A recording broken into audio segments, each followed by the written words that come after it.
Virgin champion. And he gets The freaking queen. What a long road that was ahead of him. Welcome to the Capcom Cup. And there it is. Punk gets his retribution. John wake up, OD. Dragon Punch and Kusanagi. The trophy along with a ticket to Capcom Cup. And Shuto now books his place to Capcom Cup. He's no other quality.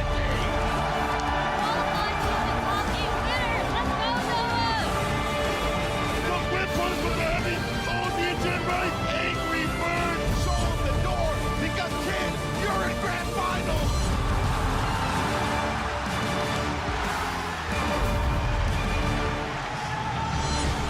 Who would have thought? Day 2 officially begins for the Capcom Pro Tour here at Blink Respawn, and what better day to get into all the action than today. We had a little bit of a sample with pools. We saw Tasty Steve and Yipes throw it down. My name is Vicious, and to get through all of today's action, you guys want to buckle up because it's going to be insane. What's going on, man? First off, what's going on? Hold on, wait a minute. What's going on, Brody? You know, we look, we don't get to do the CBTs all the time, but it's always a pleasure to be here. It is going amazing. Look, when we talk about what happened yesterday, there's already big name players that are out of the running to be champion here. Even more so, no other Prodigy, our champion, already in loser side of the bracket. That's crazy. So it's really one of these things where you have to look at, it really does elevate the action because everybody knows what's on the line. Yes. You've seen what can come from this, but even more so, now the player pool's got a lot bigger when it comes competition-wise. There's a lot of big players. Cien being one of the players that I love the most. The scientist, we dubbed them, out of the tournament already. So that's to tell you exactly what kind of competition we're dealing with here. But we still got a lot of big names here. Dual Kevin in there, Punk in there, Noah. I mean, there's a lot of big names that are still here that are already in the tournament. Not Pedro also here. There's a lot of those big names that we've come to know and love. And some that you got introduced to for the first time last year are here to make a run for the champion of Blink Respawn. So I'm really excited to see who's going to make it to that top spot, that top 8, which when we get there. It makes a lot of sense because with big names come big prizes as well, right? We talked about what's been going on this year. Well, guess what? We've been talking about all of the prizing throughout the entirety of the CBD. This is just to add on top of what's already included for Blink Respawn. Capcom throwing in the big dollars with $2,000 extra for first place, a little extra of $15 for second, extra $1,000, and also an extra $700 respectively for third and fourth place. But what's really on the line is your ticket into Capcom Cup this year. Bringing back the point system is exactly why we're getting such a huge international presence and consistent presence at that throughout the entirety of these events. It gets a lot more sweaty, as I like to say, once people know that there's a lot on the line. And on top of that, like Rob TV said it on the stage, man, that prestige, that pride. This is an up-and-coming scene, not just for, you know, anything else other than video games. You know, like, the thing is that fighting games are getting really big here. We were just talking to some of the people about the players that they're, like, training up here just to be better. You know what I mean? Just so, like, you know, kind of get into the scene even more so. And even if it's not just playing, but just being present in the scene, understanding what they're looking at. So, I mean, look, even not only on the production side, they have great players that are coming out of the region that you guys are getting introduced to for the first time. But the games are showing, bro, they were cooking you. I don't know who was picking the matches, but yesterday you guys were cooking. So as we set up for the next couple of matches, one of the things I need context for, dude, Capcom Fighters is going nuts when you and Yipes were talking about Que Lo Que Lobo. Yo, Que Lo Que Basta Lobo. I can't wait. I actually can't wait. I love doing stuff like that. And on top of that, I'm just a big Terry fan, bro. He's just one of the coolest fighting game characters out there. He's cold, man. Yeah, man. For a really nice guy, he's pretty cold, bro. Like, I get that. Like, he's traveled around, I want to say, within the United States. I don't know how often he's gone out of the country, but I'll tell you what, man.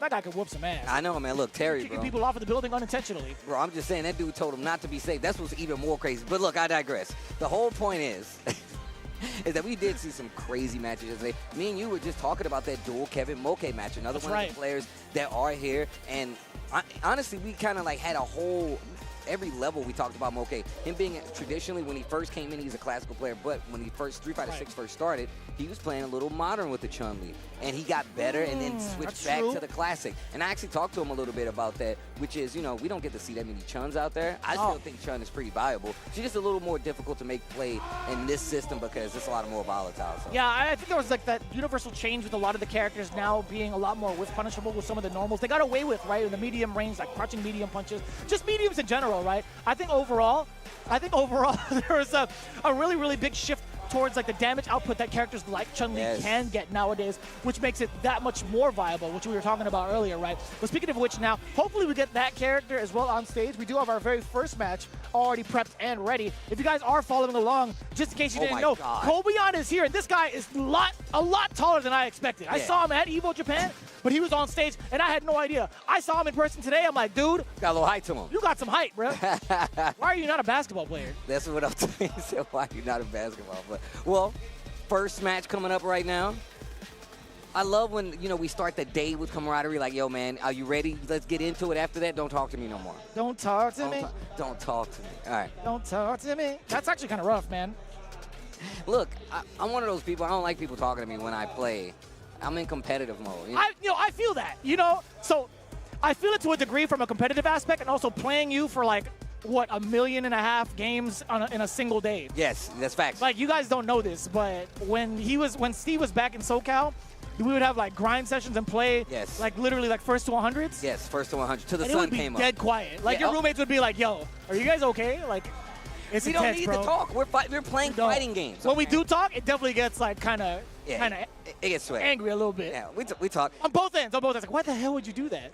Sometimes we talk to ourselves like, Vicious, you're an idiot. And then you'd be like, Steve, don't do that. That's the classic for you, though. You'd be like, Steve, come on, man. I'm like, somebody said, I say my name, they were like, Steve. Like, I'm literally just trying to condition myself to be a better player. It's so funny, though. Yeah. It's actually, I think a lot of players do that, right? They have to, like, say it out loud. Even some of the Japanese players, they'll say something under their breath. And, they're usually known as, like, the calmest. They actually have, like, the most mental intact, right? When you see them on stream. High mental fortitude. You saw Goichi also at EWC in the previous weeks.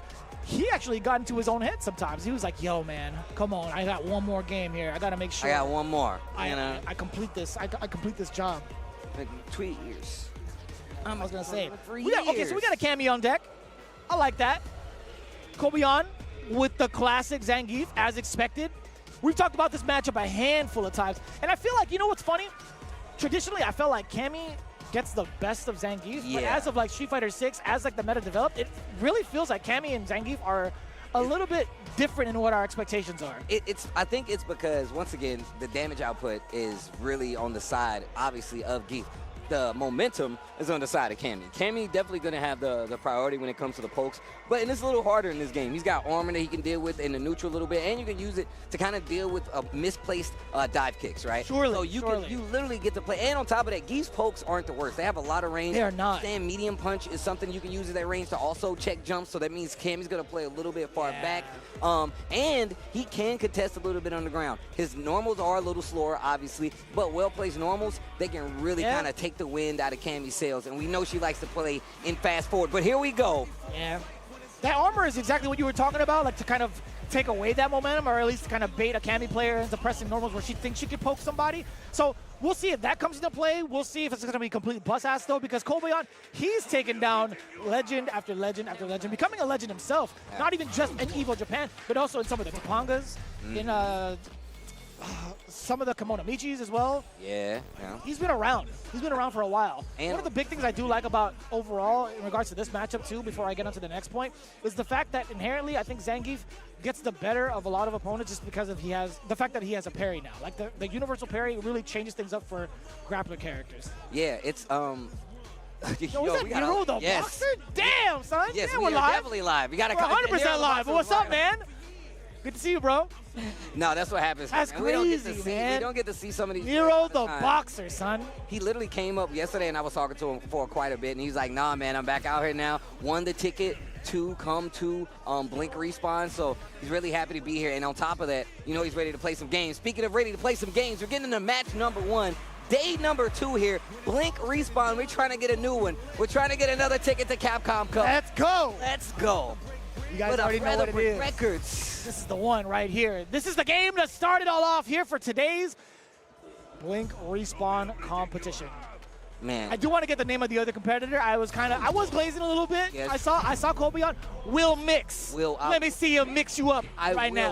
I will mix. I will mix. All right, here we go. I like that. It's slow-paced game for Kobeon. He knows this matchup way too well. He knows that he cannot go too crazy. He will get exposed. That knockdown won't be in his favor. Yeah, I think, the ambiguity of what kind of player he's playing off against will always kind of set up that pace for a lot of players, right? That's the precedent. They want to kind of figure out what the player is all about. But right now, Will Mix is committing to a lot of things that are highly unsafe, right? It's been like normals into spiral arrow, mistiming his opportunity off with a drive rush from that punish counter sweep, but now Kobeon, he's doing the deed. Level 2. I think he understands what the objective is. He's like, I want to run this guy over on offense before he gets a chance to act. Watch out for this uppercut. Okay, drive reversal instead. Oh, you might be dead. Yo, peep the damage. What do I mean might be? Right? That's what I said. Why did I say it? Might? I'm like, peep the damage. I'm glad I didn't bet you dinner on it. I'll tell you what. Nah, well, I already did. Don't remind Ice. Don't. I'm trying not to. My bad. But yeah, I will say Will Mix is doing a solid job of trying to keep the ground game in his control. He had a couple of great sweeps, but it's not stopping Kobeon from walking him to this corner. Yeah, that was a counter hit as well. 2 counter hits in a row against Will Mix. 3 counter hits. Will Mix has been trying to press buttons on every instance where it was not his turn, and guess what? You're going to pay the full price. I'll take the whole thing. The whole thing? I'll take the whole thing. Appetizer, main course, and dessert. At the same time. I shouldn't be talking about food. And bring my dessert. Time? That's crazy. Yeah. Well. You Kirby? I wish. No, you don't. I wish. What okay, well, maybe. See? When you put it that way, just that one noise. Okay. Okay, make it hurt. Get hurt? Yep. That's what it feels like. Ooh. Yeah, big punish counter. Kobeon is, like I said, he's well-versed in the Cammy matchup. I always like to talk about how matchups work out in this game because Cammy is one of those characters that you definitely have to be used to fighting in the system of Street Fighter 6. And my man, Will Mix, is just swinging. He was trying to find an opening versus Kobeon no matter what, and he did not break whatsoever. And that's how you know nerves kind of come in. You're like, what do I need to do to actually take this guy out? But Kobeon. Out of the tournament or out to dinner? Because I'll tell you what, that was kind of rough. It was kind of rough. But I will say this, it wasn't a double perfect. Yeah. Hello. Could have been worse. That's what I'm talking about. Well, okay, so realistically, right, I think Will Mix, this is definitely going to be like a wake-up call, right? There's a lot of people here that are playing for their first time, out of their comfort zone, more or less like getting themselves acclimated to physical competition up on the stage. And that's nerve-wracking, right? I feel like majority of the time you don't get that kind of exposure, let alone being able to play against someone like Kobeon. I think overall that's still a pretty good experience to come home with. I mean, look, I tell people all the time, they come to tournaments for the first time and they're like, man, I'm out of the tournament, what do I do now? I'm like, bro, get some casuals in. I was like, the only other time you're going to get to do this is if you're in the tournament. That's the only time you're going to get these high-level matches. Yeah. When you're not in the tournament, play casuals. Ask some of these players to get some casuals in because you don't know when the next time you're going to see them. Exactly. Need that XP, especially if you're trying to get better and survive in a current fighting game Street Fighter 6 market because there's a lot of sweaty people out there trying to get points. Best believe. Qualify for a Capcom Cup. If we were still able to compete, right, like legally, 100%. Majority of the time, we would be playing casuals against each other. You know this. You already know. Like, we come here with the intention to play said games anyway. This is another part of coming to these areas, these regions that you don't get to play in all the time. And on top of that, when we come here, and this is arguably one of my favorite things about like fighting games, is when you travel to these events, like you get to see players who don't get to leave their region as much. I said this to guys yesterday. I talked to players. They was like, yeah, we don't get to go to any other big event. It's only Blink Respawn. So I really hope people understand what it's like to come, support your local, support a region local where you can see these players for the first time, and then you get the big names, the Daigos, the Mokes, the Ciens, you know what I'm saying? Yeah. And respectively, over in Japan, the Minards, the Kabas, you know what I'm saying? Like all the Crimes, you know, like all those people. Yeah, back in our heyday, I feel like when we got together for a big event and we see like international invaders, majority of the time we would think to ourselves, it's like, all right, win or lose, we got to figure out a game plan so that the next one that we go to and we see them again, we could find a different outcome. So what happens is you get to go and hang out with the same like-minded people. You get to find the locals in your area and actually get to support them and actually get to talk strategy with them if you're trying to improve, right? But at the same time, still, I think the overall feeling of finding people, like like-minded people that are grinding out the game as much as you are, is a pretty damn important feeling in It's terms of super like important. personal growth. It's super important because think about it like this. A lot of times, like your best results are going to come from being able to have somebody that you can bounce off of all the time when you Free. like much like how when we play fighting games, like, man, you shouldn't, you should, you need to work on this. Like we always are helping each other out when it comes to getting better. And we can't even enter the tournaments, but we still are like, hey, bro, you should do this. Why don't you do We do this? that in casuals We too. do It's it like, in hey casuals. man, you should probably check this because this is like +1. Yeah. Probably should hold back because of this exact instance or whatever. Right? We'll actually tell each other. And I feel like that's been super important to talk about, right? Just actually willing to like let go of what strategies work for you and tell them how to beat, like, you know, that instance or how to beat that winning strategy and be like, yo, I want you to beat me up so that I could like layer it on and improve myself too, right? I want y'all to know, Jeremy has definitely hit me like with reversal, like OD uppercut, regardless. And then I'm like, why would you do that? He's like, well, you know, I'm stupid, bro. This is what I do. So that, to be fair, if I feel it and it works, You'll do it. and that's on me. If I get it blocked, then I'm a dummy, and that's fine. Yeah. I can live with that decision, but can my opponent, See, right? and I'm telling y'all right now, y'all don't understand the dialogue between us. It's like, what? Like, nah, man, you gotta, you know, I I'll admit love it that. too. I like, love that. I'm gonna play like an idiot, Steve. Yeah, What? I'm telling I'll do it in the tournament, too. disclaimer. The disclaimer. I've seen him do this in tournament. And it works, son. It works. It works. Tell me how many times I got away with wake up command grab as young. How many times? A lot. Against a Nemo? Lot. A lot. For sure. A lot. That's not an exact. I got it against Xiaohai. I got it against Shen. I've done it to Fudo.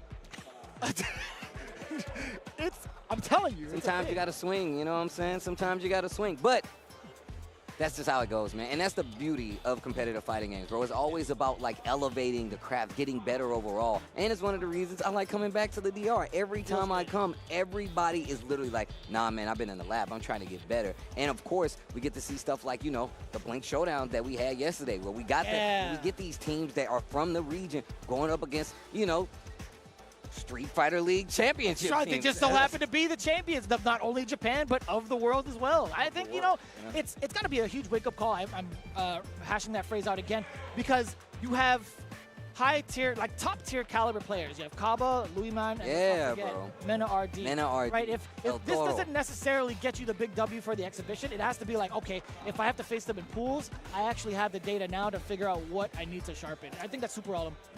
I'm definitely one of those people. Look, if I'm playing you in casuals, I'm taking notes. I need to know what I need to keep track of to take you out at a later date, if not in said tournament that we're at right now. That's right, yeah.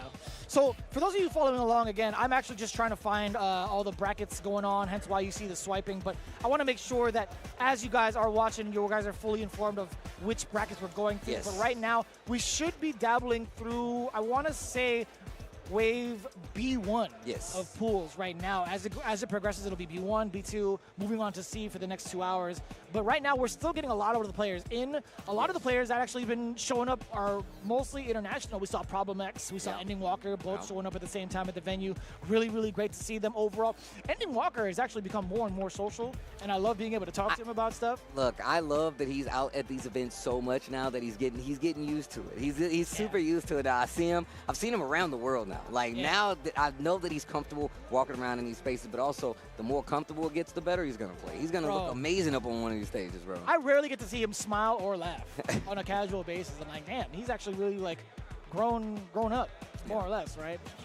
On a personal level and a professional level. Man, that shirt is sick. I know. Is that an Akuma? It's an Akuma shirt. It has like the 01 on it. That's a cool shirt. That's pretty cool.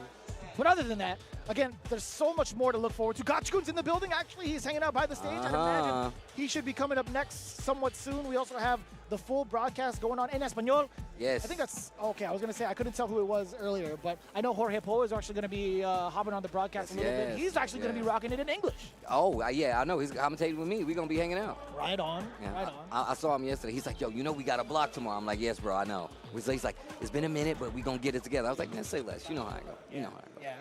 Speaking of which, literally as I said his name, he's already walking, getting ready for the next one. That's crazy. We were just talking about you, man. He was just talking about you, bro. Yeah, there's definitely a lot going on in regards to like where we're at here in, I want to say Sambil. Sambil is one of the shopping malls. Actually, it's probably like one of the main shopping malls here within this area in Santo Domingo. But as it stands right now, we are still getting ourselves prepped and ready. I know you guys in chat, you don't want to hear us talk as much, but I'll tell you what, man. We are getting ready. We're still getting a lot more We're games. getting ready for you guys. Promise you. Pump your brakes, okay? All of Give you more time to know you have no time. Ooh. And on the stage, on your screen, Zangief Bellotto coming up. This is actually about to be a good one. We talked about some of the players here that you need to be worried about. Zangief Bellotto is definitely one of them. Yes, that is correct. So within this bracket, Ending Walker is also waiting in the wings. I did get to see the overall standings of the pools. So in this one, it's going to be Ending Walker, Zangief Bellotto, Tachikawa, Hochi, Maxilla, and Lilo. Oh my gosh. Oh my gosh. Tachikawa, oh my god. And Lilo. We have a possibility of Ending Walker versus Tachikawa again. And Jachi, Dude, yes, sir. And Hochi's been like a real big coin flip for a lot of the players on all ends, like even from like the upper echelon too. I mean, that's why everybody knows. Look, you know Jachi. You definitely know he's nothing to play with. Okay. Watch this command grab. Oh, okay, there was an attempt at a regular grab. Almighty! Drive rush on it. No, he's going to just hit him with a big part of the quads. Try to dash out of the corner. How much do you think Zangief could leg press? Oh, bro. I mean, look, in the Street Fighter world, this is thousands of pounds. It has to be. Like, take a guy with that same stature, IRL. I'm just saying, bro. When he hits you with an SPD, the ground breaks. Like, that's all I need to see. That's not regular weightlifting. That's fair. And to be honest, this is probably like extra firm concrete or whatever. It's probably going to be like granite. That's bedrock. They're in a volcano, bro. That's right, yeah. The fact that they're in a volcano and it still breaks, he's breaking bedrock? That's just saying, bro. Oh, jumps over it, make it hurt. Dead tall. That's rough. That is rough. Zangief Bellotto. Yeah, you can tell Tin Luca right now is having a hard time with the modern Ryu. I think it's more so just like the overall game plan that he has against Zangief Bellotto. It hasn't been thoroughly thought out just yet, but we're going to see the adaptation in just a bit. The fireball spacing not going to be out of range for that DI though. No, you gotta be really careful. We already seen Zangief Bellotto is willing to hit you with these DIs. Neutral jumping in the corner is gonna give him more time to hit you with this anti-air knockdown. What you gonna do with the space? You're gonna try to press a button, not in the town of Zangief Bellotto. Nice and easy with the conversion. Look at that match point as well. 1 bar to his name. But I like the space that Bellotto's been encroaching at, right? It's been within the range that he can't punish the fireballs. But Luca, he's the one that's giving up a lot of the estate right off the gate. Bam! He's in an armor. And look at this. Thing is, Luca's just backing up and giving him this corner. And once you hit this corner, you open yourself up to DIs. You open yourself up to... there we go. Last second DI reversal. Some damage just to get out of the corner. That's fine. We do get the throw. Dash up on him. They're not going to be able to cover it. Stand jab, not the anti-air he was looking for. But in return, Tan Luca, hopefully he evolves into the 11th one, going to be getting hit with the level 3. Bro, look at the ground. It pops up off the... You see the gravel? Those are bricks. Nah, bro. That is not regular weightlifting. That is not regular weightlifting. They're like lifting cars. Like, they're like, yeah, bro, I just deadlifted 125,000 pounds. No, that's too much. That's too much. Yeah, I still don't believe the stats that they put on for Ryu back in the day in Street Fighter 2. My man was like 180-something pounds. Hey, I mean, look, he might have been not eating as much. You know, he was living his a homeless life. biceps already looked like they were the size of a softball. And that was on a CRT? Yeah, that's facts. That's right. Come on, man. That's absolutely true. I was always a fan of how Fei Long looked. You could tell my man kept himself in shape, bro. It was so sick. It was so sick, bro. Tell me what was going on in his stage, though. Like, he had mythical creatures going on, like, in that background. There was a peacock with, like, a wild snake tail. There was, like, a lion, like a Cerberus or something. I always figured because he's a movie star. Movie set. Oh, my God. The animatronics, kind of like, you know, Chuck E. Cheese show. My mind is blown. I never thought about it. I was like, wait, why are there mythical creatures in the background? I'm going to be real. Me and my brother talked that look, this is a conversation me and my little brother had. So and it's a conversation me and my little brother having right now. So it makes sense. You know, we're having a conversation. My brother's like, yo, what is that? I was like, was that a unicorn? That's a dragon in the background? There's a dragon in the background. There's a legit dragon in the background. I'm like, oh my God. Fei Long just commands all these animals. He's got mythical powers. He's voiced by Bryan Cranston too. That's actually, I'm going to tell you right now, that blew my mind, bro. That actually blew my mind when I find out that was, I wonder how many people actually talked to him about that he voiced. I don't think a lot. Like, there's like been certain media outlets that kind of like probe at it. Like, you had an early like voice acting career, like you've done Fei Long once, and I don't think it's really surfaced up that much. I had a chance to ask him at San Diego Comic-Con, but he was in a rush. I couldn't get him. Bruh, so now that we're talking about this, as we wait between these matches, so you've been hearing the cast for the Street Fighter movie, right? It's actually getting kind of crazy. The Ryu guy is probably one of my favorite casts. Yeah, I think that makes a lot of sense. You know what's funny? I think they could have done with the same person they got from like Assassin's Fist from like the fan made. Actually, yeah. Yeah. That would have been really cool. But I forget the name of the Ryu actor's name, but he was definitely in Bullet Train as well. He's in Bullet Train and Once Upon a Time in Hollywood. Yeah. Oh yeah. Yeah. And he played Kato, no? Yeah, no, he played Bruce Lee in Once Upon a Time in Hollywood. I mean, like, yeah, it was Bruce Lee playing as Kato or like the Hornet, etc. You know what I'm saying? Yeah. Oh snap! Crossover RD coming up. Another one of the big names here, if you know. What was that say? Galvin Drink? Is that what that said? I think so. It was Galvin. It could be Galvin DR Inc. You know what I'm saying? Don't do that to me. Technically, we're in the DR, so it could be Galvin DR and then like Inc. like incorporated, but with K. That's bars. That's actually bars, actually. That'd be a sick name. That's actually a sick name. I'm telling you, man. You gonna respect me. And that's for free. Saying. I was talking to Yipes about it yesterday, about like the lyrics of the song. It's like eventually I'm gonna print it out to you, and I'm gonna have you hang it up in your apartment. He should. Just so he could like look at it every morning and recite it. It's like a ritual, like a mantra before you stream. Why you looking in the mirror? Show you what you got, cause that is my time. I can spend more, boy. Time's up. Oh, bro. There's a lot. There's definitely a lot. No, then I'm gonna start. I haven't actually been able to hear of Crossover RD in a minute, actually, both on socials, in competitive circuits as well.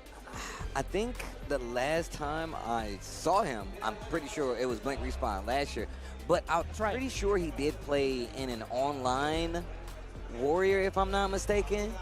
But I could be wrong. I missed it. I did miss that. I think the last couple of World Warrior recaps that we had, the Capcom Esports Spotlight, there was Ringe and James Chen kind of covering it. So I will kind of, hopefully Ringe is tuning in. Maybe can give us a little bit of insight. But it is Gavilan's Drink versus Crossover RD. We got the Luke versus the Bison. A little bit of a mishap so far from Gavilan. Although he got the first hit. I like the stop on the drive rush. Okay. And I was going to say, Crossover RD known to have multiple characters. So if it doesn't go his way, he's got a DJ, he's got a Ken. Those are two other characters that he does keep in the pocket, and he plays it for the matchup. Bro, 3 back roundhouses. You took your turn twice over. RD. Damn, son. But I will say, cool. Okay, that was actually smart. Drive rush, crouch jab to get out of the corner. Crossover playing a little slower game here with Bison too, so. I mean, he's gotten checked in neutral, like 2-3 times over. Gavilan has actually been outpacing him thus far in that regard, but changing it up a little bit. The tech. It's a burnout. Oh. What a backdash! Crossover, getting that first round looking pretty good. I will say, Gavilan Drink he's looking pretty good. He's trying to get his wits about him in this matchup. Holds the parry on the ground. Still within range of that Fierce too. A little detrimental too, because it is plus for Bison, so you are backing up majority of the time. And that's the thing about this matchup, because like you're backing up and Bison's getting you to the corner, and he's like, yeah, you're just gonna hold these plus buds after, I'll take that. Oh no. It was kind of creative. I would have loved to see that kind of connect. That would have been cool, but not the optimal. Level 2, beast mode, getting nullified. A slight walk up into the heavy for the punish counter. Yo, that combo was kind of... It was kind of sick. That was kind of sick. I didn't know if he had enough time off of the roundhouse, off the rip, to get this head stomp charge, but you definitely can. Crossover got it. Game 1. Okay, gets the drive reversal early on. Trying to keep the momentum in his favor. Plant the bomb. Ooh, check the roundhouse into the knees. The double-handed smackdown for the overhead, animation-wise, looks so sick. The axe handle smash. Speaking of smash, you might be dead. And he's got the, oh my gosh. The perfect to close it out. Crossover. That's a lot. One round away. That's what this character is known for. You get the drive reversal, already putting ourselves into burnout, taking a page out of Noah's book. But however, you got to learn how to pilot the way you are in burnout, the way that Noah does if you want to survive. Look at all the back roundhouses. Get off of me, level 1. I like that. Yeah, makes him spin something, though. So this is still not a good situation. Drive rushing back into the corner to close the distance, and the pressure is unbearable. Let me out. Let me out. You're probably dead, bruh. Oh, I like how he lights his hand up with the psycho power. He's like, oosh. And he gets real old with it. You will rue this day. You will rue this day. Bison, if you talk like that in the streets, someone's going to laugh exactly, at you. Bro. Just look at this M. Bison guy. He said I'm going to rue the day. Oh, nerd. Oh, ruin ass. Oh, ruin it. Look, he's doing it. Look at him. Oh, man. That's too good. I wanted to see, so normally when you get a back roundhouse like that, it is +1, but while in burnouts, it leaves you +5. The fact that knee is a 10-frame startup normal, that's intimidating. You want to try to throw in a 4-framer, but you never know when he's going to change up the pace. And to be honest with you, who really expects back roundhouse over and over and over again? I mean, look, Bison's do like they take that privilege. They're like, you know what, I'm in Bison. Look, you're supposed to be afraid to hit a button. But I think that's really how Crossover plays the character. Like I said, he has multiple characters that he plays. This is more for locking you down. He's like, look, I don't want you to move. And on top of that, Bison is a great knowledge check at swinging up close. Those big heavy buttons, they can get you in trouble. And as you can see, man, Crossover just walked him to the corner and was like, what are you going to do to get out of it? We saw a couple of instances where he got the throw to get out of the corner, driver rush, jab, little tick throw situation. But Crossover ultimately still being like, I'm not going to flinch at this. It's all about the mental stack, and he didn't do anything to make him afraid to do it. Yeah, I did like the promise that we saw initially from Gavilan right off the bat, right? In game 1, he was looking rather competitive. It's at certain levels of pool play, you don't know what to expect, but when you see something like a check towards the drive rush, that's already like one of the things you kind of note as like a commentator. It's like, all right, we might see some pretty decent competition in regards to like the difficulty levels. Yeah. What I wanted to see a little bit more from Gavilan, if he ever checks out the VODs, is like him kind of completing his combos to optimize. Like optimize for damage, at least if you don't have the damage output, at least optimize for Oki so you can continue on your turn, because let's be honest, Bison doesn't have the right tools to contest upon wake up without a level 1. Yeah, right? yeah. That's the biggest thing you need to take advantage of. When you talk about studying the matchups, you have to highlight the weaknesses. It's like, all right, well, Bison, although his normals are great, he could put you in plus frames multiple times, but what happens if you knock him down? Yeah, that's the hard part. I tell people, I mean, I say this to myself, I'm like, it starts with a knockdown. Like, I need to know that I can knock you down. If you knock down Bison, like you said before, that's definitely something Bison has a hard time dealing with, but that's why you like the activity. Oh, snap. Chris G on the screen. Damn. What does it say? His name was Iniro? Yeah, I think it's Ingeniero. Ingeniero, okay. Unless I read that incorrectly. Oh, man. Damn, I love this outfit, dude. It's so good. So well designed, It's man. so good. You're talking about Ryu, right? Yes. That's exactly what character I was talking about. That jacket is sick. I was definitely talking about Mai, but it is going to be Chris G on the Mai, if I'm not mistaken. Modern Mai. Let's take a closer look at that. Hold on.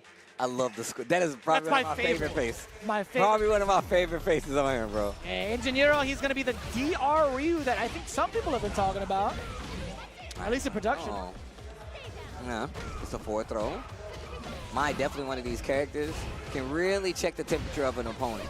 Whether it be just controlling the pace with the fans. Yeah, look at the damage. God damn, that's a lot of damage. And you get the counter at forward throw. Do it again. KO. Oh, perfect.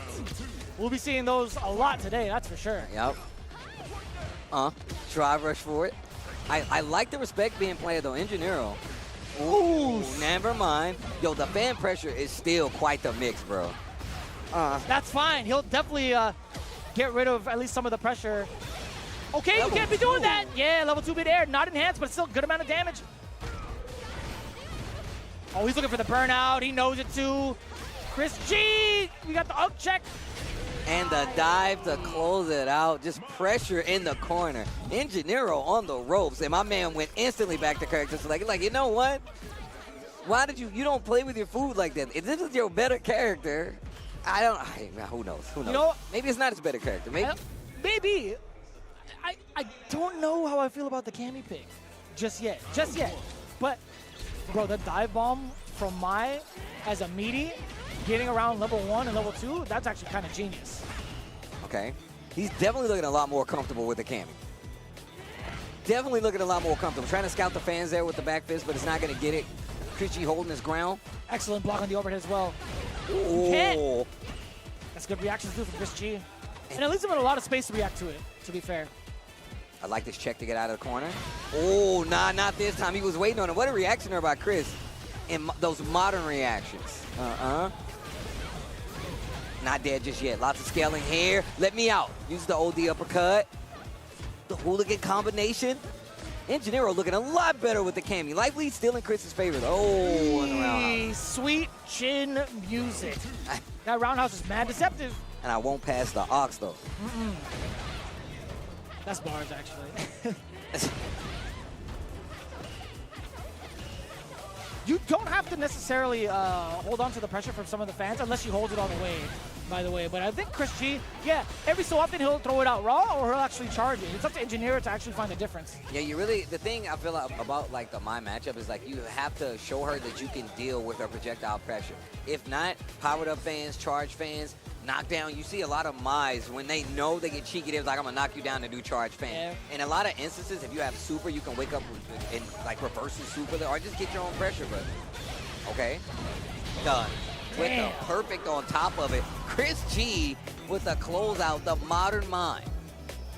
Pretty impressive. He's been really pioneering this character, at least from the modern perspective, right? I know I've seen like Triumph kind of study Chris G, pull up his own stream and trying to dissect what's been going on also.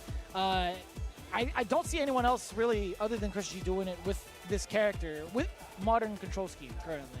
I was about to... Correct me if I'm wrong, chat. Let me know, because I would love to like hear it as well. You know, that's definitely been a thing that people have been asking about, like, yo, what's the deal with modern? How effective is it? And, like, I'm going to tell you right now, first off, I think players like Chris G and Moke, they shouldn't be allowed to play modern. What about Tachikawa? Tachikawa as well? Obviously. Throw him in there. Throw him in there, too. He shouldn't be allowed. He's too good, okay? I don't like that. And I ain't saying that, you know, to downplay anybody, but... like Chris G's input. I'm totally kidding.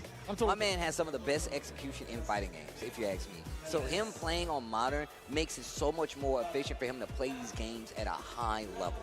And he's already got the spacing, he's already got the technical know-how, and now that with modern being there, it makes him so much stronger. So I'm really interested to see how far he goes here at Blink Respawn with Have you ever got to ask Chris G why he chose modern in the first place? I never actually got to ask him that question. I feel like because he can't execute. We know him for playing versus games like crazy. He's ridiculous. And he doesn't double tap, by the way. He does not double He doesn't tap. do a traditional double tap specifically. So I think pretty sure not that that's like the make or break of execution or whatever, but like it's very unorthodox that he gets like certain links off of raw timing. I mean, I just remember him doing Sakura combos and being raw, like, by the way. It's just nothing. Just He like, barely plinks. He barely plinks. Easy. That's wild to me. That is actually insane to me. All the Doom stuff he was doing too, like raw.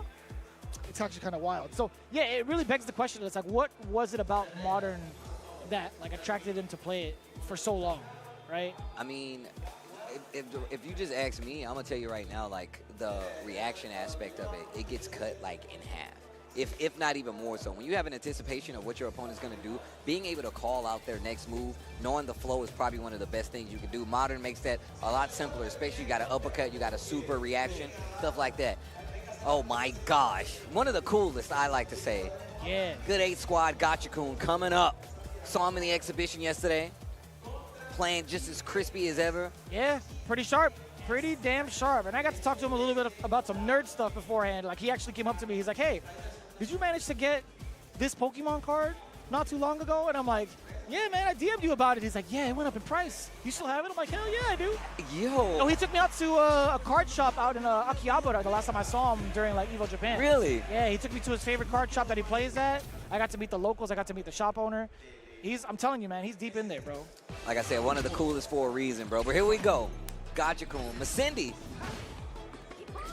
with the modern Chun-Li. We were just talking about this. I like that. Both Chun-Li and modern, I like that. Mikendi? I don't know. I'm gonna go with Masindi. I'm calling him MC. Shorthand for misconception. Oh. Bam. One framer. Definitely, he's been landing that all day. Dude, he was landing it yesterday too. No. And I don't knock you for trying it.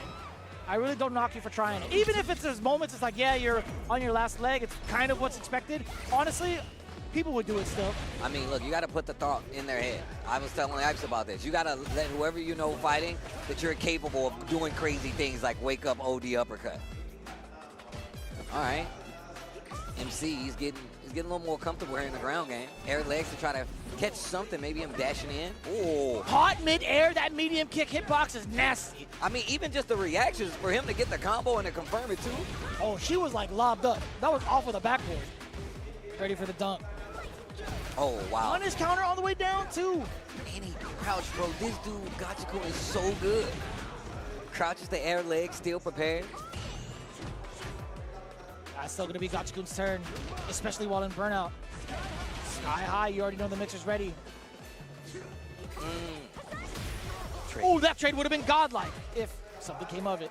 Level 2 intact? No, he's actually bringing it out a little bit. McKendy was actually ready with a full CA. Could have been like level 2, back-to-back grabs. Try to grab some sand. I don't know what you were doing on that one, but that's kind of rough. It was kind of rough for McKendy.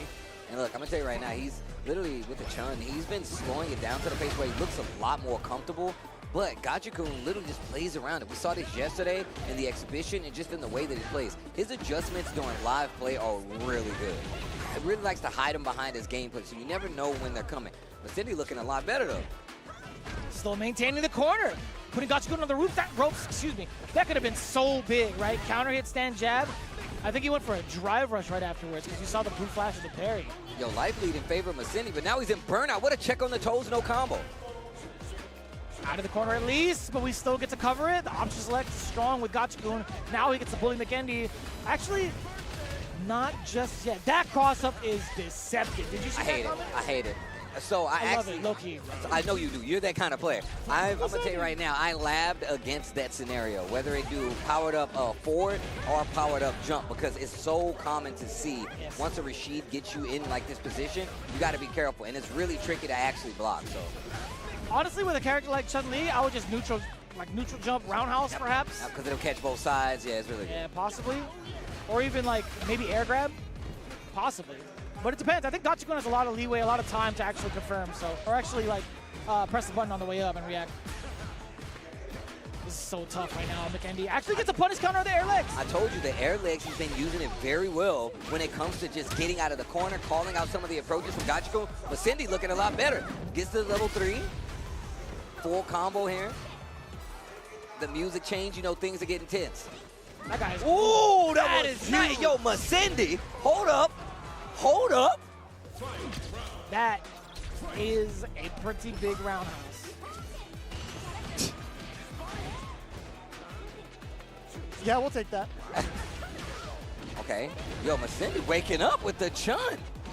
Uh-oh, the low forward, though. You jinxed it. I said waking up. I didn't say he was winning, you know? Just the Folgers, that's it? Level 2 incoming? Probably not. He doesn't need to do it yet. Oh, damn, that was hella meaty. Did you see how meaty that was? Not going to even need to do it at all. That's crazy. 2 games to none. Gachikun takes it looking sharp. My man is in business mode. You see the brow? He's like, yeah. You know why I'm here. Wrap it up. My man said, wrap it up. Cut it out. Dog, we was talking about how good you are. Me and Rob was at calling out like all the stuff that we know. It's so crazy, bro. You be knowing. Tell me, this guy's be knowing. This is why he's my little bro. He be knowing.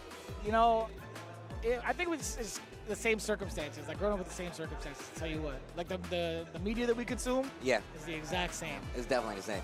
You know what I was gonna say? Back on the Street Fighter movie, right? So I don't know if I Yes. said this story before, but in the original Street Fighter movie, the one with, you know, Van Damme, Raul Julia, yeah. I met the E-Honda player at around the E-Honda player, the guy who the actor who played E-Honda. I met him when I was working at an arcade, and he was sitting on the bowling lane, right? And I walked up to him like, because I really have an eye for like spotting people that I'm a fan of, and especially stuff that I've seen. Yeah. And I was like, oh, that's the dude who played E-Honda in the Street Fighter movie, and I love that movie. Tell me you approached him. I approached him, and you know what I told him? Tell me I said, hey, man, I think it was the coolest thing ever that you played E-Honda in the Street Fighter movie. I love that movie. And he let out like, he's like, no one has ever came up to me and ever No mentioned that way. movie. Rest in peace, by the way, because he Yeah, passed that's away right. not too long ago. But when he said that, he's like, man, no one has ever come up to me and mentioned that role in that movie. I was like, I'm a super fan, so you got Did it. he But dab you up? He definitely dabbed me up. He was there with the God, he's so family cool. too, bro. It was all love. It was all love. But with all that being said, I am excited for the new Street Fighter movie. It's some crazy castings in there. I can't wait to see how this all turns out. Tell me if this is true about the person they cast for Ballroom. Did you see that? Oh, 50 Cent? I don't know if that's a joke or not. I'm pretty sure that's legit. Curtis Balrog Jackson? Are you sure? Why'd you say the government? You ain't even say 50 Cent. You said the government like that? Like, 50 Balrog Jackson. there you go. There you go. 50 Balrog Cent? Excuse me. There you go. 50 Balrog. Oh my gosh. Thank you guys for tuning in at home. You're going to just let it go? Come on, man. 50 Cent Balrog 50 Jackson. Balrog Cent, bro. 50 Balrog Jackson? I don't know. It's one of the names. Look, Look, give me your best names for Balrog in Street Fighter. And 50 cents while you're at And it. you got to make sure you put the 50 cent in there, too. You got to make sure. Oh, man. Who But are they no. going to have for, like, Bison? Okay, so let's get... That dude is a crazy actor, though. He's been in some crazy movies. I didn't see it. I think it's the most recent casting. Yeah. I think that at least they put on social media, but I don't know who it was. I can't remember his name, but I've seen him in so many movies. I've seen him in a bunch of... I've seen him in... He was in the new James Gunn Suicide Squad. He played, like, the polka dot guy. I can't remember his name. I know what you're talking about, though. Yeah. He's a very established actor. He's a very established actor. And who else? It was I think they have Vega. They have Chun-Li. And I saw the Chun-Li I'm not too actress, familiar yeah. with the actress who played Chun-Li, but apparently she's already like getting in shape for the role. So I think it's gonna be really cool. They got a Ken actor as well. They got a lot. Almost the initial cast is there. So when are they going to do... When are they going to actually add, like, commentary? Roman Reigns as a Wait, Kuma. Roman Reigns You didn't as a know Kuma? this? I forgot. And Cody Rhodes as Gao. You didn't Shut know up. this? Yo, shut up. That Are you is serious? real. Thank you for the reminder. That's real. crazy. That's real. It's on. No way, dude. Yeah. All right, so I mean, like, at least we got the cast established, kind of, sort of. I told you they got like the initial cast is already locked in. They got Chun, they got Ryu, they got Ken, they got Guile. Bison, they got Guile, they got Balrog. I think they got Vega. I think they got Vega. I could be Chun-Li wrong. as well, so they got 8. Yeah. Who's going to play Blanca? Who's going to play E Honda? Let me see. I want to see Zangief as well. I think they just cast E Honda. Bro, we working with these guys. We just know this. I want to know who it is now. We So- need to have this on call at all times. Yeah, But man. But let's get into it, though. Terry, Zangief, Ooh. Oil King up on the stage right now. Versus Eldrick. This is not the first time I've Yes. actually seen Eldrick, by the way. He's actually been pretty active in a lot of the World Warrior circuits. Uh-huh. I think wasn't he here last year? He was here last year as well, yeah. Oil King going to the Terry Bogard. You know what time it is. What time is it? Hello, que? Pastalo. Give me one. You Give were me actually one. going nuts for that. Dude, you know I like Terry, dude. Yeah, this is a big match right here. Oh, you can tell by the way they playing neutral, they mean it, you know? No. Power dunk. I like how it's as if you were in the pilot seat. You were like, no. Yeah. That's my favorite part. Oh, get the that armor armor, to get yeah. let's go. Wait a minute. Yo, Eldrick. So, correct me if I'm wrong. Terry's drive impact is with a kick, right? Yeah. Oh, he can get dragon screwed. Interesting. So even more for Zangief to kind of contest against the DI, whether it's armor, you can also use that tool. And you know, it's funny in the matchup of, like, I just feel like Terry's, like, really good versus most characters. They even can contest, like, fireballs, but, wait a minute. Buster Wolf? No. One more hit. Do it, right? Ooh, still in burnout. It's actually totally fine. Eldrick making the correct decision. And look at him taking that space, walking out of the corner, drive rush in, puts himself in burnout, and he wanted him to swing, so he overcommitted with a big combo starter. If it would have counter hit, it would have worked out anyways. Technically, he is able to walk him down because of the fact that he has level 2, right? Can't really do much as Terry, at least from the fireball perspective, but his normals would suffice more than enough. Damn, that was actually right on top of him. Yep. Light punch, rising tackle. Oh, the body split actually changed up the fall. Eldrick, Check. like the Warriors of old. Oh my God! Oh, what a setup! That was sick! That Even was- Problem X was like, yo, damn, son! That was kind of greasy. He's still alive, though. That was in the vat of the grease, bro. That was in the deep fryer. The oldest grease. Wait a minute. That's nasty. But it makes for better flavor.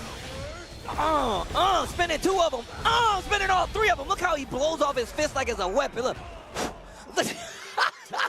He's so cool. That's not sick. I don't like how you blew into the microphone. I'm sorry, like guys. that. I'm sorry, No, that production. was- it's because of how accurate it was. Like, I felt like I heard Terry do it. Yo, also, Eldrick's part of the old school. I remember That's now. right. He's one of the That's right. old school players, so you know my man's got some chops, and you can tell by the way he's playing, he's been around. That was actually kind of sick. So he did Borscht Dynamite to whiff as a frame kill to mask the initial 360 to finish it off with the second one after a delay. That was actually mad grimy in like the best way possible. All right, here we go. Yo, Oil King turning up the offense. I like that throw. too. True mix off of the quick burn. You got to be careful. Jesus. Nice. Stand roundhouse. Power dunk. Bro, So cool. Why are you not playing this character, Steve? I do play this character, actually. I just don't play him as much as Marisa. The geyser. I think Geyser. that super has just got so much utility behind it, man. Bro, the level 2 cash out on it, I mean, it's one of the most damaging out there on top of that. And that conversion, very unique to him, but also it's something that does come in handy, especially if you fight somebody with a lot more life. Oh, look at the life bar. Jesus, already at 50%. I'll take half. I ain't signing a prenup. I'll take half. That's too real, man. That's way too real. In the current circumstances, talk about some Coldplay. Here we go, Oil King. Now getting the uncheck against Eldrick. Oh, looking a little yellow at the gills after the DI. Not the gills. Oh my God, what was that? Get off of me. Get off of me. Uh-oh, yo, you see it down here. You see it shining. It's shining for you. Look how it shines for you. Counter hit. What a all out, because you already know. That was crazy. That OD, it was all yellow on the way up. Also, you know, another cool thing about Terry, his wind pose. Yeah? What he does is, he does a power geyser. It stores in the ground. He turns around, throws his hat, uses it as pyro as he walks away. That's not sick? I'm not disagreeing with you. I know it was a rhetorical question, Steve. I understand. That's not sick? It was pretty good. It was like excitement and disappointment. It's like, are you not entertained? Like, do you not? I was like, you don't think that's cool? Do you not know? Have you calibrated your cool meter? I'm just glad you do it that way instead of saying, are you a dummy? Like, you're a nice guy, man. Look, I'm just saying. Actually, I was talking to me and K-Brad, shout out to the boy. He made a tweet, and he was just like, yo, man, some people on Twitter, bro, they have you make you think that you hate something that you love. I was like, yeah, man, it's kind of crazy. I was like, not me, though. He's like, yeah, Steve, nobody ever. He's like, you're convinced it's the coolest thing in the world. I'm like, yeah, if anything, I'm questioning you. If you don't think it's cool, I got a problem with you. That's all I'm saying. I'm just leave it right there. I don't think I've ever seen anyone really disagree with you out of just fear and intimidation. Logan Sama will disagree just to make sure. He'll do it. He'd be like, yo, Steve, he's right, but watch this. No. I'm like, what? Like, why'd you do that? You agree and you still disagree? And he'll come up with the randomest reasons, but it still makes sense. Yeah. I'll give him that. I miss that guy. He went to see Superman without me, so I'm a little mad, but it's okay. It's all right. He got mad at me because I said no. To seeing Superman? I did say. I would have been mad too. I'm gonna be real. We agree on that, Logan Simon. We agree on that. If you told me we had to work, bro. I don't care. I know you do. I don't. I I understand. need to see these movies, bro. I understand. Did you see it yet? Of course. Come on now. I had to double check. Okay, so I guess the question should be, how many times have you seen it? Only once. We came here, but there is a movie theater here in this mall. It's very close, actually. It's like right here. So technically, I know where you're going after the shift. I'm just saying, man, it wouldn't be the first time. Last time I was at a Blink Respawn, you know what I saw? I saw Transformers Uno. Transformers 1. It was sick. Why'd you say Uno? I was like, because that's what it was. That's what it's called here. Because it threw me off so bad. I'm like, I don't think I've heard of that title. In my mind, I was like, that was a thing? Oh, man. You got me pretty good. Either way, shout-outs to everybody tuning in at home. Look, we're hanging out a little bit. This is day 2. We're still early in the pools, but we have some crazy matches. That last match you guys just saw is actually a banger. If you just look at the fact that Eldrick's an older school player, he's been around for a while. I saw him here last year kicking it with like the old school players. Like, nah, man, we're all old school and we all still hang out. Probably one of the most interesting things about fighting games, bro, because you have people who have been legacy players, not since Street Fighter 5, not since Street Fighter 4, not even 3, but like 2. You know what I'm saying? These guys have been out here playing and they're still in the game. Always dope to see. As we get to our next match. Oh, Kobion stepping back up to the plate. Now, Kobion, I want to make sure, I actually reiterated the pools incorrectly. At the top, you'll see it, majority of the time, you'll see Pool A. This one specifically coming in with Pool A2. Blas is here, Kobion is here, Nephew's here, Isais also in there. Maldo I actually haven't heard of, but Isais is actually one of the big up-and-comers here in DR. Oh, okay. Here we go. We're going to get back into it. Yeah. Okay, a little bit of respect being played early on. Drive rush early into the lariat, knockdown. I still think it's cool that Andy and Joe are hanging out in the background. I'm telling you right now, it's amazing. I think it's one of the coolest things ever. I just get excited by products. I'm like, look at him just chilling. Damn, that was fast. We didn't get to talk about everything else. I was about to say, man, we didn't even talk about the rest of the Pow Pow Cafe. Sajam loves this stage, by the way. I always think about him when I see this stage. It is a cool stage. Genuinely, like one of the coolest stages, right? It can be tied into so many different games. Damn, that was actually mad overhead. Damn, Joe's yelling at both of them. He doesn't even know him like that. Right? He don't even know those guys. I don't know. They got some experience, bro. They know each other. They've seen each other around. Level 2. Give me that. Hard to digest with the size of the hole in your chest. Okay. Smart, very smart. Like if there's any way to steal turns, it's definitely with the headbutt. But the only reason why people fear it is because of the trade possibility afterwards, right? Oof. The fact that it gets the bounce, man. That's crazy to me. Every time it hits me, I'm like, damn. I'm out. Ooh. That was slick. Yo. All right, Valak, I see you. Valak? Valak RD. I was about to say Valak hard. You might be onto something. Yo, he is kind of cooking right now. He's hella cooking. Plus, yeah, he kept him jailed with that. Bait. Oh, and the bait. Yo. The mine. Max damage incoming. Wow. Yo, do it again. Look how he lights his hand on fire. Yo, that's the best part, right? When he does this. He waits for it to charge, and he's like, now. If I had beads on the other hand, I would do it. He's like, Honestly, you gotta treat your beads like rings, bro. Like They are. Shang-Chi. They are, bro. Trust me, they are.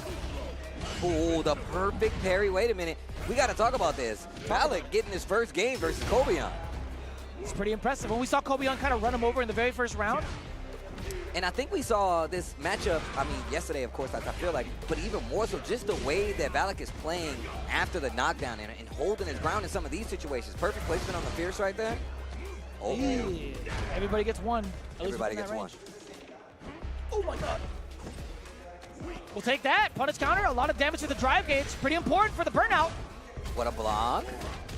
Holding his ground. Using the armor. Oh my gosh, he's ready. 1,000% ready is Kobion. Again, one of the characters that can actually contest against drive impact still while in burnout because of the armor. And Marisa also another one of those characters. Oh. Yeah, you can tell they're playing a strong neutral game, looking for a whip up close. Double jump, not gonna let you get away with it. Valak holding his ground though. Medium kick is a measuring tool, both standing and crouching. Does get another throw off of the drive rush over. Now he's getting a lot of instances where he's kind of getting back-to-back turns with these back roundhouses. Oh, the pacing from Valak has been so impressive, man. Bro, and look, it's kind of the same thing, right? Like, Geef doesn't have any wake up outside of SPD. Bison doesn't have a wake up, so he knows to put the pressure on when he gets him in burnout, when he gets him in this corner. Valak switching sides now, though. Kobion. Oh. Look at Valak. Look at the drive bar, though. Look at that drive bar, though. You know Kobion's thinking about it. You know he's thinking about it. Yeah, but kind of backing off a little bit. Level 3 anti-air. You can't with the air SPD. Kobion knows. Ah, spin him. Dead. Ah, spin him. Ah, spin him. That was pretty good. Ah, spin him. It's like you stubbed your. Ah, spin him. Ah, spin him. I was ready for that grab, I swear to God. Yeah, you was, bro. Yo, my man ready. Jeremy has been in the gym, I gotta say. You, man. Your nails dug into it, I'm like, hey, muscle. I had to flex, bro. Damn, that thing hurt. Oh, yo. All right, No, Kobion is showing mad respect, too. Like, you were talking about, like, the objective of trying to get that burnout with that Fierce. He knew that he didn't want to be too obvious with it, so he backed away. He's like, you know what, you can get some of this. Oh, Valak feeling good. He put on the going out clothes. Oh, wait a minute. We got the chaps? He got the chaps. He's an equestrian. He rides horses, bro. You need those. On the set? I was just watching that replay not too long ago with Kevin Hart and Snoop Dogg. Yeah. Oh, man. Damn. Oh. Just like the beginning of game 1, but maybe we'll see a rebuttal. That's what we saw last time. He really turned it around in that first game. Oh, the second that was game. a sick punish counter. I love how he's staggering after drive rush, too. Yeah, he delays a lot of his normals for the plus yeah. Hell attack in the air. Yo, Valak, you making me a fan, bro. High key. Look at his normal usage of stand mediums just to make sure Keith never gets into that range. He's not using his stand medium punch. That is so good. Ready He with is covering Yo, my everything man right is now. cooking right now. He's playing the game. Hold the pressure, though. Oh, the lariat. That was so Oh, you're going to get grabbed. Uh-oh, DDT. Hold up. Don't get scooped. Don't get scooped. The CA, they're shining. Ooh, that's fine on the other side. Devil's reverse to get the punish on the back. Kobion opting to go for armor. It could be anybody's game. 3 bars on both ends. This is exciting, Steve. Get the knockdown, the lariat. I thought we were going to see an early usage, but he's going to hold on to the level 3. Valak playing crispy right now. Drive rush, meet him with the low. Crouch short kick. Plant the bomb. Bomb planted.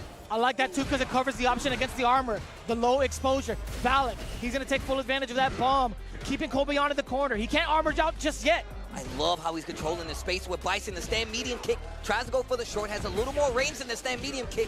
What are you going to do, Kobion? Takes the knockdown. Oh! That could have been so much worse. He actually could have died. Yeah, a little reluctant to do an anti-air because of the air SPD, right? Valak actually might have thought about doing a super air. That's what I was thinking. That's level 3. Level 2. Jackhammer! Level 2 Jackhammer! Bro, I love how he says it. I love Jackhammer! It's pretty funny. It's actually pretty good. Kobion sweating a little bit. We saw him twice on stream, but I'll tell you what, this second time we seen him, he was definitely on the ropes, brother. You know, and look, remember, and this goes back to what I said at the top of the show. The fact is that one of my favorite things about coming to events all over the world is you get to see players that you typically Yo, Valak. don't get to. Yo, man. Yo, I see You you. were cold, bro. My man was cooking. You are He was cold, cooking. bro. And like I said, man, it's one of my favorite things about coming to international events. You get to see players that you typically don't get to see, and you get exposed to. Now, after this, I'm going to go check on Valak. I need to know how he's doing further down the line. It lets you know exactly what you have in store coming down the pipeline, because that's still just the beginning. We're still in pools. So. Yeah, still in pools, right? We see a lot of these players, a lot of familiar names, a lot representing the DR, where you can get a closer look, though, if you guys happen to tune in to the World Warrior events. In fact, actually, do yourselves a favor and get yourself into the World Warrior right now as the registration is open. Capcom.us/WW25 is the best way to get yourself started, and as well as all the information in regards to the scheduling and registration. This is ever so important as it gets you into Capcom Cup 12 if you get far enough. I'll tell you what, get that QR code scanned and loaded to get yourself into the World Warrior. And of course, you see us. I prefer my fighting games offline. Offlines are back. We're here at Blink Respawn in the Dominican Republic, but there are still plenty of more CPT offlines happening across the world. Registration is still open for Ultimate Fighting Arena the weekend of September 12th through the 14th in Paris, France. Sign up to compete and win your invitation to Capcom Cup 12 in Japan, by the way. And look, you want to be there not only as a spectator, but as a player. That's what these guys are fighting for. Make sure you register now. UFA is going to be amazing. It's definitely one of the premier fighting game events in the world now, and it's always a good time. Make sure you guys get in before August 31st. That is the closing date. And let them know where you heard about it from. Blink Respawn, your boy Vicious, Tasty Steve told you to sign up. What better way to prepare for these premier events with premier fight sticks and also with some fight pads as well. We actually have the Pro FS, Pro BFG, and Pro KO, the leverless, the premier leverless, I should say, coming in from Victrix, being a very pivotal part of the Capcom Pro Tour. As again, as they mentioned it, victory above everything. If you guys get into their website, you get 10% off your first purchase. And why not utilize it on one of these bad boys, honestly? Listen, I'm telling you right now, first off, me and Yipes was talking about it. If you get one of these Victrix sticks, especially on site, you can go get it engraved with some of your favorite art. I mean, I have a signature on mine. I think Yipes got something crazy on his. You can do that with your very own Victrix stick. Get it, and on top of that, these guys support the fighting game community. They have been doing so for a very long time. So go show them some love, especially if you're playing these games, whether it's leverless, whether it's one of the classic controllers, whether it's on pad, you can get it all at Victrix. Thank you guys for supporting us, and make sure you guys go show them some love. Man, I definitely have this. I have that. I have the controller. I need one of those. Dude, the controller is actually nice. I actually need one of those. I got one. I gave it to my nephew. We've been playing some games. I'm telling you what, man, it's pretty damn comfortable. But I want you guys to get comfortable as well. When we return, we got more of the pools coming in from Blink Respawn. We've been going through a majority of A. We might touch up a little bit on B, but we'll see right after this break.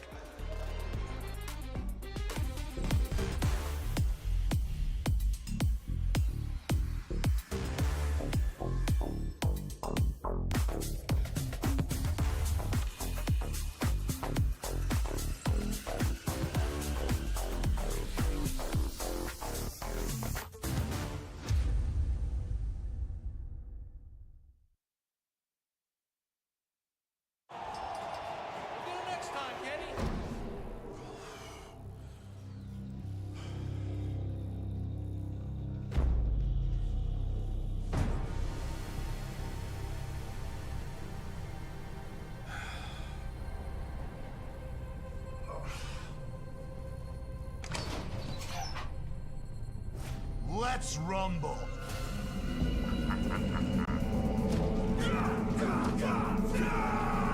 Alex.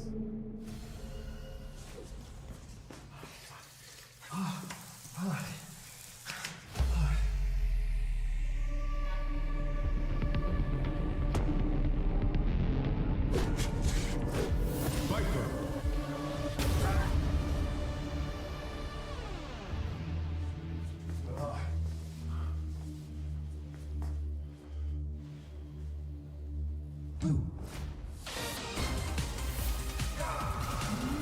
Ingrid. Oh.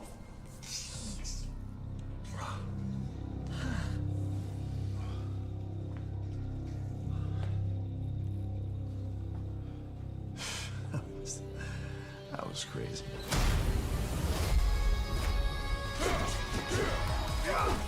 Sagat. Street Fighter 6.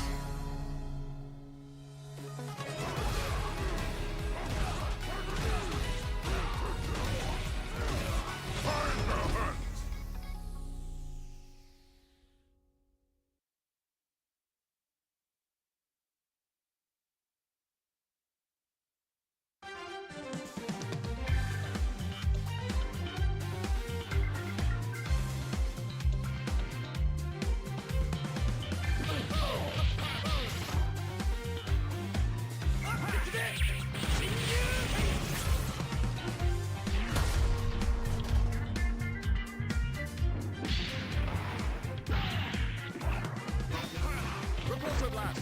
Unity! Repulsor blast! Yes!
Red Bull gives you wings.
Welcome back, Blink Respawn 2025. It's your boy Tasty Steve, Vicious, holding it down as we get back into this pool play. We're trying to find a winner. We're trying to see who's going to make it to this top 48 and consecutively this top 8, but it begins here, or rather it began yesterday. Thank you guys for coming back and joining us. It's going to be a good time here. I'm just happy to be back in the DR, and look, I keep telling them, I don't care what it is, I don't care when it is, always invite me back. I will always run it back. I'm sure you feel the same. 100%, right? The energy has always been tangible, and every time we walk through the door, it's always been like a family affair, right? It's always like, love. yo, the family reunion, everybody coming through to show love. And also, what I like the most is when they come up to me and talk to me about how much they've improved in their gameplay, whatever game they choose to play. Because I'm always interested. I'm like, yo, what are you here for? You playing Street Fighter? Yeah. You playing other titles? Let me know what's good. And they always do, and they always perform well, and they always deliver with the energy. Yeah, it's really one of those things where every year you come back, I see and meet new players or people who came from the region that's close around. It's like, hey, I just want to come in and throw my hat into the ring, representing my region to try to get some of these big W's. But of course,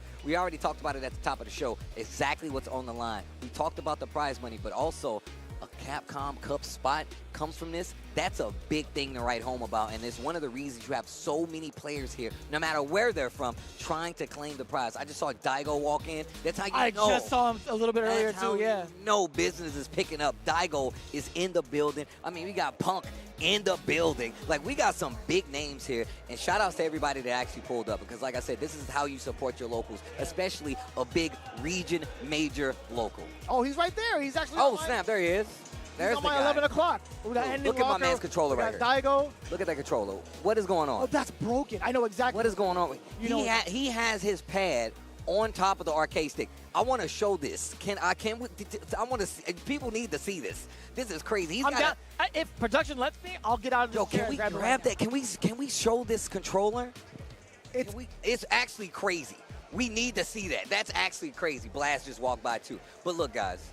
Oh, he did, yeah. He did just walk Oh, by. yeah. He's in the film, too. But yeah, man, this controller is absolutely ridiculous. He's got a Street Fighter. I want to yell at him and be like, yo, controller. can I see that real quick? Give me that control. Yo, Can I see that? Give me that controller. Hold up. I got it. Yo, check this out, son. Look at this. Yo, check this out, son. The D-pad is connected to where the joystick is. It's reinforced with tape. This is actually OD. That is crazy. Sick. And you can tell us for functionality. The SPD's Bro, gotta be mad easier. That is crazy. And he put this art on here himself. This is Street Fighter 5 art. God. That's crazy. This is OD. He'll give it back to him. Okay. I gotta give it back to him. That was y'all had to see that. That is cool. Because it caught my eye and I was like, what the? That is dope. But that's how serious we take it. Ingenuity, here. bro. Makeshift controllers. I've seen guys play fighting games on everything. Pots, Guitar Hero controllers. Like Boxes from FedEx. I've seen it all, bro. I've seen it all. Man, you guys are creative. Creative arcade sticks. I am a super fan, bro. I'm a super fan. Yeah. That's got to be in the running for, like, one of the best in the business, or at least for an Evo Award or That's something. crazy. My man, like, he made that in a garage. Like, he was working on a car. Yo, he's got the full get-up, too, like the back of his jersey. He's got the... He's taking a picture of Daigo right now. He's like, I can't wait to scoop you. Is his name Ringo 360? Is Ringo that his 360. name? Okay. The 360 of the Ringo? Yo, 360 Full degrees rotation? of Ringo? Yo. That's a full Ringo. Yo, I bet you if I would pop a full Ringo. I shouldn't have taken a sip when you said that. Oh, that hurts. Hold on. Oh, You got my it, you got gosh. it. What's good, guys? Waiting Not on my our chest. next match, of course. Oh, God, that's... 360 Why are you doing Ringo. that, man? Jesus. 360 Ringo. I got to check it out. So, Daigo is getting himself ready to play. I got to see where exactly he's going to be playing, but it's actually crossover. Okay, so crossover is That's going who to he's be... playing? Oh, that's Pool A3. Daigo versus crossover? It's not next. It's not next, but it's in the works right now. It is a possibility.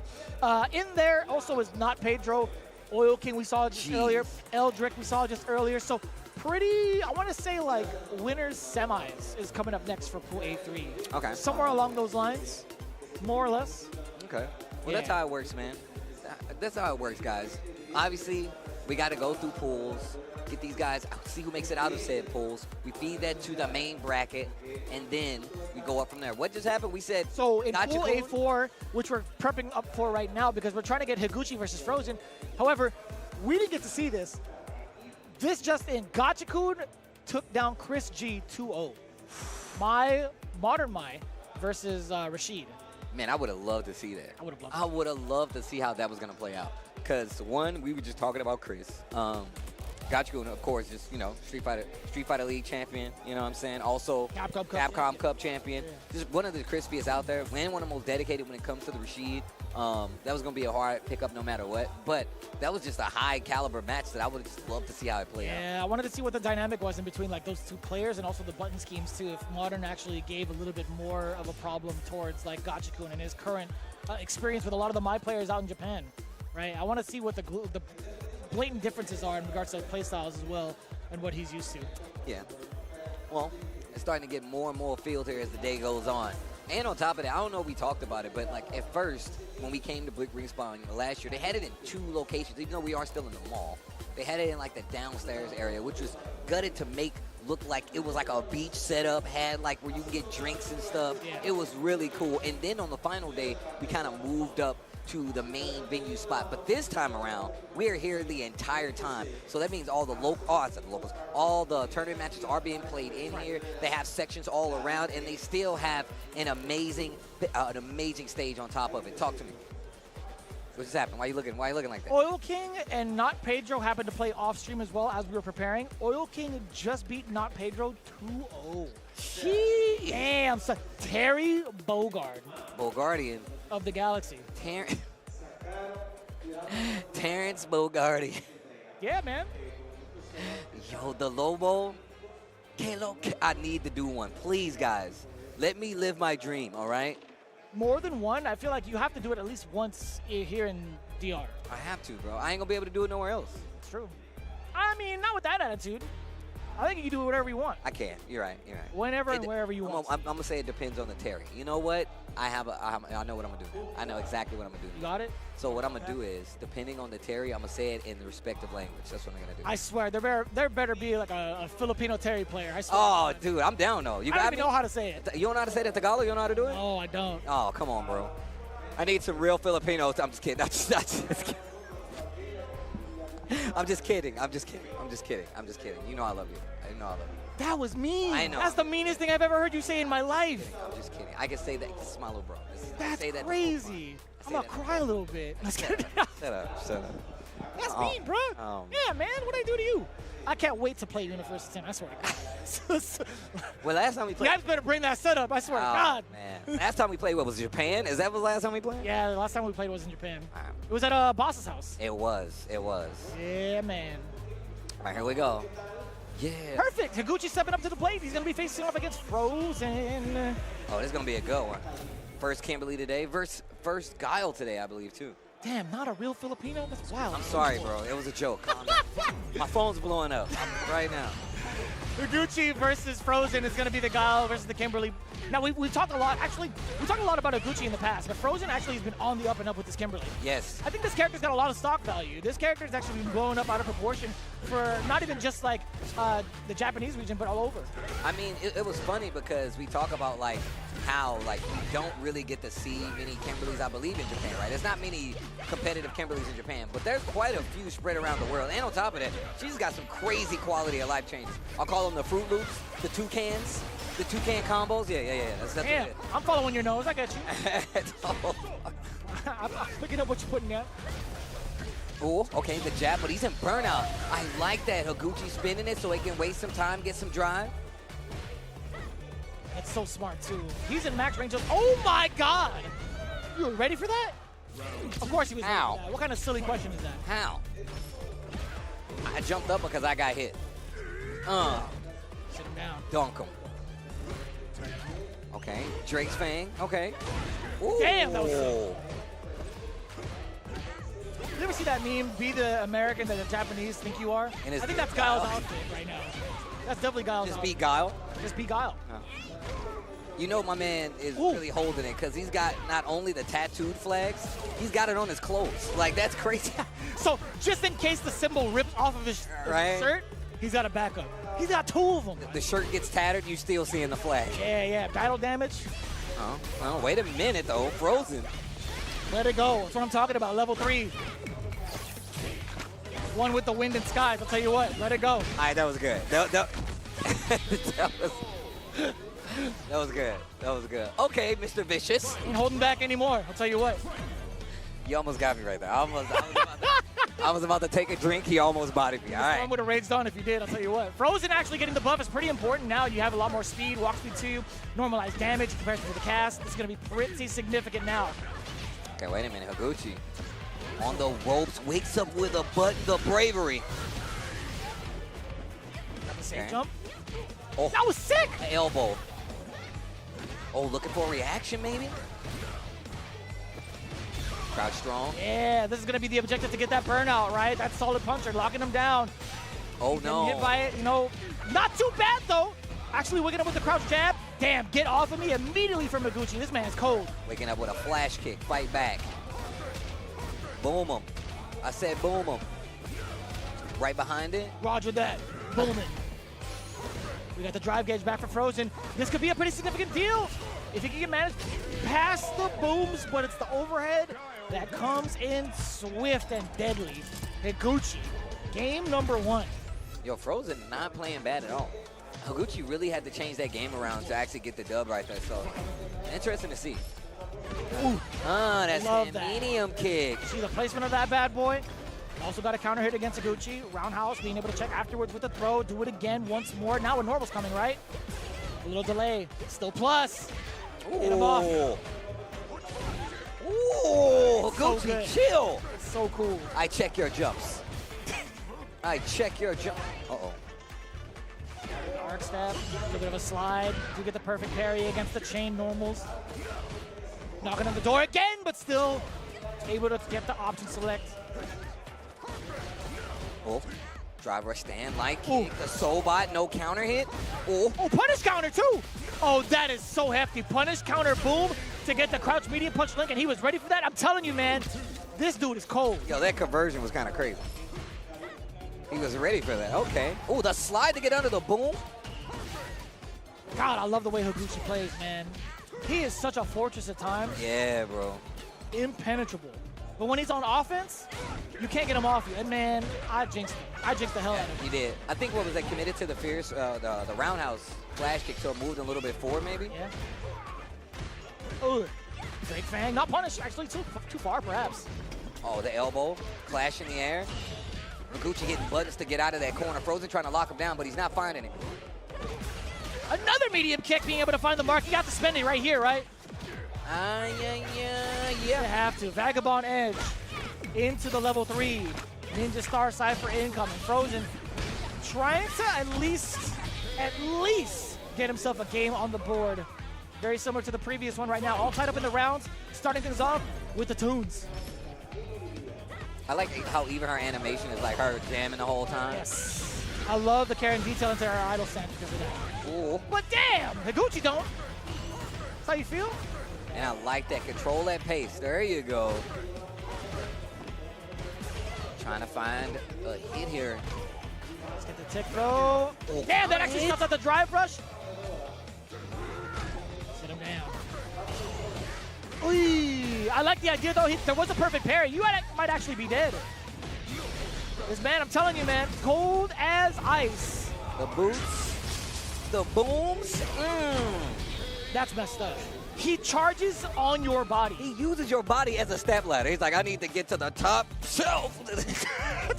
I need to get up there. I like it, but I don't, because like there's so much energy going into the top shelf. I'm like, whatever's up there is not that important. Hey, look, I'm just saying, if you need a step ladder to get it. But the way like you shake up too, it's like you're knocking everything down for that one item on the. I need to get to the top shelf. Bow! Like it's Yo, that delivery was crazy. it's not worth it, Steve. It's not. Maybe to you it's not, but to me it is, okay? To me it is. Let me stop. The blender's like right there. There's only one thing I need up there. It's the blender. I was trying to make a smoothie today. Top shelf. That's. Oh, man. That's how he is when he gets on a step ladder. I feel like anytime he kneels down, he makes that noise. Like he's got to tie his shoes. And then when he's done, he's forced to flash kick out. Every time. So Gal can't tie his shoes or else he'll flash No, kick. he'll flash kick. That's why he's always wearing boots. Yes, exactly that.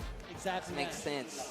Yeah, He man. can't crouch. You guys think it's a blessing where he can always flash kick you? It's actually a curse. He can't tie his shoe. Yeah, it sounds about right. I feel bad for his wife, actually, because he had to propose, Hey, right? just back up. I want to ask you something. Stand over there and don't jump. For the love of God, don't jump.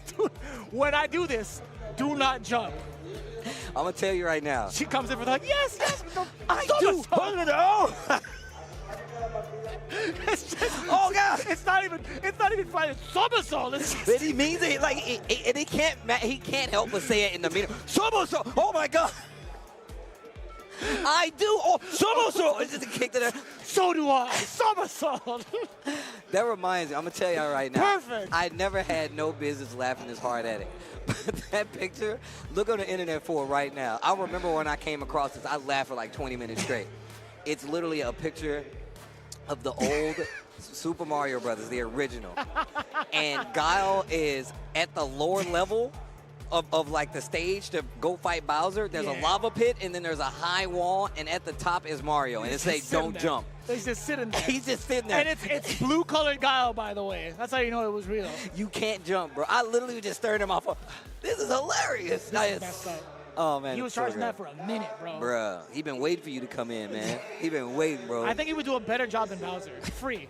Easy, bro. Free. Easy. That's not a winnable matchup. No. That needs to be replayed in Mugen, right? That exact scenario.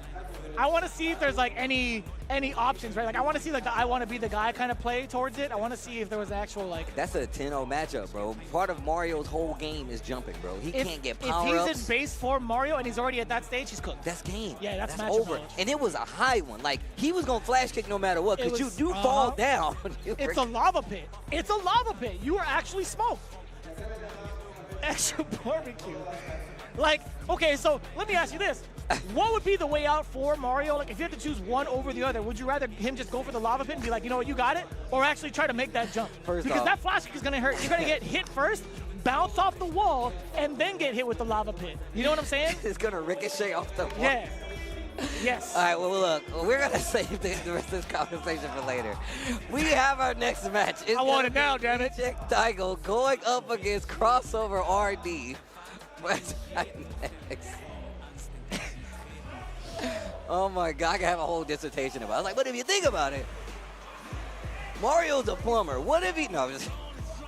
There's gotta be a way, dude. There's gotta be like a dead zone for that. Unless Luigi comes in and throws off the timing, that's the only thing he's done, bro. No, but if it's his base Mario, there's no shot, man. He's done, he's cooked. All right, here we go. Back to the matters at hand. Crossover versus Daigo. Drive rush forward overhead to start it off. That is the ultimate unk check, I'll tell you what. Back-to-back throws. Not too bad, actually. Oh, my God. He's making all the right decisions. Yo, he hitting buttons even with it detonating. Even with it waiting to go off. He's like, nah, bro, I'm not afraid. Bro, and he still woke up with crouch jab against Crossover. The measuring stick. Okay. Even that lady in the back got out of her chair. He's like, I like this. Right? I don't care how evil you are. Yo, put that crate down. That was a crazy meaty. Like, just imagine the people in the real Street Fighter world are calling them meaties. Like, I don't think anybody else would but us. Like, if we were there in Paris right now, it's like, damn, he got meaties. Like, what are you talking about? What is a meat? Can I get it without meat? I'm vegetarian. Oh. Get off of me. Okay, Daigo doing a lot better in the neutral. Catches him walking forward. Big damage on the table. Huge damage. You are not kidding. At the cost of the bar, or at least at the cost of some drive gauge, not too bad. Button. Knocking on the door. Great tag from Crossover, trying to get himself out of the corner, which he does so with OD Psycho Crusher. Not too bad. Also recovering the gauge almost immediately with the parry. Daigo not afraid to play back just a little bit. The drive rush punish, which is really good, especially because me and you actually kind of talking about this yesterday, where you just hold it, wait for a button, and then use the drive rush to actually whip punish whatever they do. Not easy, because you still got to be preemptive, but that's what we just saw. Going for the damage ender. I don't know if he was too sure about whether or not he would hit the corner just yet, but still an excellent choice. All right, here we go. I like that. Big pressure in the corner. OD fireball, trying to scout him on the way out. Throw to keep the positioning, but he teched it too. That walk speed is just so intimidating too. You see Crossover kind of swinging just outside of the ranges that Daigo could potentially throw buttons at. And like that too.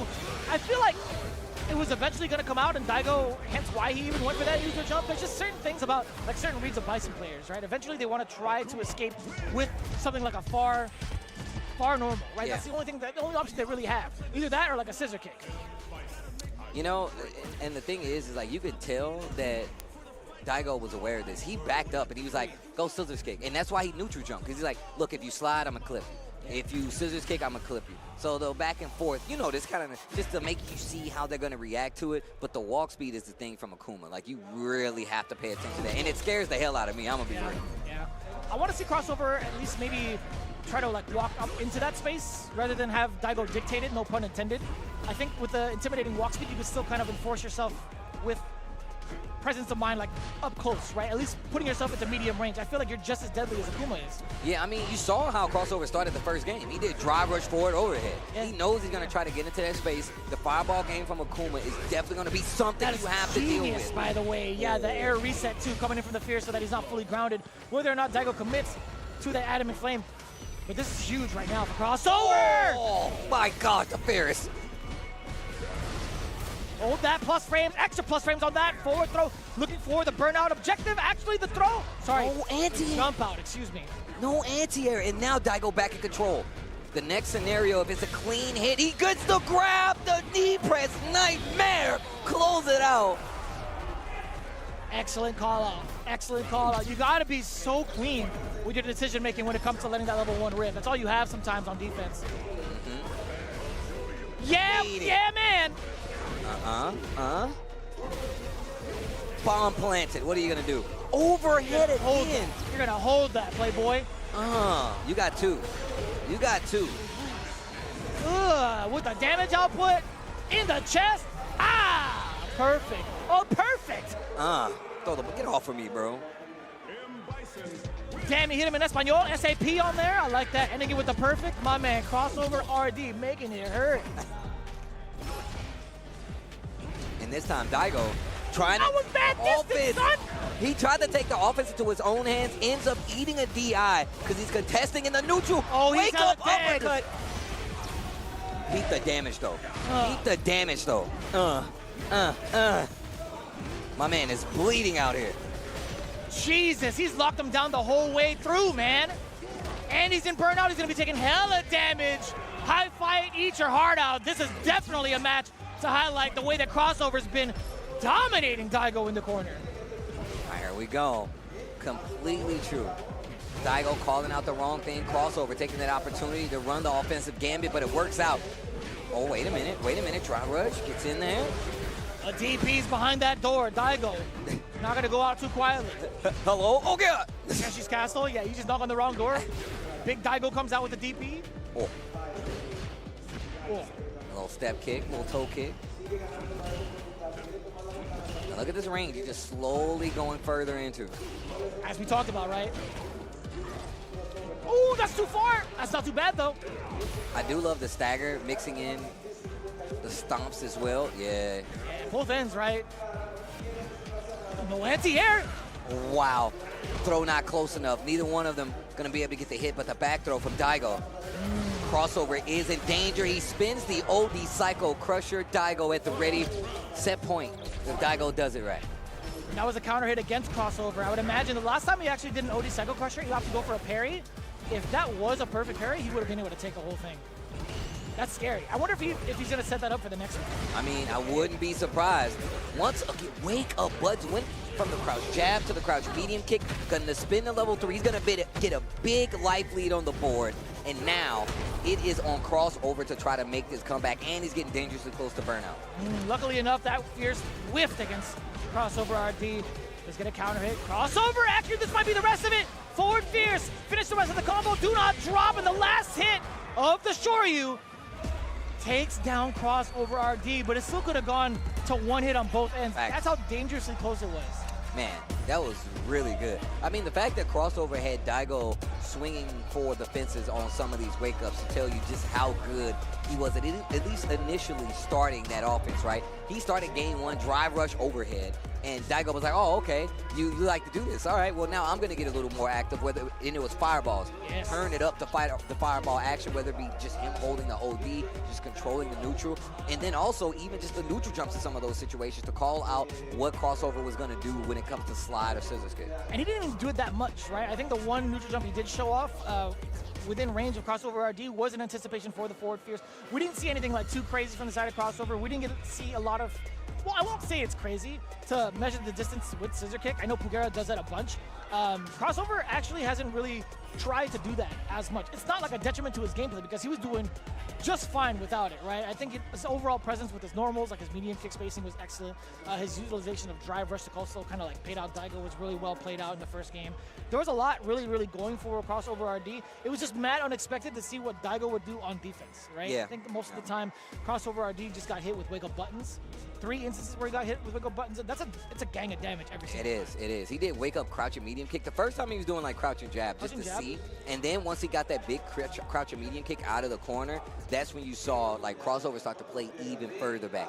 Not as many medium kicks, but also that's because Daigo started putting the fireballs in front of his face, and that made it so Crossover wasn't as active. Gave Daigo the opening and in the offense to start his, and that's what kind of got him out of trouble and got him the W. That's all you really need, I feel like, for Akuma. Like a single hit. Actually, it applies both ways, right? You just need that single hit to go into a drive rush sequence and to pull your way through because they both have tremendous Oki. They both have tremendous pressure as well. I think, well, to be fair, Akuma has significantly better pressure than Bison does 100%. with frame data. Right? You're just going to look at like the plus frames off of medium punch, that being able to like force your opponent to make errors off of that. But Bison doesn't necessarily have that kind of pressure, unless it was like back roundhouse or something, but it's +1. Right? I mean, historically, that's been Bison's game. He's like, yo, you going to hold these buttons, and you need to either wait for me to whiff or be at a range where you actually get a whiff punish, right? And I have to stop. But Bison's, they will check that. They will be like, I'm going to do jab here, stagger fierce. Because you try to hit a button thinking you out of their range, or he did a slower button, boom, you get punish counter, you know? Yeah, that's just the way it goes, though. But honestly, I would have loved to see them both further progress in the pool. I mean, just to double check, that is pool A3 with Daigo, Not Pedro, Oil King, Crossover, and Eldrick. Now, we've seen 3 fall to the wayside for loser side, and that's been Not Pedro, that was off stream. Crossover, we just saw right now, and Eldrick, we saw face off against Oil King. Oil King's been doing a lot of the damage right now, so I wouldn't be surprised if we see Daigo versus Oil King towards the end of that pool. I mean, look, and Oil King has really been playing a lot of the Terry. I'm pretty sure he hasn't stopped playing Rashid, but that Terry is definitely something he can run with, man. He can definitely go a long way with. We've been seeing him. Oh, man, we got a Japan region showdown. Zeta Higuchi coming up versus Good 8 Squad. Gotcha-kun as our next match. That's wild. But, dude, the announcement of Zeta Division hopping into the FGC and the team that they picked up. Across the board. They came in with a big wave. Yeah, and I was a fan of them, like, way beforehand, too. Like, we're talking about, like, maybe 5-6 years ago. That's the first time I heard of them from different avenues of gaming in general. Have you seen I think they're putting up posters for all the Zeta people in Japan. Yeah, they are. And they are superstars out there. They are ridiculous. I need to get some of those posters, actually. I would love to see how some of these posters would look. Give them to me. I will gladly take them. But we're going to get into it. Higuchi, Gotcha-kun, Japan region match here at Blink Respawn. I want a full Higuchi poster. I want the bowl cut to just stare at me every morning. Yes. I need that. Motivation, bro. I mean, I can't be motivated to go that bowl cut, I'll tell you what. Motivation in other ways. Oof. Getting the corner early. Finds a crouch light jump. Oof. They got the safe jump into the forward throw. Pretty standard. Dashing on up, checking with a delayed medium punch. Higuchi's just trying to find a way out, right? Yeah, this is just, it just seems so oppressive for, you know, a Rashid because they don't get to play their game typically. Like, man, I typically get to do whatever I want, but these booms are in the way. I'm usually on the ground doing all this stuff. Yeah, I feel like this is a matchup that's not really fun for a lot of the Rashid players out there. Damn, son! Okay, I'm going to keep the corner. That's kind of crazy. If you think about that angle, like the fact that he gets like autocorrect flash kick like that is pretty insane. What is Mario going to do? That's exactly what I was thinking about. Even if he does succeed jumping over Guile, that flash kick is going to bounce him off the other side of the wall, back into the lava pit. It's science. It's science. It's a mathematical ricochet. I'm telling you, man. Off the corner, think about it, right? Off the corner, on the ceiling, back dribbles into the lava pit. He's OD. I'm telling you, bro. It's science. It's science. Oh, tries to go for the tick throw. Damn. The burnout is on the table when the wall is right there. Tries the bazooka knee to get out. I do like him fighting back. A little delay there. Definitely looking for a flash kick. Okay. I'm out. I am out. Ugh, but trying to jump back in there? Didn't you learn from Mario? Oh, no way. No, He no. tried to propose to Gachikun. Man was just trying to tie his shoes, bro. Let him live. Oh, okay. That too. Yo, nephew in the building? I swear. Young Neff? Oh, yeah, is he? Oh, he's right there. Nice. I swear to God, I hope, like, if Guile were to find a $100 bill on the floor, you think he'd picking it up? Free. He'd have to clear the space, though. Everybody get back. Yeah, it's my $100 bill. I don't give a damn what you say about it. Time is up. That's actually kind of messed up. Like, he's committed to it. Yeah. Do you think he would still do, like, the eagle walk? Like, in Street Fighters? That's what I literally thought that he would have the. It only makes sense. But he's stuck like that. He's stuck like that. But actually, they're a lot older now. The knees can't handle that. Yeah, I okay. completely understand. That's But that flash kick, though, you know that bad boy hurt. The thing is, so since he's stuck in place, whatever direction he's facing, he's stuck with, too. You know what I'm saying? Even if he's in front of the door and, like, he has to tie his shoe, that door is smoked. I'm about to say, man, he can't even put his baby on the floor. The baby's. Flash kicking a baby. Get him away from me. No, kid. No, let me stop. All right, here we go. Put him on my lap. Oh, no. Junior, no. Higuchi, no. Hurricane. Not quite dead. Oh, my gosh, he's still alive. Charge it. Oh, Wait a minute. Level 2 into the eye of the storm. Is that a cow? No, hold this boom. Yeah. I just see this every time I see Every the time, tornado. bro. Pocket, no. I can't. Find his counter on the knockdown. Perfect parry on the wake up. I like it. Also, I'm such a big fan of the changes to parries in this game. I agree with that. I'm such a big fan. A lot more intention behind it, right? Yeah. Big Bird said, he's like, man, you want it to be that much more volatile? I was like, yes, I do. Like, I think it's worth it. But also, slow call out there. Tap parry gets blown up by the overhead. Gachikun dashes up to try to close the distance. Puts himself in burnout. Higuchi still has his corner positioning. But you know Gachikun's going to try to close the distance. Oh, 100%. Did you see how delayed that blade was into the cross, by the way? The timing on Higuchi's been pretty good. Not until this point, though. I don't think he has a choice. Yo, he missed the meaty. I think either that or he tried to bait. He used an early normal to, like, bait something out and then try to press a button afterwards. Oh, he did it. He committed. He had his shoes untied the whole time, Steve. He was ready. My shoes are always untied. Yeah, because he got boots on. This penny is mine. Oh, my God. He could do this, Steve. He could oh, no. Ah, the crouch jab. Gachikun. Set point. The song has been growing on me, I'll tell you what. It picks up. Oh, yeah. A lot of respect being played by both of these players right now. You can tell. Oh, midair. Gonna convert it this time and a push to the corner. Oh, no. Everybody get in the basement. These tornadoes. Oh. Oh, Rashid, don't get out of the basement. He creates one in there. Right? Oh, my Lord. You're hella dead, right? Spend the rest Yeah, of one it? bar, too. Dang. Even if he Yeah. didn't die from that, he would have been able to get the super at the level 1 on the ground. So He brought the tornado into the basement. just imagine somebody comes in. Yeah, I heard you guys are hiding from a tornado, so I brought you one down here. No, don't do it. I can see that. I could see him just making a whole mess. Oh, my gosh. Please, jerk. no. What an actual jerk. Gachikun taking it down 2-0 over Higuchi. Pretty impressive, I gotta say, man. Like, normally they've gone pretty back and forth, but yeah, I was definitely wrong when it comes to the way the Rashid players play this matchup.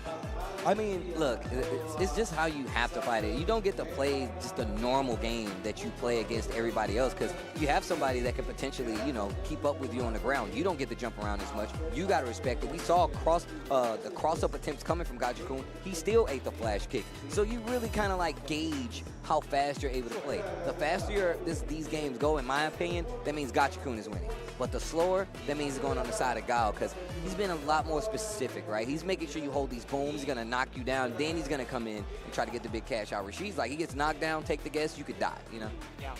That's much harder to deal with in comparison to Guile, honestly. I don't think a lot of players, a lot of Rashid players fear the pressure from Guile point blank or upon wake up as much. Maybe I'm wrong. I'll have to double take that and figure it out. I mean, think about it. You got spinning mixer. Like, you after Guile knocks you down, he's still respecting you if you're Rashid. He's still going to walk up and be like, hey, what's the tendency of what this person do? And if I think about it correctly in that match, I don't think we saw, did we even see a wake-up spinning mixer? But we did see a wake-up OD flash kick. Like, that respect is definitely there because they know, look, I don't want to commit to something too big in these scenarios or else I'm dead. Yeah, it's really hard to gauge it because you have two world-class players that play in ways that you're not normally like acclimated to. Like, you watch a ton of CPTs, you watch a ton of events in general, but these are the only two to really play it at that level. So they do make me kind of think like otherwise. It's like, man, this matchup might be a little bit different. Yeah. And obviously it's dependent on the player as well. And these guys might have experience with each other, so. That's also true, yeah, that's big facts. So you got to take all of that into account. Shout outs to everybody joining us, watching from home. I met a lot of cool people here already again today.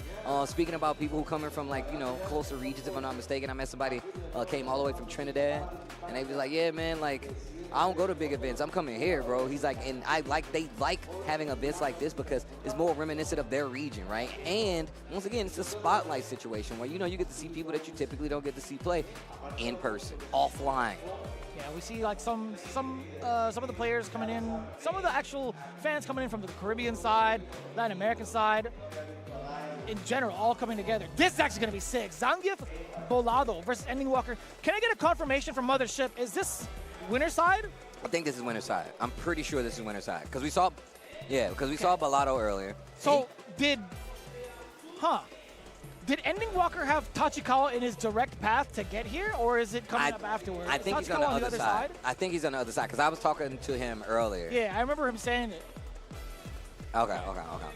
So we'd have to assume Tachikawa is in the lower half of this bracket then. So he's got to have like Hochi. He lost to Lilo. Damn. He got stitched up too? That's crazy. All right, that was really good. He got stitched up too? Okay, Zangief Bolado getting first blood with the knockdown. Oh, that stand medium punch so far. Oh, we got the Ryu too. I forget. The reset, no. Yo, wake up, low forward. Drive rush though. Do the stanky leg. Bang. Damn, I love the movement from Ending Walker, by the way. Just in general, like overall, the way he gauges himself out against opponents too. That donkey kick is just gonna be so obnoxious. Oh no, the delay after the wake up, that was so good. Needs to be careful. Tell me why his timing is life bar. Impeccable, son. Well, look at his life bar. What a time to jump in with the knee drop. What? Crazy. That was so brave. This guy's sick. Oof. Okay. I like that. Using the air medium punch Tatsu just to get a little more carry too. Oh. Creating the space, keeping the space, I should say. Ending Walker coming in with a solar plexus.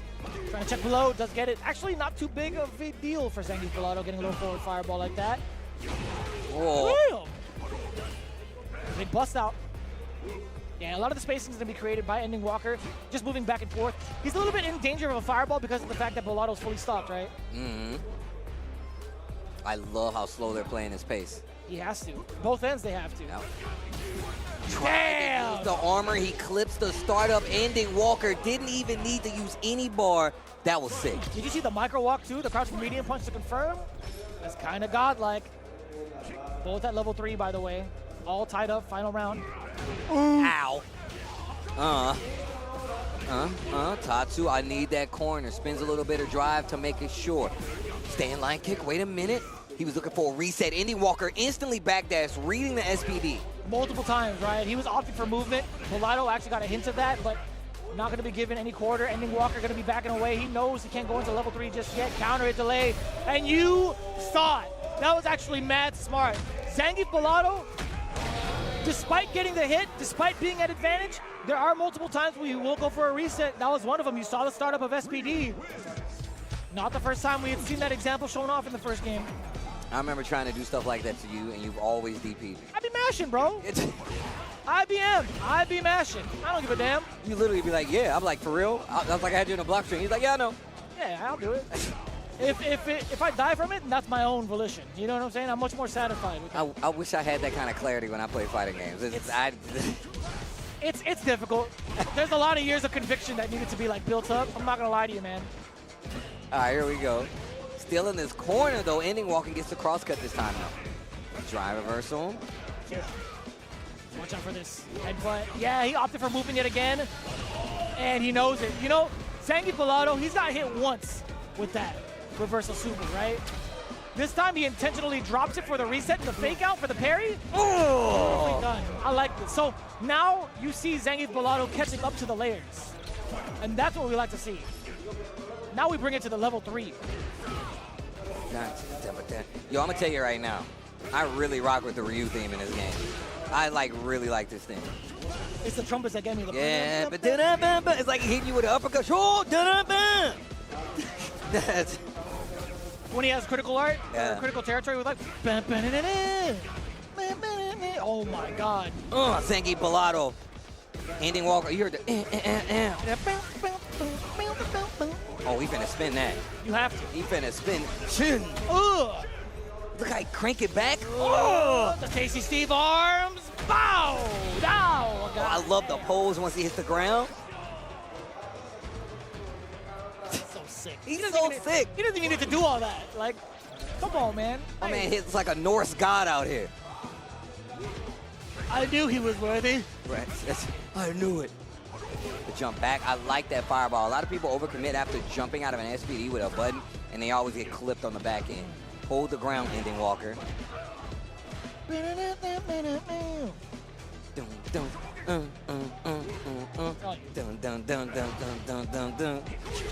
Oh, it's too good. Yo, they are swinging right now. Yeah, Ending Walker again, still outside of the space for some of these mediums that actually hit for Zangief Bellotto. Armor. Do you see how fast he ragdolls across the screen? Oh, the overhead. And Ending Walker. And look, Zangief Bellotto was putting up quite the fight to try to stay in contention of that match. And it just seemed like every time Ending Walker got like the knockdown, it would reset to such a pace that Zangief Bellotto was not going to be able to run it back. But still, anybody else, I would love to see that Zangief versus Ryu matchup with it being Zangief Bellotto and somebody else to see the difference in that match, because Ending Walker is definitely a cut above the rest. I mean, as long as Zangief Bellotto continues to survive in the loser side, we could potentially see maybe like Bellotto versus Blaz. Oh. Right? Like Blaz is like our other contender within Pool A, right? So we could maybe see him, or that possibility, in like a top 24 scenario. The double. Look at the. You know how strong you gotta be to make that happen? It's like you create the waves plus not breaking at the same time. Like, what kind of balance is that? Dimensional rift strength, bro. My man, he's sending waves through marble on the ground. That's crazy. Oh, the overhead. So smart. From downtown with the overhead. My man was drive rushing. He was like, overhead. I don't like how he had time to sliding in. Contemplate. What time is it? Oh, it's overhead time? Bam, bam. Okay. Cool. I wanted to make sure I was punctual. I actually hate getting hit by drive rush overhead. I hate getting hit by that overhead in general. Yeah. Since Street Fighter 2. Oh, that's actually facts. Because they don't even, like, it can't, like, I mean, you combo now. But at first I'm like, psh, psh, yo, word? Like, that's it? Yeah. Man. It feels bad when they hit it meaty enough to get an extension. I feel like a dummy. It's like, that's not going to hit. Yeah. The last possible active frame. What, you're plus 10 now? I mean, that's not the actual number, but you know what I mean. Sure. Either way, getting set up for our next match once again, man. Thank you guys for tuning in. We got some great games still left to be played here. Lots of amazing players. I told you guys Daigo was here. And speaking of, we said nephew, you brought up Blaz. Liquid Nephew versus 2Game Blaz is our next match here at Blink Respawn. This is about to be a banger. An absolute banger. Nephew, look, I'm going to tell you right now. He's coming fresh from a big W at Mix-Up. I was just about to say, bro, like, he is so good. I just think in the last 2 years of watching him, like, elevate his game, whether it come to him being, like, picked up by Liquid, whether it be him coaching a Jam Slam, he has really stepped into his own as being, like, one of the major players out there, not only in the USA, because he's definitely one of the best players in the USA, but definitely one of the best players in the world as well. Blaz obviously aware of this, and definitely one of the up-and-coming players that you have to know about in the world of Street Fighter. He's probably one of the players with one of the biggest target on his back, but he's got the biggest eyes for competition, as he has been so successful in these last few events that he's been at. Even if it's not the big W, steaming from Capcom Cup to now, you're crazy if you're saying he is not one of the biggest up-and-coming players in the scene. I think he won his most recent, if not the one of the... Actually, he won the very first week of World Warrior. Not with his traditional character, by the way. You can see it on the screen. If you talk about eyes on him, target on his back, you would know that the Jamie pick is a possibility. Because he's been practicing a lot with this character. And honestly, I'm genuinely excited. Now I have another Jamie player to watch. Yeah, I've been watching Naruto, and he's kind of like dabbling with other characters right now. I'm like, man, I can't be watching this. But for the record, ever since conception, I have told you to play what character? Jamie. Every time. I'm like, bro, why don't you just play Jamie? You're like, man, I ain't trying to work that hard. I'm like, you know what? All right, you're right. That's right. the truth. I'm bad with Jamie, and that's the fact. I like the minigame that Luke presents, and that's why I'm stuck with it. Here we go. Jury versus Jamie. Nephew versus Blast. Game 1. Let's go. Medium kick right off the cut. Does get a couple of gulps in. Big gulps, huh? Yep. See you later. Oh, wow. Pick up here. Nephew with the drive rush in. The throw. He's got Blast on the ropes already. Dude, these conversions are so good for Nephew. Back-to-back frame traps, by the way. Perfect parry, does get the target combo. Not opting for a drink, but mostly opting for a change-up in the damage. Oh my god, that's hella damage to the drive. The attack on the drive bar. Level 1, I like this conversion. You might be burnt out. If you go for the full damage, he does. Again, not greedy with the drinks. Forward throw, not gonna drink up here. Check number 2. What? He's gonna call him old like that? Nephew's only like 23. Cause the first one, he didn't get it. He didn't even know what to do with check number 2. Yo. What a song, man. Yeah, you know what? That song, I'm telling you, ruined relationships. Not like Coldplay, though. Here we go. Perfect parry. Oh, man. With punish. Nephew down around in his first game. Damn, the frame trap still. Blas being mad stubborn about trying to press out some of these buttons in these strings. Yeah, now he's learned his lesson. Again, no, I lied to you. Another counter hit. And then the DI. Nephew coming back game 1, round 2, looking a lot better. The life bar tells a story. They both got wind. Let's see what happens in the 3rd round. The neutral jump to stop the drive rush. That's one of the things I do versus Jamie anyway, because they like to start off the round and be like, yo, palm, knockdown, hold it. True. So neutral jump is good. She's got buttons for it, though. Let me get a sip. Free flow kicks. Does get the first one on the board, at least for the drinks. No punish on the dive kick. A rather tricky one. It was OD over. What a block. Overhead getting blocked. Medium kick a check with a fireball just being too prominent here, right? I like that. Forward medium punch to get the extension on it. Blas thought he could get away, maybe with a jump, perhaps. Level 3 incoming. That should be hella dead. I like that. Nephew taking game number 1. Now, do we see a character switch? No. All right. I love the conviction. You know me, I'm a character loyalist. Stick to your guns. Also, I want to see him do well with this character. I do too. Yeah. Let's believe. Ain't nobody else. Me, Zaffarino, definitely watching it. That was actually kind of wild. I thought he would hit. Target combo does get the arrowhead strike. Arrowhead kicks, excuse me. Damn, jump medium punch? The Nephew special. Only on the weekends. You gotta line up for it. Okay, gets the throw. Ooh. Okay. Yo, chug it. I like that. Oh. Damn, that's damage.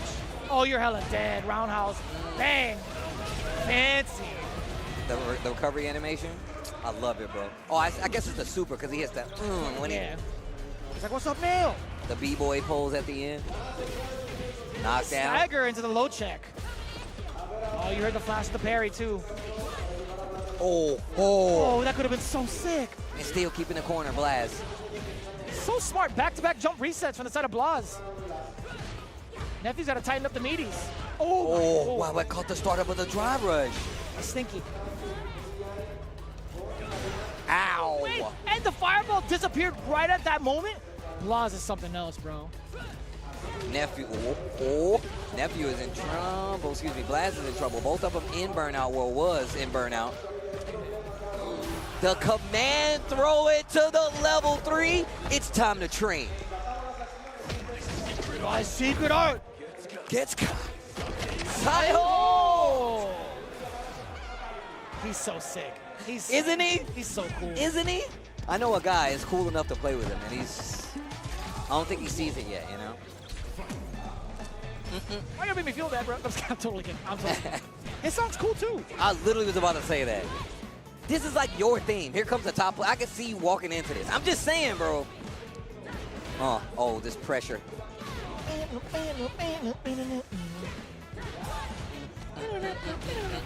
Dude, the trumpet goes ham. I literally about to say, when it hits the last second, God love it. Oh, that's gonna be another round. Nephew with the perfect. Blas got smoked. Yeah. I think it was full control from Nephew. The scramble, bro. Those scrambles are not working out in his favor. Nephew, after he gets the knockdown, he really makes it count. As he should. I mean, Blas has been opting for movement a lot on defense. It's been pretty tough. Arrowhead kicks upon wake up, gets the first drink. Could be a little bit of a changer here. Blas backing away until the fireball dissipates. Drive rush forward. Although he's empty, he can still get a drink. If he puts himself in the level 2, he could get himself into a pretty significant offensive charge. Oh. That was deep. Yeah. And on top of that, just the way Nephew is fighting like, Jamie's dive kicks. You can tell my man has an idea. Okay, goes to throw forward. Into the level 2. Check my engine. The light's on. He's paying quite the toll, man. He went to the wrong dealership. Got sold a lemon. Would have got a lemon? Oh, no. Blaz in trouble. Capcom of Orange? Oh, boy. Overhead from that far? Overhead, and he walked up with a slow trade Nephew versus Blast. Goes the way of Nephew. And yeah, you really saw him trying to like, the way that the speed that both of those characters play is really fast. So you saw like the clash of the speeds kind of happen. That's why you saw so many scrambles, 1. 2, I typically just let Jury do whatever she wants because she be moving around too much and it's hard for me to keep track of her. But in this matchup, both of these guys are kind of like vying for these hits. Although there were quite a few good call-outs, especially using Jamie's dive kick, because it's a little trickier than most. So a lot of people, I'm going to tell you right now, I always get clipped by it because I'm thinking that, you know, it's going to come down at a certain speed, it moves forward, really always clips me. Nephew played really well against it, and on top of that, just controlling the pace. Yeah. That right there, that's one of the major things. Yeah, I mean, like, you think about how often how often Blas actually utilized the dive kicks to actually get past the fireball. Majority of the time, he would just kind of wait for it to dissipate and get ready for the counter action, right? But yeah, it's one thing to take note of it. It's another thing to react to it once the opponent finally does it. And Blas didn't really give him that many looks. But when he did, I don't think it was too bad for the side of Nephew. Sure, he got hit by a couple earlier on, like it was like an OD1, he got a juggle off of it, etc. But like since then, it hasn't really been as big of a threat. Yeah, no, that's absolutely true. But that's the way the game goes. You got to be prepared. I do like Blaz having the Jamie. I love that for him. Yeah, I really do. I mean, he's gone a pretty long way. I mean, you're facing off against Nephew. You're going to have certain types of results. It wasn't even that bad, still 1-1 or 2-1. I think the way he's been performing over at World Warrior, if you go take a look at the replays, he's been doing a great job with that character. He's been smoking people with that character. I mean, but funny enough, the first week it was Crimate. It was like Blas versus Crimate. Blas was playing Jamie, and Crimate was playing Zangief. Oh. Yeah. Crimate with the Geef? That's terrifying. Oh, wow. Daigo versus Oil King, our next match here Called it. at Blink Respawn. Called it. Taiwan, Japan. The king. The king of the oils. Yo, the king of the oils. The fact that he has a Mercedes logo on his chest is OD. That's crazy. That's actually think about how far we've come as a community where my man is sponsored by a team with that logo. And he's got Red Bull on his cap and on his shoulder. Dude, this guy's got it all, man. Here we go. Let me get it. Que lo que? Hasta lobo. And I gotta find out. Yo, I need it in Japanese now. Hold on. I need it in Japanese. Daijoubu? Daijoubu? How do I say Buster? And you know what? Later. I don't know. I have no idea. I don't even know if that's a word. Oh my God. Caught you peeking. Hella damage. I was thinking about the actual definition of a buster. Like, I don't know. Like, I really don't know. Because It's a Mega Man gun, dude. Come on, man. Sure. That's where it starts. If you look in the dictionary, it's a picture of Mega Man. I thought you were gonna hit me with the dictionary definition. I was like, it's one who busts. I'm like, that's not how that works, man. A buster, someone you don't like in your neighborhood. No, it's not. Oh, that's true. Yeah, As far as him. Definition of a scrub. A Yes, guy how who about thinks he's fly. A buster, the guy. Also known as a buster. That's what it says. There you go. Synonymous. Already doing work in the corner. Oil King, despite getting perfected on. This is much more of a different look. Yeah, rising tackle to make sure Daigo doesn't get out for free. Oh, okay. Medium punch, rising tackle right there. Oil King, big momentum here. Round wave, tried to get him to block it, just a little bit shy though. Oh, Low forward, plenty of damage too, connecting off of that. He wasn't even done with that combo.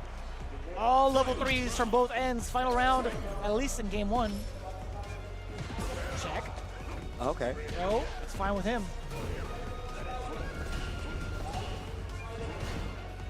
Just walking him down slowly but surely. Oof. That fireball is an issue, bro.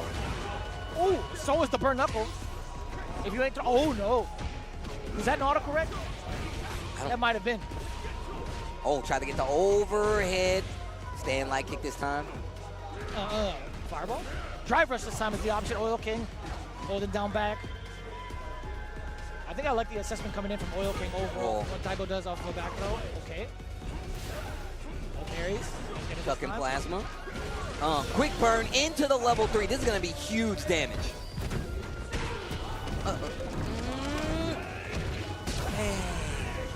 The voice acting is just so good. I met this voice actor. He's actually super chill. Isn't he like super buff too? I thought he was. No. Okay, I thought he was. I mean, I could be wrong. Ooh. All right, fighting back. Like that. Putting the needle. Yipes definitely approves. He's definitely nodding his head on that one. Forward throw.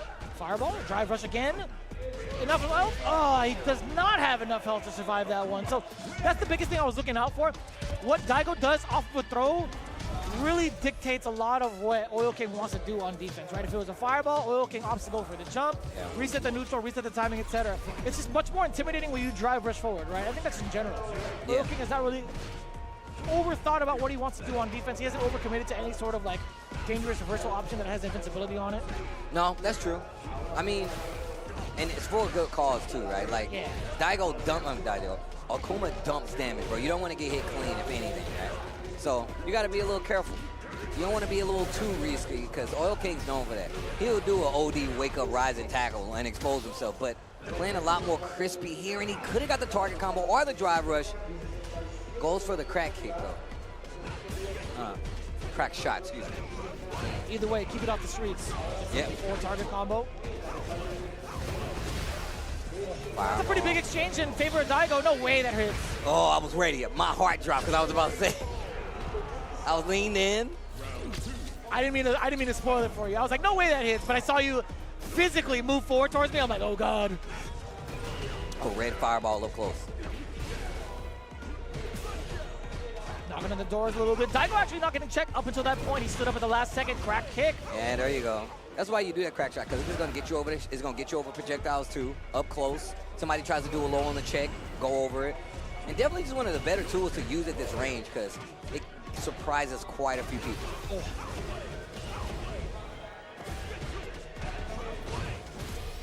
Pressure. That round wave.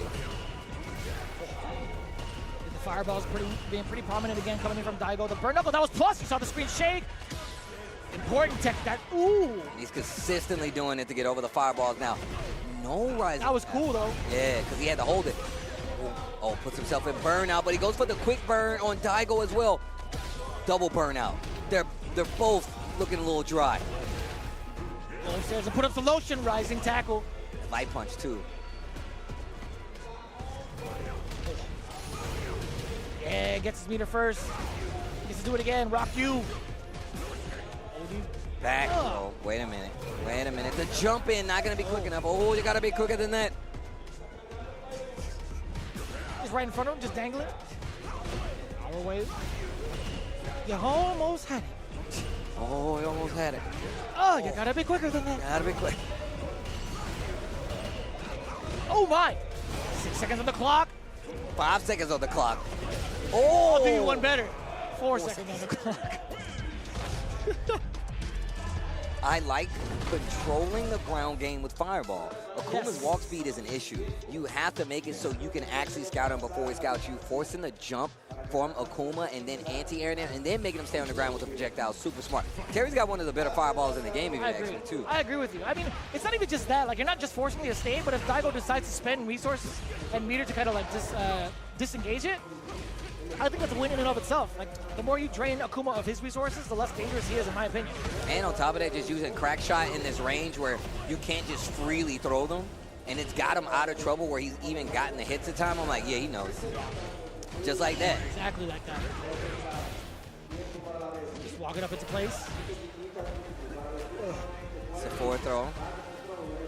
Trying to do it again. Oil King not biting. Jeez, the conversion. I thought he was about to get Tatsu still. It's hard. It's so hard to guess. Okay. It really is kind of difficult to contest against. It's still something that a lot of players are heavily trying to consider against some of these Shotos, right? Okay, gets the initial damage here. Push Pull forward again! Not the first time he's done it. We saw it in that last set he played too. Opening up the cellar for big damage. That was an initial counter here, but opting for the throw. Overhead. Overhead. Fly brush as well. You might be deader than dead. No, what am I saying? Yeah, you're dead. You're hella dead. It's like getting hit by a car, bro. You hear that noise? Right here. Jesus. My man is asleep down there. Dead. And his teeth were clenching. Akuma wins. That means Daigo wins. Takes it over Oil King. The thing is, Oil King was playing really good. I want to say, like in the first game, I think there was a lot of reluctancy towards the second. But honestly, it's hard to tell against someone like Daigo. I think the amount of control he had too, and his options on Wake Up were much more dangerous than what Oil King was thinking about. Like, it's really hard to pinpoint where exactly it went wrong for Oil King. And who could really talk about like throw loops in the corner, right? There's multiple times, and I'm being very genuine here. There's multiple times where you just guess wrong. Yeah, a lot of people don't accept that. Yeah, and that's part of the game. Like I get it. Like it's something that most people don't want to kind of like attribute their losses to. But there are moments where it's like, you know what? I could possibly do that too with my character. No, that's absolutely true. I mean, you really have to take into account that, first off, you're playing a volatile matchup because Akuma, that dude bleeds a lot. So you really got to be careful. But he walks mad fast. And then the fireball usage too, man. Like, that's one of my biggest gripes. I can't deal with his fireball. But there's a lot of warriors out there, bro. Speaking of warriors, the World Warrior is back, bro. The World Warrior season continues. Registration is open for all events. Head on over to capcom.usa/WW25 for a schedule and more information, including the regional finals, prizing, and how to earn the coveted Capcom Cup 12 invitation ticket. If you want to be there, you got to be here and at the World Warrior. Make sure you head on over to capcom.usa/WW25 for more information. And what better way to get yourself acclimated to the CPT than with the premier headset that's been supporting us throughout the entirety of the CPT thus far. Turtle Beach has been in the gaming atmosphere for so damn long and continuously pushing the envelope towards audio innovation. You can raise your rank by checking out the Stealth 500, the Stealth 600, all the way up until the Pro. Can't exclude the 700, obviously. 10% off your first order. Be sure to check them out. Again, I've been rocking with these guys for years. I kid you not. I said it so many times over at Combo Breaker, CEO. Literally, my first gaming headset ever was a pair of Turtle Beaches, and I swear to you, man. Can I take this home? Actually, I need some new ones. I do. I actually genuinely do. This is like the only one that we've been throwing around. I feel like for a lot of the tours, like this bad boy is. I mean, look, they're comfort. You can wear them all day. You can keep your glasses on while you have them on. And like you said before, man, they've definitely been holding us down for quite some time, and we're happy to have them, man. Shout out to Turtle Beach, and you guys can support us by way of supporting them. Head on over to Turtle Beach, get your very own, and keep supporting Capcom as well as Turtle Beach as they hold us down. Up to 80-hour battery life. That's insane. That's actually crazy. And it's wireless. You could take it to the kitchen. You could get a sandwich in between games. That's pretty broken if you ask me. I'm just saying. And keep the headset on the entire time. And the more you know, Now you got to get you some of these bad boys. Yeah. So that pretty much does it for our first 2 hours of blocks, our pools, I should say. We had been going through majority of A. We are going to be switching over to B. We have a lot of players. Before we send you off to a break, just to kind of tell you. Oh, gosh. Punk's in this pool, Kings Vega, Kusanagi, Lugabo, Limestone. We got Cryme, Armper's here, John Takeuchi and Mono, all in the same pool, by the way. In B3, Mena RD, Killju, Thunder Delangus, Nero the Boxer. Pool B4, Bonchan, Yamaguchi, Luiman, another Kusanagi, and Gustavo Bajedos. Well, look, we gave you guys the breakdown. We just made it through A. We're going on to B. You don't want to miss it, but it's coming back on the other side of this break. Make sure you come back and join us for the rest of the Street Fighter 6.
Yeah, come on. Everybody come alive real quick. Battle of the strong, survival of the fit. Take your best shot, hope you don't miss. Yeah, come on. Everybody come alive real quick. Battle of the strong, survival of the fit. Take your best shot, hope you don't miss. Kaboom when I step in the room. Better get up out my way because you know how I do. In my groove, and you know that I never lose. Hit a 1-2 shot with the power move. Yeah, I gotta do what I gotta do. What can I say though? Let me out the cage, I'm an animal. About to tear it up, all guts, all glory. No comparing us, it's my victory. All the way from LA to Osaka. Yeah, you best believe that I'm gon' do you proper. It's a showdown right now, better watch out. Shorty, you can, no man, it's a knockout. No matter who it is, when you match me up, you getting knocked down, ain't no stacking up. Left, right, up, down, super combo. I ain't never scared, never quitting, that's the motto. Yeah, come on. Everybody come alive real quick. Battle of the strong, survival of the fit. Take your best shot, hope you don't miss. Yeah, come on. Everybody come alive real quick. Battle of the strong, survival of the fit. Take your best shot, hope you don't miss. A new challenger is among us. They can take it high, I can take it much farther. Fast with the hands, E-Honda. Defend my legacy with strength and honor. Sonic boom for the non-believers. I'm the greatest ever. I'm the fire breather. Call me Dow Scene. Nowhere I can't reach it. It's a showdown. This is my arena.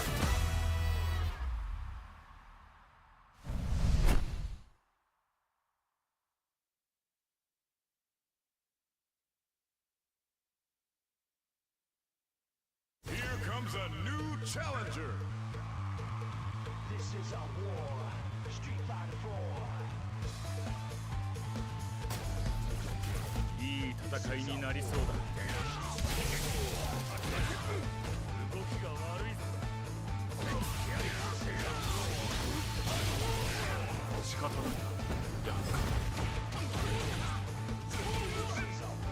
来いよ。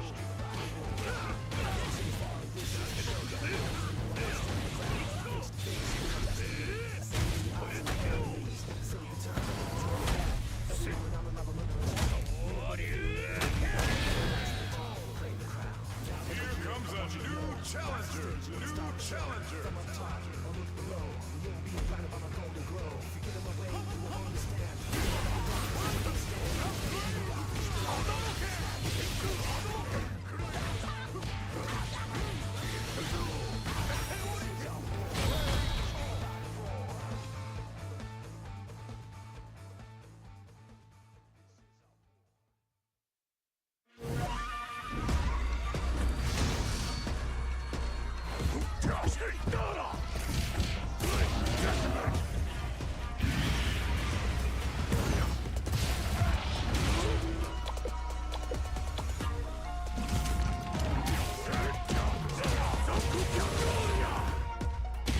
show to you. KO.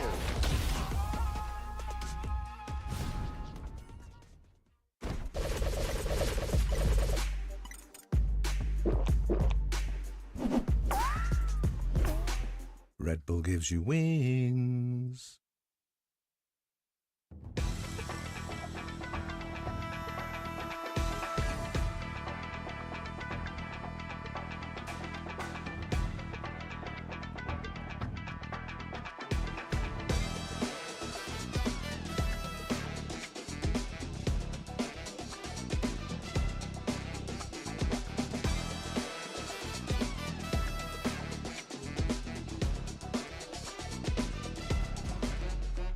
Well, I wiped the crust out my eye and I said, man, it's time for a fire block because I'm with my boy Vicious live at Blink Respawn 2025 for the CPT 2025. Yes, and please, a friendly reminder, it is day 2.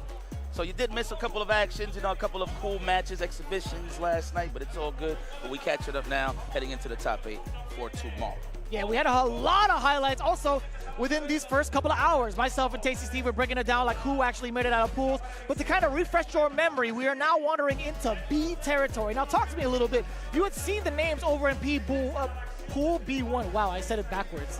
Okay. Dyslexia a little bit. But talk to me, right? We got Punk, Kings Vega, Ferreras, one of the Kusanagis, Lugabo, and Limestone. And Limestone. I mean, obviously, for those that remember, Limestone was definitely making waves at the Capcom Cup last year, which is pretty cool. But the one match that I want to highlight, hopefully they do play, I want to see Ferreras versus Punk the God. Now, mind you, for people that don't know, Ferreras is actually one of the strongest players in the Dominican region, and he does exceptionally well in the World Warriors. I'm not sure how it looks now. I don't know if they have played yet, but I know last year he racked up a couple of qualifications, stuff like that, which is pretty cool. Makes a lot of sense. Now, in can opener, that just passed, well, I would say 2 weeks ago, the finals was, well, I think it was in the winners finals, losers finals, I'm not too sure, but it was Ferreras versus Punk, and that match went kind of back and forth. Now, me and I, obviously being a competitor and stuff like that, I'm saying, okay, they're playing on the online side of things, but I actually want to see how they match up head-to-head when they play in person. And they both play Cammy, so it's going to be a little exciting. But knowing Punk the God, he actually has been switching his characters for the mirror match. You've seen a little bit more of the Terry side of things. But we'll see what happens moving forward. And not, mind you, I've seen B1. I've seen the Land of the Rising Sun. I see the flag there. Kings Vega. Not sure who that is, but hopefully we'll see some representation there. But, again, this whole weekend is just surrounded by killers. Yeah, that's a name that's been thrown around a couple of times on social media. If I've been paying attention, that Blanca has actually been one of the more dominant ones. I feel like we've seen him a lot more in the past, or at least towards the end of 2024 and then the very beginning of 2025. I didn't really see his big presence up in season 1, to be quite honest with you. Personally, at least I haven't seen it. But that's not even just to say one set of pools, right? We have so much more to go through. We had said it right before the break. We got Crime in Pool 2. Arbor coming back into the play all the way from South Korea to visit, by the way, along with John Takauchi. I saw him getting lost in the mall a little bit, trying to find some Starbucks. I'm not going to lie to you. I was actually confused. I'm like, there's no way that's actually Johnny T, but it really was. And then Mono PR, obviously, known very much so far and wide, especially within this community for that Bison play. Then the rest of it, there's so much more to go through, right? Oh, my God. Momochi's here? Wait. Oh, and Pool? Yeah. We can talk about it if you want. Hold on. Let me see. So we got, I already knew Fudo Itabashi was here. Samurai's here. Wow, that's fire. I seen Ajax Fidelity. Shout out to Puerto Rico. He's in the mix. Momochi. Wow, he's in Knuckle Dude. Knuckle Dude thing. Oh, wait. This got to be the pool of death at this point. Hold on, let me see. Momochi, Knuckle Dude, Problem X, Jimmy DR, Zaffarino, and Kid Frost are all in the same pool. Ooh. That's not how Kid Frost feels. And that's a fully stacked one. I mean, yeah, I think in terms of the overall presence, numbers-wise and quality-wise, I think you might be right. C3 might just be it. And then C4, we have Hikaru, Boost Lee. That is going to be a fire matchup. Pretty sure he's going to come into the Terry the whole way through, but we'll see what happens. Nari-kun, of course, in the mix versus Roy away from DR, right? A lot of familiar faces. A lot of familiar faces. I'm actually very surprised to see Nari-kun here. Nari-kun, I very much so rarely see him outside of Japan, mostly through highlights, mostly through Topanga, etc. This will be my first time actually seeing him in person. Oh, okay. Oh, wow. All right. Well, let me update the Pokedex. Shoot, man. I am excited to see this. I love that reference, by the way. Like that. You're a real one for that. You know what I'm saying? I need information. I love that. You know, and I look up and be like, Daigo Umehara. Dun, dun, dun. Yeah, you know, that's pretty cool. Yeah, no, most definitely. But going into it too, Pool B1, the biggest highlight, obviously, in the entirety of it, I mean, we got Men RD also in B3. We got Kills You, Thunder the Langus, the artist formerly known as Joe Ume Rogan, Nero the Boxer. But B4 might actually be my second highlight. You got Bonchan, Yamaguchi Luiman, the other Kusanage, and I don't know who Gustavo Paje Dos is. I don't know, but that name is fire. My man's Gustavo Page 2. Check the scrolls. Check the scrolls. Brazil got some killers too, man. Look, I am not surprised if somebody just come out of the woodwork and showcases their talent, and then that way we just have more attention to their region and their strengths. Yeah. That's usually the case. I mean, that was the case with me with Crime and Blas last year. Yeah. Yeah. So, you know what I'm saying? I hope history repeats itself. Yeah, I mean, we're looking forward to it, right? We've already seen a couple of shakeups. We've seen some matches that kind of went in the way that we thought. But in terms of character selection, one that threw me off a little bit was watching Blas go for the Jamie. Now, I had a hint of that over in World Warrior week number 1. We were talking about it before the break. It was Blas versus Crime in the grand finals, and it wasn't the characters we were expecting. It was actually Jamie versus Zangief. Okay. It's kind of wild. But I don't think we're going to see any sort of wild picks in terms of Pool B1 with the exception of maybe Punk. I want to know what his counter pick is towards the mirror match. Man, I don't think about these matches. Punk is scheduled to play at 1 p.m., so hopefully we do catch his matches. I'm pretty sure he's prime time. You know, the guy can't say he's Hollywood, but he pays his rent well, whooping everybody's ass, so it's pretty cool. Yeah. So you're definitely confident in him going for the Terry matchup? Yes. Or sorry, the Terry going into the Cammy matchup? Depends. I would say it all depends on how much the crowd is hyping up Ferreras. You know, sometimes you do the Cammy mirror and you're like, oh, you know, you hear the crowd going for Ferreras, and probably in the back of your mind you go to yourself, oh yeah, you think this guy's the better Cammy? So he might go with the Cammy pick. Or if he's trying to go straight. There's a factor. Yeah, it happens. It's like that. You know, there's a thing called ego and pride. It happens. And it's not a bad thing, especially in a competitive space. You want that to keep that edge up. So I actually appreciate that from Punk. But I mean, again, the Terry, you've seen it a lot on the online side of things. So I don't know. Knowing Punk, he literally main Street Fighter 6, so I'm not surprised that he plays all of the characters. But in terms of when you really got to make it count, I want to see if he's actually going to pull it off. Yeah, that's actually kind of a pretty bold and underlined statement, to be honest with you. He mains Street Fighter 6. There's no truer statement than that. But as it goes, majority of the time, we got to go through the pool play, baby. Yes, lifeguard work. That's right. We got to make sure these guys don't slip on the side of the pools. APG versus Mitch Rock 08. Now, what's pretty cool is they're Dominican, but I'm not too sure about APG. But Mitch Rock got that old school, like, sports game name, you know? Okay. Mitch Rock 08. Like, you got to send that invite. I got to be typing all that up, too. Whoa. Hey, right off the bat. That's my joint. That's my joint. That pan. Yeah, I feel like, so both definitely representing from DR. You can see it on the top left and top right of the screen, or at least you could a little bit earlier. But we do have a slight disconnect. That usually happens in the gaming space. That usually happens offline, you know. Can't blame them. We are going to get down to it. However way it is thrown, however way it is kind of ruled, the person who is responsible will be getting docked their pay. I hope not. Everybody need to eat. You got to pay the rent. That's what it's all about nowadays. That's why we got to own our stuff. Listen, man. Real life talk. Penalties exist for a reason, man. Yo, man, listen. I'm going so hard to try to own a lot of the stuff that I have, bro. You know, just to talk. I hear you. I hear you. Some real life stuff, you know.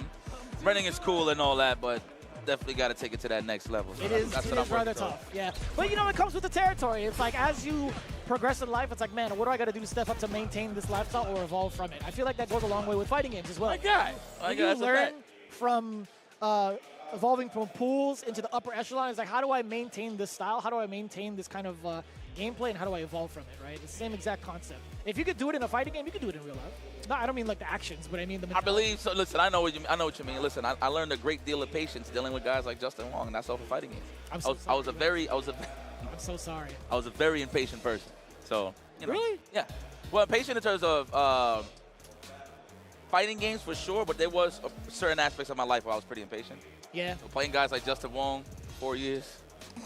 Well, I mean, at this point, 10 plus. Yeah, definitely humbled me up when it comes to patience. So definitely translated to life. I will say that. Pretty good. Oh, no doubt. Yeah, I think there's easily a lot that you could take in from learning fighting games and also like playing at a high level or even trying to and attempting to, that gives you like another perspective on life. It's like, man, for one thing, it's like, if you ain't good enough, and I'll definitely speak on my behalf and talking about not good enough, you'd be spending a lot of cash to get to these tournaments, only for it to not pay out sometimes. But it's like you have to, if you really wanted it enough, you would figure out what you're doing wrong to get them for the next one. I think there's a lot of like perseverance in that lesson, and also like financially, money management. I mean, you just got to care at the end of the day. I mean, look at that man at RD. You know what I'm saying? You have to. Coming up from nothing, coming up from buckets into Capcom Cup champ twice. So there's no excuses. You just got to put in the work. Just friendly reminder, they can only be one. So it's all about personal growth. You know what I'm saying? Yeah. Whoever takes it the most serious, we'll garner the best results. And it's a mental thing too, man, on top of that. It's not easy.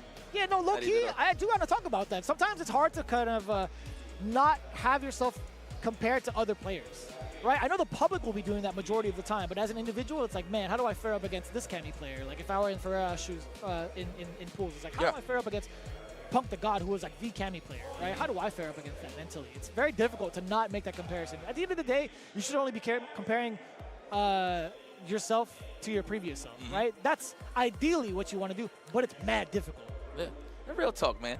I like how we could just separate each other from the game a little bit, because we could sit all here all day and get analytical, but look, we're here to connect with the people. So hopefully the people at home is just chilling with us, man. We're just killing some dead air time for you guys. We're setting up right now in the middle of the stage. I believe there was a bit of an issue with the controllers and stuff like that, but I think we are just waiting for the next match at this point. Isn't that him with the same shirt?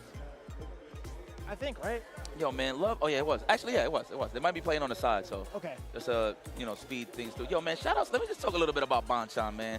So I've been following this guy for years. Like, yeah, it's legendary. You've been following for years. For years, like literally, right? Obviously, for people that don't know his origin, Street Fighter 4. I don't even know before that, but when there was warnings of a guy that was ridiculous with Sagat in America back in 2009, and going into 2010, Bonchan was one of those names that was ringing, right? Obviously, fast forward, done great for himself. He has a great family. He got twins. That's crazy on the first try. That's a blessing. That's wild. You know what I'm saying? Wow. He can kick back. I can kick back now, but I seen Bonchan in the front. He's over here. The entrance of no, this is earlier. Oh, sorry. No, you good, brother. So he was in the front right here on the table, and I just went and say what's up. Like, people was just like surrounding himself, and I just said, hey, man, big fan. He goes, oh, Yipsu, and he like grabbed my hand. Now, mind you, it's little things like that, because you're not really sure if like they're watching your work or they like know you in any capacity. So it's pretty cool that he shows the love. Made me blush a little bit. You know what I'm saying? The fact that he called you all by name, that's very uncommon, by the way. Yeah. Most of them would be actually kind of reserved and be like, oh, hey, and like shake your hand or whatever. It was love, man. It's love at the end of the day. So I just appreciate guys like Bonchan. Like, he's been in the game for a while. He doesn't have nothing to prove, but the passion of the game helps him move forward and keep him involved, which is pretty sick. So he's all about moving the culture forward however he can, whatever he can control, you know, so it's pretty dope. I think he was brought in by Daigo, right? Because they would actually be playing a different game, and he actually brought him in. He's like, you know what? You actually have some pretty magnificent reads. Have you ever tried applying that to fighting games? And then the rest was history. Well, oh, yeah, they was playing like a board game or something like that, right? It was with tiles, yeah. I don't know why the name escapes me, because my parents play this every weekend, and I literally cannot remember for the life of me the name of the game. About that. I genuinely cannot remember the name of it. And it's quite popular. I just can't remember the name. It'll eventually come to me. I'll probably look it up on the side or something. But no, that's true. That's a fact, though. Just to fact check that is true. I remember that was one of the origin stories of Bonchan. So, yes. Yeah. Damn, good reads to just place a guy. Like, that's pretty sick, though, if you really look at it. Like, when you think about it that way, there's a lot of application of, like, skill-based reads. Okay. But how do you apply that towards, like, execution? It's like, how did you get that good at execution that fast? Because I will say, as great as Sagat was, I think there was some, on the higher end, execution-heavy things you needed to do with Kara's, with that character. And yes. I think mostly with understanding the spacing, too, right? Knowing how to space things out to correctly go for Kara uppercuts, Kara tiger knee, Kara tiger shots even. Fire. Yep. Damn, it's crazy how Daigo's seen that. And it's like, yo, your execution is God. Like, bring that a fighting game. Daigo, you should have told him to pick like a Sea Viper or something. You know what I'm saying? To really test his execution. That's too much, man. That's intimidating. Woo! Speaking of which, I didn't even know that was going to be the match. So Mitch Rock actually, he was up earlier against DPG. So two things could have happened. Either the disconnect actually led to a quick victory for Mitch Rock. That's back? Damn. It could have been. Or it could have been that Mitch Rock was originally supposed to play against Bonchan. Oh, it was the former. It was the disconnect. Yeah, he wasn't plugged into the Matrix. Yes, he wasn't. No Chris. He wasn't locked in. Unfortunate, but you know what? You have an opportunity now to showcase with that a little bit of a bypass, if you will. Now you earn that right to go up against Bonchan, one of the legends of the game. Interesting. I'm trying to find the name of the game, and I can't right now. And you said it's with tiles, huh? Yeah, a little small like cube tiles-ish. Kind of reminds me of like Shenmue for some reason. Anyway, let's go. Crouching jab into the fist, all ready for the knockdown. Okay, Mitch Rock, make him bleed. Look at that. Bonchan is just trying to gather information right now. It's like, oh, you like to throw a lot? All right. Try to hold up. Didn't work there. Okay, your medius is good. Wow, try to hold up again. Woo, okay, Mitch. His conversions have been pretty solid thus far, except with the exception of one crouch jab that wasn't converted into anything. But that's not too bad, right? Hanging back just a little bit. That neutral jump, not too bad to take that damage. Damn professionals. You know me, I slack. I said, when I play a DP character sometimes, like with Ken, I'll see a neutral jump and I just let it rock. I'll be so upset. But man, Bonchan is just so seasoned, so good. The throw, not to condition. That's 2 hits away for sure. He has the meter for it. Oy, don't whip that low medium kick. He was baiting that. That spacing trap was sent a mile away. Got the lead with that one. Wow, I like how he opted a backdash, probably reading a DP, but again, he could just reset the situation and go for a whiff punish from that range. Very nice. The conversion, exactly what we talked about, the spacing. He went for OD Fireball, confirmed it from that far into the level 1, and it all goes to show to you were talking about data gathering. This is definitely an unknown, I guess like a uncharted territory for someone like Bonchan who's never recognized the name before. But maybe in DR, people are like, yeah, don't sleep on Mitch Rock. Yeah, that learning curve, that learning experience of tournaments on the fly, man, it's crazy. Got to learn that competition. I mean, he's pretty competent so far. Mitch Rock has been perfect parrying a lot of the fireballs. He had a lot of damage and a lot of control earlier on. But now what happens if Bonchan cranks it up just a little bit to medium heat? Oh, that was so sneaky. I thought it was a throw. Just the animation of Akuma walking forward, it looks like a throw regardless. Naturally, right, Shimmy? But 100%. Akuma's is a little bit more sneaky, if you will.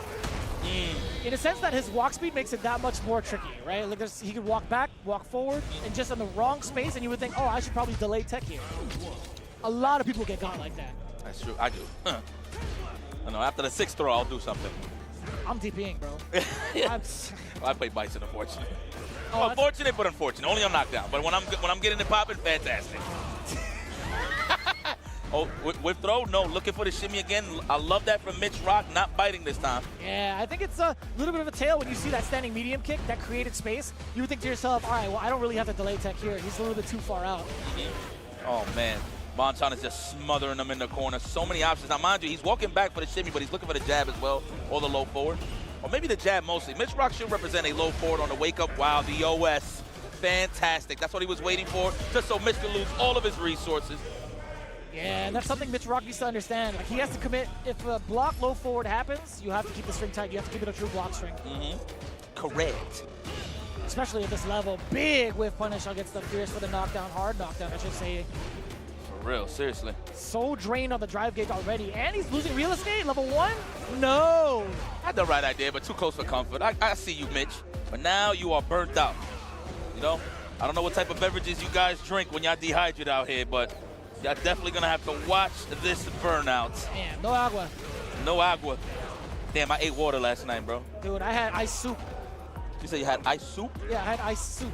Soup. Yes. Oh, okay. Oh. You just like, yeah, okay. Okay, well, hey, I ain't gonna judge you, my boy. Damn, Bonchan out 2-0. Sheesh. Shake my hand. You know what? Respect to Mitch. Obviously, he got there due to disconnects, but that's all right. I feel like Bonchan might have got that result regardless. So maybe the guy that got DQ'd or something must have been like, hey, man, thanks for being the sacrificial lamb, huh? I mean, Mitch Rock wasn't looking too bad, honestly. That first round, that first round, was looking right in his favor, yo. So the thing about Mitch, right? Obviously, he was comfortable early on rocking his offense, but Bonchan caught on. Again, he was downloading the first game, right? Yes. Second game, what Bonchan did so incredible is the corner control. Mitch Rock was obviously looking for options. He was trying to do the charge punch out the corner, Yes. but he got DP'd. So once Bonchan took away that option, he kind of second-guessed himself in terms of random dashes and jump-ins. That's why you see Bonchan just have full control. He was in his head, to be honest with you, the whole time. It looked like Mitch Rock was just trying to fight to survive, find an opening just to get out of there. Not necessarily trying to play, but just trying to figure out Bonchan in the process. It's pretty tough. Yeah, even if you didn't catch the whole round, right, you could just see it off the replays. How often did Bonchan force Mitch Rock into the corner? How often was he playing in that side of the space on the stage? It's like you could just see it right off of that. It's like you see the life bar, you see him in the corner, you just deduce it off of that. It's like, damn, Bonchan just had full control? Now, mind you, those are the type of scenarios all top players fall for this. They get hit with it at least once or twice. Every time you see somebody scheming to shimmy you, wake up with a low forward or sweep. You just got to test it out just to see, because everybody's trying to walk away. They're not trying to sit there. Now, obviously, there's certain scenarios where they do like a jab, wait, and they crouch and they don't move. That's when you know they're looking for, like, to take their turn back. Like, they block that max distance jab, and then obviously you can't chain into the jab no more, so you can go for a crouch strong, low forward. But the way Bonchan was playing, he was literally looking for jabs and throw attempts. So, and he was always walking back.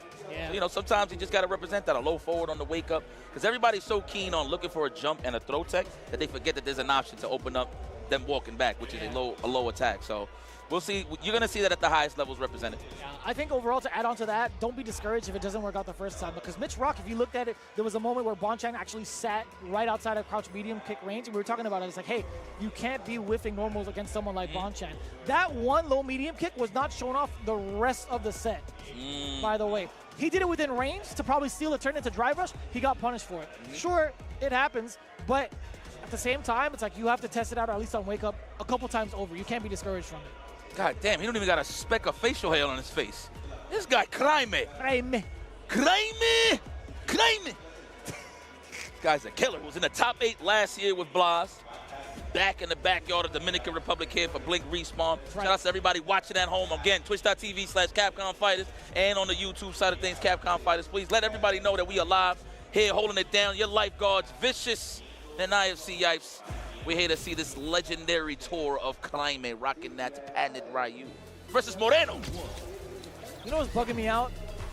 I still can't remember the name of that Japanese game, dude. I've been thinking about it because the Filipinos play that stuff all the time, and I just can't remember it. You know what I'm going to do? I'm going to holler at Daigo, and I'm going to speak to him in my native language. I'm going to speak to him in Spanish. So I'm going to be like, hey, man. I don't know, let me chill. He'll probably speak it, too. He knows English. Don't be fooled. He knows hella English. But Crime knows hella damage. This Ryu's looking damn clean. We were talking about the characters that he can't show off. He doesn't need to unless provoked, right? The Ryu's going to be just fine. Yeah. I do believe he does have a Ken in the pocket as well, but... He showed it off at CEO. Okay. He also has an Akuma. I think he just overall showed it. Showed on my ass. He prefers Ryu. Okay. Big damage, I don't blame him. Get it. Speaking of big damage incoming, is he going to build a third meter? Absolutely. Stupid question. He's hella bad. Look at the pads on the arm. Look at the arm. Tasty Steve's. You know, I ain't going front. Steve got a humongous bicep. You too, brother. Flex real quick. Damn. I'm hiding it a little bit. I'm getting there. Yeah. Oh, yeah. Look at that. Hill and Valley, baby. That's what I'm talking about. Yeah, touch it real quick. Touch it. No, it's there. The foundation's there. Thank you, brother. Thank you, brother. I just want to let people know I've been in the gym. Actually. Okay. Yeah, I've been in the gym. Yeah, listen, you got a bionic arm. I've actually gained weight in terms of muscle. It's called bulking season. Yes. I'm on that right now. So. My man. Yeah, I've been on it 3 times a week. The foundation. Yes, sir. All right, let's stop feeling ourselves here. Let's go to the matchup. Let's feel this match. You know what? I'm not against it. I'm not, just keep doing it. I don't care. Self-love is powerful, baby, no matter how you do it. Jesus, Crime again. Even Moreno's kind of smiling about it. He's like, damn, dude, I'm getting washed. Yeah. He's smiling because he did it himself. He was smiling at it. He's like, man, this guy's good. Diablo loco, te tigre está muy chacho. You know, they ask questions, but they don't finish the question. Yeah. That's the Dominican style. When you're getting washed, be like, Diablo, este muchacho. Right as you get punish counter too? Oh, hella damage incoming. Damn, it's because you on the camera? You ain't get the level 3. He tried to go for the meter build. I like that. Yeah. I don't think there was any other option to extend that combo, no? Oh, snap. Jab DP, interesting. Yo, I still want to figure out, does DPs beat throws? Do they beat throws? Kind of like 3 out of 5? I don't think so. Yeah, because I've actually seen people with bar just do straight up DPs. And I'm like, are you just hard reading the stagger? Oh. I'm going to look at the frame data, actually. While Crime moves on to the rest of the pools, not too bad. That's actually pure destruction when this guy gets on the sticks. Crime. He is on stick, right? That's what I like to see. The classics preserved. Why do you think I'd be so happy when I hold the big tricks with the lever? I love the classics, man. That's what I was built on. Now, mind you, I wasn't really blessed on the Japanese side of things with the sticks, but I was on the American side. But man, great stuff to Crime. Full control. This guy is all full stops in terms of his confidence. He's good. So if you check it out here too, not only in the replay, but also frame data wise, it's airborne on frames 7 through 35. This is light punch DP. So if you do a median of grab, it doesn't work out. Oh, so he's hard reading tick throw. Possibly. So tick throw. Okay, so whatever button negative it to the throw, added more frames. So 7 frames to go airborne. Okay, that makes sense. Okay. So it doesn't necessarily purely beat a throw. Contextually, it has to be within like a tick throw setup. Okay, and then obviously it has to be raw, right? Like no drive rush. Jab, like a drive rush less jab, it's a throw. Yes, because if it was drive rush jab, I still think it keeps him grounded enough. Yeah, no, 100%. Okay. Nice. Well, very nice. The more you know. we're still learning. I mean, like, that's the best part about fighting games. There's things that you learn. Sometimes you forget about certain things, but when you relearn it, it's like, oh, contextually, I could add even more sauce to this. You gotta do that, man. Yo, Capcom, what's up, bro? Like, anytime we learn something, just be like, the more you know, and then you just put DP, airborne, 7 frames, like that. Yo, that'd be fire. I'm telling you, man, educational. You know, y'all remember the show? 1, 2, 3, 4, 5, 6, 7, 8, you know? 11, 12. It works. I'm telling you, that's how I learned my 1 to 12. Love the Electric Company. Are you kidding me? Dude, that's where I got all of my groove when I was a kid, man. Oh, yeah, that flavor. The Electric Company. Yes. I'm telling you, man. Ooh. I'm about it, bro. I'm telling you. I see you. The Filipinos are very cultured. Why did you say it just like my dad? Is that how it sounds? It definitely sounds like that. Oh, yeah. my bad. I didn't even know. Man, but great matches overall. I'm not sure who's on stage now, but it's all good because you are stuck with us. Oh, it's Vic. It's Victor. I'm really from Philly. I'm really from Philly. Don't get mixed. I know I'm in Orlando, fat cars, garages, but I'm from Philly. How many cars you got now? I don't know, but when he kicked a lot of people's ass in Street Fighter V, he bought a whip. He did. He did. Come on, the thorn. Yeah. Yeah. I still don't know the lyrics. I got you. I told Steve I will print it out for you, and you got to hang it in your room.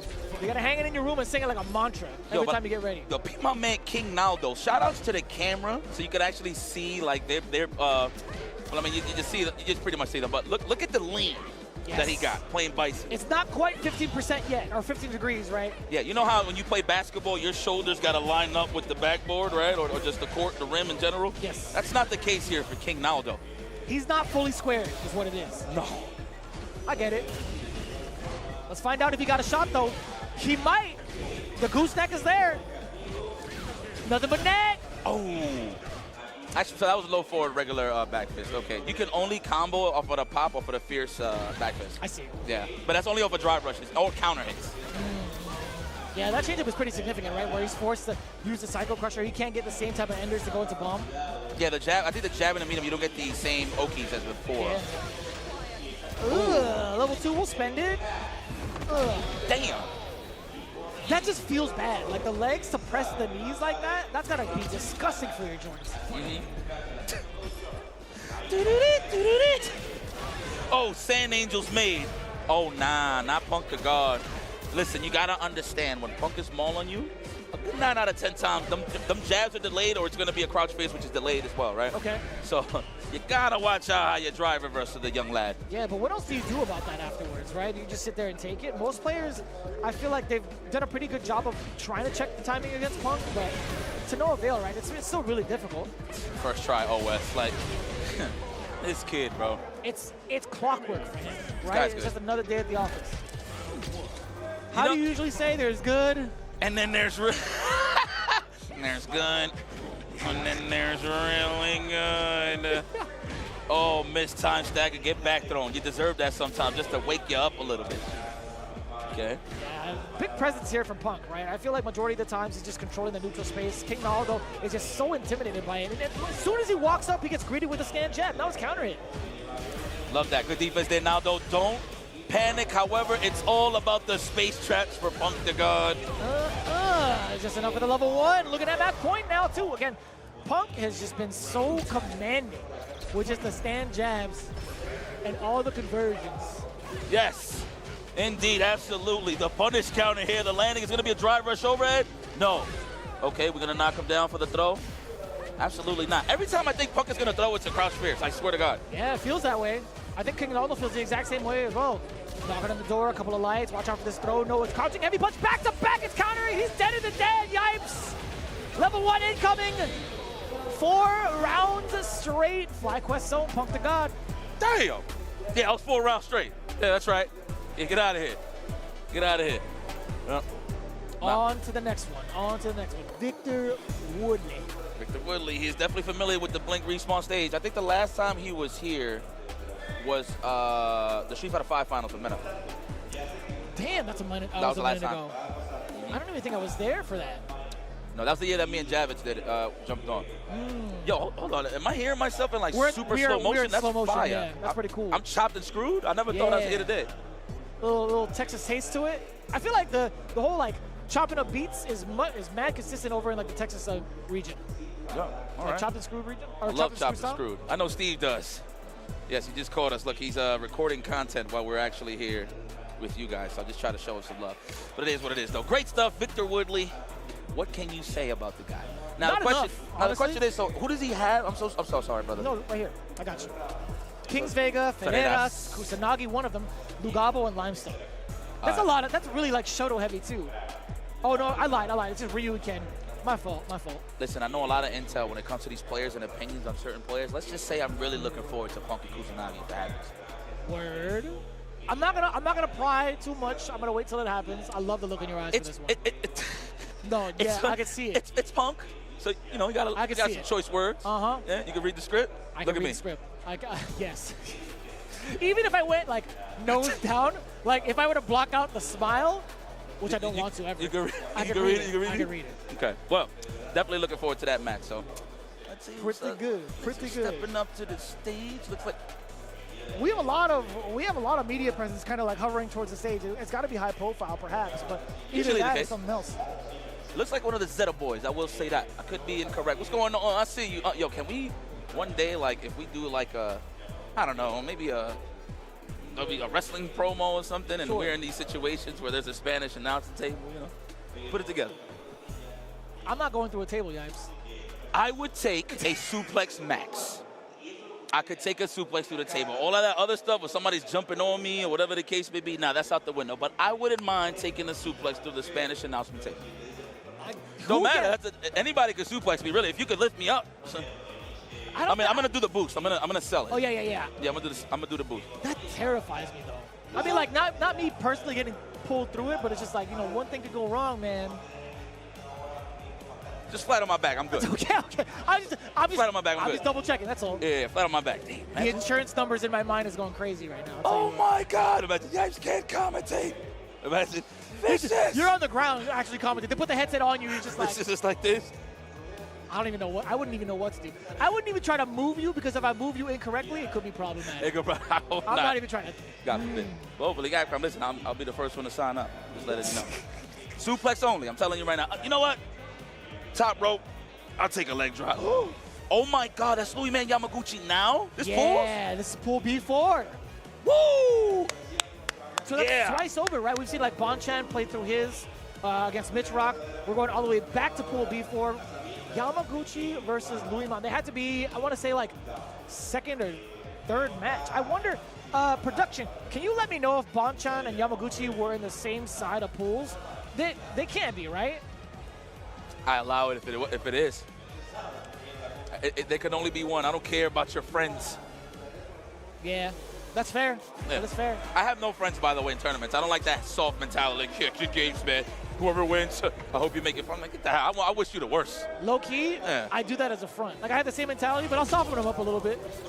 Yeah, GG's, man. Opposite sides of pool 4. Okay, good to know. Yamaguchi, cut from a different cloth. Good God Almighty. Louis Man is on the corner getting a press hard. Good read on the throw attempt, but he just couldn't follow up, which is unfortunate. But speaking of following, This character is so good. She has everything to deter Dhalsim from doing whatever the hell he wants, genuinely.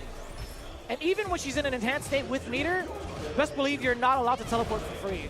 You're not even air teleport, because she will snipe you out so quickly with level 2. oh yeah, covers both angles. And her jab is pretty high too, so he'll catch a teleport if it's not meaty. She does so many normals to back herself up too, like back roundhouse 2 if you call it. That right there, you know he was waiting for the teleport, right? That's exactly why you saw it. I love that move. It looks like a throw. So that's why I see when people do it as a delay on a drive rush, it's pretty strong. Oh, stand fierce? No, Yeah, stand you strong. saw I it. hate their partner. It's such a good button. And cancelable. Just the tip of the fan. And you're enhanced. Oh, you are eating so much of this pressure. Do it again. Chosen. Knock on the door. That's it.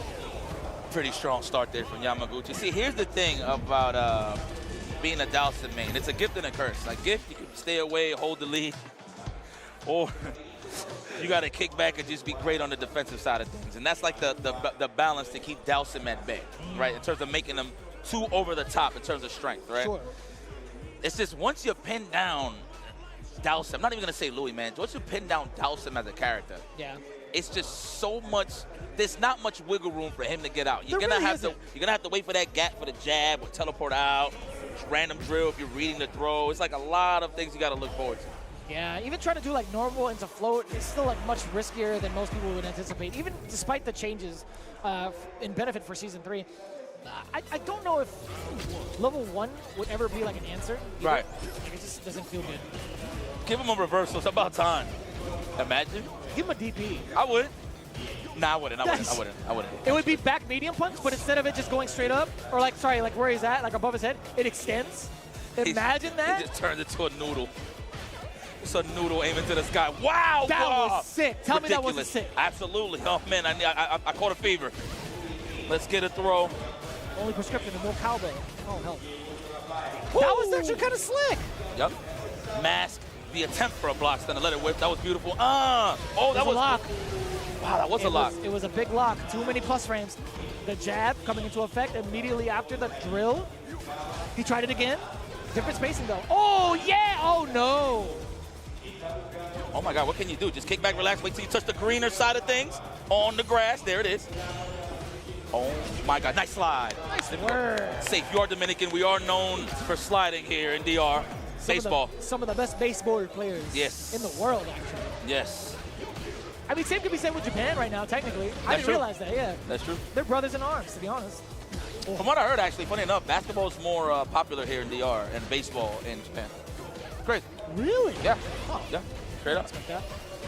Did not expect that at all. Oh, I like the parry. Looking for the perfection parry, and it was a mid-attempt too. Damn, not getting the freeze frame. I know he's trying right now to just find an option to just back throw something. Oh my God. Still able to track it down even after the back teleport, huh? That's kind of messed up, especially in the corner. Yeah, like what? It's exactly what we're talking about. We're tagging on to the exact conversation we had. Like, what do you do as Dawson in the corner? Even if they give you enough space, Yamaguchi still has an option to chase it down. Yeah, the fact that he has those the fans to match. Oh, yes. Let's go. Louis Man.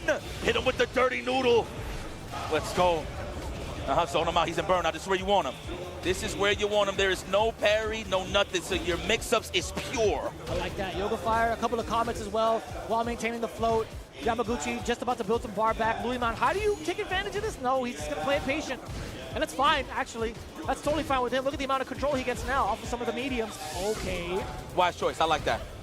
The bigger damage probably would have led it to the level 3, would have gave Yamaguchi the lead, right? So I love that from Louis Man on the defensive side. Nice drills, hard reads on the throws, and we back in the corner position. Put him in burnout. Again, this has got to be Louis Man's game to win. Level 1 to get the chip. He can do it again if he wants to, right?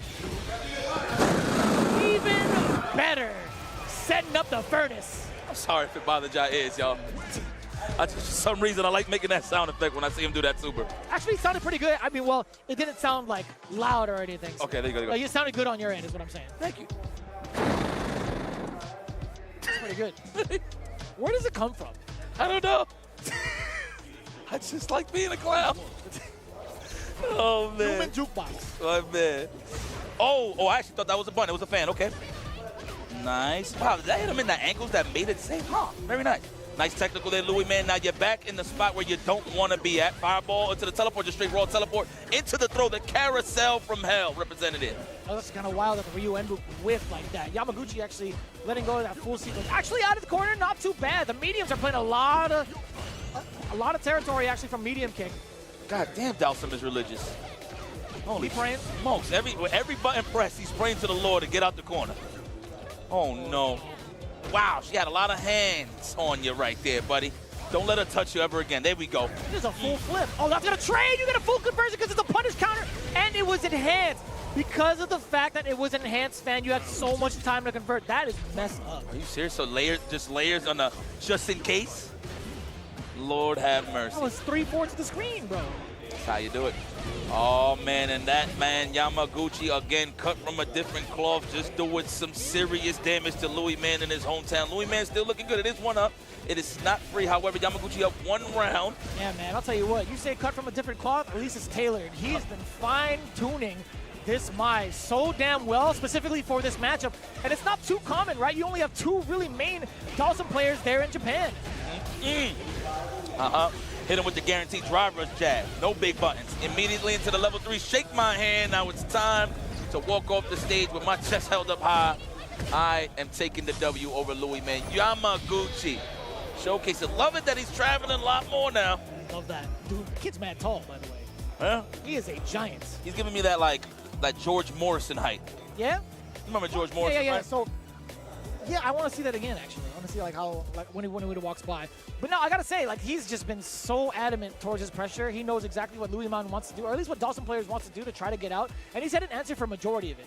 The thing is about Sim is it's either one or two things. It's going to be a jab as the counterattack, the tech, or he's just going to randomly drill or teleport, hard read on throws or jabs regardless of the situation, right? So the fact of the matter is Dawson will be throwing the jab a lot more. So that's why you see like Yamaguchi really represented to you here. See, it wasn't too bad when you listened to it on the replay. But checking the jab attempts from Louis, man, was Yamaguchi. So he did an excellent job just pinning down Dawson. That's how you're supposed to do it. Man, it is just so much of a threat playing against Maya as Dawson. I never really get to see this matchup, but now seeing it in the hands of two really capable players for those characters. Hello, where did my brain go midway through? It's really interesting to see how that develops. But man, Dawson needs some love, man. From like not just like from a character standpoint, but in terms of like the player standpoint. No. I want to see more of the players kind of develop this matchup specifically. I get it. Well, looks like, guys, we're going to be going to a quick ad break. But before we go, we're going to show some love to some of our sponsors and supporters here for the CPT, for the Capcom Cup. And first, of course, it's the World Warrior, and the season continues. Registration is open for all events. Head on over to capcom.us/WW25 for schedule and more information, including the regional finals prizing and how to earn the coveted Capcom Cup 12 invitation. Literally, from the comfort of your own home, you can actually go to Japan. So work hard, y'all train. Yeah, pretty big deal. I think it gets you set up for all of the offline events that have been happening. Now that offline is back, obviously we're currently here at Blink Respawn. What I want to tell you, obviously, Ultimate Fighting Arena is coming up real soon, the weekend of September 12th through the 14th in Paris, France. Sign up now to compete and win your invitation to Capcom Cup 12, happening in Japan again. The registration will be closing August 31st, so please take full advantage of that and the competition that you can face off around the world. Wesh Munga to all of my French folks out there. Yes, I'm going to learn more than 2 words just for you guys. What you need to learn, though, is we got some fire equipment over here. Shout out to the boys over at Victrix, brought to you by Victrix, creators of the award-winning Pro BFG controller, Pro KO leverless, and the Pro FS Arcade Fight Stick. All designed for gamers who put victory above everything. Wow, that was a try-hard line. I love that. Whoever wrote that, I appreciate that. Victory above everything? A victory above everything. So if you got to take a poop or a piss, no, you got to win first before you go. You don't deserve it until you win. Yeah, you don't deserve food. Damn. That's crazy. Honestly, though, I mean, these are pretty good peripherals to do that with. I'm not going to lie to you. I mean, I do have 2 of these bad boys. I don't have any of them etched yet. I've been thinking about it, trying to add my own graphic to it, but this feels good, though. The next one I'm going to do, I swear on everything. So I did the can opener one last time. I'm going to put my grandma's face on the next Victrix that I get. Right on, man. 100%. I like that. I wanted to give her that look that, you know what I'm saying, if I don't win properly, I'm going to get punished. Do you ever think about it when you see, like, a relative's face on something, like in a picture? You ever think about their voice and be like, man, you better not be messing up, man. I just look at her and say, you don't know this. You don't play this game. Well, guys. Run the sticks right now, Grandma. You won't. We're going to get more games for you guys right here live at Blink Respawn, Street Fighter 6 CPT 2025 action when we return. You playing your main against Grandma?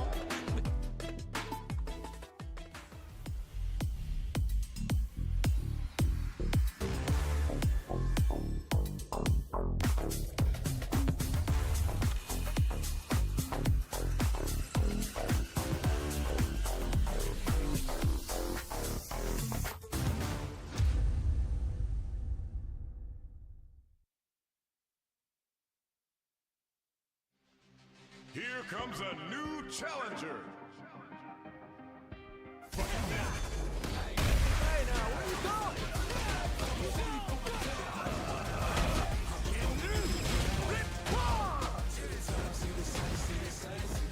World Tour. Fighting ground.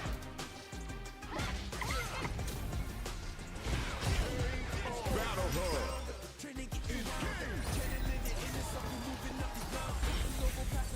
Local violence match.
Red Bull gives you wings.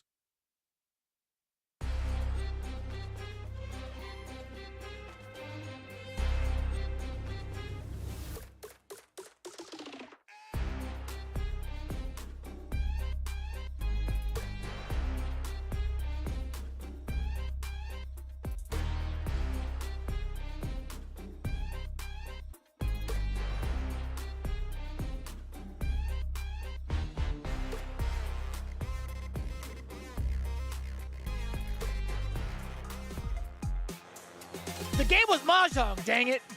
I've been thinking about it all throughout pools. The game that Bonte was mad good at was Mahjong. There you go. That's how we flip tiles. Mystery solved. Case closed. Welcome back, everybody. We got the rest of Pool Play here at Blink Respawn. My name is Vicious with my man IFC. Yipes, always in control. What's good, Brody? Chilling, man.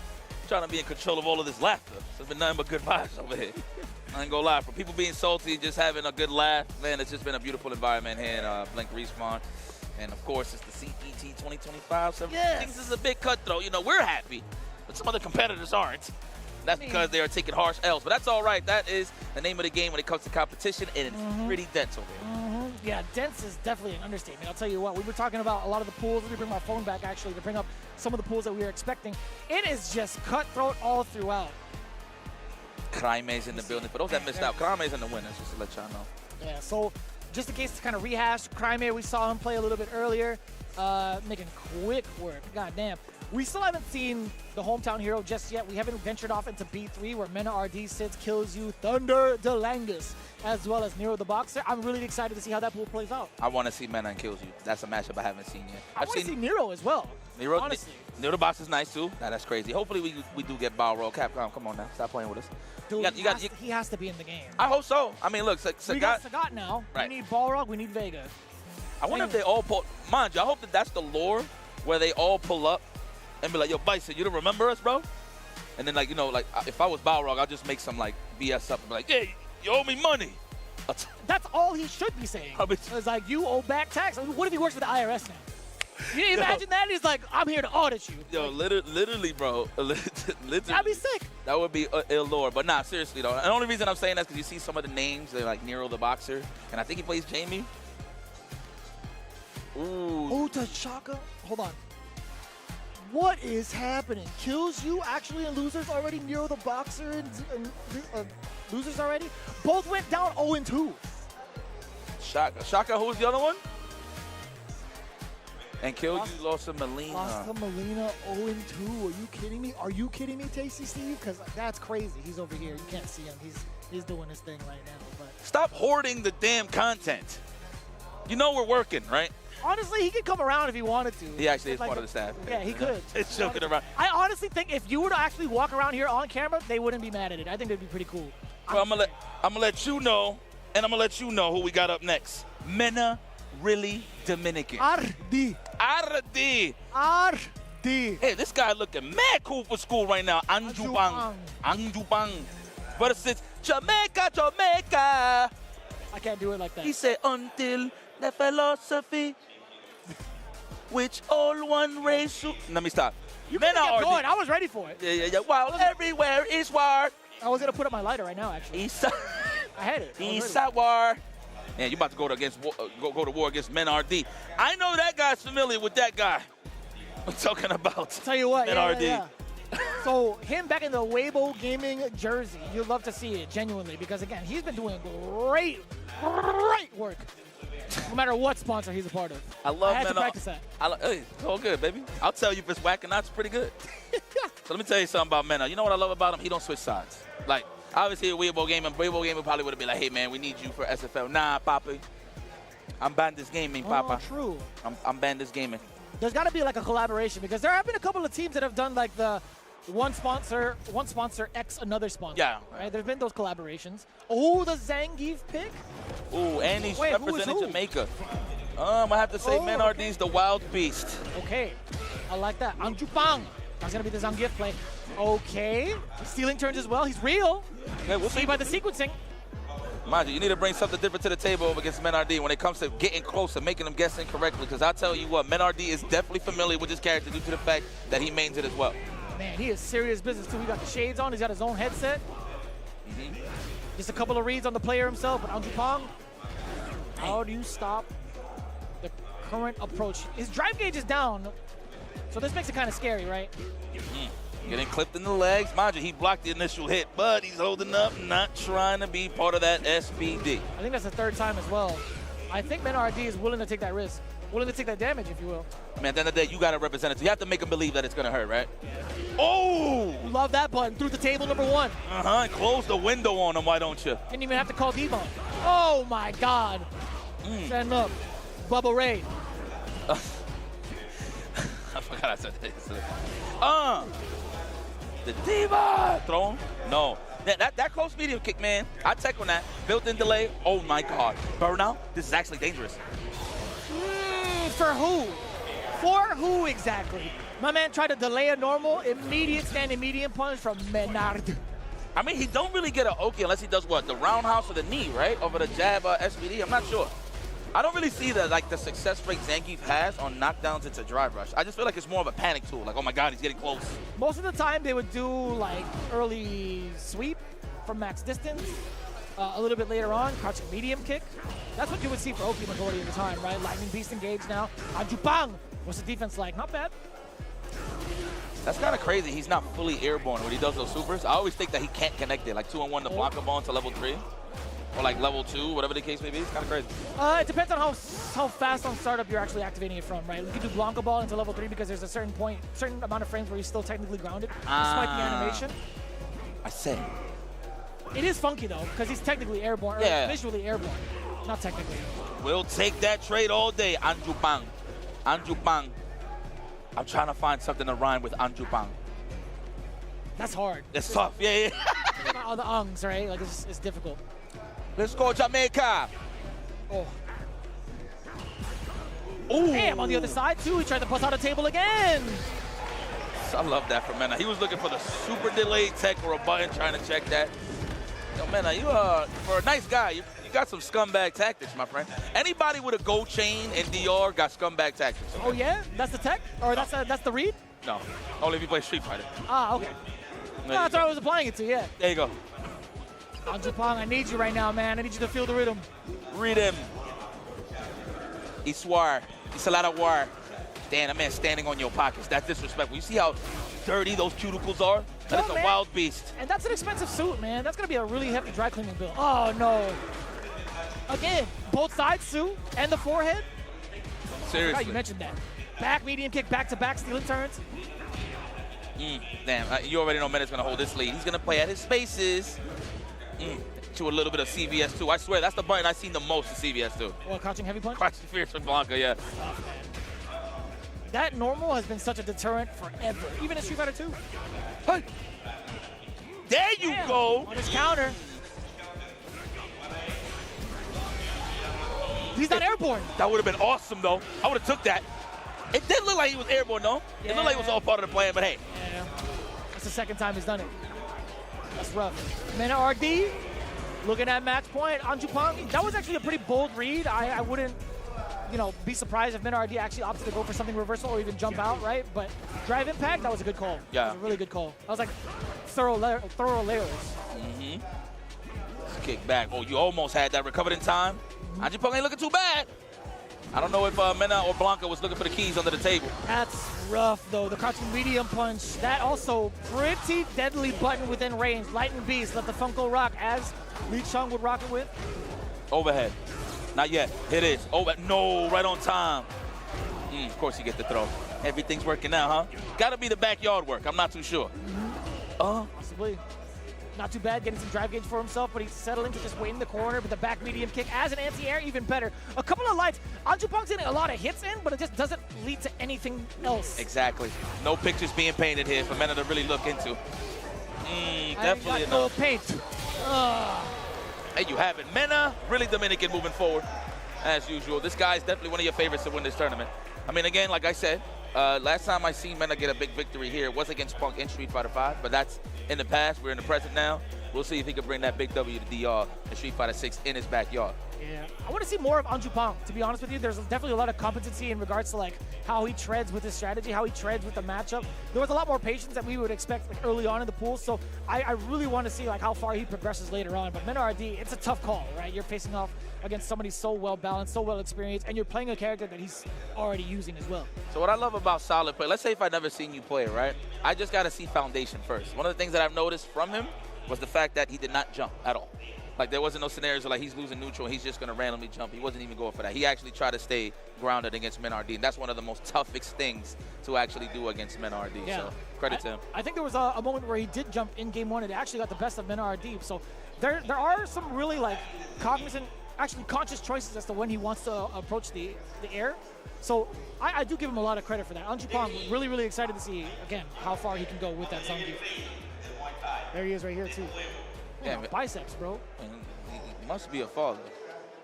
What makes you say that? That might be a son.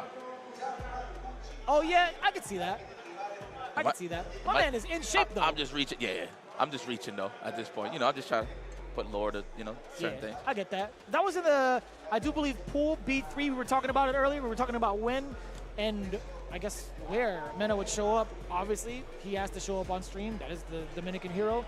But yeah, we're starting to see a lot more of the players coming in for beat 3. The other ones, not really in the mix anymore. Kills you and Nero the Boxer, at least from the winner's side.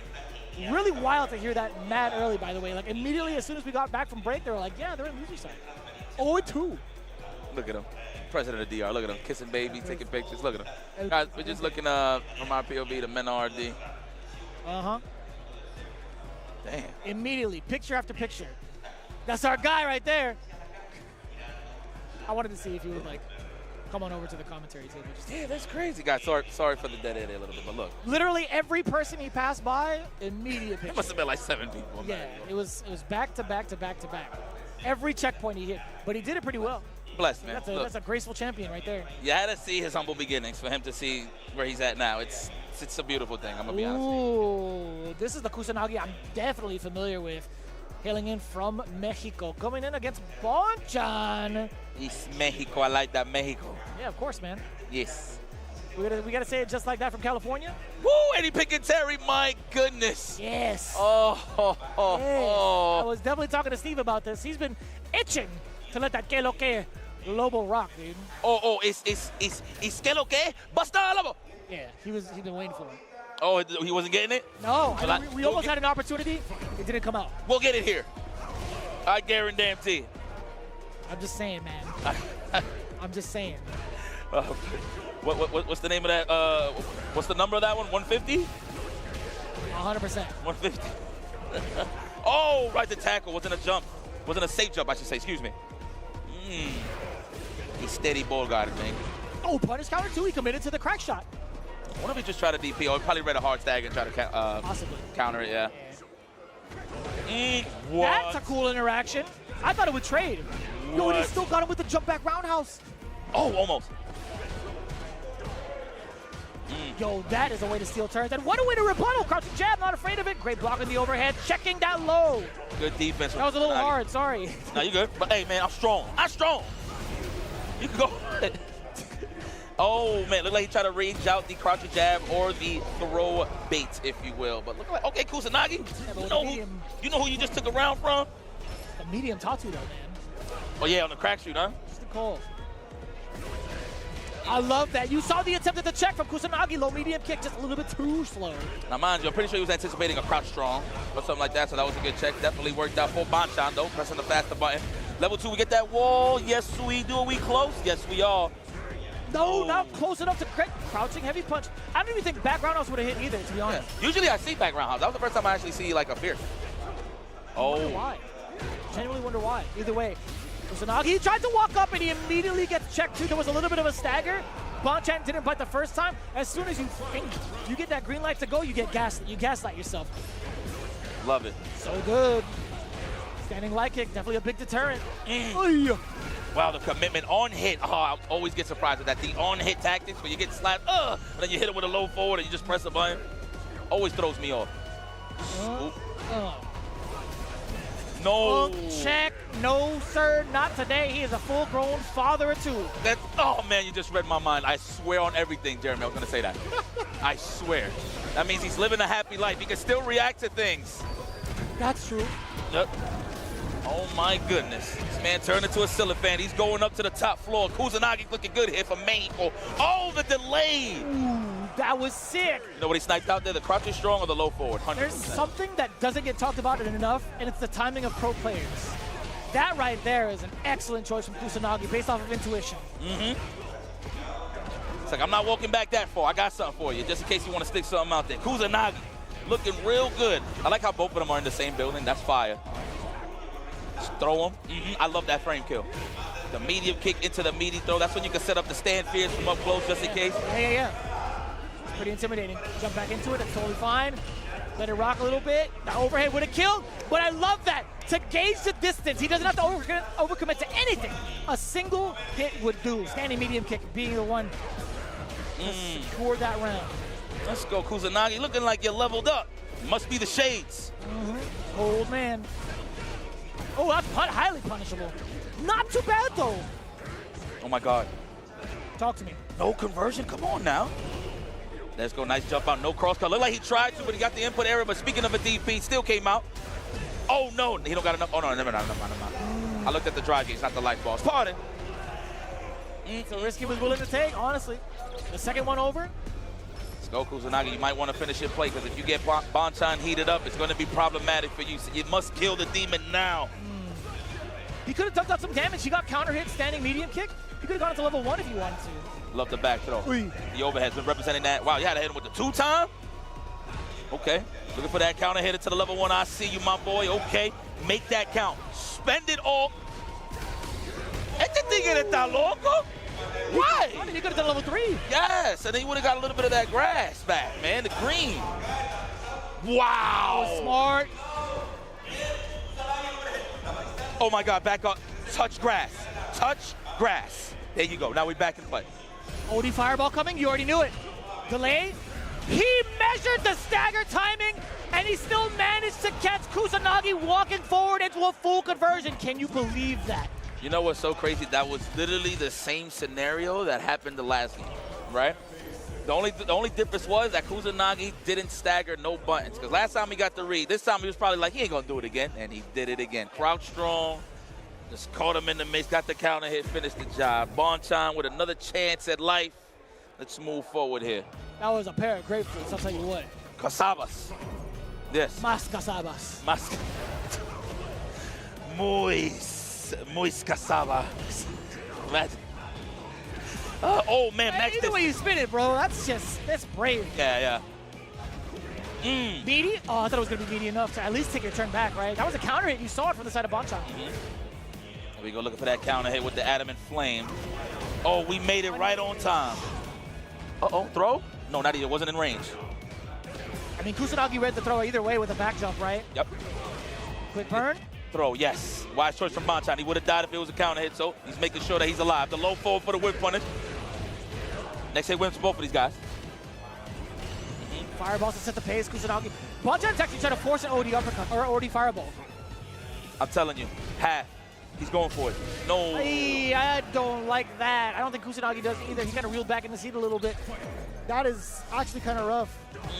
Trying to walk up parry maybe, and just met with the fireball before the parry came out. Who knows? But Kusanagi's still in there. He's on his feet.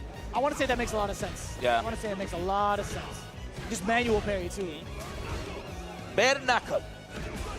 Uh-oh. Coming your way. Oh. Let's go. Level 3. Had to go into it. A lot of damage to both life and gauge. Totally worth it at this point. And you maintain the pressure from this far. Got him in that burnout range. Wow, Bonchan's still challenging with buttons. There wasn't much Bonchan could have done, but there's a lot that Kusanagi could do right now to finish the job. Excellent choice. Finish the job, my boy, because you got to finish your play. This is Bonchan we talking about. That was mad far in the low medium kick. Did you see that? Hell of a commitment, though, putting himself in danger already now. Is Bonchan going to commit to put you in the burnout? Of course. Professional decision-making from the father of 2. Might be 3 after this. Does he draw forward with the drive rush, though? He does. Forward throw. Do it again or fireball? It has to be the fireball behind it. Yes, sir. He wants to make sure Kusanagi fears for his life and that drive excuse me, burnout. Not plus. Kusanagi, please take privilege of just kicking back and knowing that you're fighting a guy that's patient. Let the drive gauge build and let Monchan come to you. Man, he's just doing so good. Look, no mistakes, nothing. He's gonna kick back. Oh! I thought it was on the other side! Bonchan, knowing full well he was in the line of sight for the jab DP. That was slick. Now, mind you, in my mind, I'm seeing the whip. I'm thinking it's still going to be recovering, right? The fact that it recovered in time and DP, wow, caught me off guard. Do you think, I genuinely don't know if like medium punch DP would have pushed Akuma too far forward for it to whiff. I genuinely do not know, because that was jab DP. Or caused the cross-up. Yeah. For Kusanagi, yeah. Wow, okay, well, hey, it is what it is. I wonder if he naturally tried to do crouch strong and that just came out. That usually happens with characters that got overheads. You're trying to walk up. Granted, you always have to hold forward and then strong, right? Maybe, but I think that was a jab DP. Jab DP. Oh, right. Okay. So there's a couple of factors there that I really want to check out, at least on the replay eventually, as we get into it. I want to see if that was going to be a jab DP. Yeah, that was just a silly little mishap against Kusanagi. So we might see it right here. Let's see. Oh. Yeah, that was jab, 100%. You saw the recovery of it as well. Yeah, no, for sure. I just figured, damn, wow, that overhead recovered that fast. Now, in that scenario, when he went for the overhead, I'm wondering, he was just trying to kill him. I didn't even notice the life bar. He had a pixel, so that's pretty much the go-to to finish the job in overhead. Everybody's so busy trying to block their legs, right? Because that's what leads into big damage off of a drive rush. So you see a lot of Akumas do it. Yeah, that guy's legendary. We're pointing at Monchan, if you guys are wondering. So yeah, he's going right back into the table. Don't tell me he's playing again, because he got summoned immediately back to the stream, or so I thought. He is confirming with his pools. Yeah. So he might be going up against Gustavo Page, I could say. Possibly, but also we had talked about Yamaguchi being on the opposite end, and Yamaguchi's been doing a great job so far. It can't be Luimon, it can't be Kusanagi. We haven't seen Gustavo Page 2 yet. We haven't even seen Page 1. They definitely have to know. I like that. Hey, listen, I'm all about dad jokes. I'm reading those. I'm reaching those ages where, you know, stuff like that is funny to me, okay? Don't judge. All right? It's all about good laughs in here. Again, I hope everybody is enjoying this. See how nosy I am? I don't know if you ever noticed when I'm like this. He's like rubbernecking all the way through, man. I'm just like trying to see what's going on, you know? I'm a very anxious person when it comes to watching some good action. Yeah. I want to see what's up next. I'm just as antsy as all of you guys in the chat, right? We are making sure to get as much of like the high-profile matches as soon as possible. It's Ferreras? It's Ferreras. So we're going all the way back to B1, the Punk pool. So I want to assume that it's got to be Punk versus Ferreras. I don't see. That might be Limestone. The Limestone Cowboy? Maybe. I could be wrong. But let's see, though. Let's see what's represented here in this pool, man. That's actually a dangerous pool. We got Punk and Ferreras and Kusanagi. You know what? Talk to me. Okay, that's not Kusanagi. Okay. I thought it was. He had the hairstyle a little bit, but he don't got the facial hair. Oh, okay. So let's see. This might be Lugabo or Limestone. I forgot exactly. Please forgive me. I forgot how Limestone looked. It's Lugabo. Okay. Versus Ferreras, though. Ferreras. They're on the same team, him and Kusanagi. Oh, the illicit boys. Okay, just noted. Versus Ferreras. Damn, this guy looks like my next door neighbor, bro. Oh, yeah? Ferreras, that's crazy. I am from a Dominican, town, right? So a lot of my neighbors definitely look like they play Street Fighter 6. I'm going to be or fighting games at least. What if they do? Imagine. Think about that? I'm not going to do, hey, I ate all your sugar, but we run some sets. Yeah, man. Why not? Yeah. That'd be kind of cool if your entire block actually played fighting games, but I don't want to digress. Ferreras with the Cammy we were talking about, and we've seen him last year too. Pretty impressive run going up against Lugabo's Kimberly. Yo, bro, let me tell you something about Ferreras. Lugabo, this is another Dex update for me. Ferreras, very solid on the spacing side of things, especially with dive kicks. You won't see. Well, what about that ground game thus far? Lugabo getting a big punish. That's going to be a safe jump either way. Love that he chose one for the cross fierce instead of the throw. Yeah, very nice. A lot of sense. Oh, checks the overhead. Forward throw. Gets to do it again if he wants to. Why not? Why not? Actually, it makes a lot of sense. If you're in burnout, I appreciate that. Gotta make me believe that you're gonna slow down and delay me, huh? Uh-oh. This is tough. La rodillas. What he said, but 2x. 2 times. Rodillas means knees. Say it again. Rodilla. Rodilla? Rodilla. Interesting. My Filipino friend's last name is Rodillas. So it's Knees, his last name is Knees? Rodillas, just say rodillas. That's crazy. Yeah, that's crazy. My knees. My knees. Oh, boy. Let's go. Oh, the sweet, beautiful whip punish. Okay, Logabo. It's a sick actor name. Marvin Knees. Oh, that's his name? Yeah, that's his name. Marvin Knees in Street Fighter 6, the movie. Oh, yes. No rewind button on this. All forward, baby. We get our updates, our buffs. Honestly, I wouldn't even want to manually like rewind a cassette tape because those things are ancient. You might be dead. It's really annoying. I go front. In that case, in that cassette tape, you gotta reverse it if you want to rewind it. So you gotta flip it to the other side. And it's never consistent. It really isn't ever consistent. It's terrible. I've been a failure. How dare you cut that man off, bro? We get to rehear. We get to re-listen to it. I just said boom, boom. Oh, there it is. Oh, he did it again. It's the remix. Okay, they got it this time, right? They have to have had it this time. He said, This. Yes. Like a diamond is shattered in pressure. That's all I know. That's it, me too. I know. Better than learning my lessons. Late night like Letterman. Late night like... I definitely spit. I'm so sorry. Late night with Letterman. Let's go. Crouch fist. There you go. Put it out early. That way you can sink in and sneak in those throws later. But he's still peppering it on, right? He wants extra seasoning on that crouching medium. Sorry, actually crouching heavy punch, but now crouching medium punch comes into play. Throw. No slowdown here for Ferreira. That man turned on the engines from the beginning of this round. Stand roundhouse all day. Yes, pepper at the dry rush. One more throw. Hey, the trade. Oh, the sweep. You said you had to contest it. And that is a trade-off Ferreras will take 9 times out of 10. Oh, you're talking about the walk back. Yes. The walk back, that's right. Add another layer to the rock, paper, scissors game.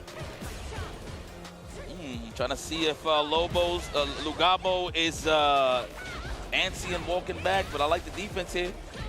You get the forward throw, not much out of that, just dash up and see what happens. Trying to stay within control, Ferreras still back into the corner. Damn, that's kind of crazy that he went for a jab and then a parry afterwards. That's kind of nuts here for Ferreras. Worked out. Should have just committed. Lugabo should have just committed to the tick throw. That's what I'm trying to say here. All right. Bam! Stand roundhouse range all day. No, not even the jump up back throw. Where you going? No, not even big damage. I like that for the meter gain. That's smart. Oh! Getting punished with the fierce level 3. So this is kind of interesting now. Lugabo is going to have control, going to have the buff, speed, walk speed specifically, both at 0. Kimberly's at the advantage. Is this definitely going to be a counter poke low forward? No! Damn, you are getting perm pressed in this corner. Oh, yeah! Okay, Lugabo, I see you. Okay, got that Kimberly out there in Mexico. Okay, I see why y'all looking so sharp out there. Oh, back-to-back checks, too. That's actually going to be a blown up for delayed throw. Speaking of, he doesn't even need roundhouse. He's been blowing up delayed throws with fierces majority of the time. Oh, no, into the overhead. That could have been a throw, anything. That's what's so dangerous about Kimberly. That mezcla, that's mixed up in Spanish. Mezcla? Mezcla. Got it. Very tough, very tough. Trying to hold up. No, met with the stand fist, hooligan. The whiff into the throw, I love it. Another one. What's it gonna be, a cross fist this time? No, another throw. Looking muy difícil. Ferreras is just being so stagnant with those normal pressure. I do it. Spend it all. Oh my God, you should have spent it all. It's all right though. Let me see. I don't like lying to my friends or to the people watching. Definitely not dead. Unfortunate though, because he could have spent all that cash to finish the job. Give it another chance. I like for Ferreras. Does he have enough? Art! Absolutely genius coming in from Lugabo. That is the one thing that really tests top players, if they commit to their muscle memory. Damn. You know, low-key, I thought he was going to jab level 3 right there. It kind of gave me that feel, especially on the startup of the drive impact, but no, it was a drive impact, confirmed. That's a tough call, though. It really is difficult, because you think to yourself, oh, I got a cancelable normal? That's free. Oh, but my life. Yep. Check it out. But here's the thing about fighting Kimberly, right? You saw it from Ferreras. Obviously, he lost the first game, and then you just seen how he just kept his foot on the gas fighting Kimberly going into the second game. Right. You have to be super aggressive with her, and obviously, like, try not to leave no gaps, because one counter hit jab leads into a knockdown elbow, whatever the case may be. That's going to lead into her shenanigans, her 50-50s and all that. Because that character is just straight up based off of momentum. So if you slow down her speed, I feel like you'll have a great success rate in terms of really beating Kimberly. And mind you, shout out to Lugabo. I think that's his name. Hopefully I said it right. Lugabo.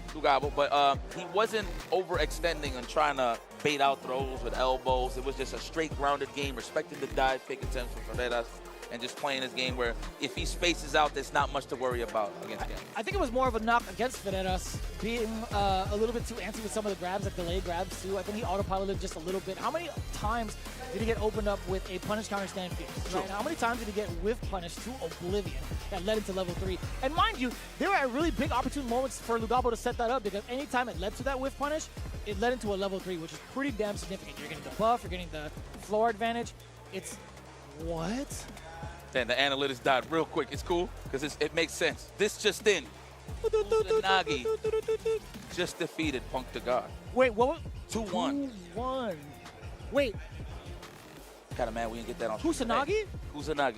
Okay, French I was gonna say. Kusanagi. Okay, I was about to say, like, wait a minute. Okay. Maybe. That's wild.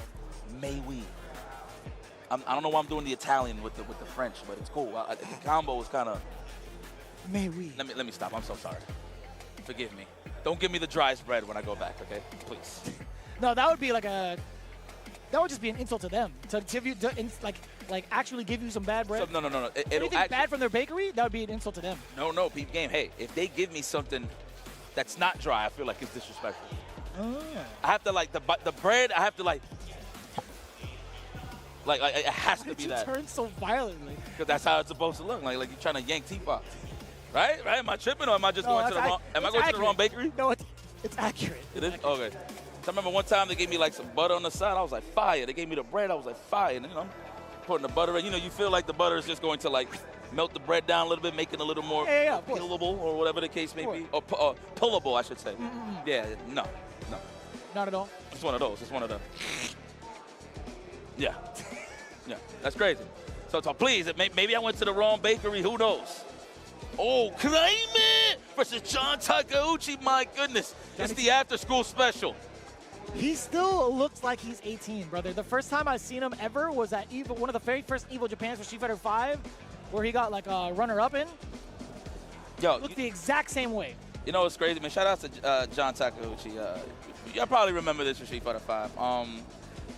So I love Plastic Love, right? I actually thought that was his son. Oh, yeah? The reason why, one night, I'm just chilling, listening to the music, and you're on the YouTube, and you see, like, the page that you're looking at, and you're seeing straight off her face, like, what do we call it? It's like the previews, right? The previews, yes. Thumbnail? And I'm the thumbnail, there you go, that was the word I was looking at. I'm looking, and I'm like, there's just no way. But that's here or there, random, useless information. But let's go. They tried to do a little boy band thing with all of like the newer school Street Fighter 5 players. That was like a thing during like Street Fighter League. They were trying to do something together, but it was interesting to say the least. And I'll explain a little bit more later. But Kraime already putting John Takeuchi on the ropes. By the way, he spent a lot of meter on both ends. John Takeuchi's gonna get the better half of the exchange because he gets to touch grass first. Yep, and he got the mixer, which is going to push Kraime into the corner. Damn, the sweep. One thing I want to highlight about Kraime, you see it from a lot of Ryus, but mainly Kraime, he knows how to really burn you out with Ryu. Like, he'll do stuff like crouch jab, crouch fierce after a drive rush, right? Just to wail at the drive gauge. God damn, son. It's big body. Even through all that, you see how much damage that stuff did? I almost said a different expletive, but I'll tell you what, that is so damaging. With punish, that was classic. That's John Tak. You better respect this man. Kraime, though, however, up around, so it's all good. Trying to hold up, my friend, huh? Nice defense, John. Hold their ground. Don't let them go to work. You don't want to be a sand angel at this point.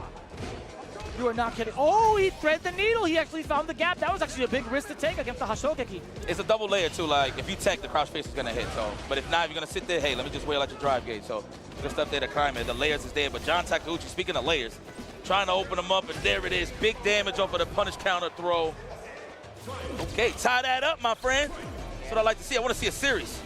I want to see a little bit of a different approach on offense now from Kraime, right? His objective majority of the time is trying to force John Takeuchi into burnout with the Hashokeki strings.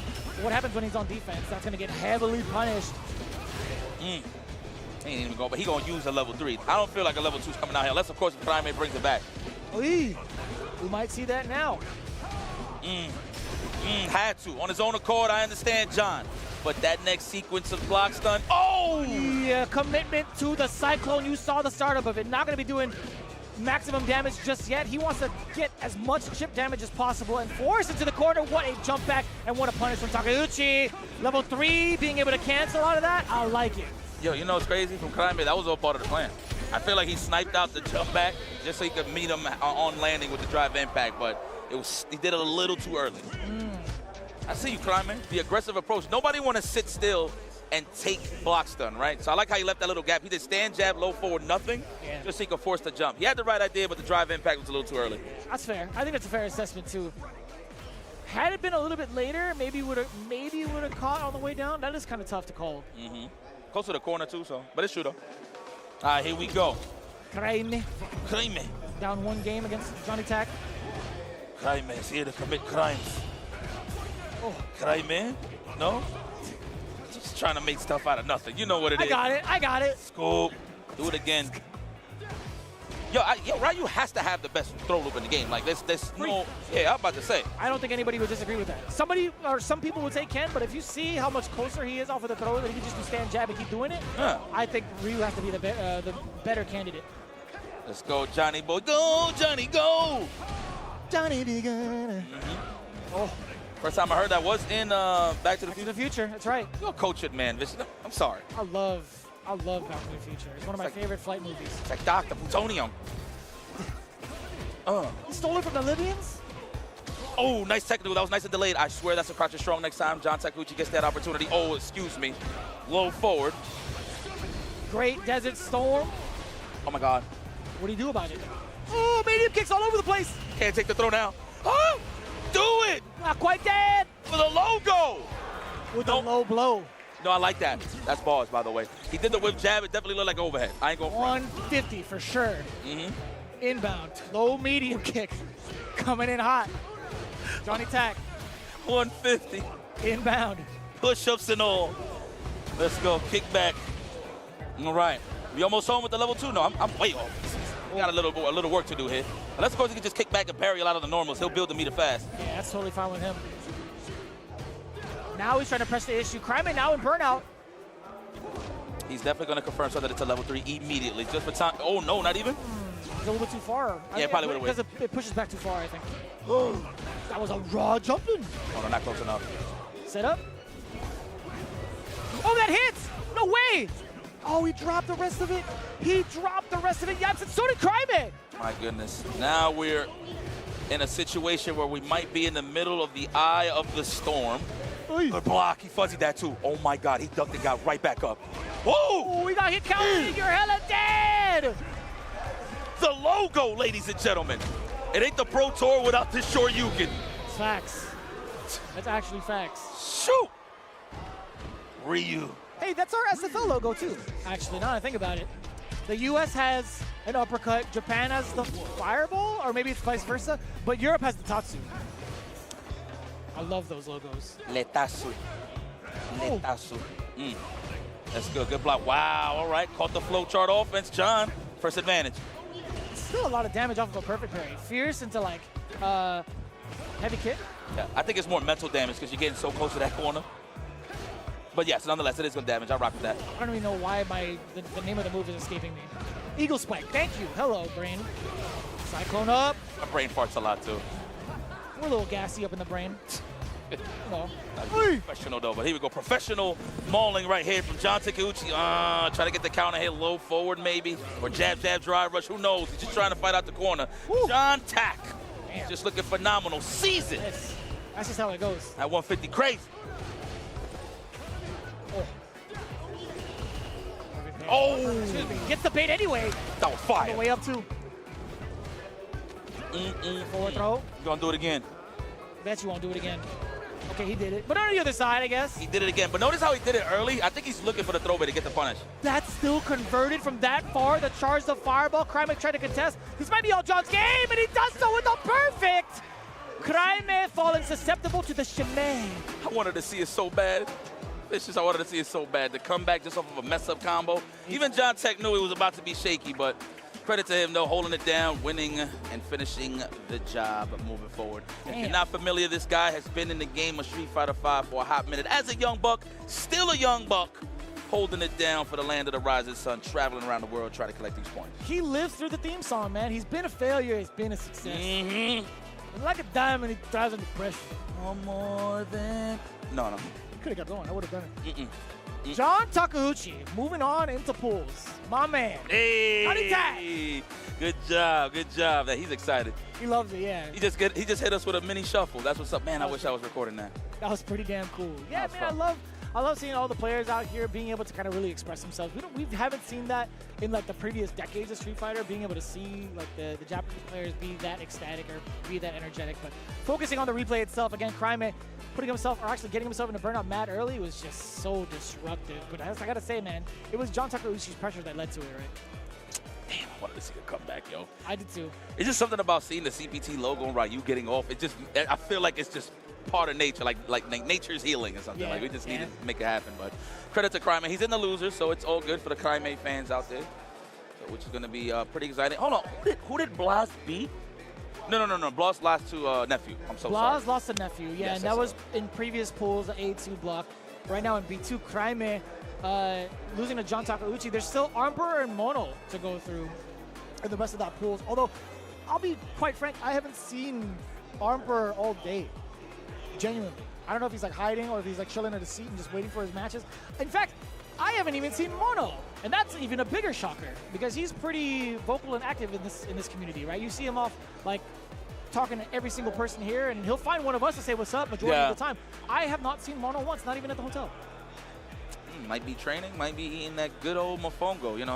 Mofongo's heavy in Puerto Rico, so maybe he's out there traveling around the streets of DR saying that our mofongo is whack compared to PR. Damn. You know they actually say that, right? What about Mongoose? Or yeah, that's a staple, baby. That's ours. I saw it. I'm like, dude, that looks mad good. Mm-hmm. I would carbo load up on it. Little onions. You like salami? I do. Is that a Filipino thing? Do you guys love salami? We just love meat, man. Me too, man. We love pork. We love beef. Chicken. Chicken. I love it all. It's the best. If it has four legs. I can't be thinking. Hold on. 4? If it has. Oh my God. That sounded carnivorous as hell. That was mad. That was mad meaty. You were plus. You were definitely plus. Good times over here at the CBT, huh? Oh, this is a banger! Yamaguchi versus Bon-chan. It was eventually going to happen. Yamaguchi. Oh, that good tailored, different cloth. That good guy. That Mai is fire. You know what I'm saying? This is one of those privileges. So those privileges to have to put him in the decks, you know?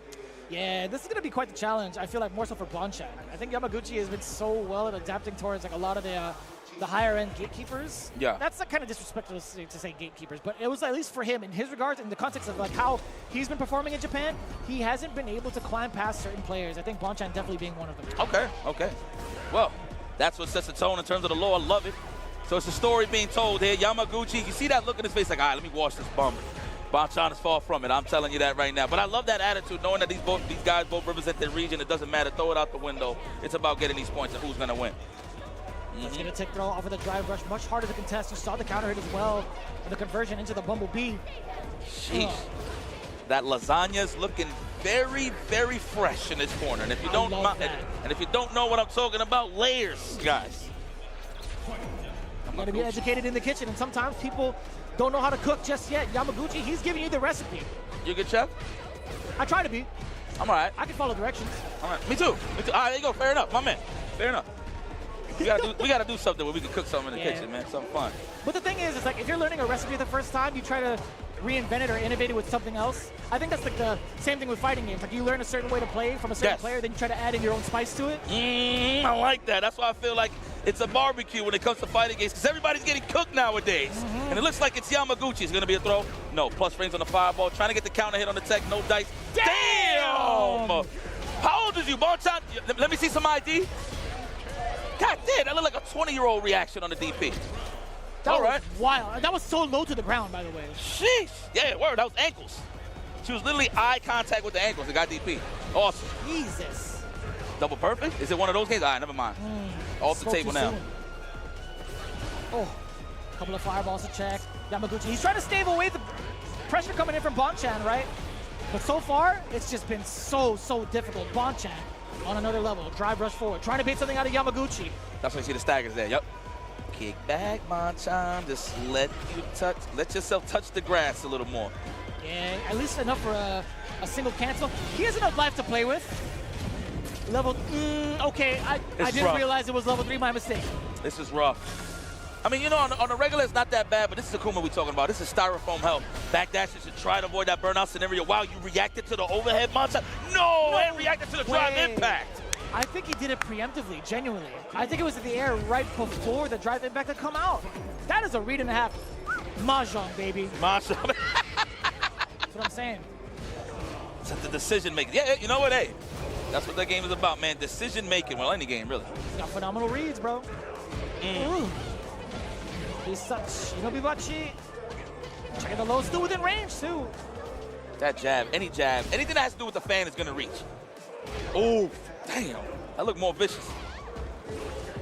That's so difficult to tell. You see the flash of the animation, too. Delay, actually, into the throw. Do it again. He's trying to bait this time.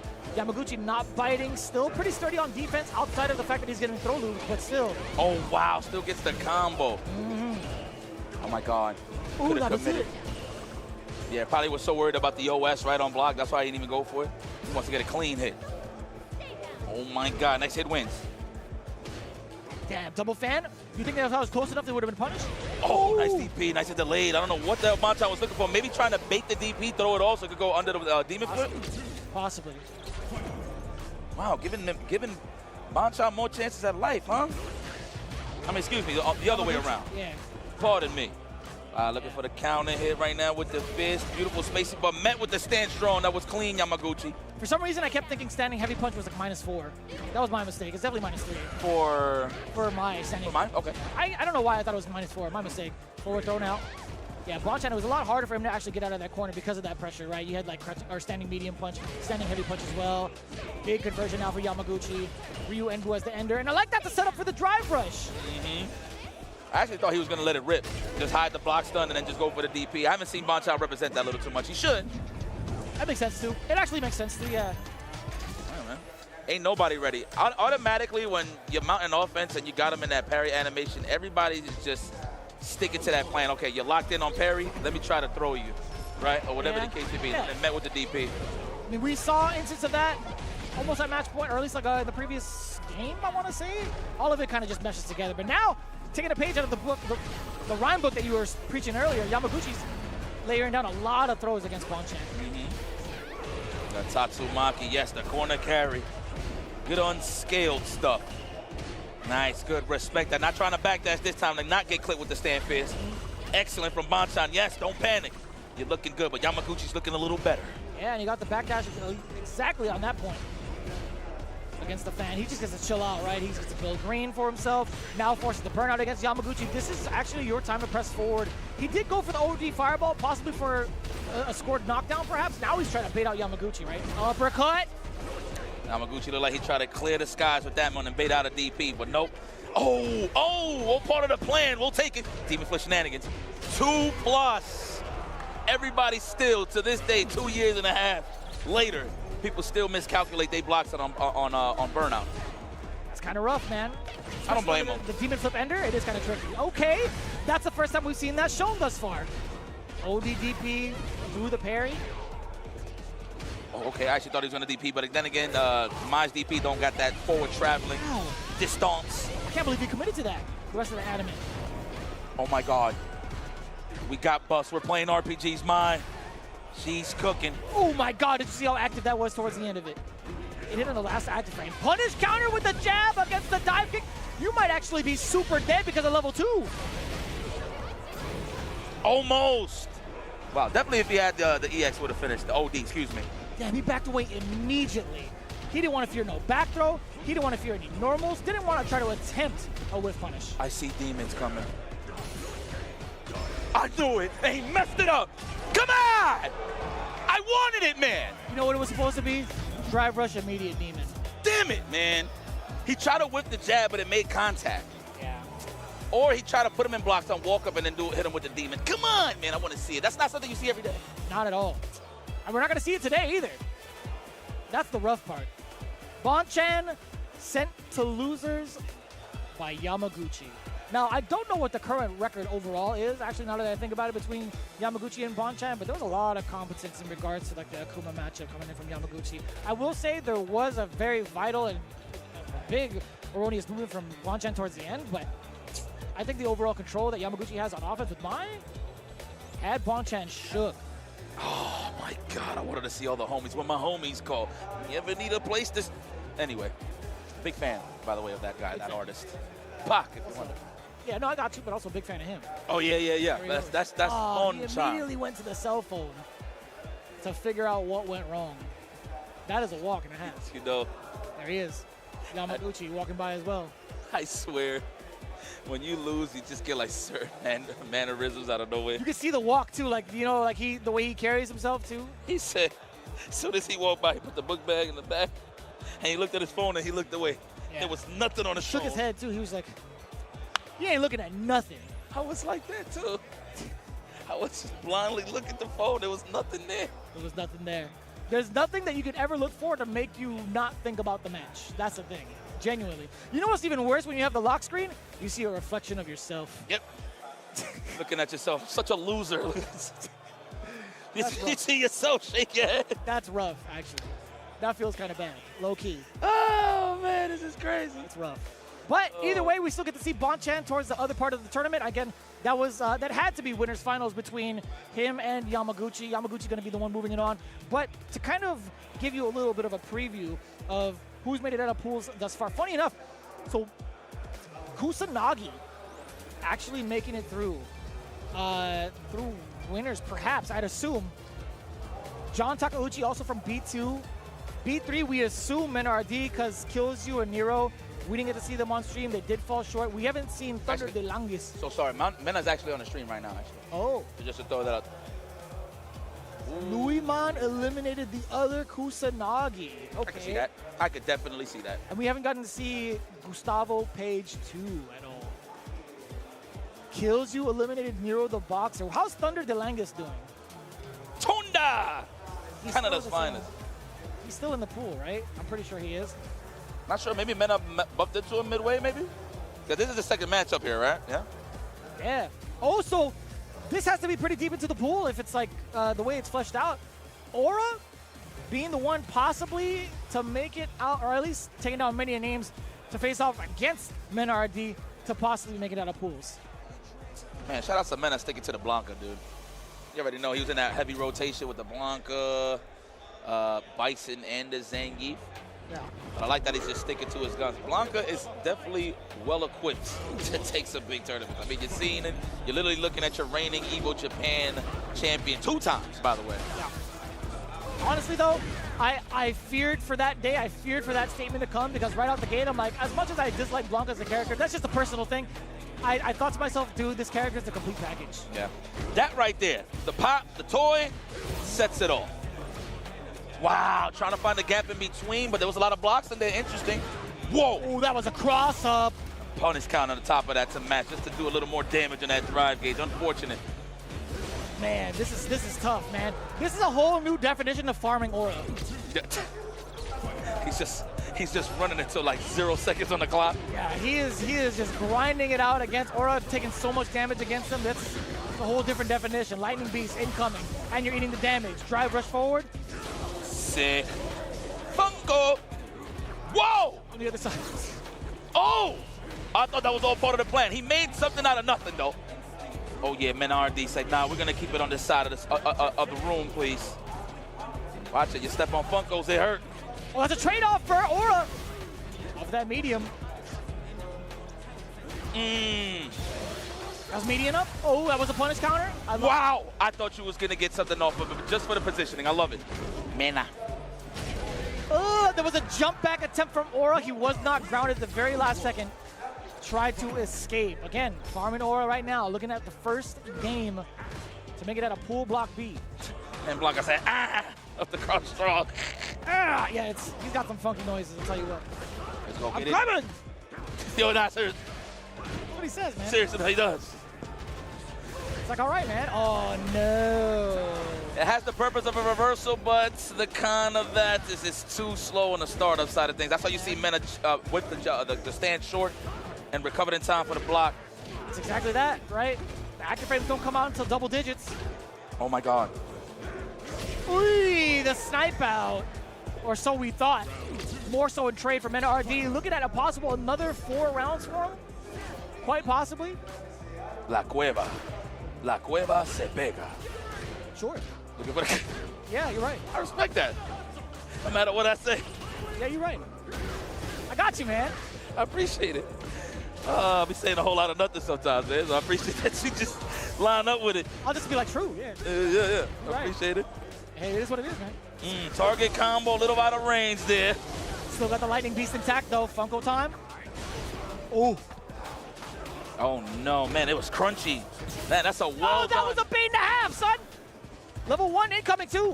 What did he hit? The Crouch and Fierce? That was Crouch and Fierce, right? I'm sure I missed it. Pretty sure. But that was a great bait, though, nonetheless. Oh, this is enough. Couldn't kick back. Relax. Look at him. He's like, Look. he got the Kawhi Leonard arms right now. So tired. And that's, hey, that is an evil winning button, by the way. Crouch jab. Yes, he did. The same exact distance, same exact positioning player, too. I like that. Consistency from the chap. Mena RD moving on further into pools. Man, what can we ask for? What more can we ask for Mena RD, man? Stay consistent. I think every year it's safe to say that he has made top 8. So. Thus far for Street Fighter 6, that is correct. For Street Fighter 6, every single time.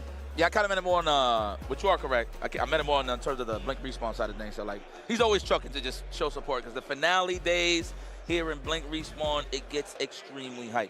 Even more if there's a Dominican on the stage, so naturally. So hopefully we do get to see a good side of our Dominican talent in the top 8 alongside some of the other international competition, just so we can have a grand old time to see who actually gets crowned a champion. I love seeing that in the lower third, by the way. The Capcom Pro Tour here in Santo Domingo, Dominican Republic. It's been a long time as they built up their establishment year after year after year, now claiming a big spot into the tour, and I love that because it's well deserved. I talk to the Capcom folks about it all the time. I tell the TOs from the Blink Respawn side, I'm like, yo, man, y'all need to meet up because this easily is one of my favorite events for a very good reason because of the energy itself, the family vibe in general, and also the talent pool that they develop year after year after year. I do not sleep on any of the talent here because it's a very, very young crowd, but they are also very, very heavy hitters. Yes. So I'm saying, man, don't be surprised if you see some dark horses just come out of nowhere, man. But so far, so good. The established names, the name brand names are definitely trucking. Some of them having a little more trouble than others. Cien, the fact that Cien is out early, that just goes to show you how serious it is over here. It's a Grand Totokai, by the way, to set it off. He was feeling really, really strong. Unfortunately, Grand Totokai immediately after had to face off against Sahara. I don't know if you had the chance to commentate that or not, but yeah, that was actually kind of rough for him. He was talking about it on Twitter, but everybody has been a wild card, and I enjoy that. That's like my favorite part. Even in pool play, I've talked about this plenty of times in other matches or in other events. I'm like, yo, a lot of the talent pool in general has been upping their game. Like every one of the matches have been mad competent. Oh my God, he's here too? Bellato's here? Yeah, he was up on stream in the previous hour, actually. Actually, with the full 150, I like that. Wait a minute. Mm-hmm. Yeah. His debut was last year here in Respawn as well. Like in terms of offline. Offline, yeah. Yeah. Oh, okay. Because I seen the name in like World Warriors, but I didn't see it anything offline. So, damn, I keep. This is pretty sick that a lot of people's debuts was here in Blank Respawn. That we all like grew to love and like learn like about them and just as people in general. It's pretty sick, man. I think he had to face off against Ending Walker right at the start, if I'm not mistaken. And Ending Walker is in winners. I did speak to him earlier, so he's chilling, he's kicking it. I know Problem X plays at 3 p.m. Oh, yeah, that is correct, which should be coming up real soon. And matter of fact, I don't even know if we're actually going to be talking about World Warrior in just a bit, but majority of the players that you have seen here, you can actually get a closer glimpse towards the World Warrior and everything that's been going on. But as it stands right now, we're getting another. Yo, Kusanagi cut his hair. Yo, he looked like homie. Damn. He had. I got you. Wait. Keep going. I got you. He had actually mad locks. He was looking rather different, and the facial hair is completely different. I have never seen him with a beard. I know he had facial hair. I saw him the last time I saw him in person was I want to say like Capcom Cup, but also before that, no, Evil Awards show, and he was looking slick. He had like the slick. Yeah. That's my man Kusanagi. I'm so proud of him, man. He's so good. Oh, but he's going against Lugabo. Man, you know, I know after the mix-up, he probably had to do a little bit more homework. He actually had Nephew done at the mix-up. He had him clean. He just choked it up in a couple of instances, and Nephew just took the victory. So I'm pretty sure he went back and thought about it, coming over here with a clean conscience, playing a little clean. You already see the results. Kusanagi did send Punk to the losers, if you're wondering, guys. That's true. Yeah. That's a good thing to point out. As you see, Lugabo is on the other side of that fence rather than Punk. It makes a lot of sense now. All right, let me see that Ryu. Okay, getting busy with the defense. That's all right. Defense leads into offense. That is, of course, if you can get out this corner. The back dash to try to avoid the throw. Nice jump back jab. Lugabo with the fadeaway. NCAA.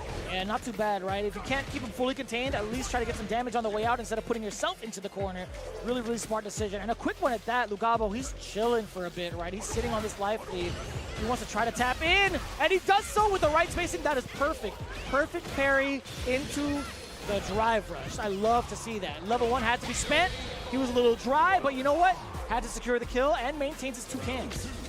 Gotta think about it. Gotta think about it there, Kusanagi. Lugabo. Very nice. I feel like he looked like he's very comfortable against the Shotokan, but then as soon as I speak, he gets hit with the logo. All right, into the Azuna drop. What do we have here? Double dynamite? No, single. Single. Just one stick? That's one. That's a crazy buff. So, mind you, so I didn't notice her OD bombs, the dynamite. Yeah. It was always there, the double, but it just popped in different sequences. I actually forgot that the last one, it will always pop at the same time. Yeah. In the previous one, it would, right? Yeah. Yeah, I love the new combos she does get off of both, but more so the pressure off of it on defense. So you can actually willingly throw it out just to apply even more pressure. Damn, that was a punish counter and a half, catching the rest of that parry. You actually are 100%. gonna have to die off of that. He's definitely dead. We're gonna have to think about it. Kusanagi, take a swig. Anytime you see the player take a swig of the water, they know what's up. Yeah. Even before that, I wasn't even gonna put dinner on it. I know what you did to Steve yesterday. What'd I do? You're like, oh, he was kind of doubtful of whether or not it would kill. He's like, put dinner on it? Oh, yeah. Don't worry. I'll cash in when I need to. Hey, thanks for reminding me. Oh, snap. I wasn't supposed to. No, it's all right. No, you're a great friend. To the VOD, bro. No. It's my fault. Here's the VOD. You owe me. He literally told me previous polls like, don't remind Yipes. Yeah? No. Well, you're my friend. Oh, he's right here. You're my friend. Hey, Steve, dinner. Oh, God. Oh, man, he just pointed a finger at me, and it wasn't a nice one. All right, here we go. Looking for that whip punish. We at that range with a stand fist. Excellent. I love that slide. Trying to get the counter hit. That was rather tricky. Still on the same side. Oi, tried to go for the command grab after the arc step. Again, Lugabo wasn't the type to just throw out the random elbows from the previous match. That was against Ferreras. Yes. Yeah, it was against Ferreras. That's right. Oh, almost. He had the right idea, but just off the mark just a little bit. Kusanagi looking a lot stronger.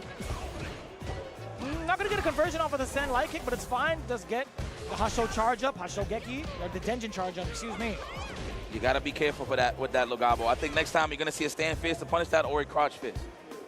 Kusanagi, I don't think he's going to be getting hit with those elbows consistently like that. It is. I promise you, he's going to go and set up the shimmy. I thought he was. Oh, no, that had to be fireball, right, guys? 100% it was a fireball. And a drop. Man! I don't know how I feel about that. They're nervous. It's a little bit scrambly. Who knows? I know their hearts is pumping right now. I think he thought he had level 3. Okay. And he probably negative edged it, right? Yes. You're right. Oh, vicious. Good catch. I didn't even catch that. That's rough. Punish counter? Scoop. That's what I thought it was gonna be. I thought it was gonna be the wake up. Oh no, punish counter on the sweep. Excuse me. Okay. All right, Kusanagi, hold it down. Don't let him go to work. There you go. That was a fresh haircut anti-air. Ugh. Oh, dropping it again. Lugabo. Now I think the nerves are settling in, but we do get the neck opened up. Oh my God. Again. Oh my God, nice catch before the overhead even came out. Wow, what a commitment there for Kusanagi. I would have committed to the block straight up. I thought it would be the knockup, honestly.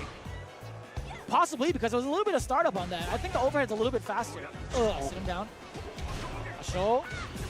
Taking the turn back. Putting him into block stun. Actually putting him into burnout.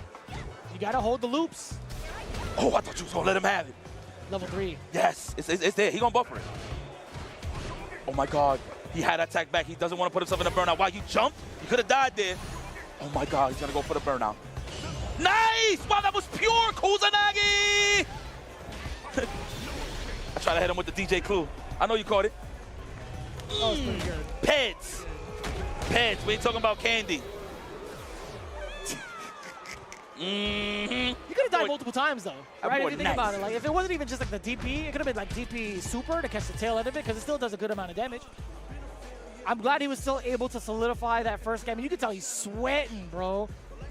This haircut is different, man. Yeah, I ain't gonna front. Yeah, I was just about to highlight that. Man, you saw how like he scraped his head like with his hand? I wonder how that feels. It's been Me a too. while. Damn it. It's been a while. Damn, vicious.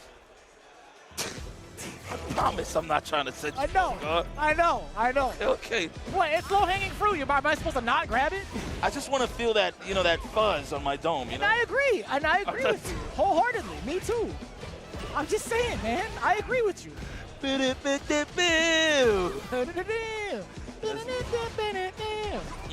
Throw him. You had the right idea, Legabo, but great space in there for Kusanagi on the Hoshikeki. Over the head.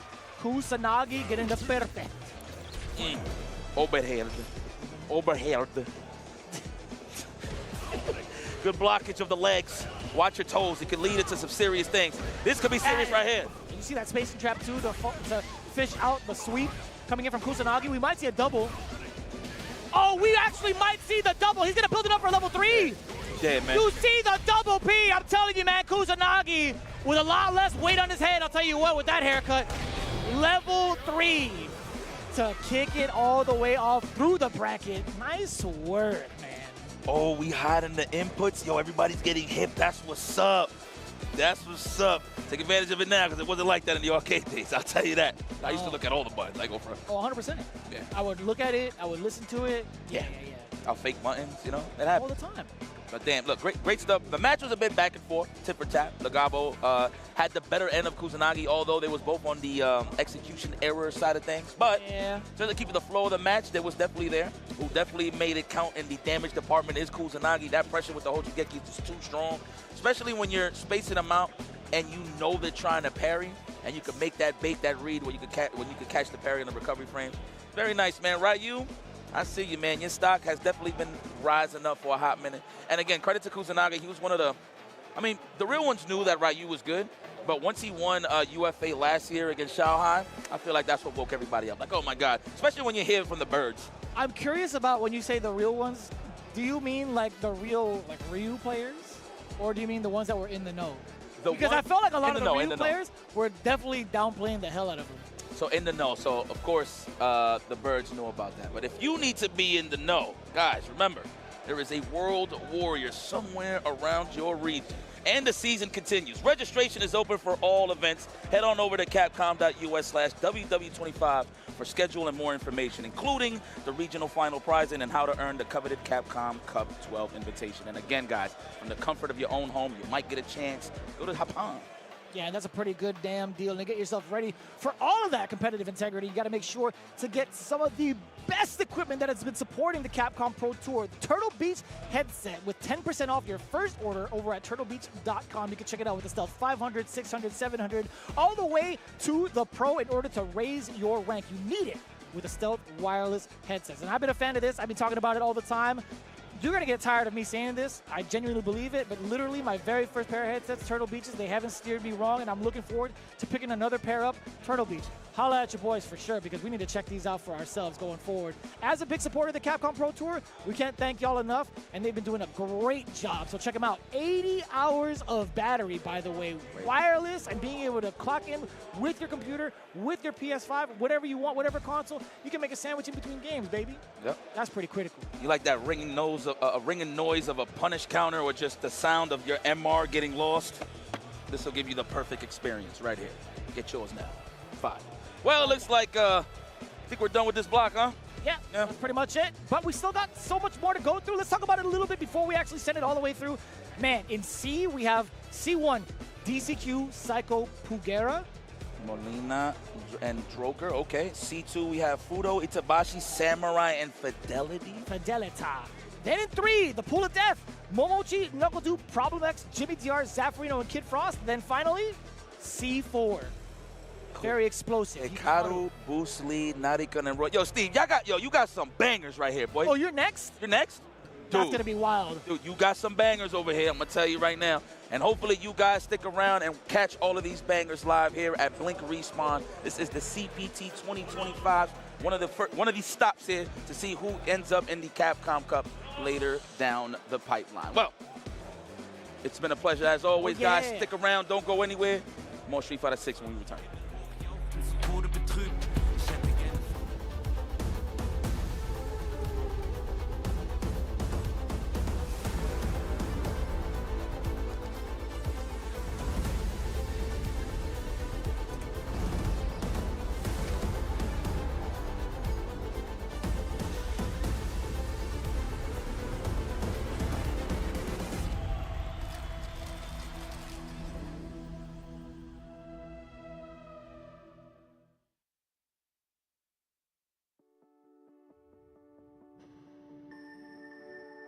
The future. It isn't just a dream. It's a promise. One we're turning into reality. With our third generation of Luna filament and advanced generative AI, we're reshaping the line between dreams and reality. We create life for our future. Delphi Corporation.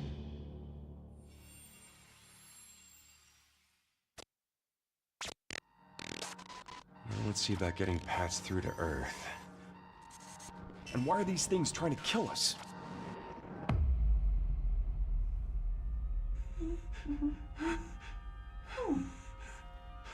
There you are.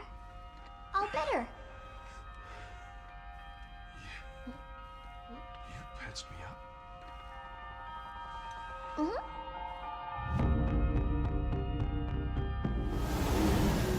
I am DI-03367. They are pragmatic. Hang on a second. Don't you have a name or something? I'm good. Get behind me!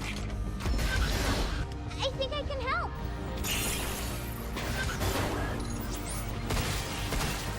Targets identified. Neutralizing threats. Neutralize us?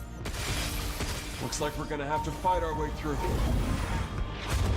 What the? Bypassing first and second firewalls. Hooking control protocols. Initiating hack.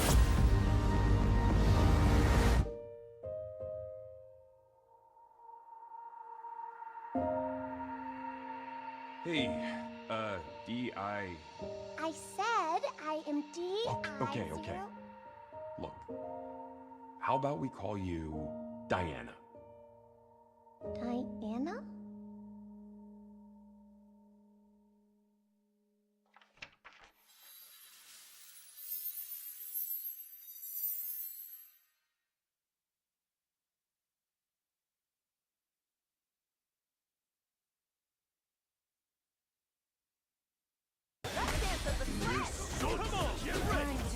Welcome to the street. Hope you'll put up a fight. The pride of the Shiranui.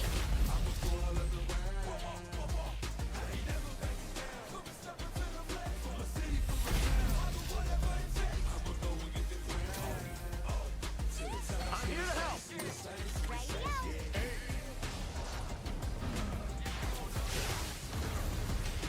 This fight's over. The joyous eyes can't compete. And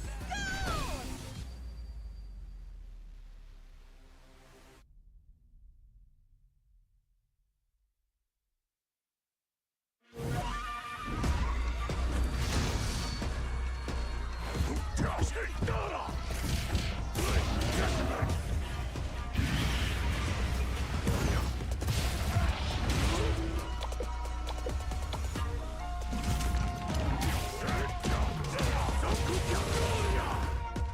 I'll show you, Harris. K.O.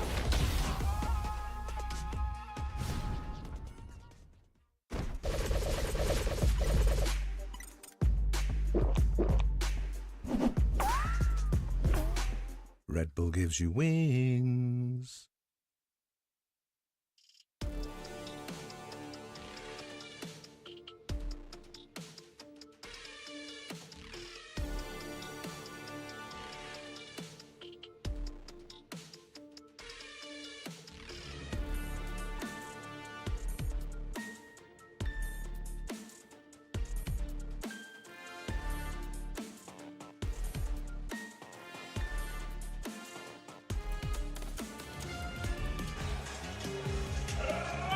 Blink Respawn 2025 returns with your boy Tasty Steve. Joining me, or I'm joining one of the hometown crowd players, Jorge Paul. How goes it, my brother? How are you, hermano? Doing great. We're doing great. See, like you learn your skills in Spanish. And, yeah, one step at a time. Poquito. All right. So at least you will be able to get along. Yes. No, we're good. You know, look, I love coming to the DR. I'm always going to come back. I got to tell the people now. But one of those things is, you know, talking to the people who live here, the locals, you know what I'm saying? A lot of the homies are out there. So I'm always good to be back. You're pulling double duty. You just came from the Spanish stage, and now you're here again. What a professional. I did have the opportunity to cast the whole B group, and now we're going to the C group. So we're going to have a blast in here. A huge surprise you have seen in the previous pool because Punk just got disqualified on B4 by Kings Vega. So one of the favorites of the people end up having been promoted to just a spectator. So that's unfortunate. Also, Cian was disqualified yesterday. Cian got knocked out too. Yeah. So it is a huge surprise what you have seen so far. No, I mean, look, it makes a lot of sense considering how stacked this tournament is. Me and Vicious and me and Yipes was talking about it a little bit. You cannot take anything away from not only like the prestige of the tournament, but there's so many good players that are now coming here because they know what's on the line. So it's not going to be easy. Absolutely not. You can tell the type of performance that we have seen so far is a top 8 of any given tournament, and you see that on just to get out of pools. Seeing these type of matchups is just amazing. So if you're not here, you're missing a lot. Yes, that's 100% facts. One of the things that I've really been enjoying is I've been talking to people that's from surrounding areas, man. I know guys that came from Jamaica who are telling me this is their first big event. Guys coming from Trinidad saying this is their first big event. But, like, that's how important Blink Respawn is. Like, it's super important now, especially when you look at what it could do for one of the players that could make it out of here. A Capcom Cup spot is on the line. Absolutely, and also you have the EWC spot. So it's a lot on the line, and that's why everybody came around the world. We do have a bunch of Japanese players in here. Also Trinidad, Jamaica, and Puerto Rico, Mexico, Chile. Everybody's here. So if you actually missing a lot, you're always welcome to join us. We'll be here all day long, and tomorrow we're gonna be actually doing the top 8. So don't miss a bit. But a part of that is going down today. If you want to know the story, you want to keep track of the lore, make sure you stay locked in. We've already had some crazy matches. The Daigos have already come up to play. Like you said, I saw Punk over there playing. I know Knuckle do his hair. I mean, like you said, Cian was here. He was in the tournament, but he's out of the tournament. Ending Walker, Problem X. There's so many players that are here trying to get that last spot. This is going to be good, though. This is going to be good. I was just talking to Bon-Chan. Bon-Chan's still in it as well. Just a lot of heavy hitters that have entered this tournament, man. What it must be like for you, like every year around this time now, you get to see these big tournaments where players are coming from around the world. What does that feel like, especially being like, you're one of the region people here. You know about this. Absolutely. I can tell it's a dream come true. It's a dream come true because whenever you have the opportunity to have these big players coming to the city, and all the people that love these players for the longest has the opportunity to take a picture with them and have an autograph, and then you see the energy of the Dominican people just flowing to whatever you do. You see people in pools just going crazy about all the matchups that you haven't even seen. That's true. And then you got those people chanting your name on it. It's just fantastic. So when you have that energy, being in DR is just a blessing. That's why we call it the big Latin American gaming party, because everybody's here enjoying what are given to the scene. And then FGC in DR has been growing every year, so that's give us an opportunity to actually have these players and then have those matchups that is always a what if. Like a what if you have Daigo versus Crossover, and then you get the chance to see it right here. Daigo actually beat Crossover 2-1, but that's something that is not a what if anymore. It's not a you what have if. the opportunity. Well, there's a good point that you brought that up, but we're going to get into the matches. Jorge giving you guys the lore. I want to see who we got coming up next. Okay. Let's see. Perfect. Okit Meister. We do have up against Violent Kazoo. Yep. 2 locals actually representing, and that's exactly the type of support that we have. A total of 271 people just signed up. Oi. Yeah. So, yeah, in my name, I'll be Jorge Po. Some people call me George. They'd rather do it in English. But however you go your way, I take it. Don't worry. We're just trying to do it. Jorge. I want to call you Jorge. I like that name. But here we go. Block C. Jorge let us know before. We're going to the Bison. Early fake out. Gets the big punish count. Okay. We had it in the corner already. Okay, this is a combination. A little space right there. Oh, the pressure. And he's already exhausted. Oh my gosh. Okay. He got away with it. And now he switched the places. And now he's about to be. Okay. Yo, Violent Kazuna. Okay. Okay. Trying to keep that pressure up the full time. But my man is in burnout. Ooh. That jump right there was all that he needed. And Violent Kazuna takes the first round. Okay. Okay. The Ed, we haven't seen many of these days because, you know, Ed got a little bit hurt. He got hit by the Nerf bat, so. Wow, the anti-air, it was not on point, and he's paying the price for it. Oh, he went in again. The corner pressure. Oh, wow. Okay. Uppercut, but right impact, and he's trying. Oh, wow. Yeah, a couple of misses right there. That crouching heavy punch into DI. Still fighting DI. He has enough time to do it back. Yo, Violent Kazuna goes straight into the level 3, making short work on this first game. How you say his name? Okita Meister? Okita Meister, yeah. Okita Meister? Okay, I got to remember that. Yeah. So perfect. So Violent Kazuna took the first one, and he's already taking advantage of it. So Ed, great player in this season. He got actually the opportunity to face against this Bison, which is a favorite of a lot of people in DR. A lot of Bisons we do have in here. Okay, okay.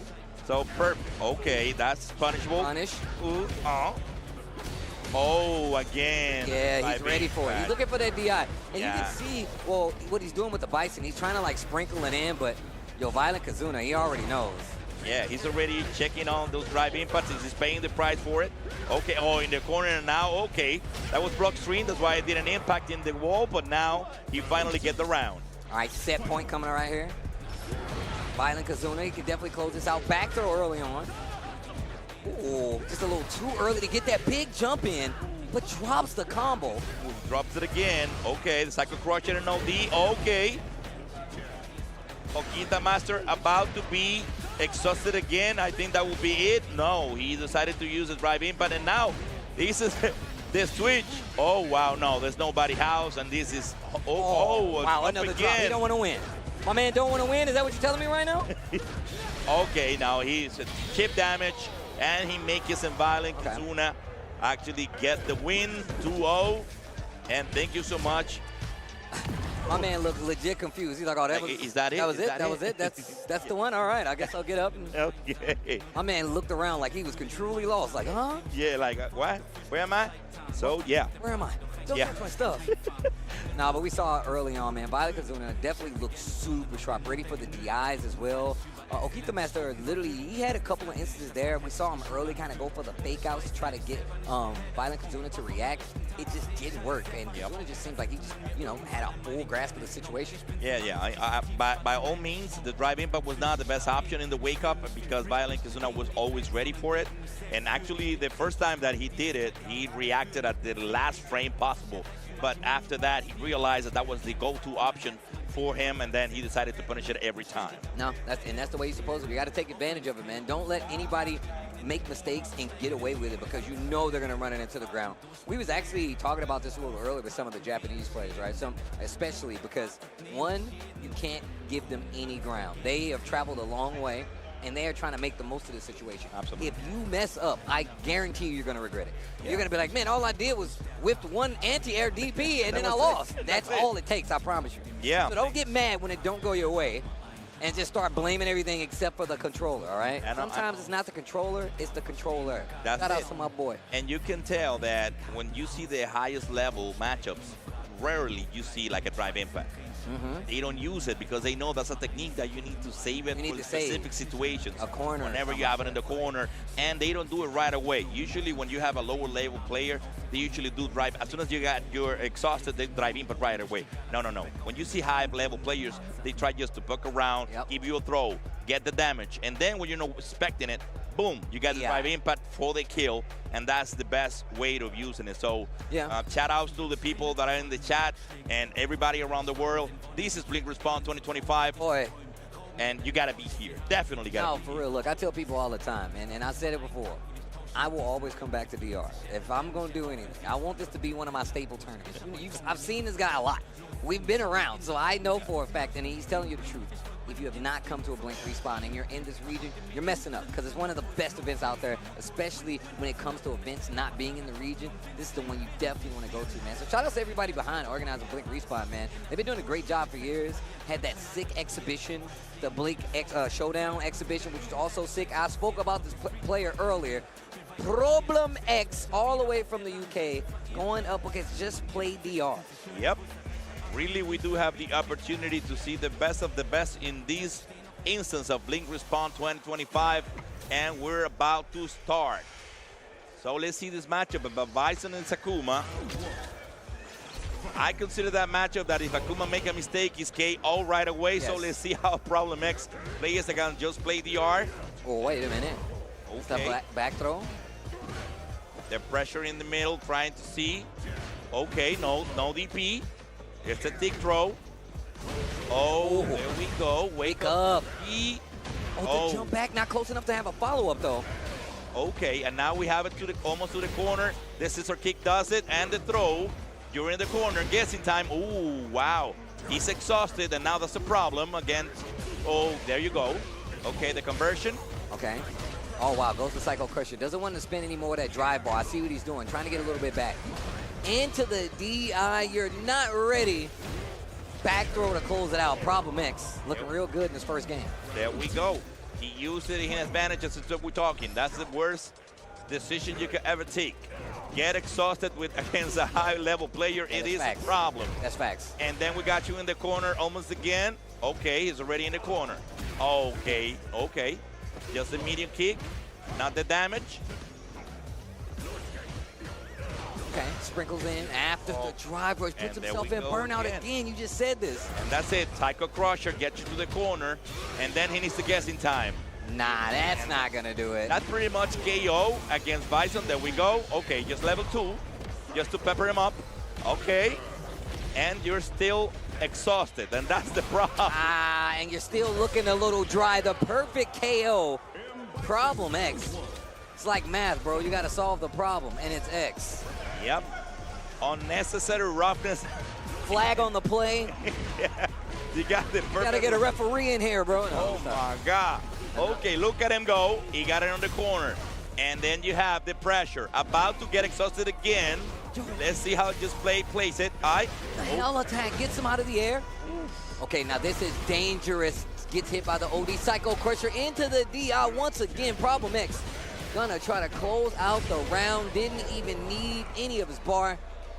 Potential last game here between these two. Okay, that was quick. Let's see how it goes now.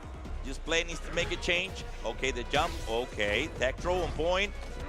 The back throw. In the jump in again. Okay, let's see if it's a conversion. Now he got it on the corner. Okay, guess in time. What's gonna be? Oops, tech throw. Oh, the air-to-air starting to work out. The neutral jump in the corner. Oh my God. Jumps again after dropping the combo. Perfect parry by Problem X. Okay, now he's okay, he was ready. And there we go. Maxim, he dropped it too, but that's it. Now he gave out the round just for free. But now, Problem X is not using, no. Oh no, Just Play DR, what are you doing? My man's got 3 cards. But I only need 2. Wow. Okay. Well played, Problem X doing his thing, 2-0. Quick turnaround. That's a quick turnaround. That was a quick game. It was quick indeed. But take nothing away from either one of those players.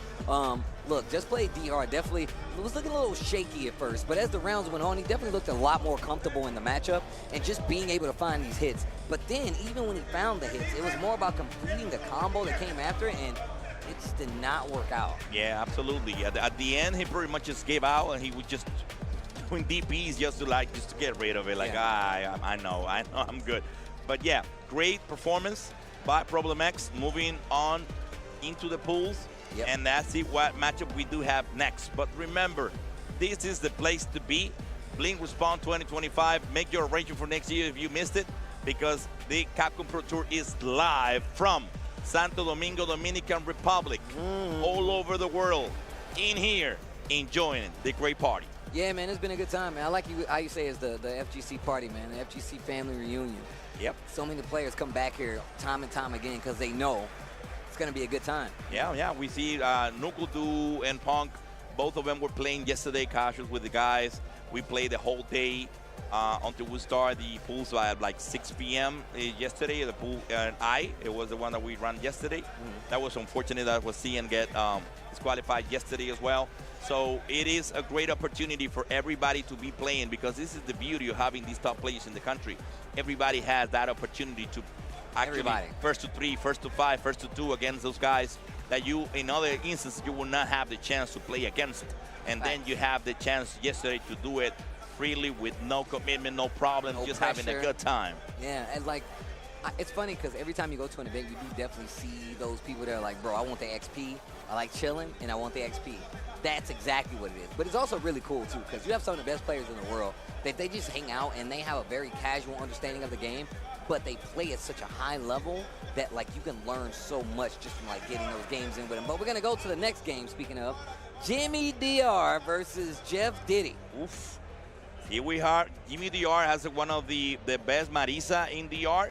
So let's see this against, let's see it again. Talk to me. Yeah. He's from the EBG team, and he got one of the, if not the best Marisa in DR. So let's see how it goes against Jimmy, and because we're gonna be finding out what he's capable of, especially with Marisa now being a more likable player in DR. Now having the best representative of Marisa, let's see how it goes now. Well, Jorge, I'm gonna tell you right now, I'm a bit of a Marisa player myself. Jimmy just went up in the ranks, if you ask me.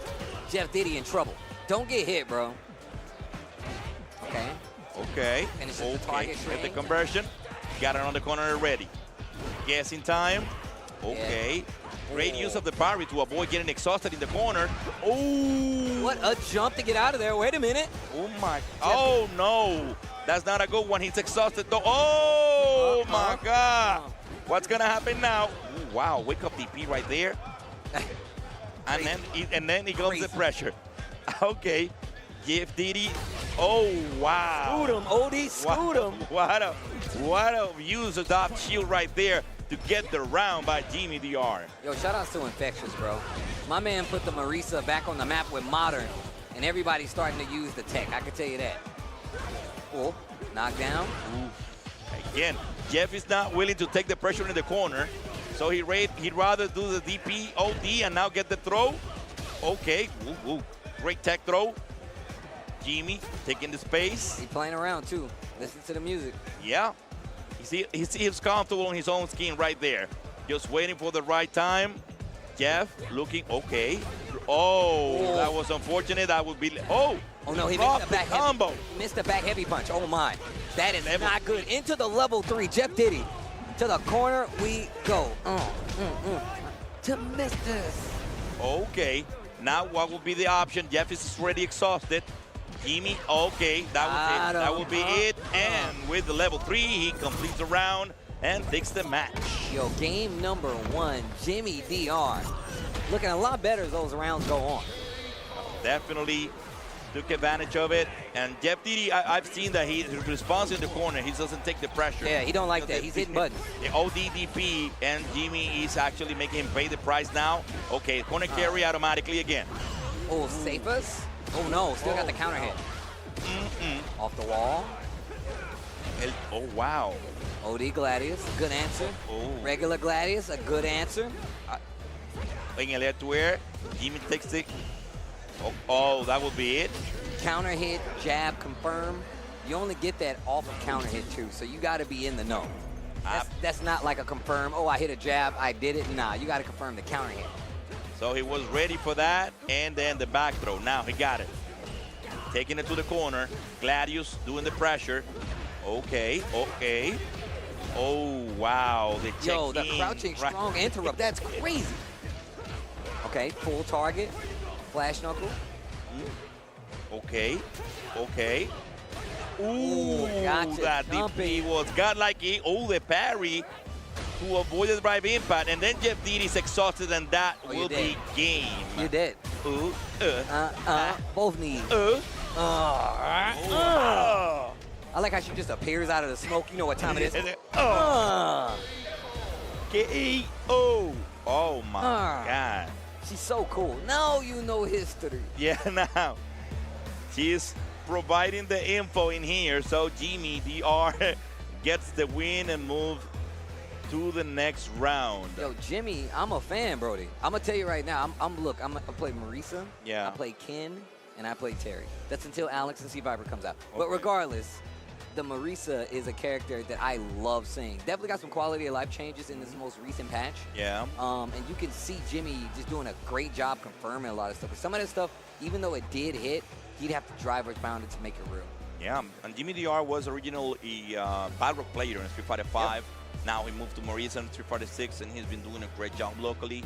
And that's what I told you. He's considered the best Marisa there is in VR as of right now. He's doing a great job in the tournaments. And then just give it up for Jimmy because he's really showing what he's capable of with Marisa. That a bunch of players actually dropped Marisa. Yep, a lot of them. Seasons, and now they're coming back. So we love to see that. The damage is there. He's somebody that you cannot play around because if anything happens, it's just KO. No, that's sleep. That's sleep right there. Every time she's like, "Oh, you just whiffed all of like I'm one of those guys. I like to play the neutral and then hit you and then you explode. That's how I feel about it. And that's it. That's it. That's all I want. I like playing mommy muscles. That's what I call it. That's it, mommy muscles. The mother of muscles. That's all it is. That's all it is. This is what I'm here for. I'm trying to make you just perish the minute I touch you, bro. But hopefully you guys have been enjoying. I think that was my first Marisa the entire event so far. So hopefully Jimmy DR goes a lot further. And he is one of the big names out here, so that makes a lot of sense. Yeah, it is indeed. So yeah, when we have Jimmy doing his thing with Marisa, he also have a secondary Bison just in case that the thing gets stuff. But we also see yesterday Ita-san playing both Marisa and Zangief. So he got that on record. So he's been playing a lot more Marisa recently. I've been watching his stream where I'm like, man, he's in here playing. I've been seeing videos pop up. I'm like, Marisa, huh? But I will say that might be the better pick for Itabashi Zangief. And Itabashi is definitely here. Yeah. So it makes a lot of sense. That would be sick. I would love to see him pull the Marisa. I'm probably going to try to get in his head because I want to see the Marisa. Yeah, yesterday he was actually asking people. People were like, you rather Zangief or Marisa? People, yeah, Marisa. Just, to get like the soft side of him. Oh, no. And then he's like, oh, you want Marisa? Oh, you want Marisa? Okay. I'm going to go to the other character. Thanks for clarifying that for me. Now I know exactly what to do. Yeah, it was awful. It was awful yesterday. So, yeah. So, we got DCQ, Falcons DCQ, doing his thing and his appearance in here. Apparently, he's going to bring the JP into the floor. He got his Bison right there just in case. Yeah. Perfect combination. A lot of people coming back to JP as well, so let's go. Right. I mean, and DCQ was one of those people that stuck to the JP for quite some time. Yeah, actually, when he started with JP, as soon as he saw Bison, he switched, but he keeps the JP current because he knows that he's the go-to character in certain matchups. Make the best out of it. Okay. The ground spike, doing the thing. Okay. Controlling the neutral. Oh, wow. Yo, burn knocker. Oh, my God. Burn knocker. Right in the face. Okay. Oh, wow, the confirmation. All right, he needs to be careful. Pinch and counter. He needs to be careful playing at this distance, especially versus JP, the whip punish, and still full combo conversion. DCQ, don't fall asleep at the wheel. Dubs come quick. Shout out to the boy Team Spooky. Wow, that crouching medium punching, full conversion. Hey out. Okay, now we got the Chimmy almost in the corner. Momo doing the thing. Okay, medium. Stay away from it. Okay. Oof. Stand medium. The trade. Again, Bernacle. He's still in the corner, but he seems comfortable in the corner, though. I don't know why. I don't know. Is getting harassed over here. Leave him be. Oh, they dropped. And now the side switch with the back throw. Double departure. What you going to do with it? And this is a zoning character, but it's a nightmare. Oh, wow. It's opened up the bar. The dry bar is empty. There's nothing left. Barnacle. Oh, okay. Oh, wow. Bernacle again. Oh, this thing. out of The danger. Queen Kane does the thing and get the first one. Okay, okay. Wow. Momo. Yeah. That was unfortunate, the drop of Momo on the previous round, because he got the chance actually to get big damage there, but he dropped the combo and he paid the consequence. Okay, now we got JP coming in right there with the combo. Maximum hit, 7 hits in the corner. Now it's time for me to throw all my things. Yo, welcome to the obstacle course. Okay. The Ninja Warrior obstacle course. You got to swing with one hand, climb blindfolded. And the second throw, he's gonna take the third one. Oh, the driving, but he was ready and he gave the perfect coming in. Let's see it. See, I feel like you gotta let him. You gotta let him try at least. You just can't keep going. I'm full, you know. Yeah. He said, "But yeah, I'm gonna die, but I'm gonna die with honor." There you go. let me throw the driving right there. Okay. Now, oh, the jump in gets the damage, and here it comes the pressure. Full screen pressure. Oh, wow. Oh, drops the combo. Dropped it. Trade on the wake up, still in favor of. Oh, JP, the teleport. Okay. Momo needs to do something different. Oh, the throw on punish counter. I got you in the corner. Level 3 on deck. Oh, Del man. Lobushka on the screen. Oh, yeah, that's gonna hurt. Oh, Oh, whoa! the geyser. Hold on, it gets through. Oh, he found the way out. No, crack shot. My man is in burnout, still fighting like it don't mean nothing. Over knuckle. And he got the punish, and DCQ takes the round and the match. Moving on to the next one. Actually, he should have been, because the advantage of Terry is when you took the bare knuckle, you still have time to do the racing tackle. But he wasn't ready for that in the jump in the corner. He would be able to do some damage in there, but he lost the opportunity. DCQ obviously was magnificent on his execution, and he got the round. Yeah, you could tell that Momo was kind of at odds. Like, should I swing here? But like, yeah, it's better. And then you swing, and then you get clipped. Great reads here by DCQ to actually use crack shot to get over fireball a couple times, and then just blatantly just ask him like, yo, what do you need to happen to get the dub, you know? Yeah, it was a good win by DCQ, maximizing the resources available, and he just got the win. I mean, DCQ has definitely been in a situation before where he's played the best players in the world at this point. So there's not many people, I feel like, that would have a clear advantage versus DCQ, because he's really that good on the sticks, like you said. Absolutely.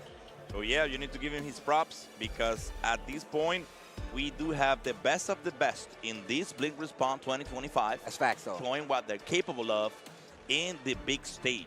So we don't have no time to waste when it comes to the players that we have here in DR, because everybody and their mama is in here. That's facts. You got people from Japan, you got people from Chile, Mexico, Jamaica, Trinidad and Tobago, the local players, which has been great as well. And great surprises you have seen all over the floor when you see those players going against each other, and hoping that you have like a favorite. There's no favorites in this one. Yo, you know what? I'm sure as a commentator, you get this all the time. People see you day 0 of the tournament, and they're like, hey, who's going to win the tournament? I'm like, bro, how you expect me to answer that? That's a crazy question to answer.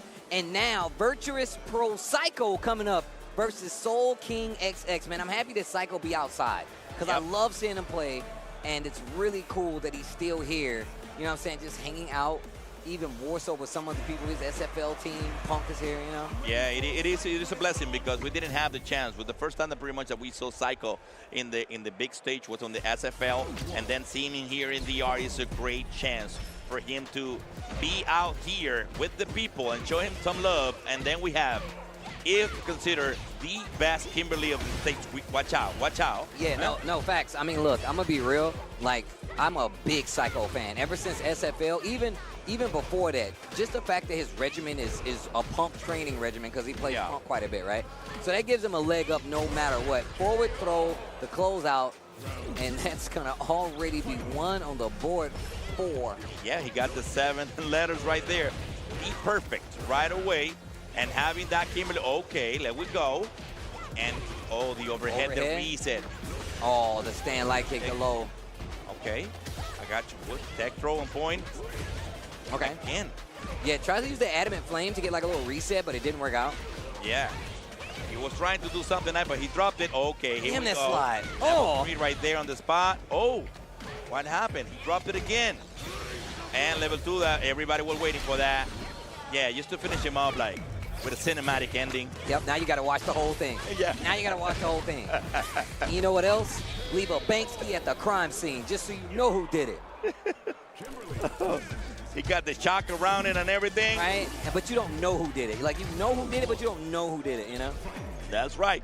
She put paint all over the place. Oh, the jumping right there. Okay. No, I'm spinning it all. I want you to go to the corner. Oh. Yo, the Fruit Loops, the Toucan Sams. Yeah, he get away with it though. But he's already exhausted in the corner. That's not a good strategy to get away. Psycho, okay.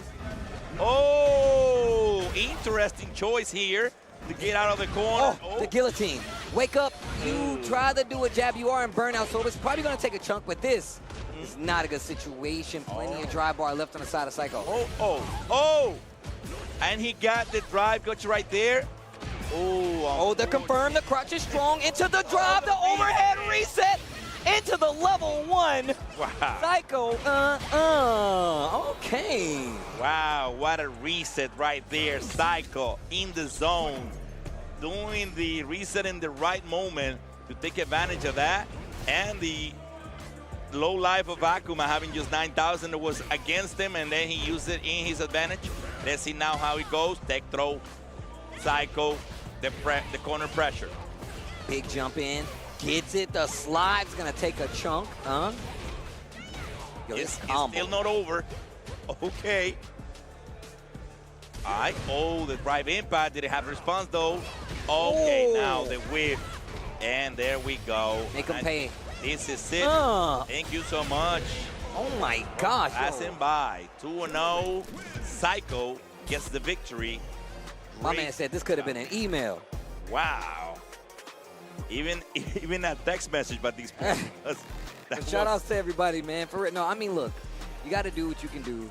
Thing is, Soul King definitely had quite a few reads where, I mean, obviously, if he just optimized, he could have did it, but that's a lot harder said than done, especially when you're playing one of the best players in the States. Absolutely, yeah. And Psycho with this Kimberly did a great job on it. That's why I mentioned that, because even though Shine was the original who came out first with Kimberly, it is my personal favorite Psycho as a Kimberly. I like it, his style, I like it more, and has obviously shown so great results throughout every season that he has played against all the best players. And as you mentioned, he was actually up to the challenge of the Punk training method, and the Punk himself said, like, I saw him playing online, but I didn't have the opportunity to play against him in person. And then they meet up, and it was just a great performance that he did in the SFL, and you can tell how good of a player he is.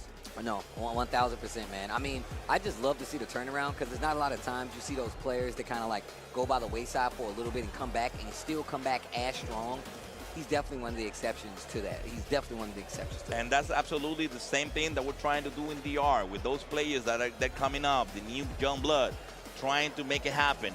We actually match them up in the tournaments and everything with the most seasoned players, and that's how you can get the best out of the league, so you can grow together and then be able to put up like that, because Psycho was not that good as a player because he didn't have the exposure that now he has. And now you see, he always had it. It comes full circle. Yeah. It definitely comes full circle, because you see that, like, he's one of those players, like I said, it's not only the whole Punk training regimen, it's just you got to really want to be that good. Yeah. Especially with a character like Kimberly, where it's like, what, 2, 3 in the States tops that are actively, playing in tournaments and entering. So it's definitely not an easy thing to do. But, man, yeah.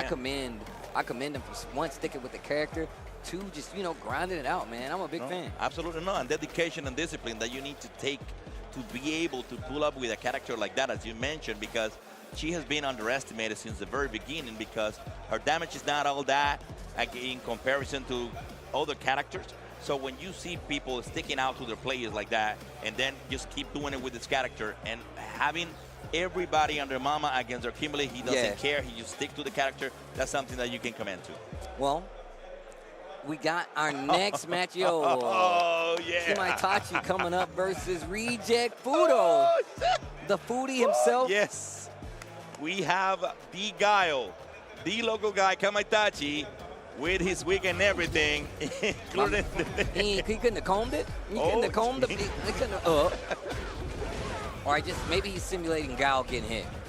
Okay, let's see how it goes now. He got in the corner with the perfect. Fudo. Okay, get out of the corner. Pay the price though. Okay. He like he's trying to take you. He like trying to take your knees out, bro. He be swinging low. He's trying to get the perfect distance, but then Fudo is closing it out. Okay. That was punishable there, but he didn't do it. Ooh. Okay. Got the counter hit. On the touch is strong, but nothing.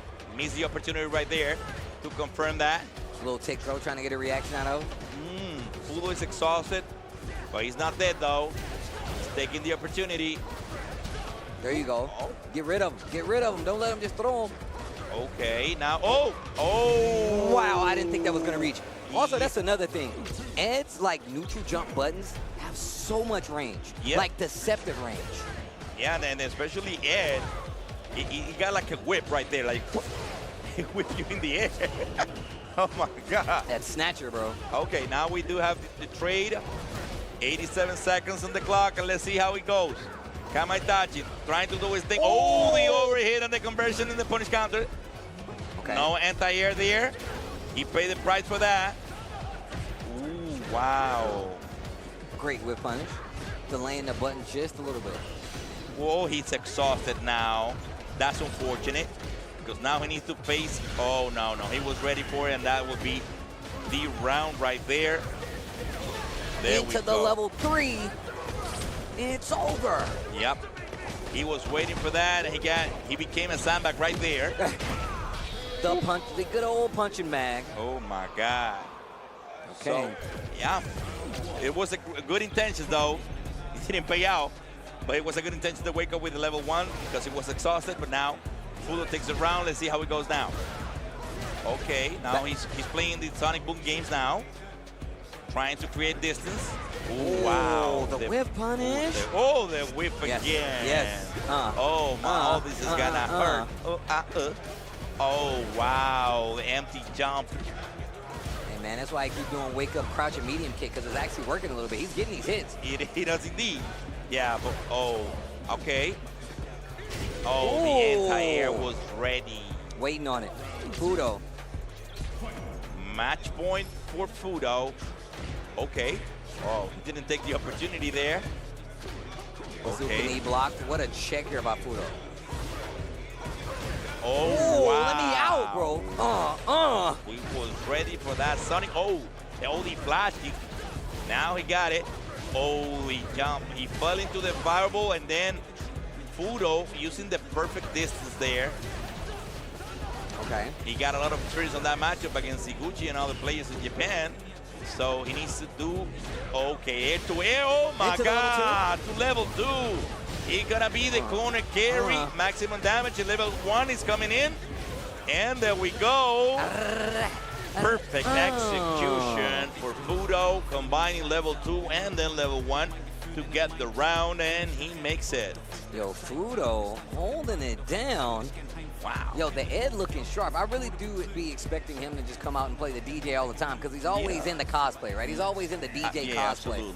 But just controlling the range, man. I think that one of the strengths of Fudo is just the fact that he always has something to stop you from playing your game and for him to get back in the game. And I think that's really important. Yeah, absolutely. And then Ed has that ability to make it happen really quick because that ODDP right there against the fireball, it was phenomenal. The way that he used it was ready for it. The anti-air always on point. So you need to take pointers out of that matchup right there. Facts. Because Guile versus Ed is considered to be in certain way better for Guile than Ed, but you can tell there's a story to tell right there. Yeah, you can definitely see the kind of writings on the wall a little bit. But thank you guys for tuning in, bro. We've been holding it down. Hit me one more time. What'd you say, bro? You guys know what time it is. Look, it's a lot of warriors out there. But you guys need to know about the World Warrior. The World Warrior season continues. This is not the first stop, and it's not going to be the last. Registration is open for all events. Head on over to capcom.usa/WW25 for schedule and more information, including the regional finals, pricing, and how to earn the coveted Capcom 12 ticket. Make sure you guys head on over, show them some love, even more so get the information, and then show them some love so you guys can pull up to one of these World Warriors. Absolutely. Remember, every World Warrior available is ready as of right now, so you can sign up right now. We have 3 remaining left in Central America East for every island in the Caribbean, and then you can sign up of all of them at the same time. It doesn't matter, so be ready for that because the World Warrior is on. And then, of course, the Victrix people have been showing so much love to the fighting game community, and they're here to hook you up again. The Victrix Pro KO Leverless, winner of the 2024 Best Tech Award at the EVO Awards, gives you top-tier modularity with hot swappable switches and a removable 16-button layout. It's the ultimate esports weapon for competitive fighters on PS5, PS4, Xbox, as well as PC. And look, I want you guys to know, man, if you're actively trying to get into these games and play with the highest level, you need to get the highest lever. Our leverless is going to be these Victrix controllers. I still need to get me one of these bad boys. Say Jam swears by it, so now I got to try it because he's an influencer. I'm the influencee. And, of course, these bad boys are all available at Victrix. And on top of that, if you buy them from one of the events where Victrix is at, you get your own laser etched kind of thing. Oops, sorry about that. It's a laser etched thing on here, and it does not matter as long as you get a Victrix stick or leverless controller. So shout outs to Victrix. Thank you so much for always holding us down, and even more so, thank you for adding all these cool products so we can play the game the best way we see fit with all the comfortableness and these high-tech levers, man. So shout outs to Victrix for holding us down. But with that being said, look guys, we've been talking a lot, you've been watching a lot of Street Fighter. Well, guess what? We got more, but we got to take a break. So look, go take a break, come back and join us on the other side. We got more Street Fighter 6 action from Blink Respawn 2025. Coming right up.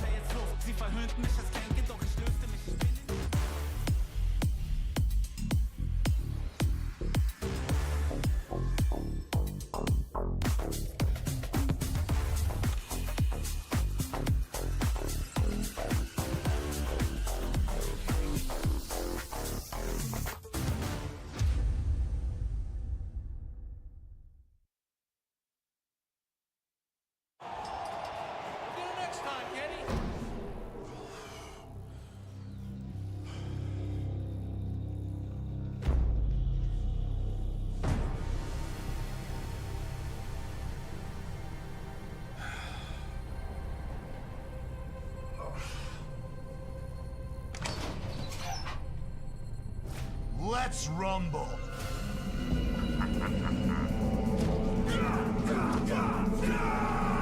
Alice.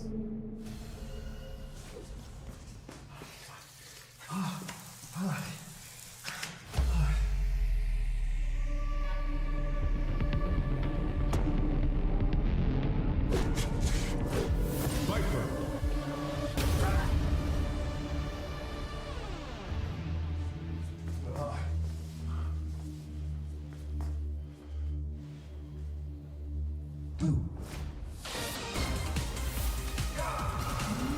Ingrid.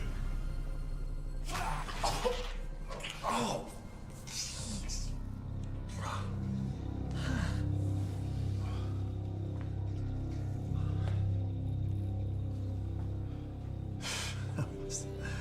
That was crazy.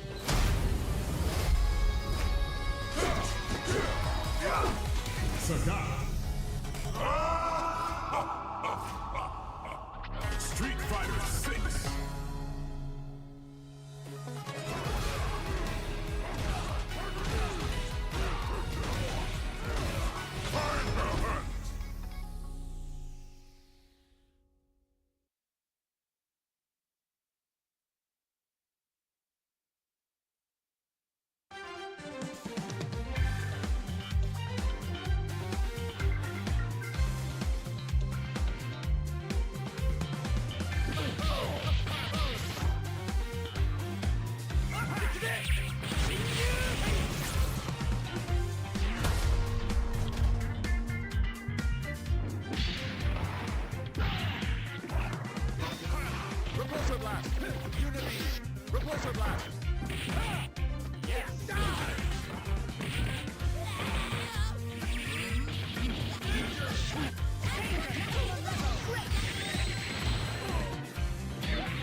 Red Bull gives you wings.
Santo Domingo, Dominican Republic. We are back.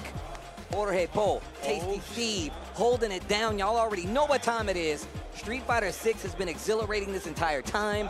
These guys are trying to get a seat at Capcom Cup, but it starts and it ends here, at least in this region. Hopefully you guys have been tuning in. There's still a lot more of the Street Fighter 6 story to tell. Jorge, how have you been enjoying your Blink Respawn, bro? We're on your home soil. How are you doing? As being is just fantastic. You know that a lot of people do not have the opportunity to enjoy this kind of event on their homeland. I am one of the blessed ones that I can do it, even though I've been around the world trying to get this experience every time.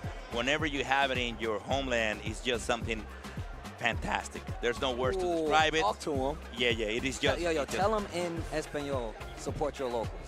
Señores, así que vengan para acá. Si usted no está aquí en la gran fiesta gamer de Latinoamérica, venga a tirar la verdadera crema desde el patio para el mundo. Es aquí donde se tira. That's what I'm talking about. Look, we need to get a PSA in every language possible to make sure everybody knows to support your locals. Look, I'm telling people all the time, man, if you're in the region, you have the opportunity, come to Blink Respawn. It's an amazing time. You meet amazing people, and they put on quite the show. Speaking of shows, the matches have been crazy. They've been movies. Some of the best players in the world are here, and we got quite a few, especially with how many matches we got left. So let's get to the next match so we can whittle it down even more so. I will kill you. I just started talking to this gentleman yesterday, and the way that he said his name, I was like, yo, bro, what's your name? He was like, I will kill you. I was like, you were like, no, hold on. I was like, hold on. No, that's like, my nick. These are from my opponents, and I believe him, and if I'm not mistaken, I think he's from Trinidad. Trinidad and Tobago, yeah, that's right. We got two of them. We got Trinidad Tusai, and we have him here from Trinidad and Tobago. And this is exactly what I meant, man. There's a lot of players that come in the region. They're like, hey, man, this is my first time coming to a big events like that. Blink Respawn is giving some of these players events to come to and stretch their wings, man. Get into it. But here we go. Our next match. Well, Ed versus Akuma. Let's see how it goes. A local versus Trinidad and Tobago. This is Young Dominican Week here versus I Will Kill You doing the thing. Okay. This Akuma is doing a great job in the pulls. Let's see how it goes now. He got it in the corner. The throw again. Okay. Ah, wow. Big I think spin. that's it. I think. Okay, oh, yeah. He's dead. Even the uppercuts you do. Yeah. Yes. There's not a chance. Not a chance. Yo, Akuma hurts, bro. Oof. Yeah. He pays the price with 1,000 less in health, but he overcompensates with the damage. Yeah, I'm about to say, that's that extra life you missing, he just takes it from you. It's all right. It's like, you know what? I got more than enough damage over here. I'll just take it from your life bar. How about that? Okay, got you in the corner again. What will be the answer? You got the throw. Are you going to use the... Okay. I like that. Reversal is a better option, that one. Definitely is. Going to get a little bit time back and fighting out of the corner. Wait a minute. He's attacking the drive bar. You got to be careful. Big damage. Hey, yo. Yo, I will kill you. Oh, my God. Listen to this car crash. Pow. Yeah, he will definitely need to change his nick to he will kill you so it doesn't sound so threatening. Yeah, it tells you, right? But we got kills you here as well. That's so correct. I will kill you and kills you. Yeah. They're related. Okay. All right, here we go. Okay. Wow. That crouching medium kick at the longest distance possible. And he got it on the corner. Good defense. Okay, now. What's going to be? The confirmation. Oh my God, 6-6. I got you all the overhead. Oh, again. Oh, abusive. God. No, not like that. Not like that. Not like that, boy. Gets the throw. Looking for a big jump in.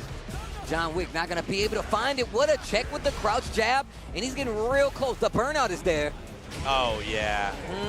There's no jumping to Akuma in this game. If he throws a fireball, don't do it. Don't do it. I know you want to. The walk speed, the fireball, don't do it. You're going to regret it later, I promise. 7 hits. I got you in the corner already. What's going to be? Oh, the empty jump throw. This second throw. Is he going to take the offer 3x2? No, he didn't take the offer. Okay. Oh, wow, the weave. And the level 3 is coming in. Yo. And I think this is going to be it. And the perfect comes alone. And 2-0. I will kill you takes it. Damn. Like there's no tomorrow. Oh, my God. I felt like I only got 2 sentences of commentary on there. Can we run that back again?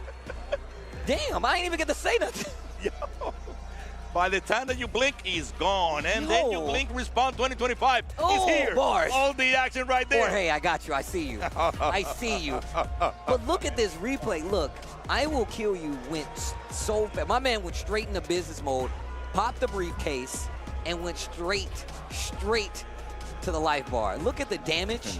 Look at how efficient he was. And on top of that, he's really not doing anything too out of his range where it's just like small checks, nothing big. No, he's keeping it under control by all means. He threw that fireball intentionally. He knew that he was obviously a soft set, needs to do the jump, and he was ready for the DP, and he took the perfect right away. He will take the perfect right away like there's no tomorrow. Well, I was telling him yesterday.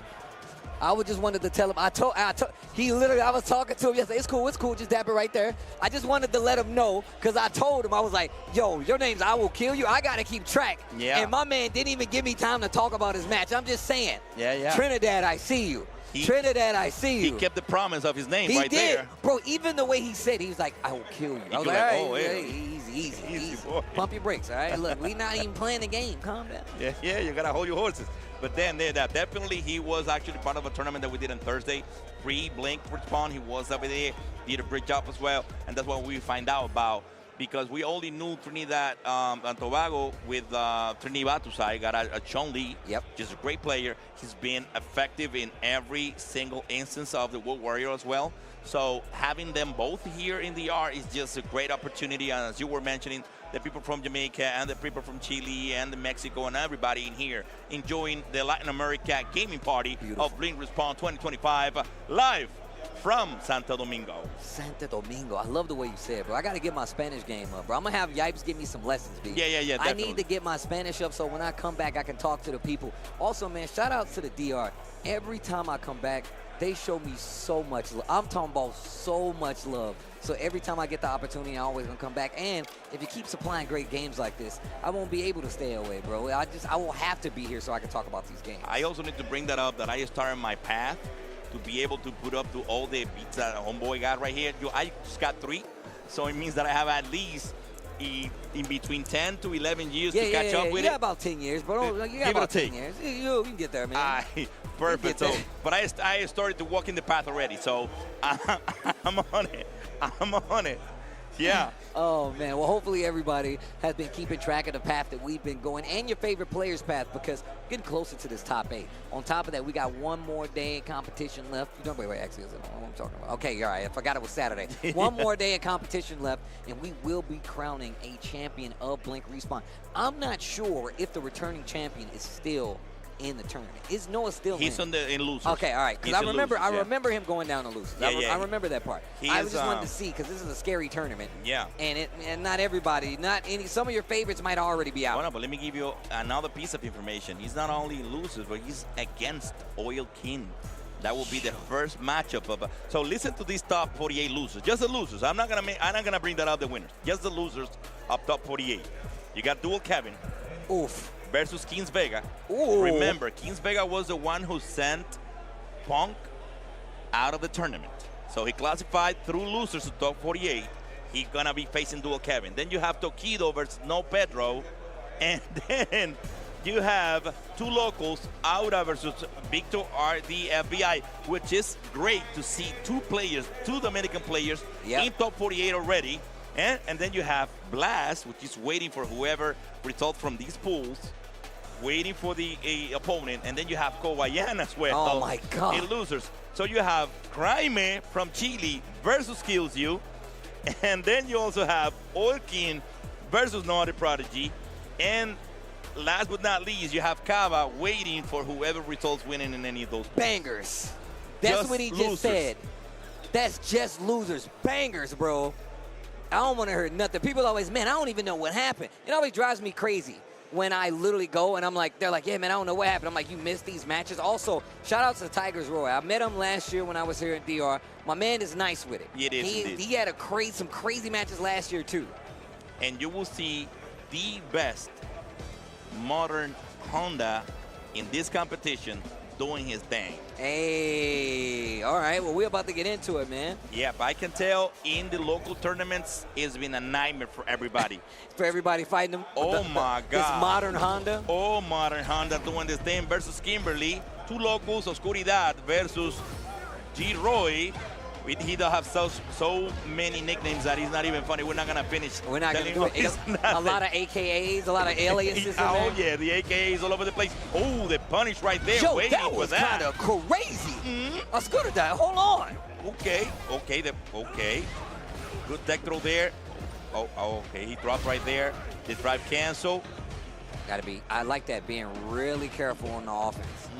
Yeah, because actually Kimberly's not a good matchup for Honda, though. The pressure is not that easy for him. That's why he needs to keep it cool and keep his distance right across. However, he got it on the corner already.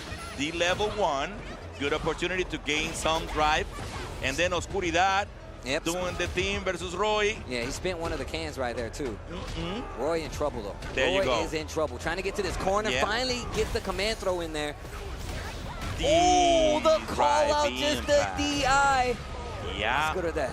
Yeah, he used that movement to do the social throw.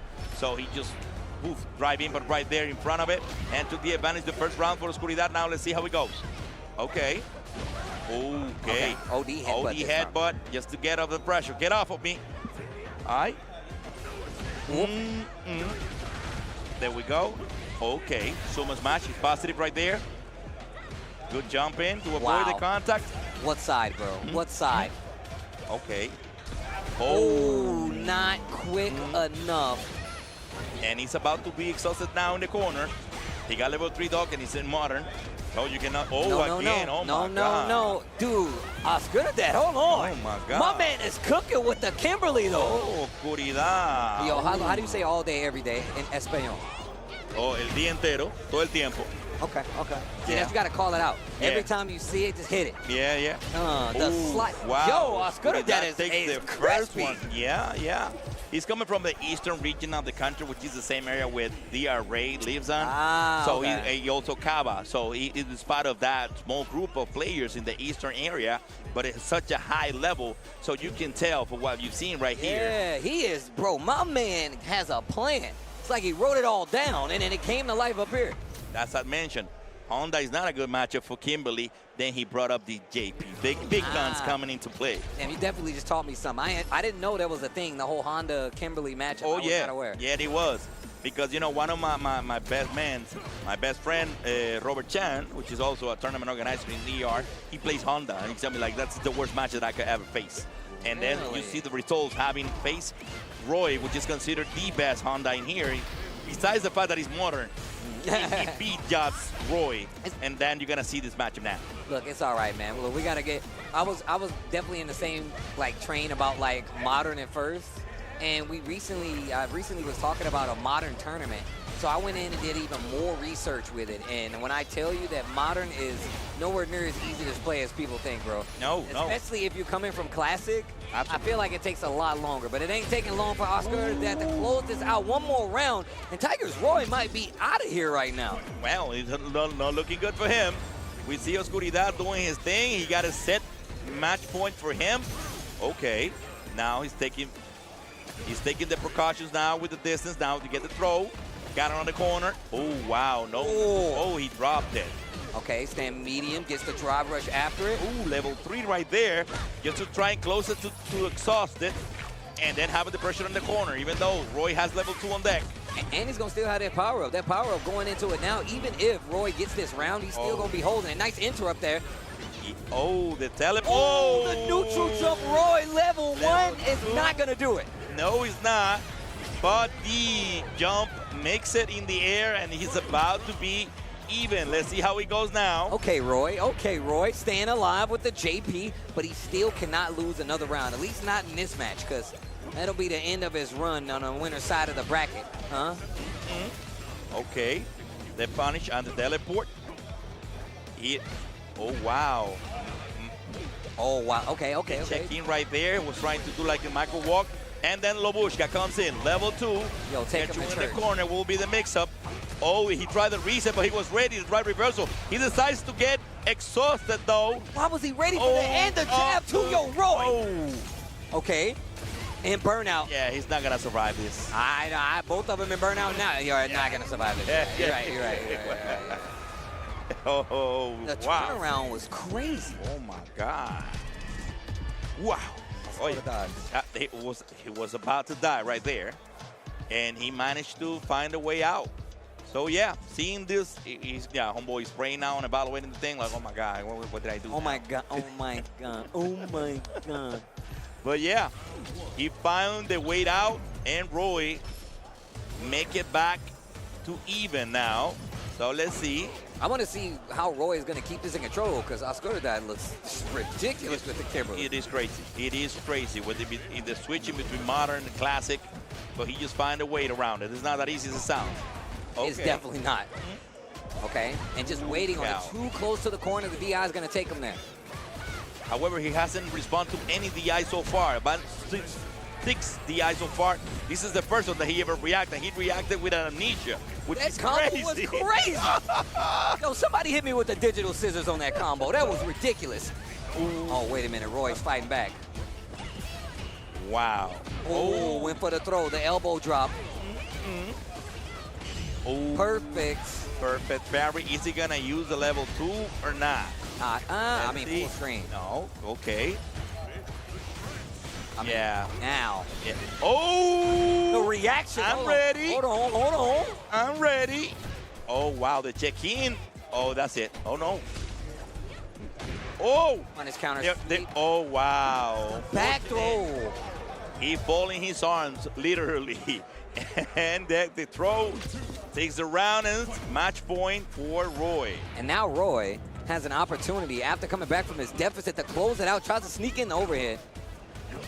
Ooh, wow, the elbow. He did jump medium. He did jump medium with JP. Yeah. He stretches out, got clipped anyway. Okay. At least you would have hoped like for a trade, but he didn't. Actually, the elbow won that trade in the air. And the drive input again. That's the number 7. Okay, he's about to get level 3 on deck. Roy already has a level 3. Okay, it's level 3. Is he going to be one? He's exhausted. He got to do it. Yeah, he got no other option. There we go. He's not going to kill, though, because the scaling is so high with this Kimberly level 3. But he's going to get closest to death. But Roy has the resources on the bow. He caught the overhead with a throw, Roy. Chill. Oh, my God. Lobushka, it is not a combo, though. Take him to church. Oh, that's a combo. And, oh, no, he dropped it again. DI. Not a combo. Yeah. Oh. Drive reversal. Oscar taking it to a final round. Yo. Oh, my God. Yo, this set is crazy. Let's go. Oh, my God. Yo, this set is actually crazy. Oh, my God. You see that, how he handles to get that back? And then he reset to get the throw almost to the corner. He's ready with the DI this time, though. This is the first one that he ever replied. And then Lobushka, level 2. Definitely going to do a side switch. Exactly. Take it to the corner. There we go. Oh, he tried to reset again. He didn't pay what he was looking for. The throw. Big damage. And he's about to get, that's it. You cannot hit it with the drive impact on that instance. He got level 2 on deck, though, and drive. Oh, in this last moment.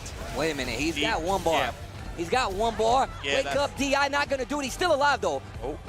Let's go to that. That's it. Empty jump. Low is going to do it. What a set right there. Even the DR crowd is like, yo, that was a nice set, man. Shout outs to Roy. Bringing it back. Oscar Dad, I got to tell you, bro, you made me a fan. Well, 100% made me a fan. My man was looking crispy out here.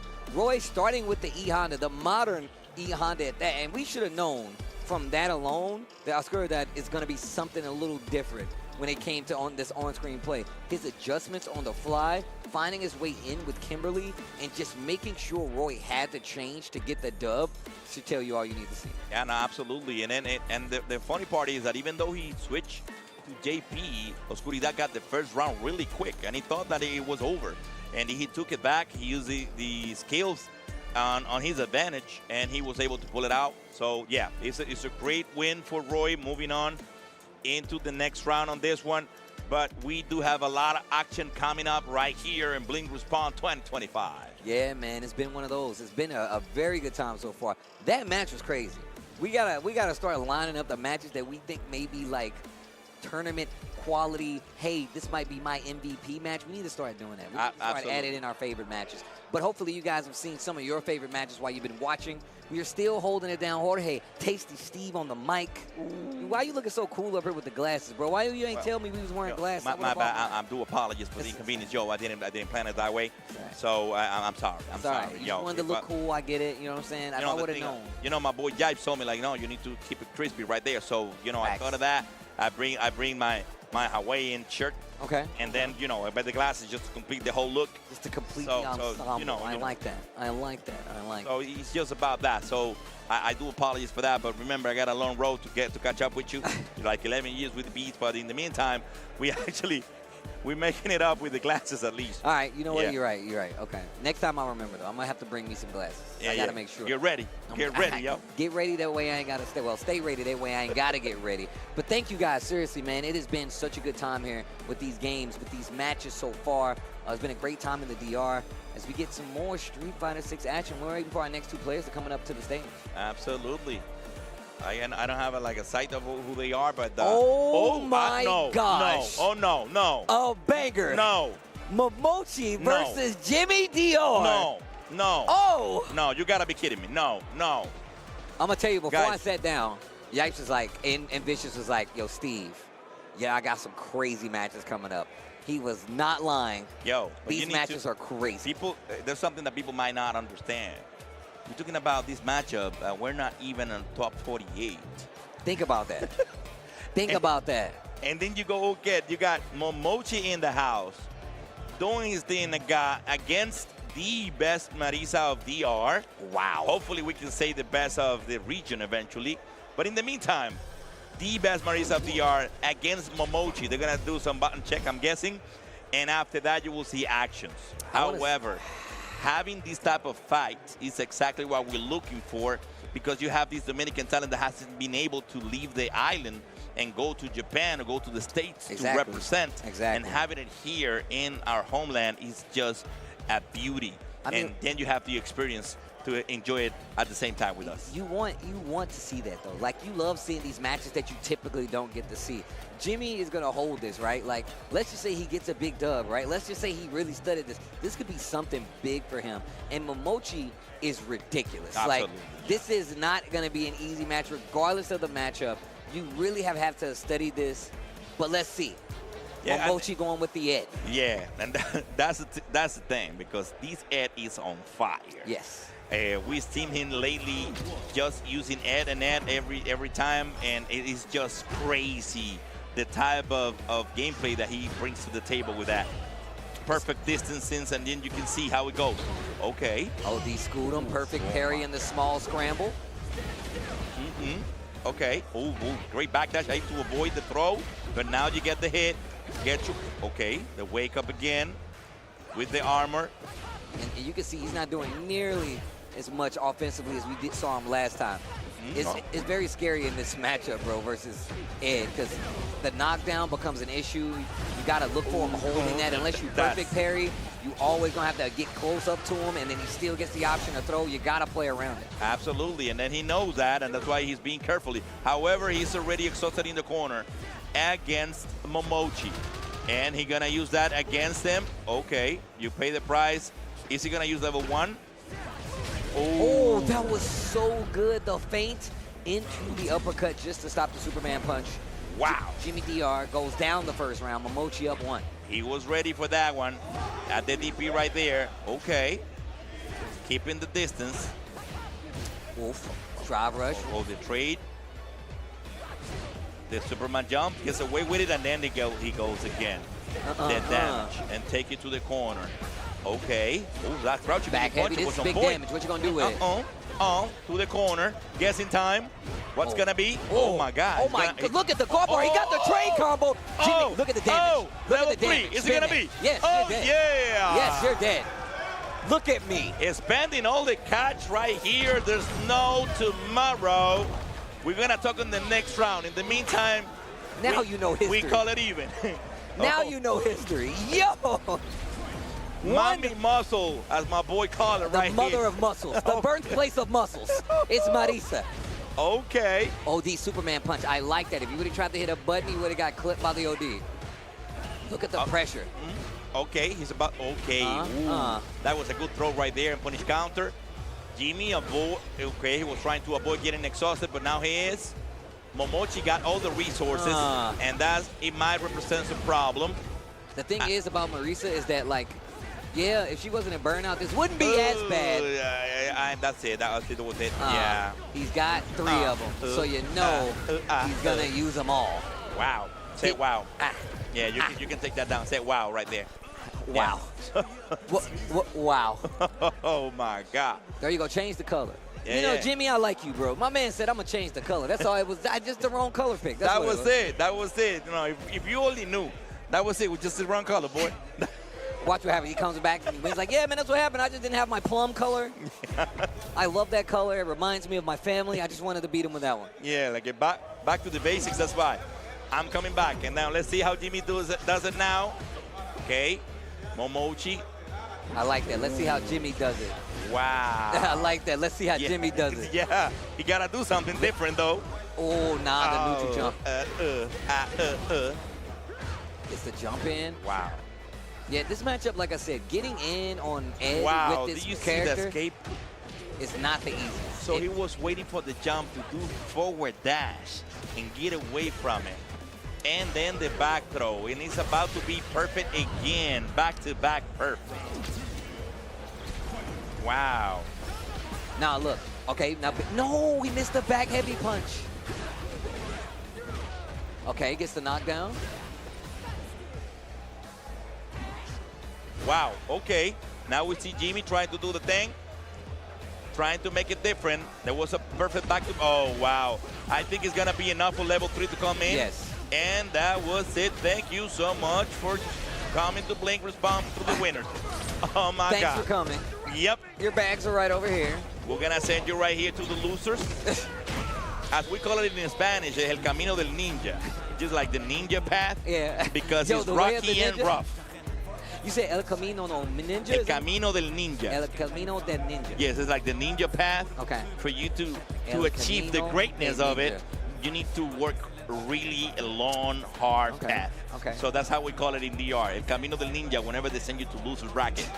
Yeah. I got to remember that. See, you're teaching me. I'm learning here, Jorge. That's what I like to see. And that first game was looking a lot better than it ended up.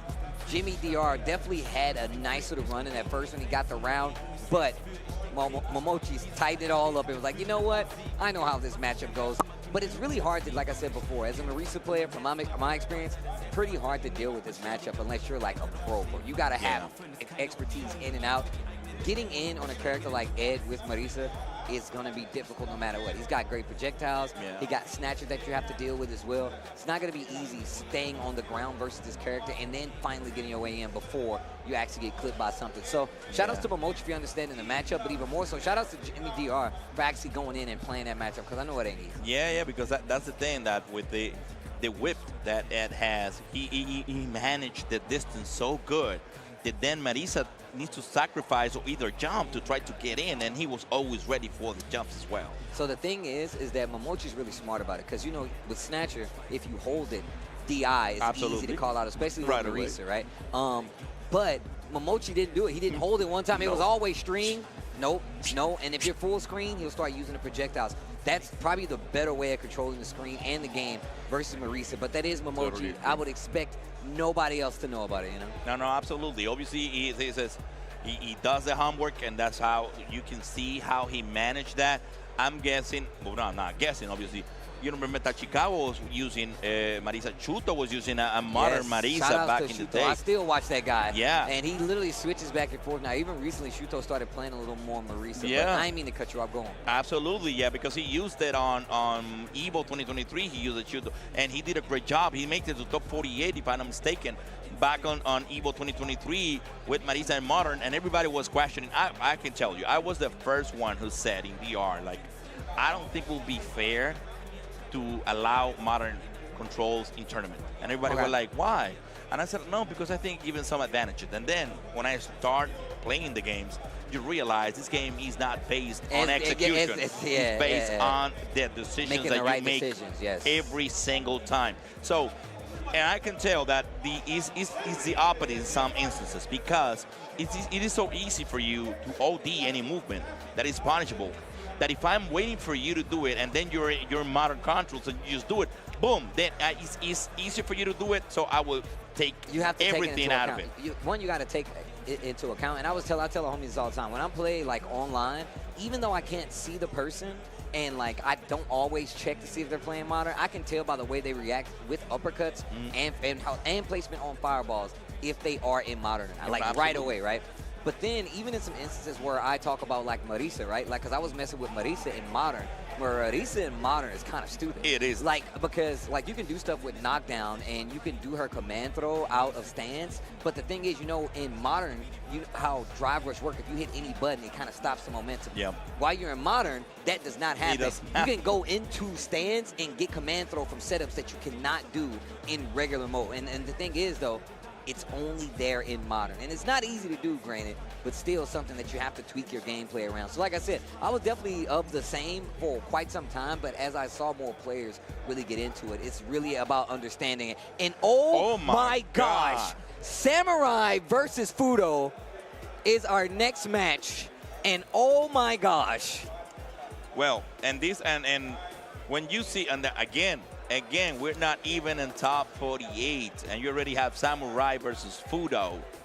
Just to see who qualifies to top 48, it is just crazy. And that's the level that we've seen here in this Playing Respawn 2025, having the best of the best in the R, enjoying this tournament, great venue, great energy, and just love all over the place. Enjoying this moment as it's unique as it is. Hey, that's what I'm talking about. Talk to him, bro. Talk to him. But speaking of, we got Samurai coming up. Longtime Shoto player, whether it be the evil Hado, you know what I'm saying, the dark Hado, or just, you know, the good old Shoto.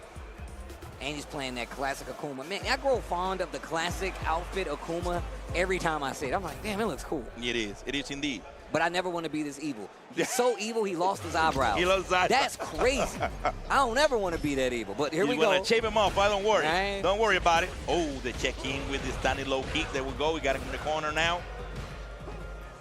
Oh, that fierce punch right there.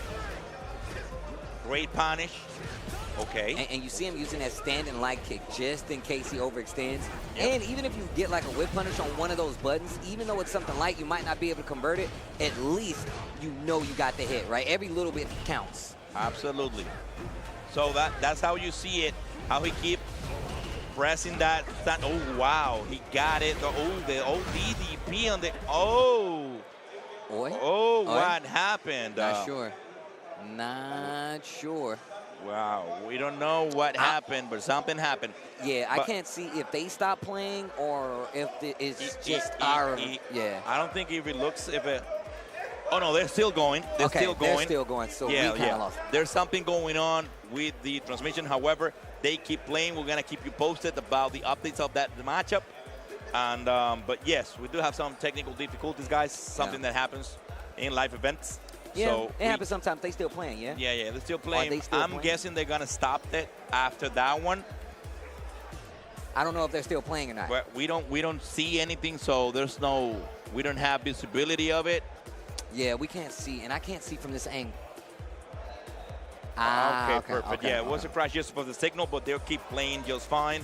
So it's not going to affect the outcome of the matchup. No. However, and unfortunately, neither you or us are going to see what's going on that match. Let me see if I can do my due diligence. Let's see if I can stand up and see from here. I can tell they're still. Oh, never mind. Well, we got audio. I hear the music. Now, just wait for the video. Okay, don't you worry, guys. We're gonna keep you posted, though. Boom, okay, back. now we have it. Samurai versus Fudo. And it's still the first matchup. Just Fudo takes the W and get the first one. So here we are. That was a long first match. Especially to be 2 rounds straight. Yeah. They were playing some neutral. Damn. Oh, wow. So, yeah. And again, guys, sorry for the technical difficulties, but it's just what happens in live events. It happens. But we are back in time. It's 1-0. And Ed. The Fudo with Ed is just a nightmare for everybody, yo. I mean, Fudo is just a scary competitor, bro. You remember back in the Street Fighter V when he picked Birdie after Mana won the yeah, no, I remember when champ. And the thing is and that everybody was talking about it. Like the thing is that I think Fudo has such of an ability to find characters that fits his play style. He has such an ability to do it, and on top of that, he forms tech with that character specific to him. That's right. So he can have hard counters for it. But here we go. We're going to get into game 2. Like I said before, that first game, 2 rounds straight, but it was a slow 2 rounds. And I'm going to count that on the fact that, look, Samurai will let the clock run out. Absolutely, yeah. You need to have the endurance in a matchup to allow that time to go by, even though you do have the opportunity to attack, finding the right spot. And now you got Samurai with the ODDP. He says, yeah, bro, I don't have to deal with that. Especially if you overcommit, I'm just going to ODDP. Okay. Oh, wow. The side switch out. Oh, it's against the move from Fudo. He got it in the corner. Okay, no. He dropped right there. He didn't confirm that hit. And now see, 55 seconds in the clock. Got you in the corner. I got the throw. He's going to take the offer 2. No, I want no offer 2 for 1. No, I'm good. Okay. Oh, wow. The trade. Oh, the DI, but the response was even better. Oh, my God. Yo, Samurai. Another parry. Samurai. Samurai is in the zone with the fireball, and now Ball's exhausted. I don't think he's going to fly. You got to look for that flicker. You got to look for it. Oh, Look at the ground game. He shoots a fireball. He jumps over it. And he thought he was going to meet him in the air. He did jump jab. Was either that or he missed the air fireball. Yeah. Either or. I mean... you never know. I mean, I think it was just jab, because... Just in case you're there to where he will win the trade. Because if he would have committed to fireball there, it would have been easier for him to get the hit. So. Absolutely. So there we go. Fudo has a match point for him. He got all the resources on deck. Let's see how he goes now. Okay. In the corner. Samurai waiting patiently. That's the way he should be.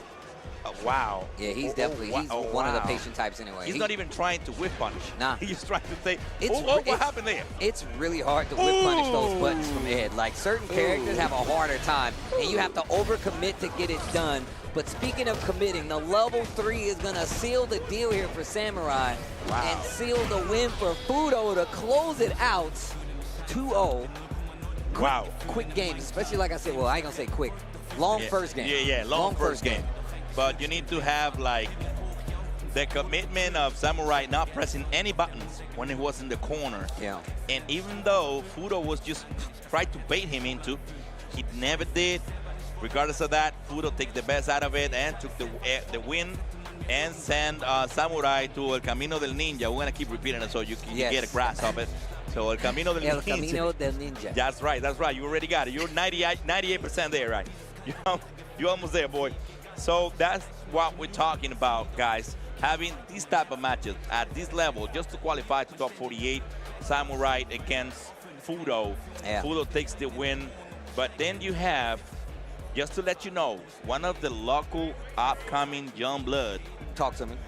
Molina plays Luke. Okay. Just sent DCQ to El Camino del Ninja. Just to let you know as an FYI. What? And he's the one waiting in winter finals on these. For Psycho and Pugera? That's correct. So whoever wins between Psycho and Pugera is going to face Molina, young blood in the R, 17 years old. And this is the guy doing the thing right here. So that's exactly the excitement that we have as a community. And see where DCQ is. Now DCQ is gonna fall into here. He's Okay. loser quarterfinals. And that means... So he's gonna be Momo, Drucker. Drucker. Yeah, definitely will be Brando Drucker. Based on forever. what I know, Drucker most likely will be against DCQ. Okay, okay. I mean, regardless, Yeah, that's yeah. big news. Oh my DCQ God. is out of the winner's side. What's it again? Dead Yeah. Ninja, what is it again? Molina. Molina? Okay, Yeah, okay, yeah. okay, okay. Just 17. There's actually two brothers, a 17 and a 13-year-old. Oh, wow. Isaias is the other one. He's just 13. He plays Bison and JP, the same as. Maybe that was the reason, though. Because Isaias, his little brother, he knows. He plays Bison and JP. Yeah. So having Molina with a bunch of experience on that with his little brother, literally they play, and his father is the manager of both of them. And his father in Spanish is Papa Molina, which is father of the both of Molinas, though. Wow. So he's the manager of them two kids, 17 and 13 respectively. Bruh. And having them sending DCQ That to is the so losers. sick. That is. It is Keep just that amazing. on your mind. Don't forget that. That's like pivotal news. That is ridiculous. Oh, like I said before, this is why you stay locked in. Because you won't get that kind of news until after the event ends. And then you have to worry about, like, who beat who? But another banger of a match. This dude, Yipes and Visuals, was not lying. Knuckle Dude versus Momochi as the next match here at Blink Respawn 2025. That's crazy. Yo, the matches, though. We're going up. I like this. By the way, Itabachi is already in losers, the same as Samurai actually went through top 3A, but Itabachi is gonna be facing most likely Ajax Fidelity in the losers of the full C2 right here. This is just a lot of actions going on right now that is not even funny. Because Samurai was the one who beat Itabachi to send them to losers. Oh. Yeah, so that's why he qualified to go to the winter finals against Fudo. So that was it. So that was winner's side. Yeah, that was winner's side. That was it. That's why Samurai went through as a loser to top 48, and Fudo took the win. And now Itabachi is on the losers to see if he can make it out of it. Oh, damn, this is getting interesting. But we're going to get to this next match. Knuckle Dude, Momochi.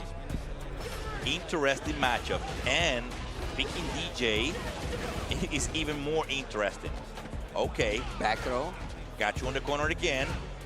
You need to pay the toll price. Don't get away with it. I like that little false fireball to see what they're going to do. Ooh, the sway. Oh, the sway. Oh, the side switch. Such a gangster move. Then he got the throw. Okay. Same side this time. Tries to sneak something in there. Momochi trying to get the whip punish. Just couldn't find the hit, though. Backing up, playing that ground game. Okay. Momochi tried to get into the corner. Oh, wow. The check and the punish to the fireball attempt. Oh, well, again, is he going to use a level 1? No. Oh, the empty jump. Low. Momochi, round 1, game 1. Wow. He takes the first one. Let's see now. And Knuckle Dude going to the DJ is something too. That should tell you how he feels about the matchup. Yeah. I remember watching Knuckle Dude start playing the DJ, and I'm like, man, you definitely can play some DJ. He was like, yeah, he gets to do whatever he wants. And I'm like, yeah, that's true. That's true. Yeah, but he definitely doesn't feel comfortable playing Guile versus Ed. So he's a better option for him to go to DJ now. Okay. Now he got it on the corner. However, Momochi looks quite comfortable in the corner. I don't know why. Yo, the way he is using the snatcher at this range is crazy. He just walked out normally without paying no tolls. He just said like, oh, yeah, let me get out of it. Okay. And then you see, Knuckle Dude is giving him the space to do that. Wow. Oh, the sweep. Gets the counter hit jab, but goes for just a tick throw. Wake up, ODDP this time around. Momochi. Oh, wow. Back throw. Side switch. Ooh, it's going to be, that's going to be it. That's going to be it. That's going to be it. He's not dead, though, right? No, he's not dead, though. But he's going to leave him so close to exhausted. If not, no, he's definitely exhausted. Yeah, he's exhausted. Yeah, that's level 2. Oh, that's why he backdashed. Yeah. That's why he backdashed, 100%. He saw it coming. He said like, oh, wow. Why? Instant jump. Why? With the whip. It goes so far. Wow. Sidelines. Oh, wow. Highlights. Are we going to see somebody from the MI6? Any blonde girl or something, do you think? Or he's going to stay with the DJ? I mean, honestly, I'd say Guile. But I don't know how well that matchup works out for Guile. All right, just the outfit switch. I understand. Yeah, yeah. Oh, yeah, it wasn't it because it was a party in DR, so he was missing the outfit. That's it. That's it. There you go. You got the real DJ, all shiny. Okay, the jump in right here. Yo, and he got the punish. Call him Disco DJ. That's it. Disco DJ doing the thing. He came to the party in DR.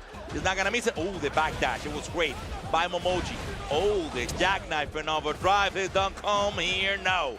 No, we're in the party. Okay, baby. Great jump back to avoid the interaction with the throw.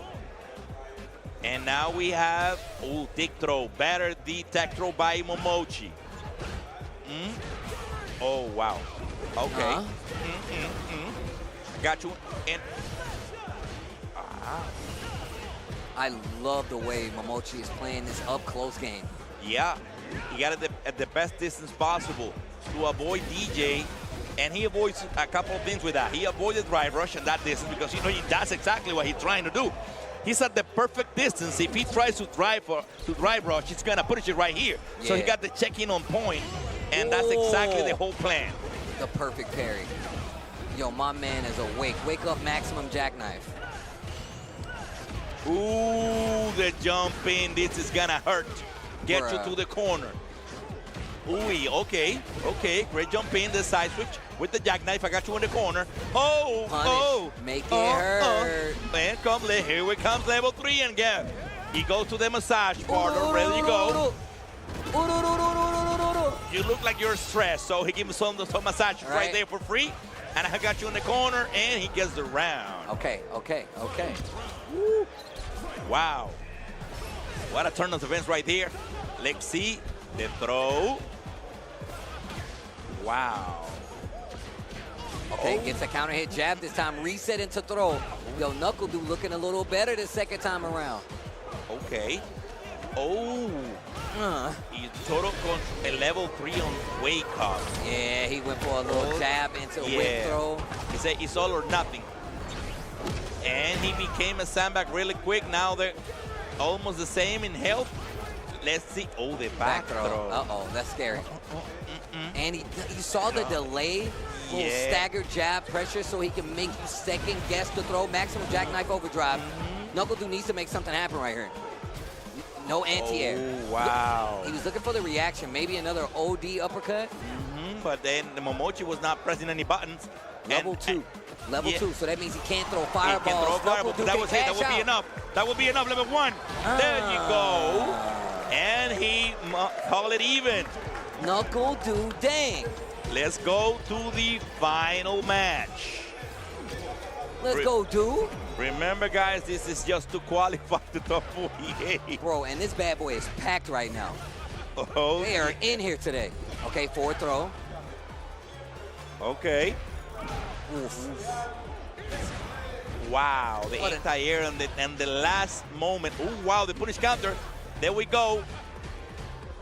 Good defense, anti-air ready again. Oh, give me that.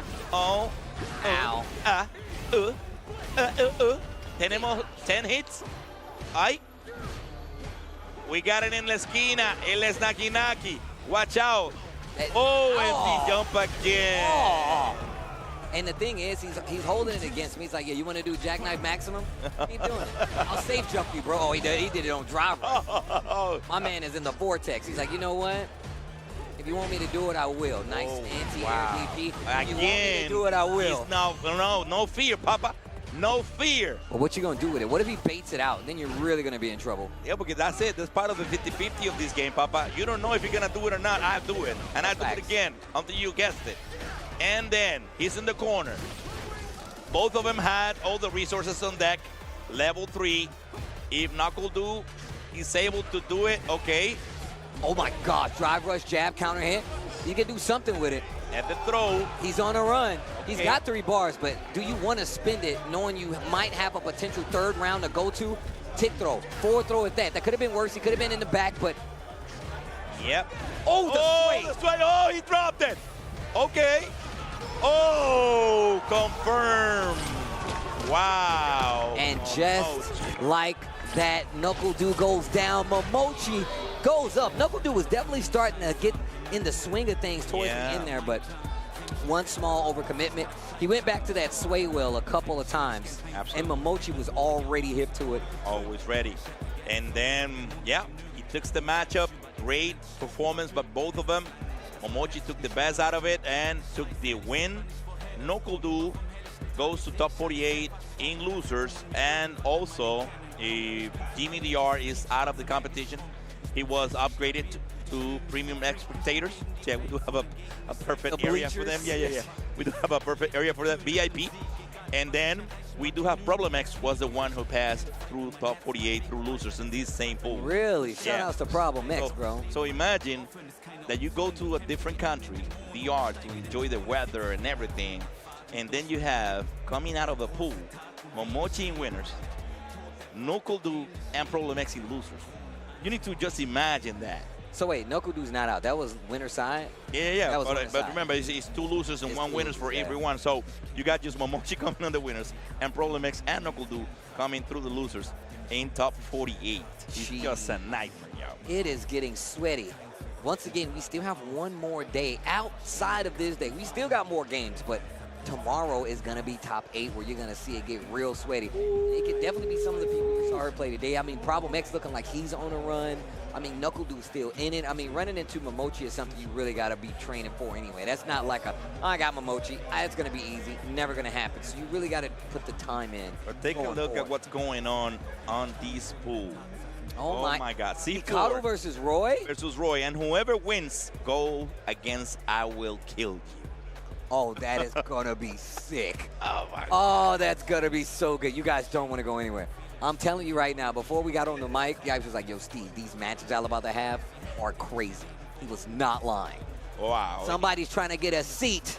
Yep, it's just a wow experience you're receiving here in this Blink Respawn 2025. Molina, the guy responsible to send DCQ to losers, is already here up against our boy Psycho.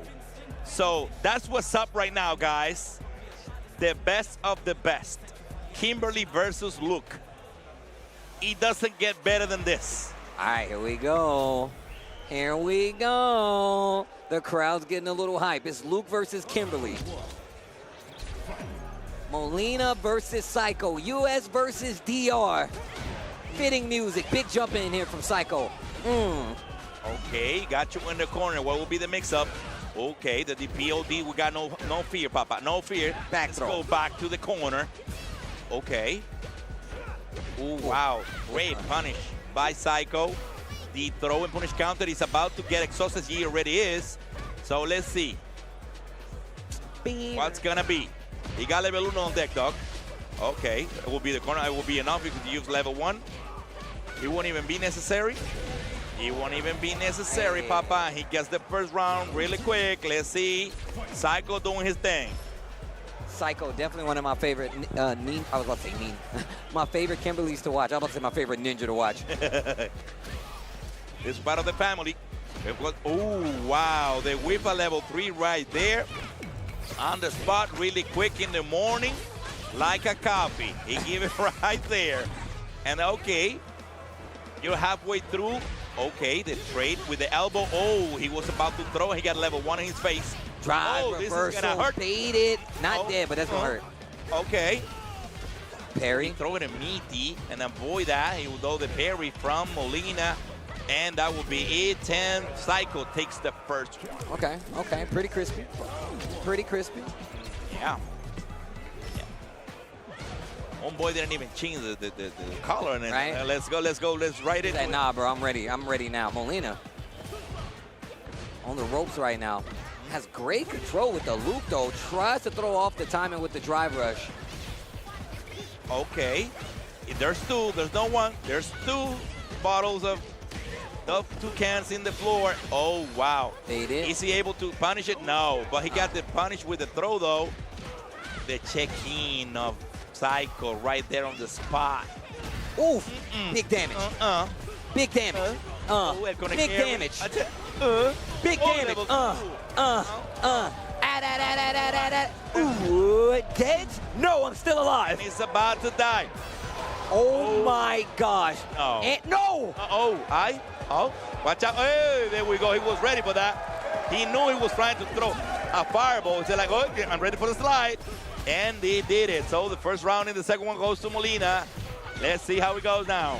Vagabond elbow to end the combo. Stand medium kick to interrupt the drive rush. Okay, Psycho.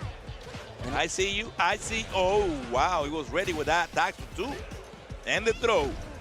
Level 3 on deck. Backdash. So great. Is he going to do the side switch? Yes. He gets it, and now he's going to take it to the corner. Guessing time for Psycho. No. Wow. He's a rapid fire to avoid. No. Oh, yeah. He hit it before he jumped. And now, wait a minute. It's in the, oh no, he was Wake ready. up, level 3. He was matching. Bro, I wish I had seen the reaction of the DR crowd. Everybody jumped in unison and then saw that it was level 3 and then they're like, no! Wow. Damn. Yeah, that crouching medium punch, he got it right there, and it's a set point for Psycho. Let's see how Molina does it now. Oh, the overhead. The pressure in the corner, the trade. The throw. Oh. The second throw. He's going to take the offer? No, he doesn't want to offer 3 for 2. Okay, he's got around the corner with the combo. He decided to do the late jump there, to do the back throw. Now he got it on the corner. Oh, just holds the parry. Level 3 on the reaction. The parry here from Psycho, and that should be the end of this set. Molina goes down to Psycho. Psycho staying alive in his block seat. Yep, Psycho was ready for that, level 3. And he paid the price for it. And then Psycho moving on in top 48 through winners. Molina goes as losers in these top 48. So, yep. Yeah, it's just amazing. Like I said before, man, I mean, I think this was Jeremy who was talking about how he feels like he's one of the best Kimberlys out there, or just the best Kimberly in the States. Yep. I'm just a big fan of Psycho because I know the regimen. I know my man be trying. And on top of that, look how crispy he is.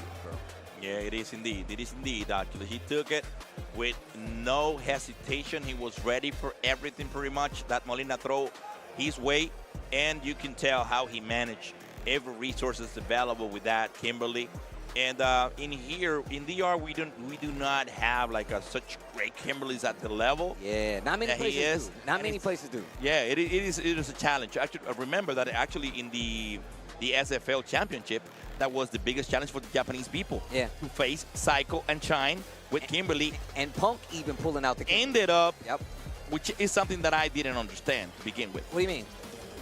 How you decide to finish and lose with Kimberly, you being the best Kami there is.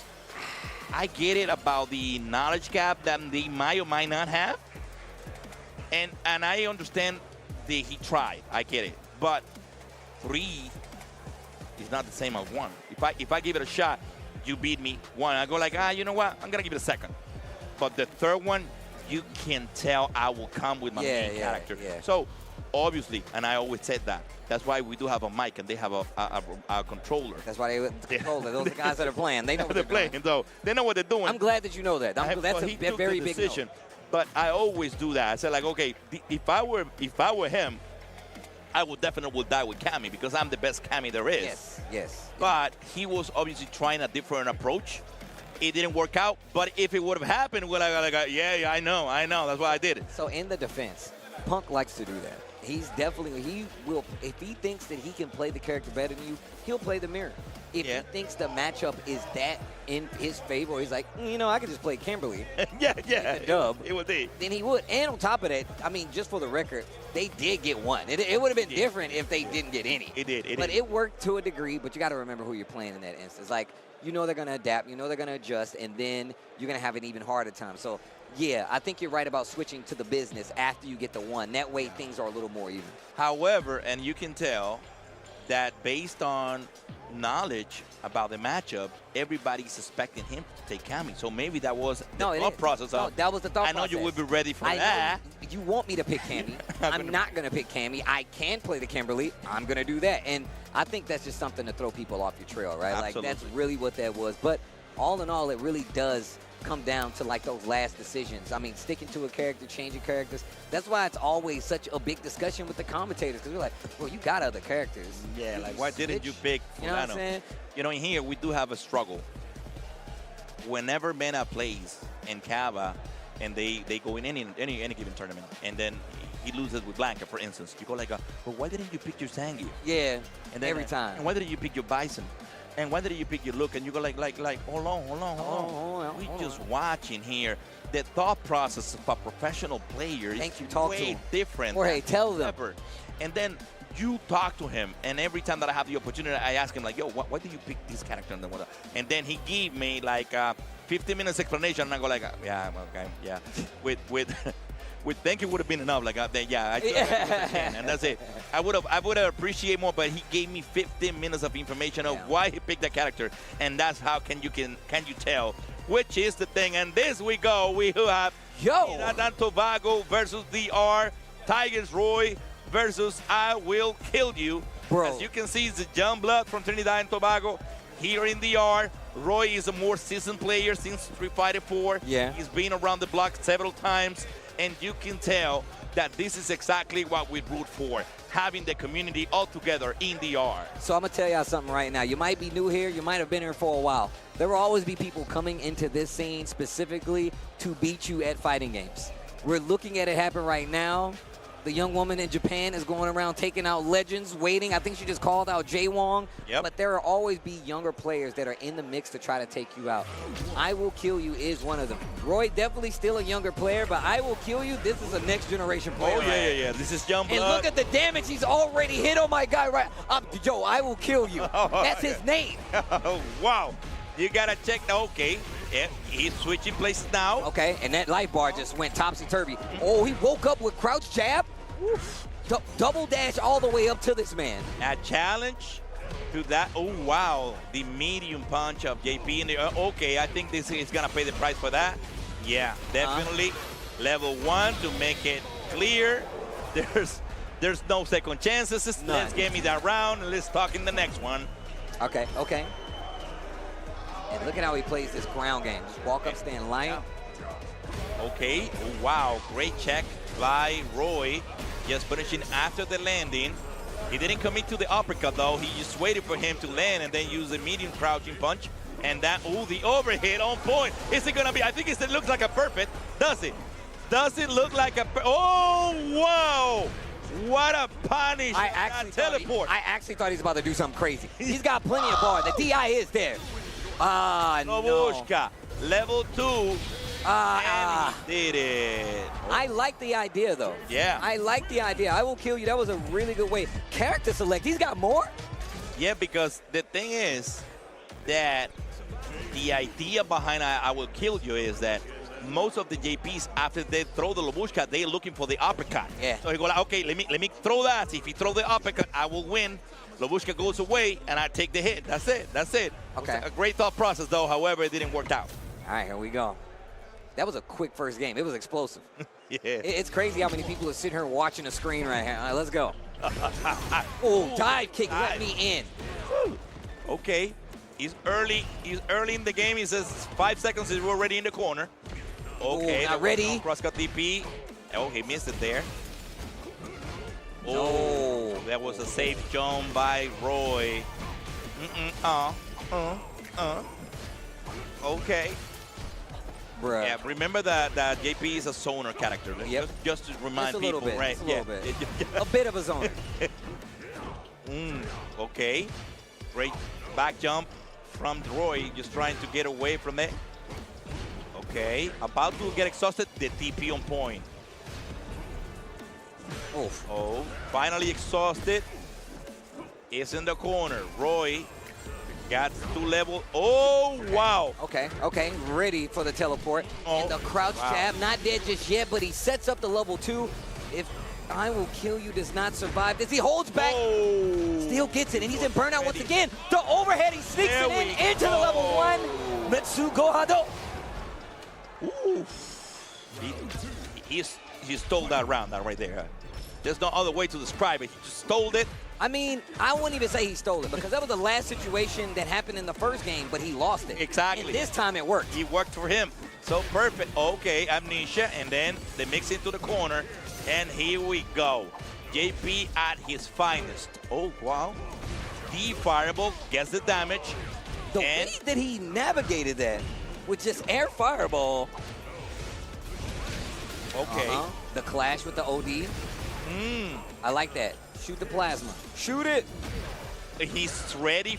He's ready for that teleport every single time. And this is even right here.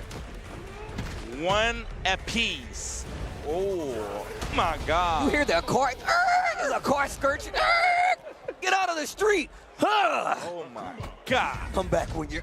Just throw the body on it. You see how he hold up his head? That's it. That's it. That's it, you baby. Oh, I will kill you. Definitely keeping his promises right here. Bro, the way Akuma holds up the head after he destroys you. Yeah. It's like, that's it, you little. You get out of here, bro. You piece of cake. In here you have it. Then is it Roy going? Yeah, he's gonna stay with JP. So yeah, let's see what's up now. Okay, here we One go. apiece. Trinidad and Tobago versus the DR. Happening on your screen right now. Man, shout outs to Blink Respawn, D. Yeah, shout out to the people that's making it possible. Oh, wait. Why did he still have a combo for that? That was good. Yeah. Block on the overhead. Great block. The air-to-air. Okay. The patience by I will kill you knowing that he's in a disadvantage there. Oh, they get the throw. Okay. Oh, backdash. Ew, great backdash. And what a confirm. Yeah. What a confirm. Amnesia. He's already exhausted though.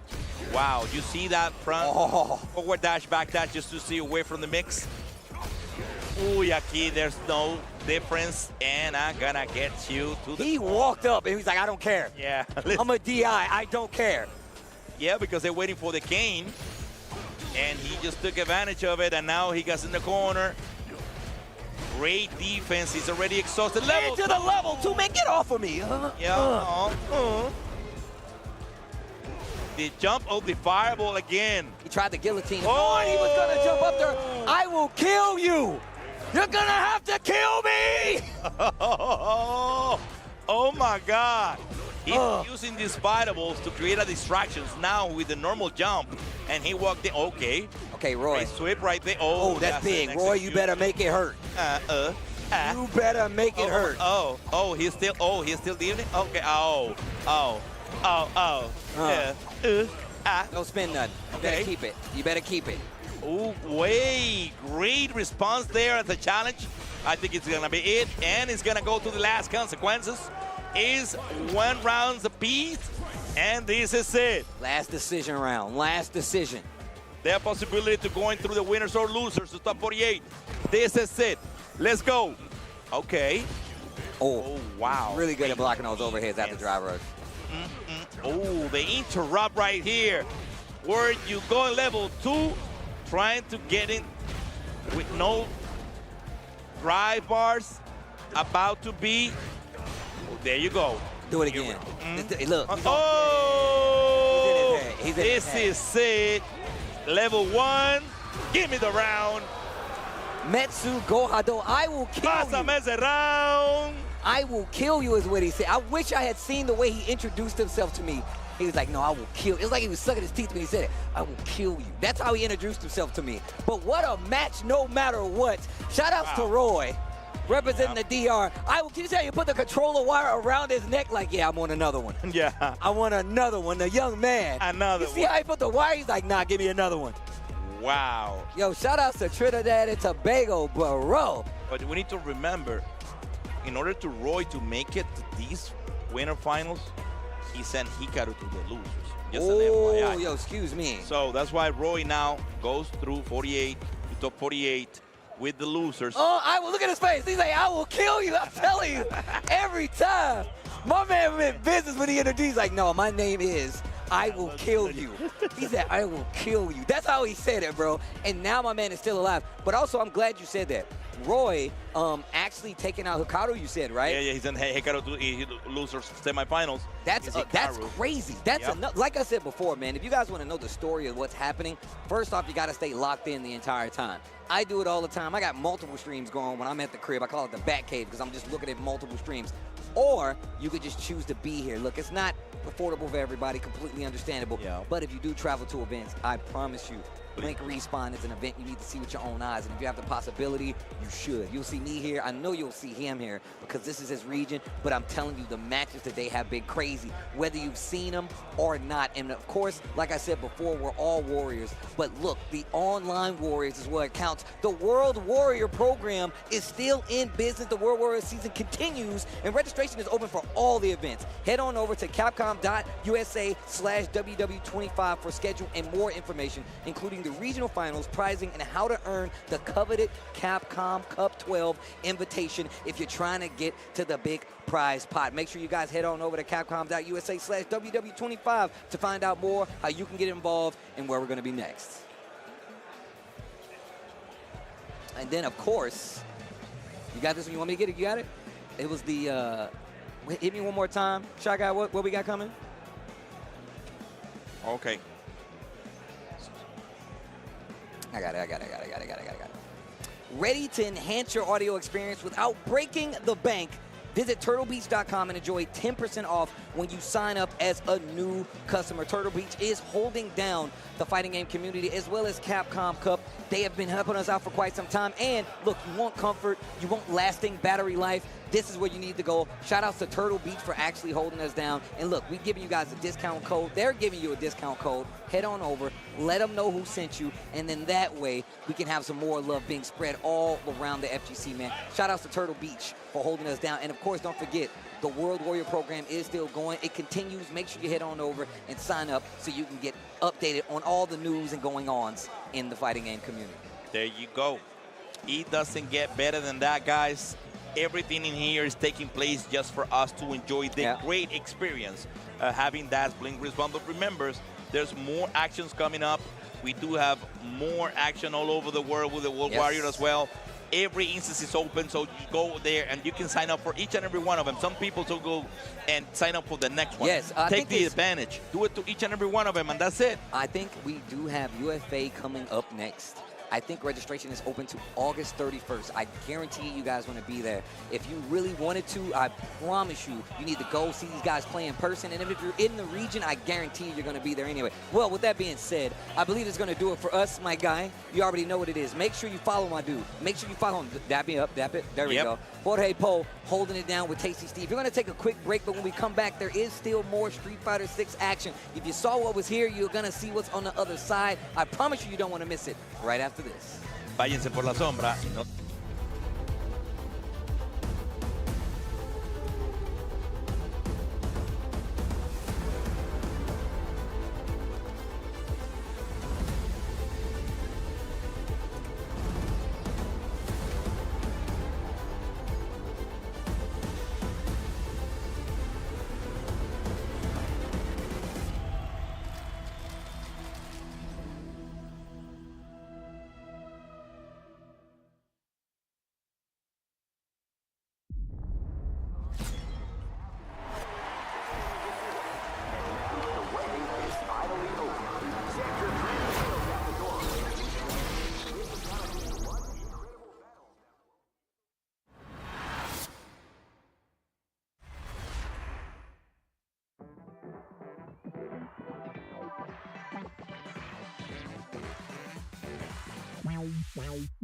Fight.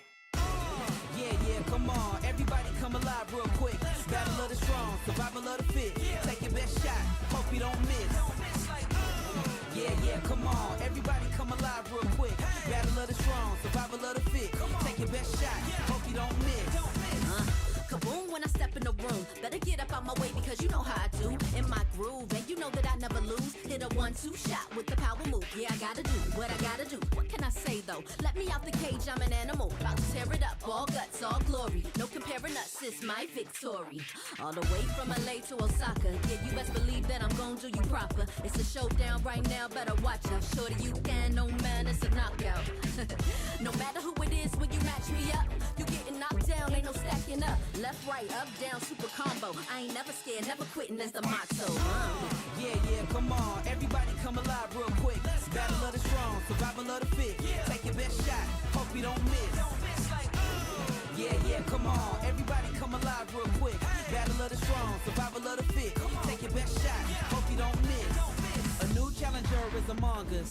They can take it high, I can take it much farther. Fast with the hands, E-Honda. Defend my legacy with strength and honor. Sonic boom for the non-believers. I'm the greatest ever. I'm the fire breather. Call me Dowsing. Nowhere I can't reach it. It's a showdown. This is my arena.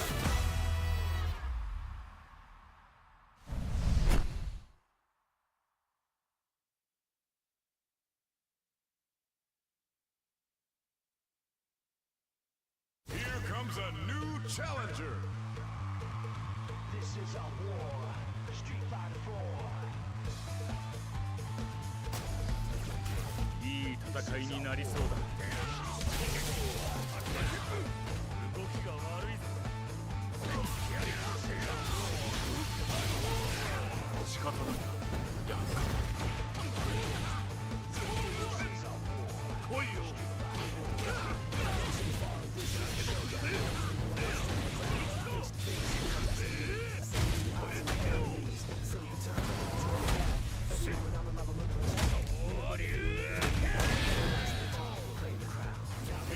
Challenger, new challenger.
Red Bull gives you wings.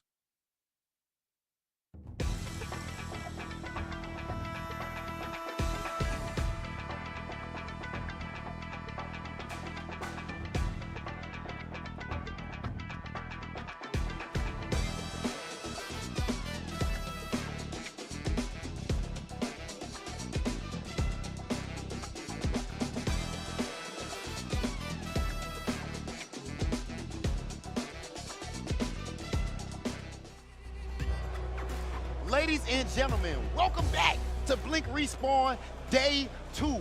Of course, you got your boy Big Hollywood, Rob TV, right here on Commentary with you. And of course, I am right here with the man himself, my dog, in my opinion, the GOAT.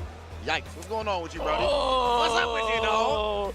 It's gonna be like an unk and a homie in the porch, man, just talking smack. I'm chilling, my boy. It's another Capcom Cup coming around the corner, you know what I'm saying? So it's always good to see that build up to see who earns that right to get there. So I'm excited to see how this plays out. I've been seeing some bodies hitting the damn floor. Some bodies been hitting the floor at this point, ladies and gentlemen. I'm not gonna lie to you. Of course, these CPT events at this point are extremely stacked top to bottom. I feel like right now, as soon as we get to round 2 of pools, you already having elite matchups off the dribble. And I will say too, as just a side note, I already did a side bet behind the scenes with Bison Bucks. Nothing real. We don't condone any gambling. We getting a Dominican in top 8 or no? Well, that has been the talk of the town ever since last night. Hell, ever since before the week even started. That's pretty much the story. We need at least one, bro. We'll see. Look, I'm going to be, at the end of the day, we always usually get one. Last year, it was men or RD. I think Kaba was in there. I'm not too sure, but there was, you know what I mean, the side of DR was represented at the end of the day. So we'll see. I mean, we've been taking some L's. Yeah, it's been a little rough. You know, I think crossover might be out right now.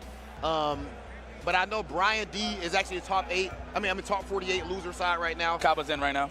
I think he got to play like Bonchan or something. Like, Kaba's in top 48 as well. Yes, You know if he's on winners or losers? He's in losers. He's in losers. Okay. He lost to Moke early on. Yeah, actually to open up the day yesterday. He lost to Moke, yeah. Pool Okay. 1, I believe. I'm not too sure, but early on in the pools, yes. You know what I would like to do? I did an interview over there recently, right? Talk to me. Oh, dang. Well, my man's already out the tournament right now. Jeez. I want to ask you just while we waiting for our first match, I want to ask you a controversial question. And you go ahead and answer it or don't. Oh, man, okay. You answer it or you don't. Yikes. All right. I've been media trained, so it's all right. Okay. It better not be crazy. And chat, what y'all think? All right. Punk the God, Minna RD. Who's better? Who's got the better career so far? Chat, let me know. Shout out to Punk, shout out to Minna. They gonna put me on the spot? You don't gotta. Look, can't pick. I mean, I could be biased, but you ain't gonna catch me on street. That's like, behind the scenes over some beverages. Yeah. I will say this.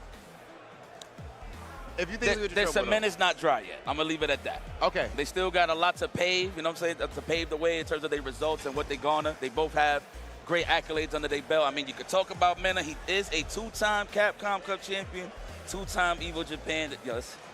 It's crazy. The fact that he won in Japan, in Japan's backyard twice, is a very, very heavy. He got 2 Japan. Yeah. On top of that, so I mean, Punk the God, he's just won so much in so many ways. In terms of, I mean, right now, I know in the CPT, and we back on the point side of things. I know Punk right now, like single-handedly has the most points in the CPT history. Like he's like in the top of the leaderboards. It's pretty much LeBron James on field goals and points or whatever the case may be. But look at me, you got the cogs turning, Ben. I'm not gonna lie. I can't speak on it. You remember that I think it was like 2017, bro. His points don't even look right. It don't even look possible. Compared to everybody, it was like 7,000. The rest was like 1,000, 2,000. Yeah, absolutely insane. So it's definitely a tough one. I won't just leave you out there to answer that hard question. I actually agree with you. I think they're just different. Like, Minna has more big Grand Slams, but Punk has more just major wins. So it's two completely separate things. But hopefully y'all are and of course Evo champion, the first American Evo champion for SF6. Yes. For Street Fighter General, I would say. I know that I know somebody else got one, but it wasn't for like a main title at the time. Respectfully. No, so okay, let's break down the history. My friend. Yeah, let me know, OG. Let me know. Look, so in terms of American Street Fighter, you got your boy Afro Cole who won one back in the day. Shout out to not Afro Cole. And we got the next match ready. Do we hold on to this history lesson? But look, just long story short, if you keep an eye on it, John Choi, baby. Jonathan Choi. The legendary Fireball game? Jonathan Choi, man, got one for us. Now, you talking about a straight Street Fighter title? Jonathan Choi. Okay. Daigo is, speaking of legendary, I like that segue, production holla. Daigo Umehara going up against Kusanagi! Okay, Daigo versus Kusanagi, this is crazy. I'm going to tell you guys right now, I'm not biased, but you think Daigo the Beast can lose to somebody using Ryu? Chill out. Do you know when I got into this, who I was watching? I was watching Daigo do DP, FADC into the Ultra. And at that time, I know eventually that became common. But to me, when I was first getting, I'm like, oh my gosh, that's crazy. I'm not going to shout the sponsor out. They ain't paying Daigo right now, but y'all know what team he had. Y'all know what t-shirt he had on. Listen, at the end of the day, you saw the smirk on Kusanagi's face before the match even started. It is an honor for him to play a legend like Daigo Umehara. This just looks like another day in his living room, to be very honest with you. So let's see what he takes to the Young Buck and what the Young Buck can learn from the OG Daigo Umehara, a.k.a. I'm drinking more water nowadays, and I'm loving it. Kusanagi, of course, representing Team Falcons. You got Daigo on Reject, two of the most prominent sponsors in the world right now, two of the strongest teams. And, of course, you saw how amazing Kusanagi was at Street Fighter League EU last year. Really took care of business. I was shocked with the Angry Bird match. Oh, man, okay. Now, mind you, Kusanagi's well-versed in this matchup, playing Angry Bird, speaking of which, but this is Daigo Umehara, not taking away nothing from my Habibi. This guy is getting smoked in the corner. For Kusanagi, it's time to wake up. Yes, raise the difficulty setting. I think it's that time. Daigo the Beast Umehara. This is the thing. Daigo's, to say that he's been here before sounds insane. That's not even the right word for it. That's an oversimplification. I think that this literally is, as you said, it's like he's just in his living room and completely calm. So if you're going to beat Daigo, you got to actually beat him. It's not going to be off of any mistakes. That's a fact. Got to play clean against him. Keep at his pace, I would say. Okay. We at that range, and we got the Denjin on smash. Don't whiff anything. Daigo's very aware. You see this movement, it's icy, it busts out. Daigo appreciates that, I promise you. The big bust out, gotta let him know. Yeah, sometimes you'll get hit by the DP, like, okay, there ain't no problem. I like the fact that you're using it. Here we go, nice and patient, walking him down. Remember, just your body is just a walking limp. At the end of the day, walk him down, young man. Hey, this is a Street Fighter 2 match right now, ain't it? This is some ST right now. They say they're playing straight nooch. Open up, please. No. I got a delivery for you. No.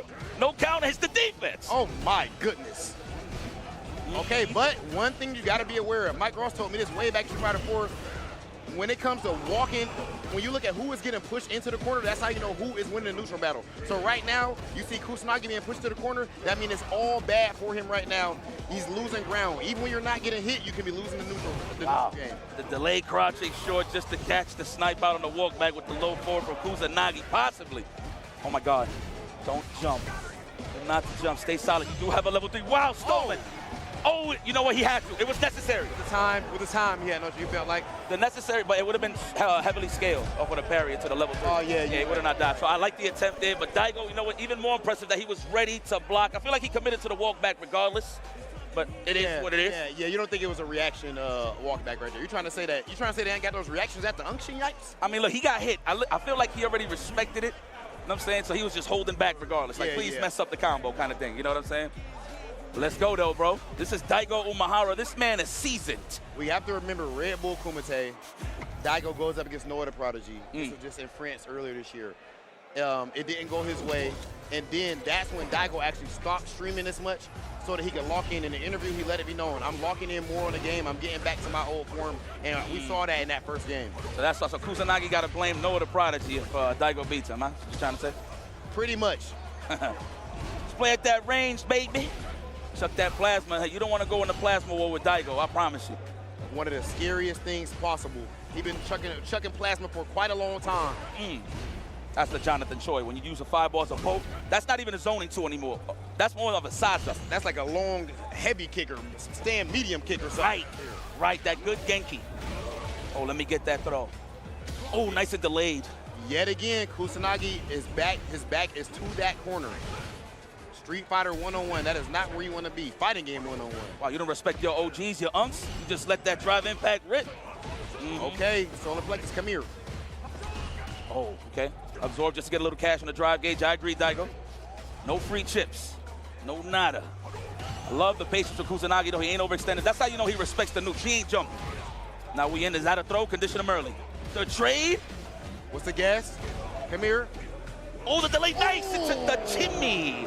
The greatest guest of all time, the Pixel. You got to make a decision. You reach, I teach. Put it back in your pocket, Daigo. You're doing too much. Doing too much. Don't think about it too much. Okay. Big damage. I like that. Forget the sweep. I don't care about the Oki. I want damage. Oh, ouch. And on the period, I need that extra damage. Oh, waking up with it. You know, that is the way to respect your elders. Wake up super. That's a level 3. He's going to do it immediately. No? Wow. Respecting the young buck. He needs the meter for the next round. I appreciate that, Daigo. I thought he was going to do it. Made the right read on the wake-up parry, then made the right read on the wake-up jab as well. He is in that man's mind right now. We call that Yomi, ladies and gentlemen. He reading them. I like that. You know, the scrolls, huh, Ron? Okay. Bop, bop. Walking him down. Look at that fireball game. Notice there have been there's maybe what, one jump, if that, in this matchup so far? I feel like they haven't jumped. They respect their toes, man. The low forward range, that's what's so important.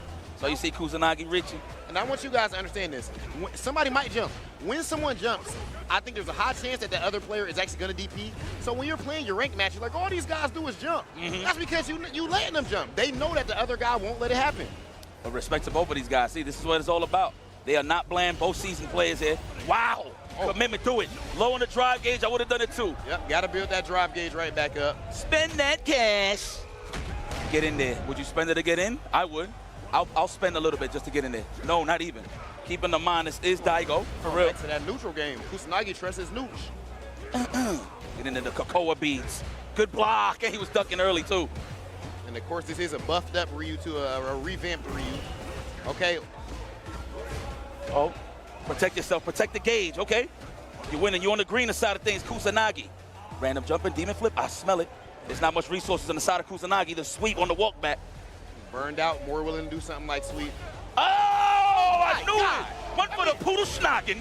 Wow, yes, crack the coconut, please. Kusanagi, you gonna just disrespect the OG like that, bro? You got Daigo drinking water? Homie, that was a chase down overhead. That's different. Usually you condition and go for the overhead. No, that was a chase down overhead. He damn near went to the end of the drive rush. Yes, sir. Overhead at the end. He let all 999 frames finish to get to the other side. Very nice. Kusanagi. It must be the haircut. I ain't gonna lie. You're looking fresh, my boy. I go look like a librarian with the glasses. I like that. Look at the OG. He said overhead. That's what he's looking in the air. Overhead. Okay. Yo, get this man some coffee. Listen, 3 cream, 3 sugar. Now, stat. And how you like my man's Kusanagi did the rebrand too. You ain't Pee-Pee did the different hairstyle now. He used to have a long joint, the vampire joint. He said, man, I don't care about being in front of the cameras no more. Yeah. That man looked like he was locked in a cage for like 6 months. All CFN. Yeah. All CFN. All CFN. Locked in. Doing push-ups. Oh, big damage already on the side of Daigo. I love this. Breadstick apiece. And I know France, West Moon guards, everybody that's watching, I know you're rooting for your boy. Oh, my gosh. Are you kidding me? Big roundhouse. Oh, yes. The cross fist. You always see the cross fist mostly for the drive gauge damage, so I love this from Kusanagi. Walk him down, and he had no cash to react. No level 1. He had to eat that. Damn.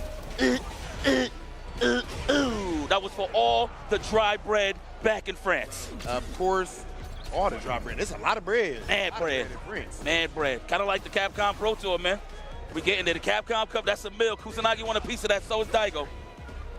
But right now, Daigo, of course, standing in Kusanagi's way, or rather, I should say the other way around, because Kusanagi is actually the one up right now. My man is playing phenomenal. Great adjustments after that first game. Man, so I'm going to take Lassie to the back. Let me see something. Oh, the throw. Respect from Daigo. He don't want to lose that much life. He knows he's made out of styrofoam. More of that crouch fierce to drain that drive gauge. Yup.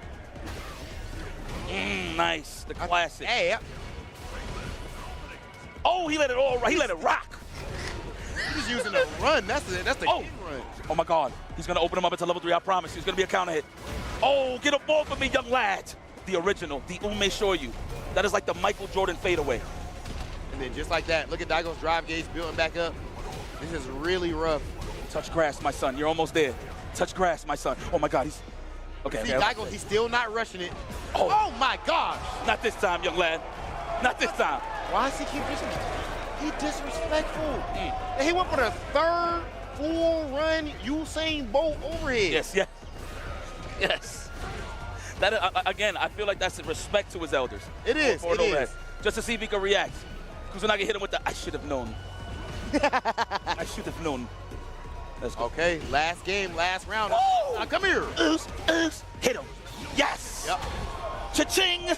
We spend that cash. Please, check. Akuma, of course, glass cannon. Look at all that damage. The damage. Oh, my God, we in. Beautiful spacing. Can't punish me from these rages. Uh-oh, and how many comebacks have we seen that start with a back throw, ladies and gentlemen? That's a fact. Your back to that corner, your life lead does not mean as much. Man, blocking plasma. I respect that. Don't get thirsty. Ooh, he's trying to anticipate the, oh, wow, he walked into it. That's definitely enough. Kusanagi moving forward, never backwards. Going up against one of the legends, Daigo Umehara.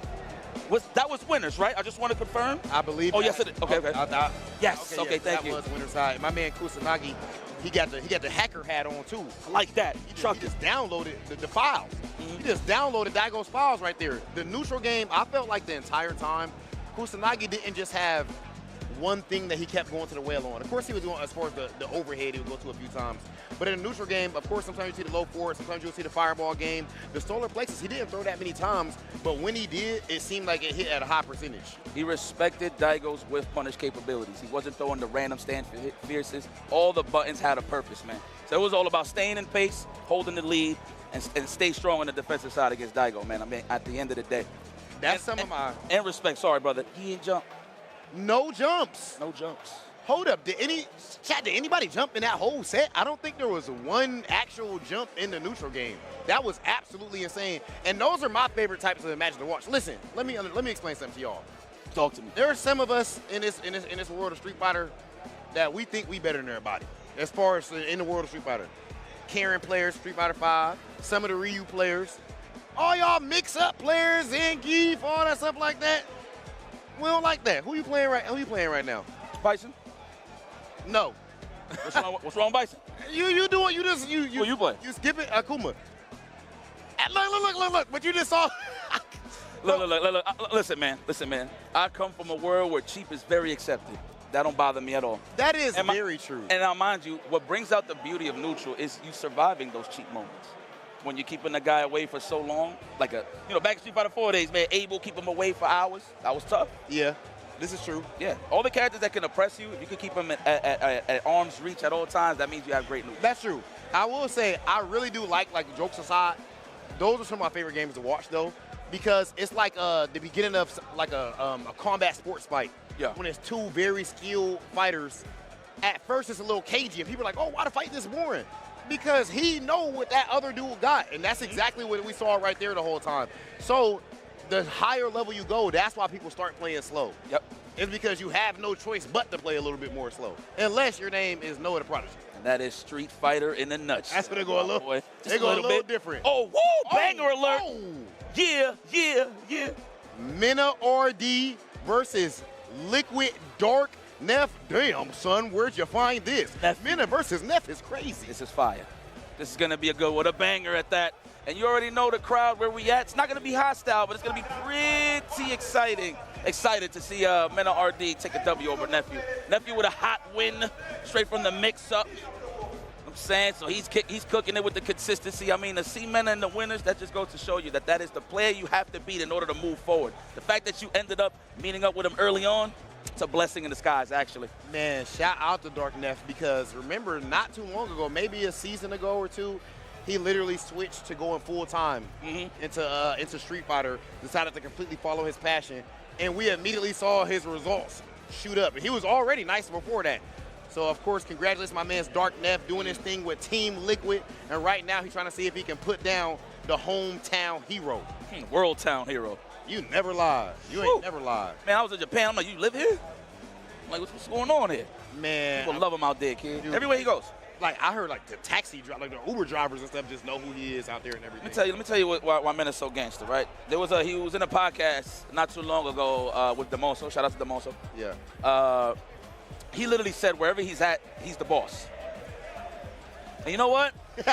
I can't disagree with him, because everywhere where it really matters the most, he's gotten those dubs. And it's not in his backyard most of the time. So credit to this man. But that's Dark Neff we talking about. Let's go, Blanca, a.k.a. I got no neck. I'm standing up straight. This is straight. This is great. Yeah, man. That's literally straight nooch. That's straight nooch. Like that? Bars. Yes. Let's go. Can't even go in the fetal position. This man Blanca's just a savage. Look at me in my eyes. I never blink. Oh, nice air to air. Would have ended up into the Blanca ball, but the trade was there. What a factor. The immediate bust out. This first round, sometimes you just want to see what your opponent's going. Look at the whiff punish. Don't ever whiff against me, brother. Yeah, he's deadly. You all right about that. That's something about Mena. That's one of his greatest attributes. Wow, the trade. Thank you. That was insane. Absolutely disgusting with the trade combo off of the fireball. That boy good. That boy good. That boy good. Mannered. They used to call him Menard. That's crazy. That's disrespect. You know, I like it, though. It gives it lore. He had to earn it. Give me reasons to say men are really Dominican.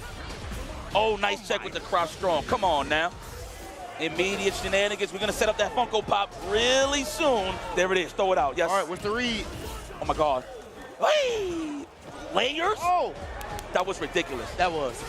Another check. Stand fear specialist. That's Nephew. He good for those. 10 out of 10. Get up in there.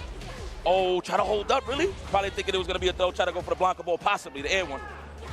That anti-air was a little late. I'm glad. It's good that he got that off. Okay. Yes, sir. My man Mena gets wrong 4 times in a row, bro. It happens. It happens. When that happens in a match, in my opinion, you don't need to make an adjustment necessarily. Sometimes you do, but sometimes like, okay, he just made the right read every time. Keep going. That's it. You got to think about it like that. Straight up. Nice, and that's what he's been trying to do the whole time. That's why he got hit with that strong or the lows. He just got hit 4 times in a row. Nice, close down the windows. It's a little breeze in here. The way that both of these guys are handling their mental stack is absolutely insane. Anti-airing, look at that. Again, anti-airing everything, checking drive rushes, and whip punishing. You don't know which one they're going to do with your whip. Ridiculous. All that. Oh, my goodness. Stop it. What a punish. Man, I had him in the box for a second in the corner, but we out of there. Back in the opening gambit. Call that matchup knowledge. Talk to him. Oh, almost. At least he was looking for block stun, but that's okay. Again. Oh, that's any distance. Nice. I thought it was like a range thing. Okay. Punish. Will get off of me. like how Mena is never scared to bust out. Now, do you think Mena might be just willing to give him that super so that he doesn't have to worry about the level 3? That's a wow. You let that second one, the fact that he went for it a second time, I do think it's a real possibility that Mena just wanted him to use the super. You know what to go? Oh, the crowd's going wild. What we were saying earlier. Oh, we are here. We got in this backyard. You see the jerseys? That's already, bro. The Mena chants going crazy. I love coming out here and you literally gonna see like little kids with the Mena jersey, Mena hoodies. Is absolutely insane. Oh, he is an icon.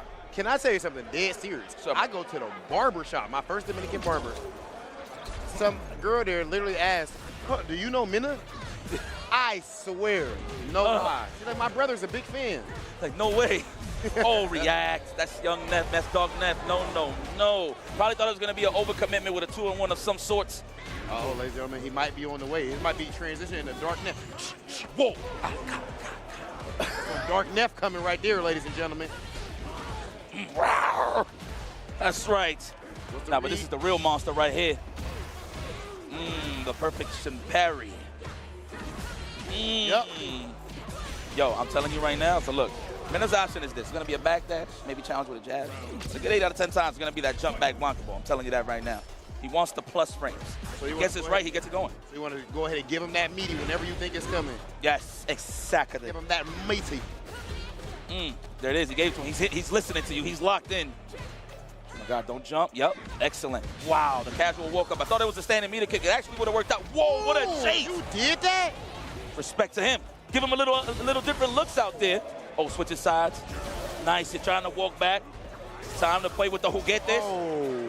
Another one. Set up. Overhead. No, not even. We found the pocket. Nephew, good defense. We out. Yep. Oh. A little off the mark. That is unfortunate. Wow. And that wasn't even a punish, I don't think. I think he was late. It was a counter hit. Try to tank. Possibly. Try to press a button, maybe. My goodness. Okay. And he loses that super gauge right there as well. Okay, Neff, talk to him. I know it's a little hostile here in a good way, promise you. But I like that you're fighting against all odds right now. I mean, you are one of those guys. He's standing on all 10. That's it. Neff's been doing this for a little while now, like, you know? He know what time it is. You know who he's dealing with. Ooh, this is fire. This is how my boy Logan would say gourmet. Just gourmet. A gourmet, what do you say, a gourmet, a fixture. Fixture, yeah. You know, I heard that more from Jammers. Shout out to Jammers. Fixture is crazy. So let's get to the fixtures. Man, my accent is trash. Don't clip me on that, please. Logan, I know you're watching. I'm so sorry.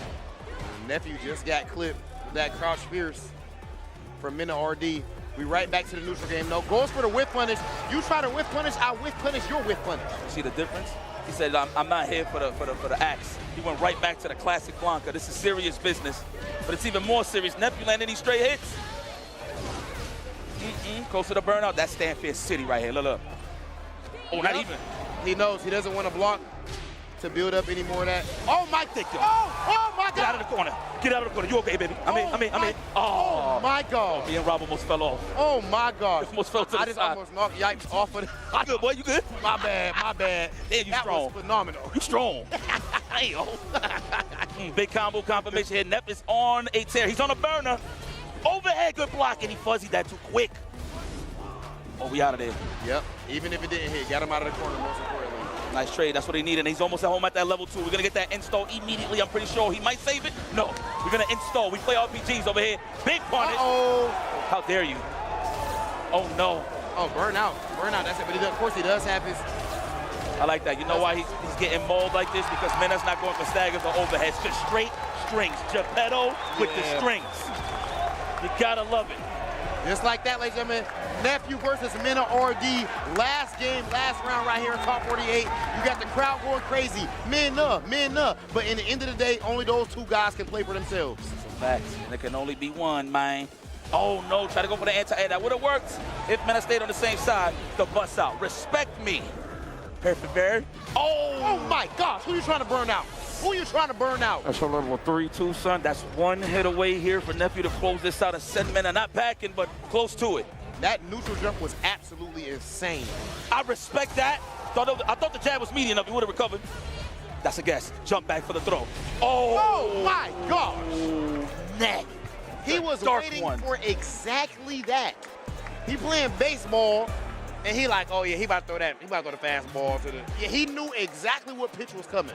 That's a great breakdown. And that's the Punk right there too. The jump back or back dash and wait for you to do.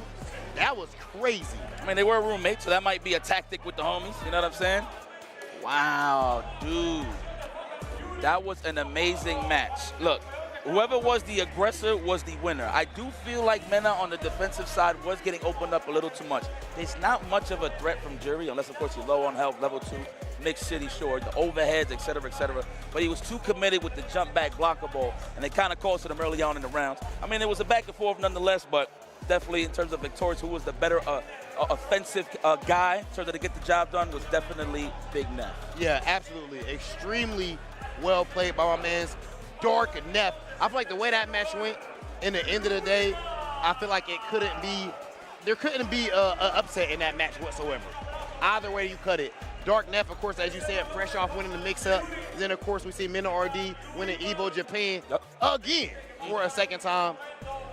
But he was able to get it done. Whoa. Team kill, too. Unfortunate. Twisted Mind. So Noah actually off-streamed 2-0's Oil King. Hey, that boy good. Tigerzoid. Okay. Okay, so we got Blas, 2-0 and Hikaru. Who was the one before that? And Tigerzoid. Oh, Roy. Roy 2-0 beats Kobayan. Yo, I didn't even know Kobayan was here, bro. Tokido 2-1's not Pedro. I like that. We get into this just in. Kings Vega 2-1. Dual Kevin. My boy Kev out. Wow. Kings wow. Vega, he's from Japan too, huh? Brian D beats Bonchan 2-1. Oh, the Dominican Republic is social. Bro, this is why open bracket, this is why the FPC is what it is. These open bracket, put your damn, I know it ain't quarters nowadays, but put your theoretical quarter up and do what you gotta do. I know Brian D is godlike. Yes. You know Brian D godlike, but a lot of people might not know. But do it matter who knows? Nah, he just gonna show y'all, and he did it right there. But no, I'm not finished though. Job still not finished. I like that we getting the updates like this too. But hold on though, Mr. Crimson, man. He had one of my favorite matches at day one. He beat Tokido in great fashion, bro. I ain't gonna say it was a wash, but it was like a clean 2-0. Like there was no chance Tokido could even like download the man. It was like one of those. Maybe his kids was watching, probably had to go to sleep. Who knows? It was not a gentleman's 30. It was a 30. It was a bit of a 30. It was a dub. Okay. It was a dub. It was a victory. No struggle, dub. Strong dub. Strong dub, and of course, Moke actually, I want to say Moke beat Kaba.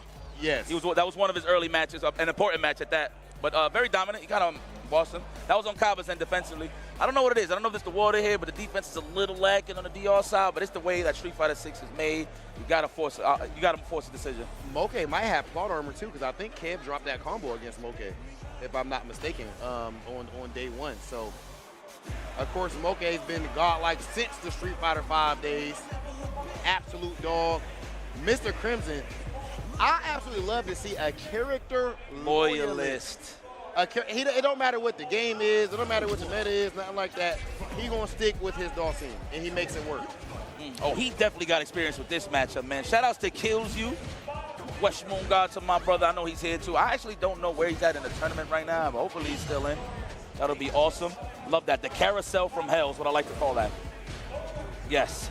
And I want to make sure you guys are aware, like, focus on the fact that the way Moke plays this matchup, he's not just trying to immediately rush in crazy up against Dawson. That's not the play. Of course, you got to get inside, but if you just move extremely fast, it's easy for him to know exactly when you're going to move. Timing matters too. He was pretty good in this match, Street Fighter 5. I don't know how you play it now. He was pretty good. Oh, he was, definitely. No, I'm saying, no, you was pretty good in the match. Oh, yeah, I was very, I like this matchup. So I agree to what you're talking about, because it does take patience. Yes, you want to stay on them white on rice, but you got to take your sweet old time. You got 99 seconds on the clock. Look at that. Moke was a little shaky at first, but look at him now. Yeah. With Dawson, it only takes that first hit, and it might steamroll for you. Oh, the throw. Man. Is that like a special throw? I swear. I like the noogies. The slaps into the duck. Ooh. Oh, my gosh. Punish. I mean, just pixels outside of range. I think there is nothing more satisfying for me than a whiff punish. Talk to him. It feels like you just outplayed somebody. I don't know. It's like getting the pump, huh, Rob? It just, yeah, I'm trying to tell you. It's like that pump. It's like getting the pump, huh? A good pump. Oh, my God. All right, we got a quick lead, Mr. Crimson. Trying to go for the trickery. Go for the low blow on the toes. Ooh, pray. The Buddhist in them. Get off of me, please. There's a saying out there that you guys might have heard of. Follow the innovators, not the imitators. Mr. Crimson is indeed an innovator. Moke is as well, but I'm just focused on the fact that we literally saw this guy reinvent the character of Dawson. Yeah, man. Showing us aggressive options that we didn't even know existed. Listen, that's not a character you want to bump into in tournament, man. That is a tournament character. I do agree in terms of getting by, in terms of getting to the top 8, to like the higher ranks. Sim is one of those perfect characters. Yeah. Now, in the top 8's finishing the job, I'm not too sure. But Mr. Crimson is definitely capable. Moke as well. I mean, obviously, he's one of the best. And, of course, we know Mr. Crimson, he was already got like this. He got the daddy power up. Yeah, everybody is. He got the power, the papa power. There we go. That's the range that Mr. Crimson want to play. Anti-air, beautiful as usual. Start again. I do like that jump right there. It was a very deep angle, but at the end of the day, Crimson had it on lock. Kick back and relax, just flow. Wow, you reached. The horizontal range on that DP was crazy. I think that had to be the heavy DP. Yeah. Get that extra horizontal range. Funny enough, not that good. That's how, he like kind of walked into it. It was active. It's active. Nice, stay for that range. I like that Crimson. Moke with the bases, though. Putting some cash in his pocket, building some meters slowly but surely. It's like he's inviting Mr. Crimson in. The Crimson's more than happy to oblige because he does not want to put his back to that corner. Yeah, oh, okay. That was minus. So he blocked that, man. It's a genius. Oh, now this is danger. This is exactly where he does not want to be. Ooh, max distance. That's right, get the plus range. And all of that right there, it doesn't even matter if it hit or it's blocked. Oh, my gosh. And just like that, you miss it one time, and it might be a dirt nap. Just like that, Moke goes up 1-0 over Mr. Crimson in a tight first game. That was unfortunate. He caught him on the tail end of the backdash. I think he tried to react anti-air, but that's why the jump roundhouse landed. Unfortunate, not in time. That's always that weird spot. You just backdash, but your reflexes naturally make you want to go for the anti-air. Correct. Oh, the big, I hate that ball. That stands strong, baby. 5 strong. Mr. Crimson's defense has been phenomenal up to this point. Not the commentator's person. But yeah, even here, look at that. We haven't seen like multiple interactions in a row where he's just making the wrong read. This man is active right now with Dowsum. I'm loving it. Yes, keep pressing those buttons, young man. Get in there, teleport. Now he is gassed out, burnt out. Now your mix-ups is pure. It's pure, it's not the artificial stuff. Oh my God, we're looking for the anti-air. Nice. Okay, trying to take nothing, trying to survive, but forced out the throw, bait, the Jimmy Julie. I mean, just every aspect of his game. Locked down on defense, and then the way that he pressured him when he got into that burnout, Moke stood no chance that round. Damn! A whiff punish. You think because your arms long, I ain't gonna punish him? That's how they feel though. That's how the Dowsum feel like sometimes. Y'all can just press buttons. Stop it. I love it. Okay. That's right. Every button got a prayer behind it. You heard? From Sim. Yeah. Every button got a prayer. Like, please stay over there. Devout. That boy is devout. Oh, big back throw. And of course you got the pressure, but he also now has the full screen to work with. Yes. Level 3, build that drop gauge right back up. There you go. Take your sweet old time. And we're going to have a lot of espacio. That is space in Spanish, my friend. He just pushed his skull into your sternum. It's like Zidane. Oh, come on, give me them ankles. Stop. Who you walking at, champion? Snatch from full screen. Okay, Mr. Crimson, add one to the board. We got a breadstick, finally. We don't like donuts. All right, good God. Too smooth, man. You know what I mean? We do it different, man. It's different levels to this Dowsum thing. I'm telling you, man. We got a lot of good ones, but this guy's definitely gourmet for sure. Let's go. Go to the other side. With a Mace, good block. Not even trying to attempt the parry. Might have been an empty teleporter to a throw. Who knows? It is a 50-50 after all. 11 the parries, of course, from Moke's side. We are seeing that drive gauge start to wear down a little bit, though. Give me that back pocket. That is a divine parry. We don't call that parries no more. It's just divine parries. Yes. Anti-air, love it. Consistent. He has to have like a 99% anti-air consistency rate. Nice. Uh-oh. Still committed, holding up. Wow, the cajones on this man. After blocking, after getting hit by 2 jabs. I hate that. That he held it the whole time. The on-hit stuff. Get off of me. Unhand me, says Delson. I do think 9 times out of 10, your subconscious mind, after you start getting hit, makes you go to down back. My man committed all the way. Yep. Oh, no. Okay. Trying to hold up and drill. I'm pretty sure teleport. Yeah, he's going to have to take this. Yep. Yes. Respect the man's offense. Of course, that's the classic right there from that crouch light. Went straight into that crouch light kick. Trying to catch you jumping, walking back, anything like that. Of course, that's the corner, so you're not walking back. No, classic stream. Those sandals are getting snatched, bro, with that fish. There you go. Smother them. This is when you love to get Dowson a little squirmy right here. Uh-oh. He's going to jump drill kick at one point. That's why you see the count. It looked like he tried to challenge. Almost made it under the limbo. No. Wow. Oh, it's bad. Oh, yep. That's enough? I don't think it's yet. Yep. Okay, one more guess. He blocked. Wise choice. He blocked. Professional. Come on, he's staying on business. Let's be honest here. He's been to a great start ever since defeating Kaba early on. So moving to this point in the tournament. Moke looks like he's going to be one of those guys that make it to the grand stage on Sunday. Well, we'll see. It's not over yet, but he's looking strong. Extremely well played. I mean, again, you see that walk-up, heavy DP at the absolute tip of the range to the last pixel. And then I will say, I feel like Mr. Crimson played that matchup nearly as good as you could have. His defense was absolutely phenomenal. But I will say, you did not see the patented Mr. Crimson reads on offense. I feel like Moke, generally speaking, when he was pressured, was able to make the right read a lot of times. Listen, I give all credit to Dawson players. That is a consistent pace you got to deal with. When you fight somebody that's super patient, just walking you down, blocking, that could be annoying mental. It's like, damn, you're not going to get hit with this? Because remember, it's not really doing no chip damage. Granted, it's bodying the drive gauge slowly but surely, but you fight somebody that's super patient, man, and they can wait there all day, that could be pretty annoying for Dawson as well. That is like, and that's a gem right there that you even just dropped. Even with fireball characters or long-range characters like Dawson, in the end of the day, there's like mental damage that happens to some players, like intermediate players, when they're blocking Dawson's buttons or they're blocking a guy with Sonic Boom or something like that. Yep. In the end of the day, look at your life bar. Nothing is happening. You're parrying, it's nothing crazy going on. Just wait it out, wait for your time, and that puts even more pressure on the Dawson player. Because in the end of the day, I would say that the zoners have a harder time, and I'm having a hard time believing what I just heard. What did they just say, yikes? Say Kills You be who? No, Kings Vega. Kings Vega.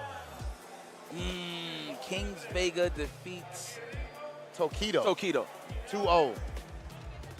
Crime 2-0 over Kills You. Luggable 2-0 over Kaba. Kaba's out. Wow. Stuff is going crazy off stream right now, y'all. That's absolute insanity. I'm telling you right now, Higuchi knocked out Louis Man. Damn. We found him. And Mago knocked out Problem X. Damn, those are some of my favorites to watch too. Well, that's cutthroat. And in the name of the game, again, I was just about to say that. Samurai beat Chris T, but that was losers too. Samurai 2-0 over Chris. Samurai lost to Fudo, that's right. Wow. Bro, I mean, at this point, I feel like the roughest part is that we're losing some of our favorites, household names. Yes, we're losing household names, and we're losing some of our Dominican players too. I'm biased. Here I got to be biased. I'm sorry. Look, you know where I'm at. I will say, when I'm here, there are people that come up to me speaking Spanish, and they're absolutely right, because I can speak Spanish, okay, but I'm just not about to do it right now. Do not turn, yipes! Why you turning to look like that? I said okay. I like it, though. I got hit with a surprise at that one. I didn't think I'm just. No, but it's love. I ain't knocking you. But listen, man, there's a lot of warriors out here in the Dominican Republic holding it down. But speaking of warriors, we got to show some love to the War Warriors season that's going to be continuing on. Registration is open for all events. Head on over to capcom.us/WW25 for schedule and more information, including the regional finals prizing and how to earn the coveted Capcom 12 invitation from the comfort of your own home, bro. And of course, ladies and gentlemen, I got to make sure I talk to you about the Capcom Pro Tour. Offlines are back, ladies and gentlemen, and we are here at Blink Respawn in the Dominican Republic, but there are still plenty more CPT offlines happening across the globe. Registration is still open for you for Ultimate Fighting Game Arena, of course, UFA. And the weekend is September 12th through 14th in Paris, France. Sign up to compete and win your invitation to Capcom Cup 12 in Japan. Man, and that means that I really got to be ready to level up. And speaking of leveling up, you ready to level up your fighting gear and save? Visit VictrixPro.com and enjoy 10% off when you sign up as a new customer. Hell, I mean, I'm a customer, all right, not a new one, but I'm telling you right now, man, go get yourself a Pro FS arcade stick. I'm on that team. There's a couple of others, of course. No diss. That thing clean. They clean. I ain't gonna lie, that thing clean. Okay, and that's it, ladies and gentlemen. If I'm not mistaken, are we actually going to break or we got some more hands to throw? No. Okay. All right, ladies and gentlemen, we got some more CPT action for you right after this here at Blink Respawn.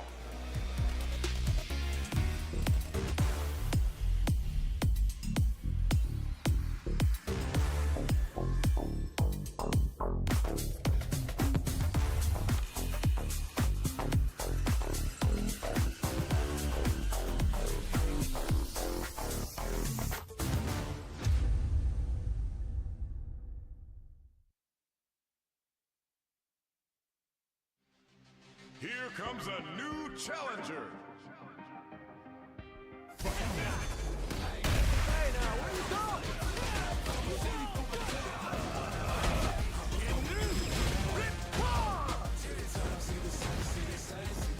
World Tour. Fighting ground.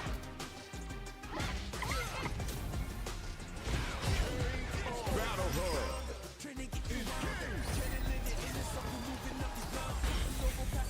Local violence match.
Red Bull gives you wings.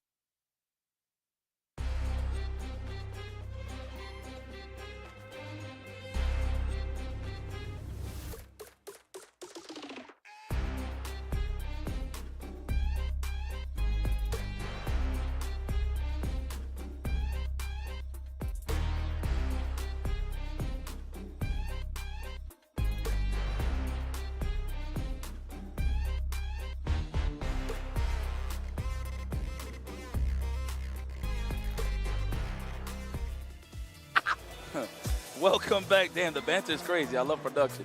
Welcome back to the Capcom Pro Tour 2025 here live at Blink Respawn 2025. It's crazy that I have to say it twice. It just rolls off the tongue pretty smooth. Yes, we are live on the scene. We are trying to see who gets those coveted points, actually. That's a point that I tried to make with you earlier. I'm here with Rob Tibi, of course, my boy. I know. So one thing I want to highlight about this tournament, we were talking about how much the competition is getting serious out here, especially on the CPT side of things.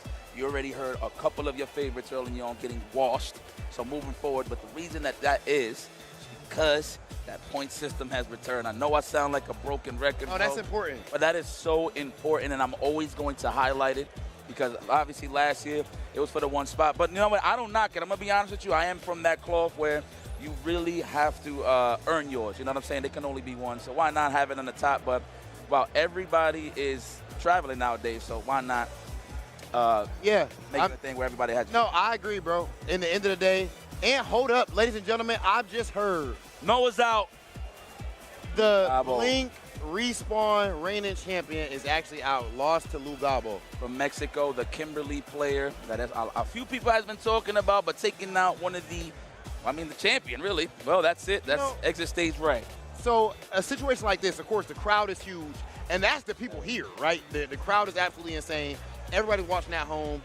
I think people don't talk a lot about the level of, we talk about the end-game, but the pressure that's on and how much I think mentality actually affects who wins these matches, right? Speaking of matches, I do believe we have our next match ready. Who is it going to be? Actually, it's going to be, oh my gosh. Anger alert, yo. Fudo versus Zen. Let me highlight something real quick, bro. Zen is on one. Zen. He been cooking. He's been cooking. I'm not gonna hold you. Look, right now my three favorite Bisons is Zen, Problem X, and Gustavo. In a rotation, depending on the day, you know what I'm saying?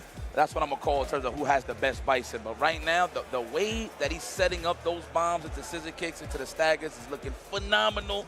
And just solid on the air-to-air side of things. That's what's so important about Bison, the air-to-airs. When you got somebody low on the on the drive gate side of things, and they're about to go to burnout, I promise you, they are going to jump. Usually it's a jump back, and he's been hella attacking every single time. one. He gets max damage off you. Yes, he's been consistent. But this is Fudo we talking about. It's going to be very hard to put Fudo in survival mode, of course, which is close to the burnout side of things. Please, so we'll see. And I want to make sure people are fully aware, that young man right there with those glasses, with the orange collar. Yeah. Best Capcom Cup run of all time. You think so? Damn, he did it from LCQ to second place. If he would have won impossible. that, son, that's impossible. If he would have won that, well, you know what? Credit to that. He's still consistent to this day, man. Yes, he is. So yes, he is.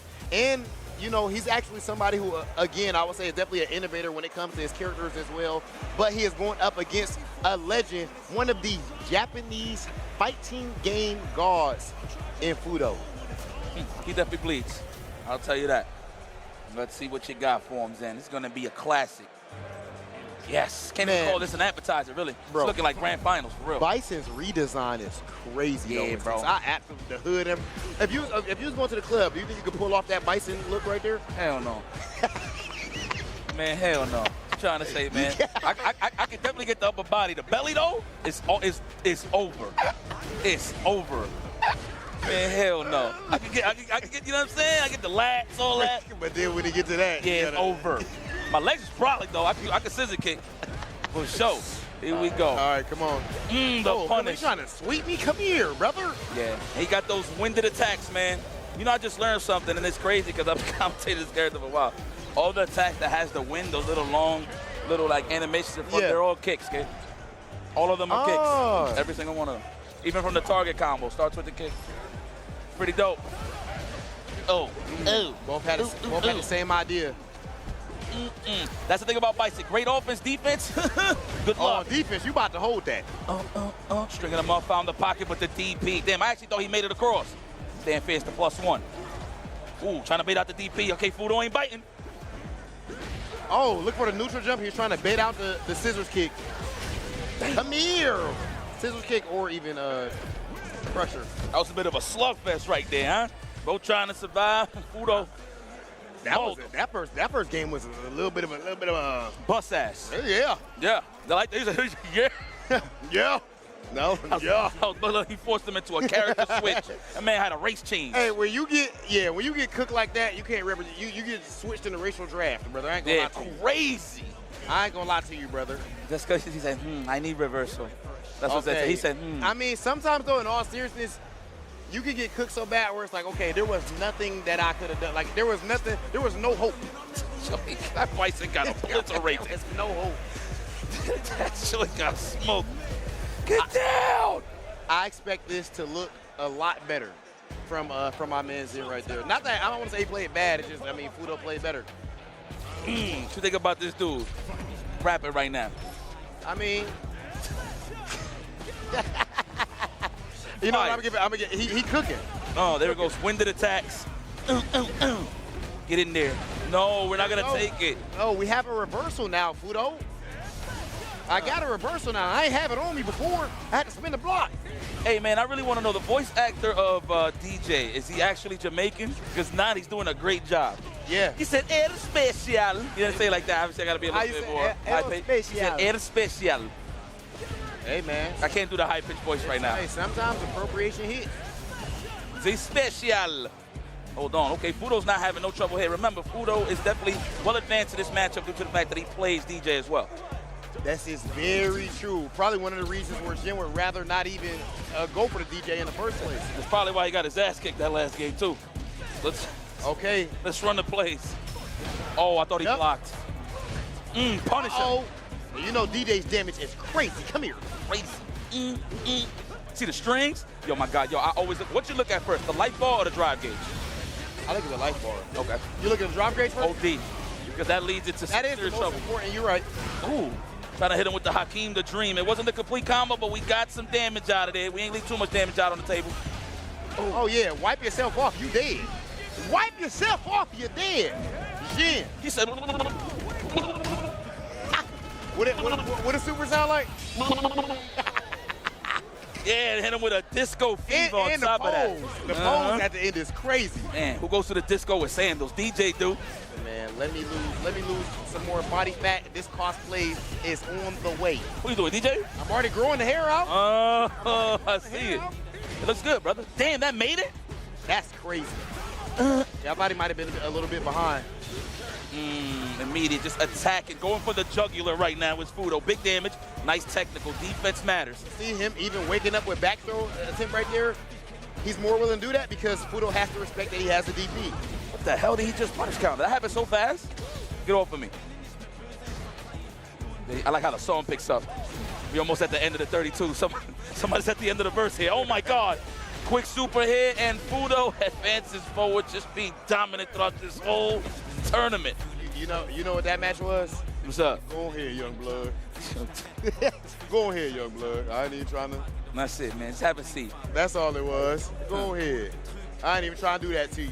Damn. Well, let's talk about game one. There wasn't a game one. He got washed. Going to game two, obviously, Zen got a little more comfortable, had more reversal. He had more of an option to stop the onslaught with Fudo. But the precision and the spacing from Fudo was just phenomenal throughout the whole tournament. I mean, throughout this whole match, really.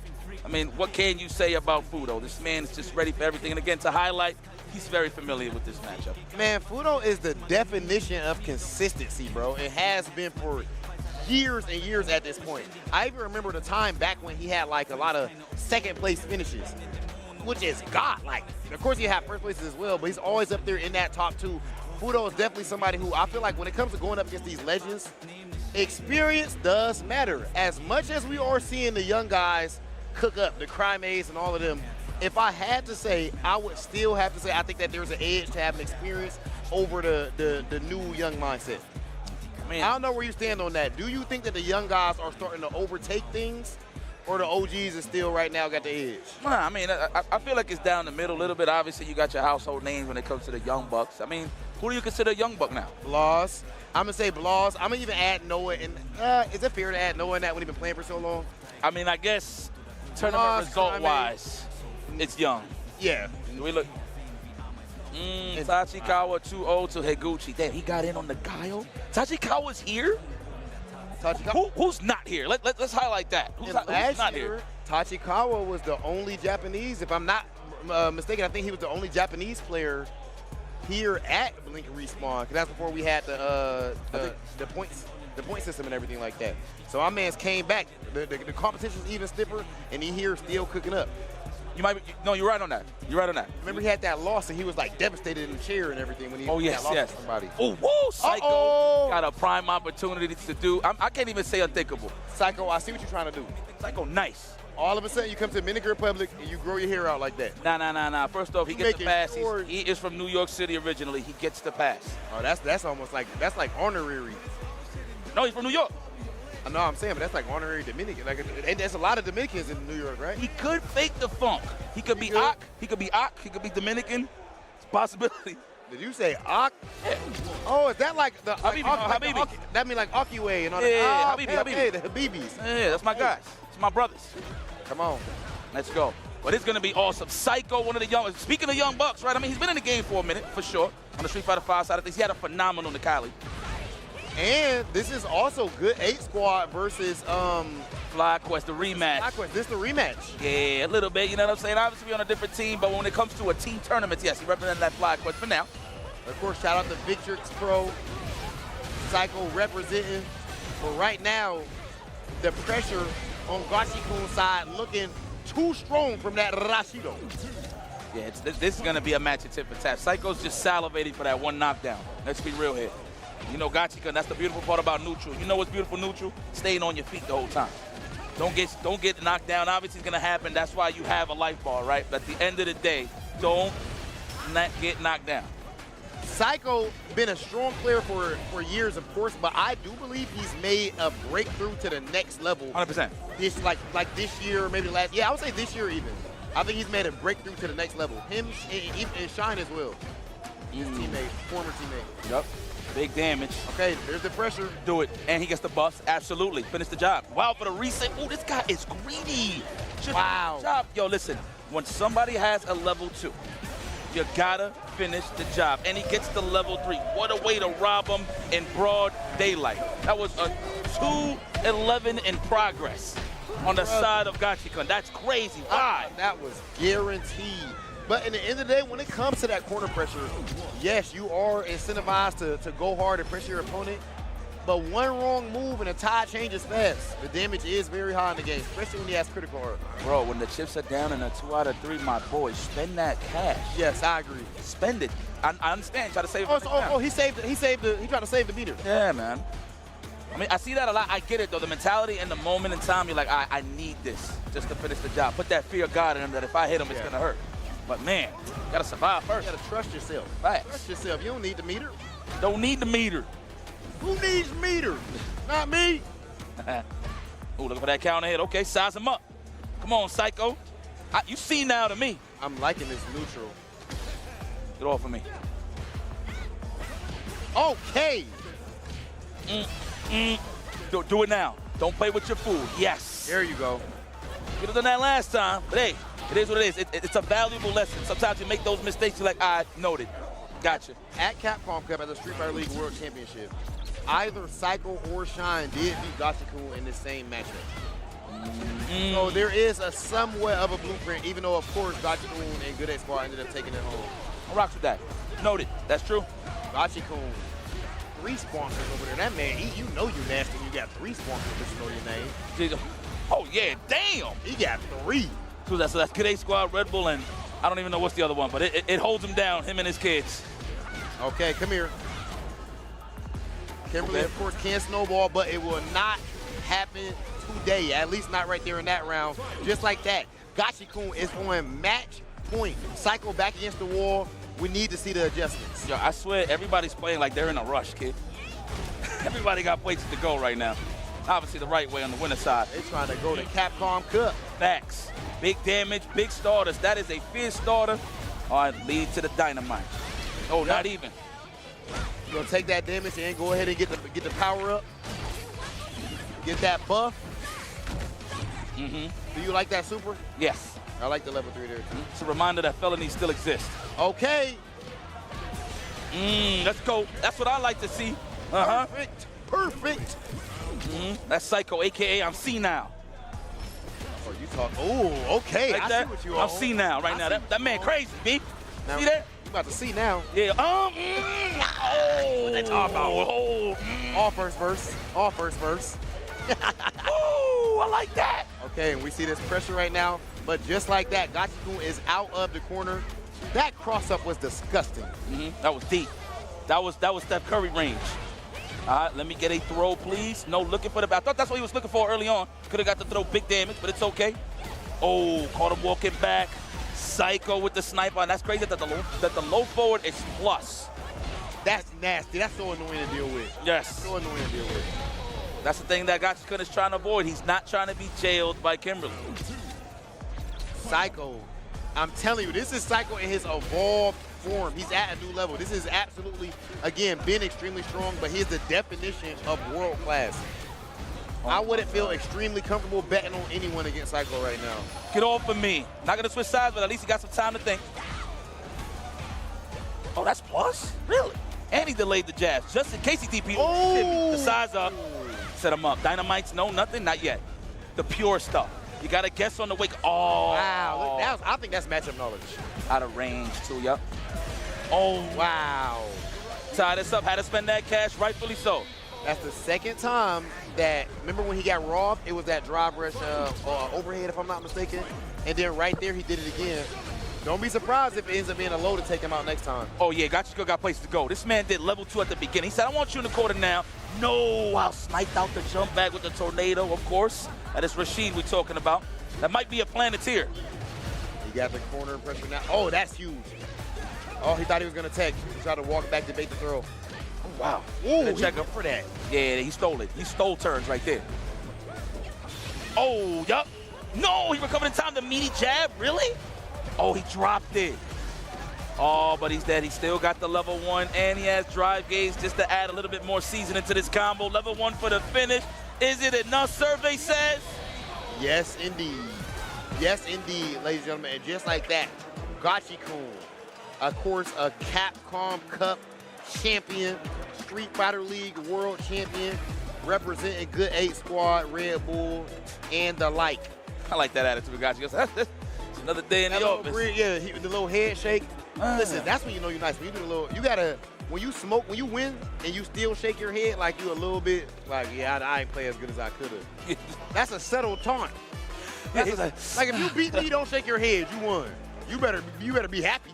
It's the wrap up on the equipment, I guess. Wrap up too, like. Yeah. But nah, credit to both of these guys. I mean, they was both on the offensive on the offensive side of things. Once they scored, they knockdowns. They ran their plays. At the end of the day, what I loved was it was kind of a bit of a checkmate, even though they had healthy life bars at the beginning. But the beginning of the round of the last game, this man started off with a level 2, and that right there was set the tone and the pace for Gachikun to just clear the way and just get the win. I mean, that's where meter management is important. I mean, of course, Rashid does build up that level 2 really easily. But at that point, it doesn't matter if I get the hit or not. If I get it, that's just extra icing on the cake. I'm just trying to push you to that corner. You see Gachikun, he activates that level 2, he just sit there and stare at you, sit there and look at you and dare you to make a move. So extremely well played from Gachikun's side of things. But Psycho, man, I think even on that loser side, I'm assuming that was winners. I think that was winners. I think that was winners, yeah. But I'm assuming on that loser side that Psycho still is going to make a run. And it definitely actually was on the winner side of things. So shout out to Gachikun as he marches ahead in the bracket. I want to see the top 48 bracket. I don't know if we got a graphic or something like that. If not, I'll just pull it up later on. Nah, okay, I'll check it out later on. But this stuff is going crazy. I like surprises. Okay, yeah, you know I don't want to know. right.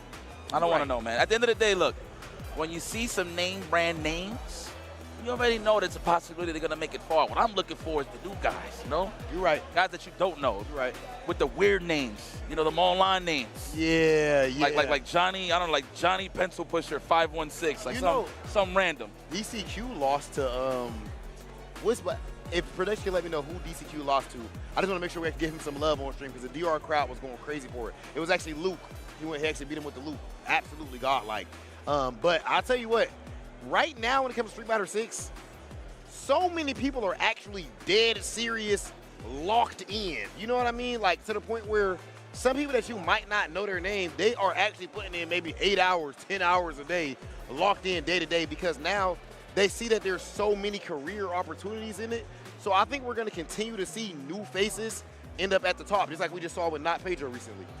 And actually that was Molina who took out DCQ on the loser side, which was absolutely godlike, absolutely insane. The FGC's in a good place right now, yikes. Yeah, man. I mean, eating. I would, yeah, I would say so. Right now, in terms of how healthy the competition is, I can see that. Everybody has a motive, I would say, like an agenda in terms of what they really want to accomplish. Whether it be a win, whether it be content, doesn't really matter. Right now, the grandest of stages, it's definitely one of them at least, is Street Fighter 6. So of course. We're going to see how this story progresses, man. And like right now, man, you really got me thinking about this Man Up Punk stuff, man. Okay, I want you to think about something else. I want you to think about something else. Right now, don't think about it too much. I'm just counting down 3, 2, 1, and then you tell me who is the current best player in the world. You can have a little time if you want to. 3, 2, 1. Best player in the world. Right now, and I know it changes. Right now, I think I have to say Mena? Lashard. Okay. Hey, right, you mean currently? I'm talking about right now. Now, if you was asking me like, okay, who is most likely to win Capcom Cup, that might not be my answer. Okay, we're going to do this. Who's the best in the CPT right now? It's Lashard. It got to be. He won back to back. Yeah. So, all right. So, like, let's say Mena won 2 and Lashard won 1, then we'll say Mena's the best. I mean, we're talking CPT. We're talking CPT. Now, when it matters 2025. most, yes, specifically right now. Okay. But when it matters most, some people do have power-ups. We ain't got to say names. Woo, speaking of power-ups, I'm getting powered up. We got Ending Walker versus Yamaguchi. Listen, that Mai from Yamaguchi, I'm pretty impressed. But let's see, Ending Walker with the Ryu. Sorry, I didn't want to mess it up. Man, I'm going to say Ryu. I'm so sorry. I got to say, Ending Walker is the definition of built different. You remember just from the beginning of his career, immediately he jumps out the gate, cooking extremely strong results, and he has never slowed down up to this point. I think he just got 3rd at EVO or something like that. Or like top, I know he was in like top 5 at least at EVO, if I'm not mistaken. Top 3 EVO last year, yes. Yes. He's the top 3. He's third place. Yes. That man is consistent regardless of where he goes. I think he's already qualified for EWC too, so right now just kicking back, focusing on the CPT, so I'm loving this. Yamaguchi, however, Team Zeta, trying to get the Zeta out here, trying to get all the points, take it back home to the land of the rising sun. You already see how solid this man is looking. Looking for the anti-air, no. The snipe on the walk back here from Ending Walker. He's still good. He does have 1 meter to play with, but the question is he going to spend it or hold it for the next round? Damn, he's getting mauled. Counter hit. Goodness. He didn't even get the opportunity to choose for himself. Once you get ashy like that in that corner, you start breathing hard. Oh, indeed. That labored breathing to get a little dangerous for you in that corner. Yamaguchi capitalizing on the burnout. That was capitalizing off this whiff right now. It's Ending Walker, the throw. Back in my bags, try to go for the stand strong, but the bust out representing an option that Yamaguchi giving Ending Walker some different looks. I remember Nooch used to be rare, yikes. Yeah? I feel like most of the top players got godlike Nooch. I feel like in the past people have different styles. They have different styles now, but a lot of people got this whip punish, crazy pussy game. Listen, man, it's serious nowadays. Okay. Go for the sweep, no? Give me that parry. Right back to that Nooch. Good block, right on time. That's reaction. I was going to say, you could tell the difference because he literally stood up in the last frame. Speaking of which, you're going to have to take this to the last frame. DP, where the hell you going, girl? Where you going, girl? Overhead. Oh, yeah. Okay. Crack his cranium. Do it for the logo. The Pro Tour logo. Oh. My goodness, that got to be Peds. Come here. Big damage. Oh, that is a perfect dish. Look at those striations on his chest. You can't do that naturally, can you? Yo, my man Andy Walker looked over to the crowd and said, listen, bring my apron here. I'm cooking. Bring my apron here. Bring my apron here. I'm cooking. I know what you're talking about. I'm picking up what you're putting down. Yes, sir. Just like that, Ending Walker takes game 1. Oh, my goodness. That was rough. Nice back is to the corner. Ender Walker looking extremely comfortable, though. Yamaguchi better be careful. He's getting whip punish allowed on that stand fist. And Ender Walker's a little bit late on the button there to get the actual whip punish, but Yamaguchi got to be careful. You already see it. Where you going, girl? Pump that DP. My God, this man is hitting you with purified plasma. There's nothing but good behind that. Oh, Lord. Man. Oh, my gosh. Oh, my gosh. Yo, call collect from CPT 2025. That's just pure the journey. That was prison. The heart of battle in that fireball. That was straight prison. Penitentiary steel, my friend. This man was jailed. My No goodness. way for him to get out of all of that pressure. But now Yamaguchi fighting back. He's not ready to go. Not ready for that loser's bracket. Spaced out. That stands strong perfectly. Didn't get a conversion, though. Look at the pressure right now. Oh, my gosh. Yep. He receives that drive impact with a smile on his face. He knows he needs that cash for the next round. Let's not get greedy here. Let's go. Ender Walker trying to close it out. He does have the meter advantage, having level 3. Yamaguchi only having level 2. Oh, he had him. Wow, whip punish. Okay. How was you ready, even on hit? That was ridiculous. Oh, walk into that. Right on the belly button. That's big damage. Ooh, Snow not going to press cash. I want you guys to know that, though, a Bari like that. Oh, my gosh. And just like that. Oh, no. No, I don't think so. Yep, okay. That's an overhead. Just do it. Just for the culture. Overhead for the culture. He's going to do it. Oh, wasn't ready. Try to jump out. Yep. And right there, of course, he knows you don't got the health in order to drop impact back. You would have had the super right there or react with a throw. Extremely well played by Ender Walker, loading up his opponent's mental stack. Oh, he got more to this corner. Once he got comfortable in terms of those ranges that Yamaguchi likes to counter poke, and he got that one knockdown, that's when it led to big damage, especially off of the Hoshugeki pressure. Yes, hopefully I'm saying that right. I'm trying to get my names right when it comes to these moves. Ender Walker he's a pit bull. He's a lockjaw when he got in there on Yamaguchi that entire time. And it's crazy because his personality is so relaxed. He's all quiet. And then he get in there and he a big dog. Switch up entirely on him. Yamaguchi got rinsed, bro. He did. He hung him up right there. I ain't gonna front. Yo, Ryu, I mean, you played online. You played against good Ryus. It really do feel like you're getting pressed to the corner without even him landing hits. It's just like a stand fist bow. It's like an elite or something. You know yes. And then, of course, the charge up, the heavy Hoshugeki and all that stuff like that, pushing you back to the corner is extremely rough to deal with. But I love the fact that we are seeing Ryu's thrive. I absolutely love it, brother. I'm not going to lie. Just as a Street Fighter purist, you know what I mean? Karen, straight, honest, nooch. Akuma, Street Fighter 6 now I'm playing right now. Excuse me? Akuma, Street Fighter 6 I'm playing What right was now. the character you said before that? Karen in Street Fighter 5. Yikes! Chat! Hear me out. I'm tired of the propaganda. Akuma, Street Fighter 6 is straight nooch. That's straight pussy. Fireball, DP, he don't really got nothing cheap like that. And he got some stuff, he got good damage in the corner, but in the end of the day, you see he wildin'. In the end of the day, he got low health. Who got the lowest health in the game? No contact. Akuma. Who, Akuma? Yeah. Then what y'all be talking about then? So that's your argument because you got low health? The lowest in the game. It takes a true tactician, and that's what we just saw with Daigo earlier, even though I know he ended up losing the match. Right. If he had some more health. You see what I'm saying? If he had some more health, that would have been a different He might have, you know what I mean? Okay. You gotta walk the tightrope. Right now, I feel like a lot of players, though, are actually on that goddamn tightrope. It's dangerous at this point. Everybody has got, all of these matches that we keep seeing right now, yikes, are top 8 potential matches. I like that. You know I ain't buying that with no receipt, right? All of that you just said. Bro, what are you talking about? That's all right. You was cool. Look, you could have kept going. You could have been segueing your way into something nice. You know you an OG, but you know you a legend, and you up here, if you lie like this and act like what I'm saying ain't true, it got influence. You can't be doing that. Listen, bro. I'm not going to say that Karen was super cheap.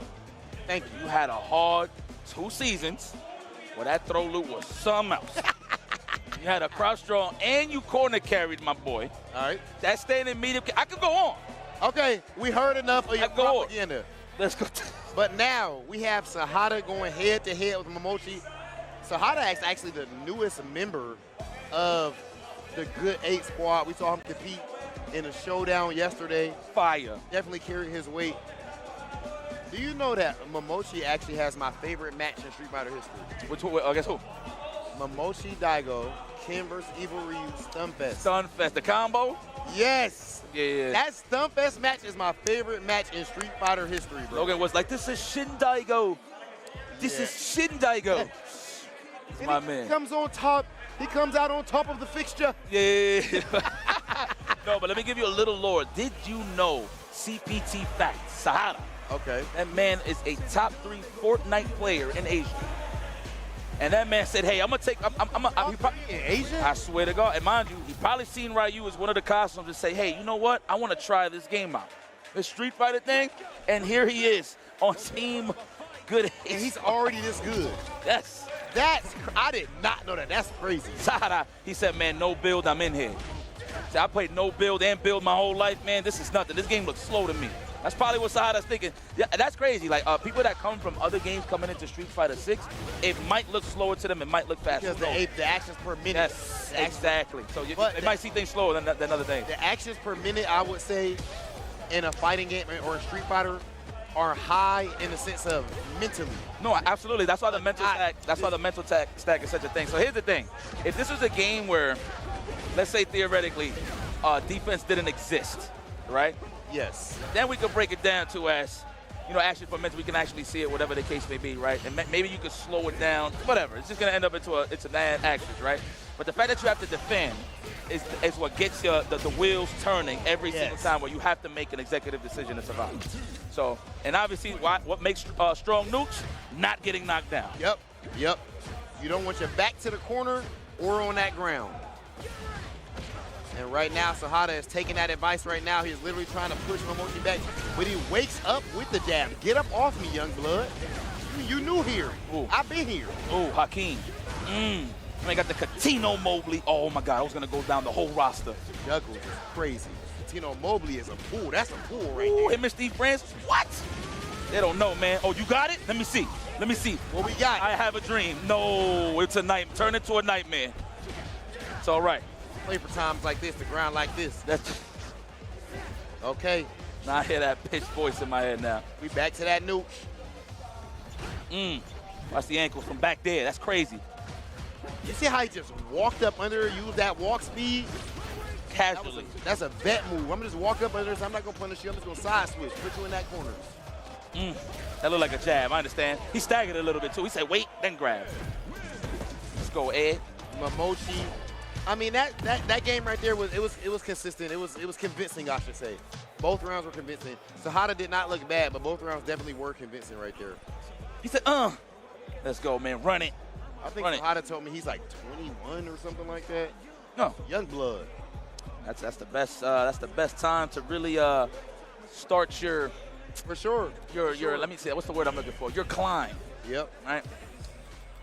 Hey, he's already higher on the mountain than a lot of people getting on Good 8 squad, performing this well at Blink Respawn. Yep. But as good as you're doing, you still got to go through the legendary, the Japanese fighting game god, Momochi. My man been doing this longer than, probably longest Sahada been alive. Yep. And been fire at it too. Yeah, man. This guy's an OG in his own right season. Another seasoned veteran. But I would say, yeah, God, fighting game guy. That's right on the money. Cobra punch. You know, how do you feel about mirror matches in general? You know, this is like people feel strongly about it. Some people absolutely can't stand playing a mirror match. You comfortable playing a mirror match with your characters throughout the history? Depends on the characters. Well, in terms of a spectator standpoint, but in terms of competitive, I don't mind it. Because at the end of the day, your homework got to be tight, man. So if you find your own character and you're having problems, I will only give you a pass if the setups is that cheap. Yeah. You know what I'm saying? But if it's solid where you can block it, defend it, and find some answers, I think it's cool. Mirror matches is fun. Look at that big anti-air on the side of Momochi. It's just, the fundamentals are just so insane, bro. What a bait, just to range out the face. Try to get the burner. I like that from Sahada. He's not pressing no buttons and jumping from that range. What? I thought that was a thing. That's right. Wow. That's right. It's not a projectile almost. It counts as physical, so you get the freeze frame. I forgot. See, that's on the charge one as well. Okay. Oh? That's nasty. I mean, Momochi just straight control. It feels like he's dominating neutral so much that he could go in if he wants to. But he's like, why am I even going to risk it? It reminds you of Floyd back in the day. Floyd Money May. Come on, man. Count your numbers. I don't need to. I got to do too much. Nothing but wind over here. Okay, Sahara look like he's getting the download on Momochi. Big punch. You could have done an EX right there on the snatcher, but it's all good. Hit the brakes. We're just spacing. One whiff punish is going to lead to the dream combo. Oh, thought he could walk back. Thought he had space. He had none.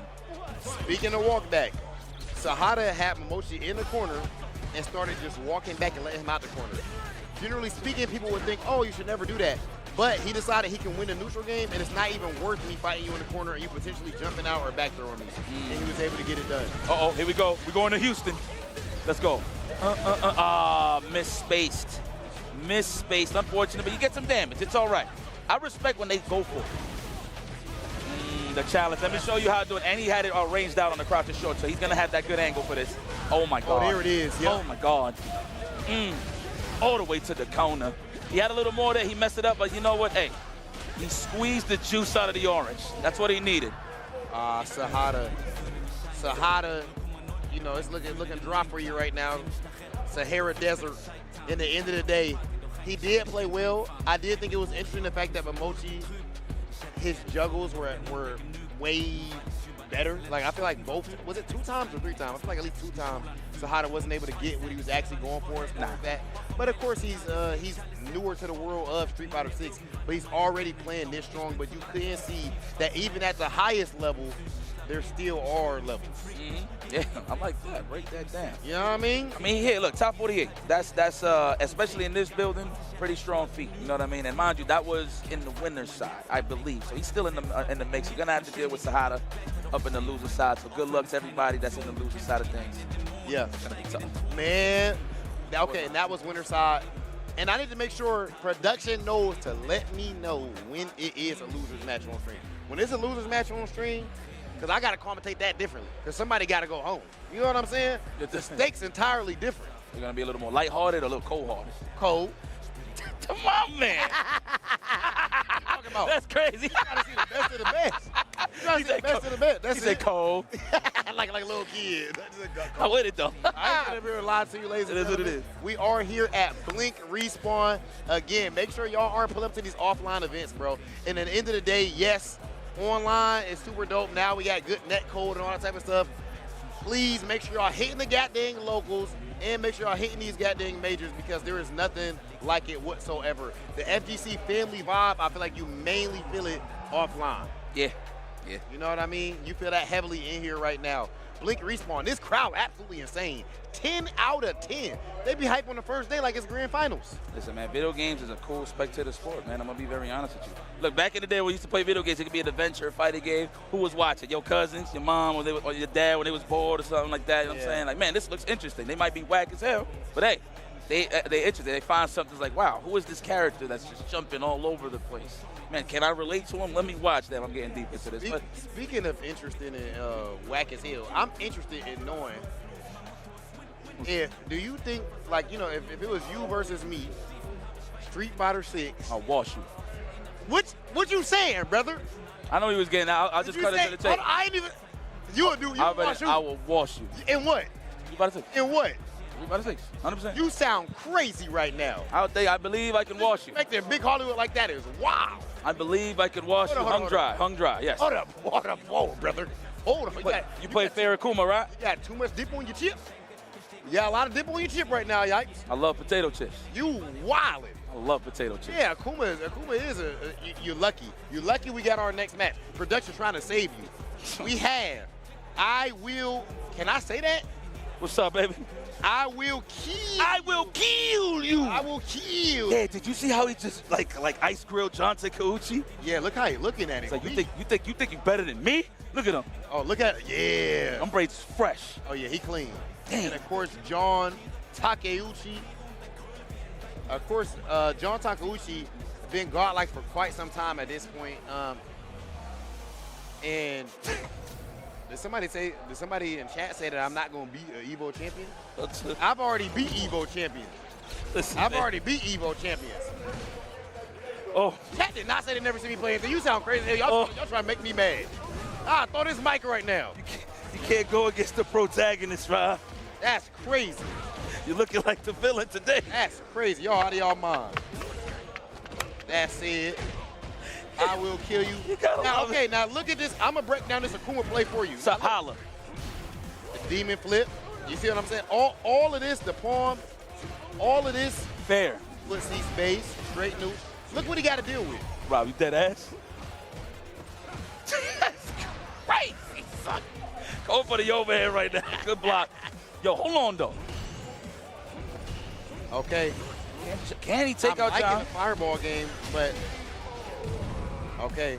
Now, I will kill you. Was he actually, has he played on stream already? Yeah. I think so. Yeah, he beat Roy. Oh, he beat Roy on stream? He beat Roy on stream, yeah. Okay. What I'm curious to see with his gameplay is when it comes to playing against somebody of this caliber, of this name as well, is he going to play completely comfortable? Nah, he's aggressive. This is the first time you see him play? Yes. Very aggressive. You're going to see. That's why he's in this little sticky situation, but he's trying to catch the flow. He's playing one of the veterans here in Street Fighter 6. So, well, just Street Fighter in general, to be honest. We'll see. Tournament experience is very important. John Takeuchi showing exactly that right now. Dominant first game over I Will Kill You. I will kill you. You're going to have to kill me. Oh, man.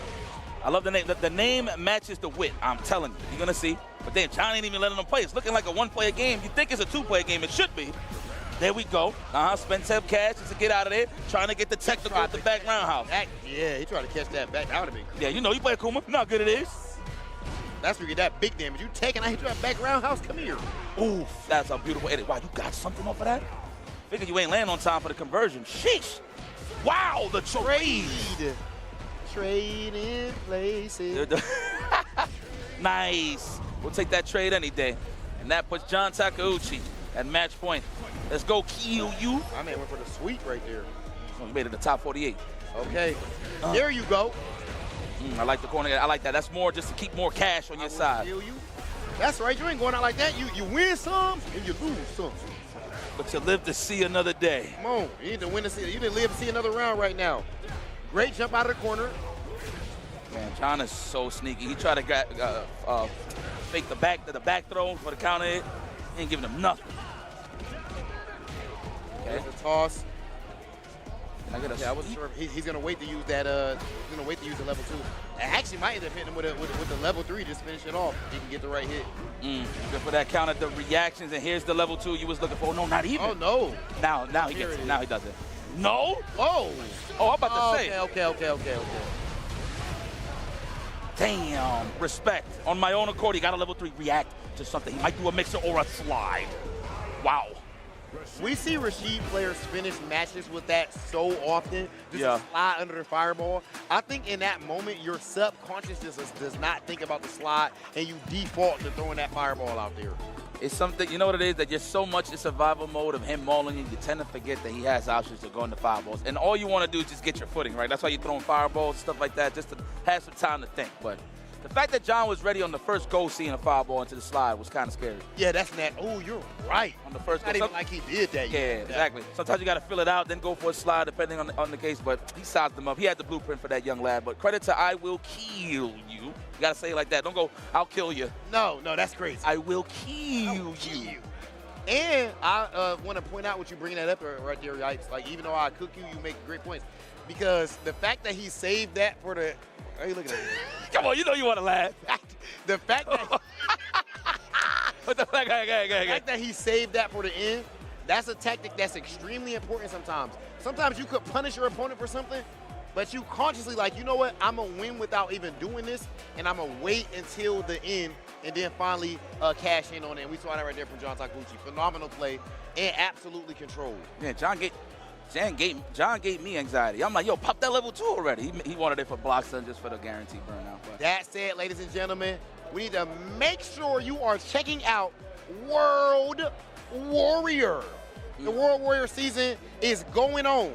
Registration is open for every single event, so make sure y'all slide over to capcom.us/WW 25. For the scheduling information and, of course, the regional finals pricing and how you can make it into Capcom Cup 12. And of course, just to hear those divine sounds, this is brought to you by Turtle Beach, the leader in premium gaming audio.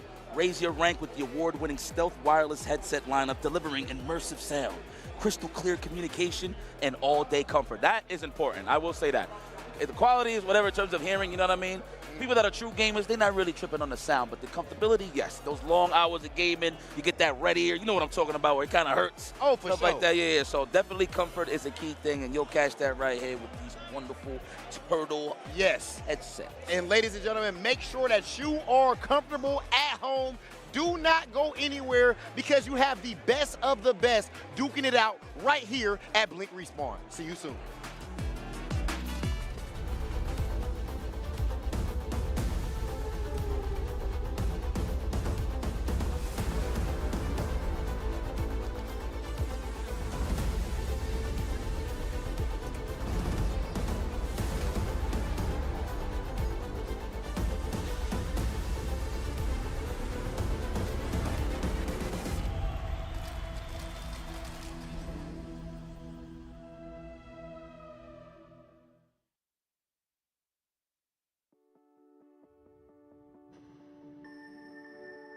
The future.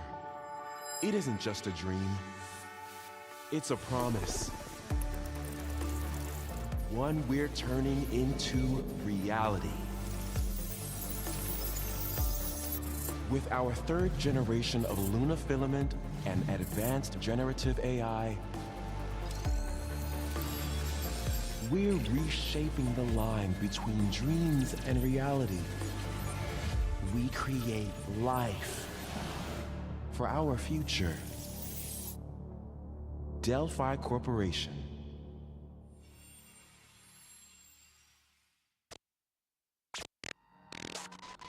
Let's see about getting paths through to Earth. And why are these things trying to kill us?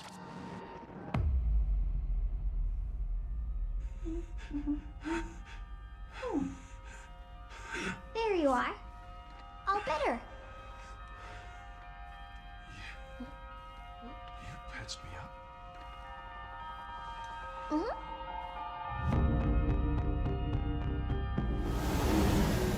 I am DI-03367. They are pragmatic courtesy. Hang on a second.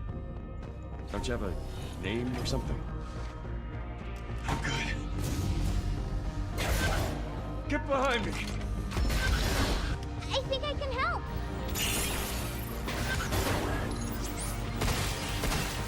Targets identified. Neutralizing threats. Neutralize us? Looks like we're gonna have to fight our way through. What the? Bypassing first and second firewalls. Hooking control protocols. Initiating hack.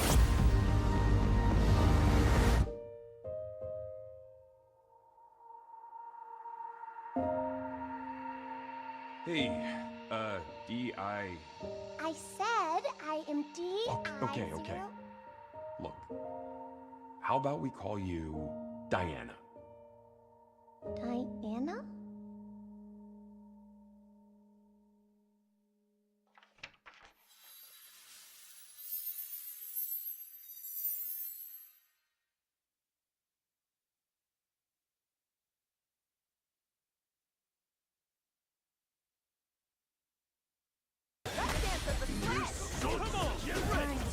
Welcome to the street. Hope you'll put up a fight. The pride of the Shiranui.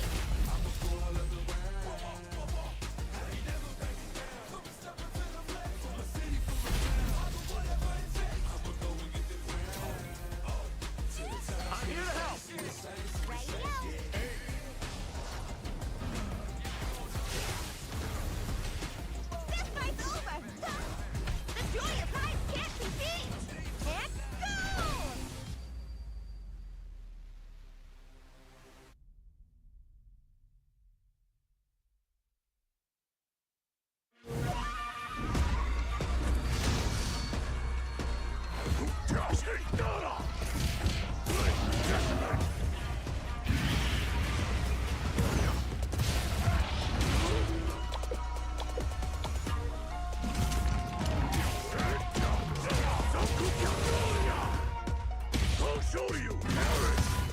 K.O.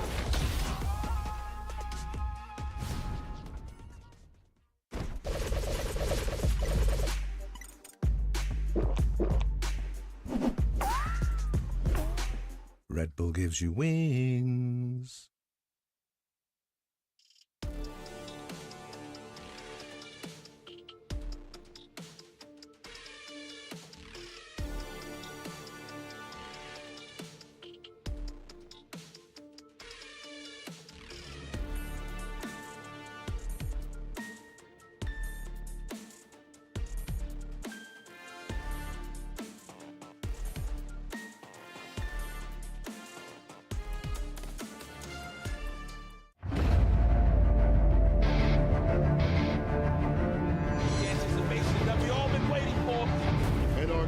City Convergence champion.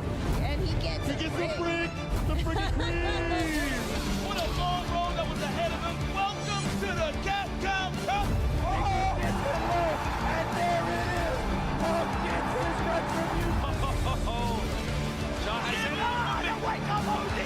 Dragon Punch and Kusanagi. The trophy along with a ticket to Capcom Cup. And Shuto now books his place to Capcom Cup. No one's a part of me.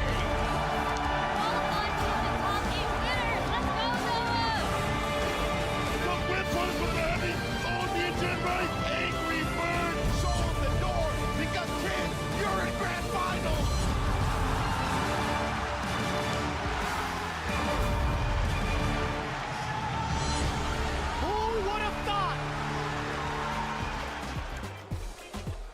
Ah, you know what time it is. We are back. Blink Respawn 2025, and we are at the top 24. Tasty Steve, Vicious. Wait. We're going to take... Wait, what happened? Sorry, you said 2025, and I had to switch it up to top 25. Ah, there you go. Don't Okay, worry I about thought I lost you, but it's cool. Hopefully we didn't lose any of the people at home. It has been some crazy matches. Insane, actually. I got pulled to do commentary services in the middle of a very heated match between Itabashi Zangief versus Knuckle Dude. Last I left it, it was just 1-1 apiece. In terms of the rounds, it just started and it was fresh. Oh man, I saw Just a Kid post a picture of you becoming a TO. It was Yeah, so like low key, they were just like, yeah, we need a blind pick. And of course, Knuckle Dude was like, he was looking around, every other player, he's like, Vicious can do it. Vicious, can we get a blind pick? And of course, Itazan came up to me, he laughed, and he's like, Zangief. Like, yeah, man. I was like, yeah, okay, go ahead. Well, apparently, Itabashi Zangief, if I'm not mistaken, takes it 2-0. Really?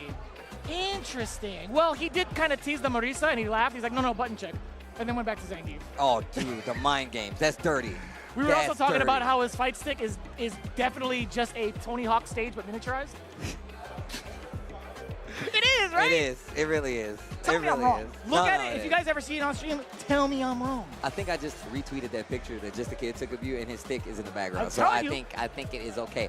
But it's more than just a controller at this point. Top 24 is on the line. A ticket to Capcom Cup is on the line. Points on the line. And look, placement in that overall leaderboard is something that all these players, it's highly coveted. It's a thing of so much prestige that they will fly around the world to get it. That's why they're here right now. And some of the best players from the region are showing up to claim their spot. Show that it's not easy. You can't come over here and get a free trip to Capcom Cup. Not on their watch. No, not at all. And you know the crazy thing is, you guys have been talking about like, hey, how come so-and-so isn't on the stream right now? Guess what? If you take a look at top 48 going into top 24, almost each and every one of them is top 8 caliber. Yes. Guaranteed. And I'm looking at it too. I'm watching the streams along with you guys. I'm watching what's going on. Myself and Tasty Steve are looking at what's going on in the Players Lounge too. We're trying to figure out who you would actually send up on stream because it is dense. It is extremely dense. I mean, one of the things I will commend these guys for is literally some of the matches have been ridiculous. Yeah. Every time, dude, before that last block, literally, Yipes and you were like, yo, y'all matches are about to be crazy. Every match was like crazy in the best way possible. So, look, it's only going to get better once we get closer to this top 8. Top 24 is where we are right now. Top 48 is where we just came from. And top 8 is where every one of these players wants to end up. So, Yeah, man. You know. Just to kind of give you a little bit of a preview, I'm mainly looking out for who had made it from the Dominican Republic side. One name that stands out out of all of them, obviously, Mena RD, but not in the fashion that you would think, right? If you guys have been paying attention, 150's inbound all the way across the board. I'm telling you, there's mad damage throughout all of these competitors. Pretty good, right, Steve? But even better, the way that Nephew played off against Mena RD, I actually walked in and out of the staff room and I saw it on the big screen. I'm like, ain't no way it's down to the final game, final round. Surprisingly enough, Mena RD fell just a little bit short, putting him into the loser side. But he's been making a mess all the way through, bodies after bodies after bodies, finding himself in the top 24. Not a bad ordeal. On the offhand, though, talking about, Nephew, his reward actually is going to be facing off against Moke, who's been showing up a couple of different characters, Chun-Li and Mai. I don't know who the pick's going to be going up against that jury. It's probably going to be Mai. I'm pretty sure, but this one, little J-Tac back out here, John Takeuchi going up against Falcons Kusanagi, all the way from France. This is going to be another good one right here, man. Yes, sir. Yeah, this is literally right at the top of the top 24. If you guys were to take a look at the brackets themselves, Start GG, space Street Fighter 6, space Blink Respawn. That's exactly how I found it on Google. You can do the exact same thing. All right, here we go. Round 1, game 1, Kusanagi, John Takeuchi. Let's go! Let's get it, top 24. The Ryus have been running a muck throughout the entirety of our top 48 bracket, ending Walker included, Cryme included. It's been really, really hefty thus far. Kusanagi already taking advantage of that plus frame from the solar plexus, getting the first throw. John Takeuchi running out of a state real fast. Check the legs. Okay, I like that. Didn't even try to contest it with an uppercut. You want to see what the opponent's going to start with, right? Yeah, it's not too uncommon to see that Cyclone out of the corner either way. But Kusanagi, he still has a pretty hefty life, but he's spacing himself out real well against John. Damn, solar plexus! Oh, nice. Perfect. Okay. Eagle Spike gets a knockdown throw to keep the pressure. I like the defensive side of Kusanagi right here, but he put himself in a corner, and I don't think you want to do that versus John Takeuchi and the Rashid, bro. That sounds like a band. John Takeuchi and the Rashid. It's like the Rashid, you know what I'm saying? That's pretty good. All right, here we go. Pretty clean first round right there. Kusanagi, what you going to do to switch it up? That's what I want to see. In regards to the neutral, I want to see how much more he can take advantage of the normals that Ryu does present, right? He's already hit 2 solar plexuses. John Takeuchi very much so aware of that, hence why you saw a little bit of that whirlwind shot outside the range. Level 1, get off of me. I like him using that stand and medium kick from Ryu because he's going into this range where he wants to use his stand medium kicks. He's like, you know what? I'm going to get in and I'm going to encroach in that space and make you whiff even harder. That way I can get this solar plexus. It makes you second guess your offense even though you do have these normals. Yeah, in the meantime too, John Takeuchi still firing away with that medium kick. Does find a counter hit. Forward throw gets him the setup for level 2. Exactly that. The Great Desert Storm. The big GDS. Oh, the overhead connects. Oh, doing the drop. He could have gone into level 1 if he got the full juggle. Heck, even an OD spinning mixer would have been just fine, no? Okay, the throw. One more, the overhead. Kusanagi completely turning around the momentum. I still can't get over the fact that he cut all his hair off. Yeah, it is kind of weird. I didn't know who he was at first. I'm going to be real. I would walk past him. I was like, I think that's somebody I know. Couldn't be. Couldn't be. I don't know people. That's a lot of self-doubt. It's just immediate. I don't know people. Hit him where it hurts. And make it hurt. Jesus, fall to your knees. Oh my God. Yes. Yo, look at the life bar. Yes. The life bar in danger right now. And he's just outside of critical. What's wrong? Get up. You broke my legs, Ryu. Right? I don't know if you know this. You hit really hard. That was sick. Yeah, that was sick. See how far that hit? Get off. My man, Ryu act like he was trying to hit a brick. Get some coins out of that bad boy. Ay, ay, ay.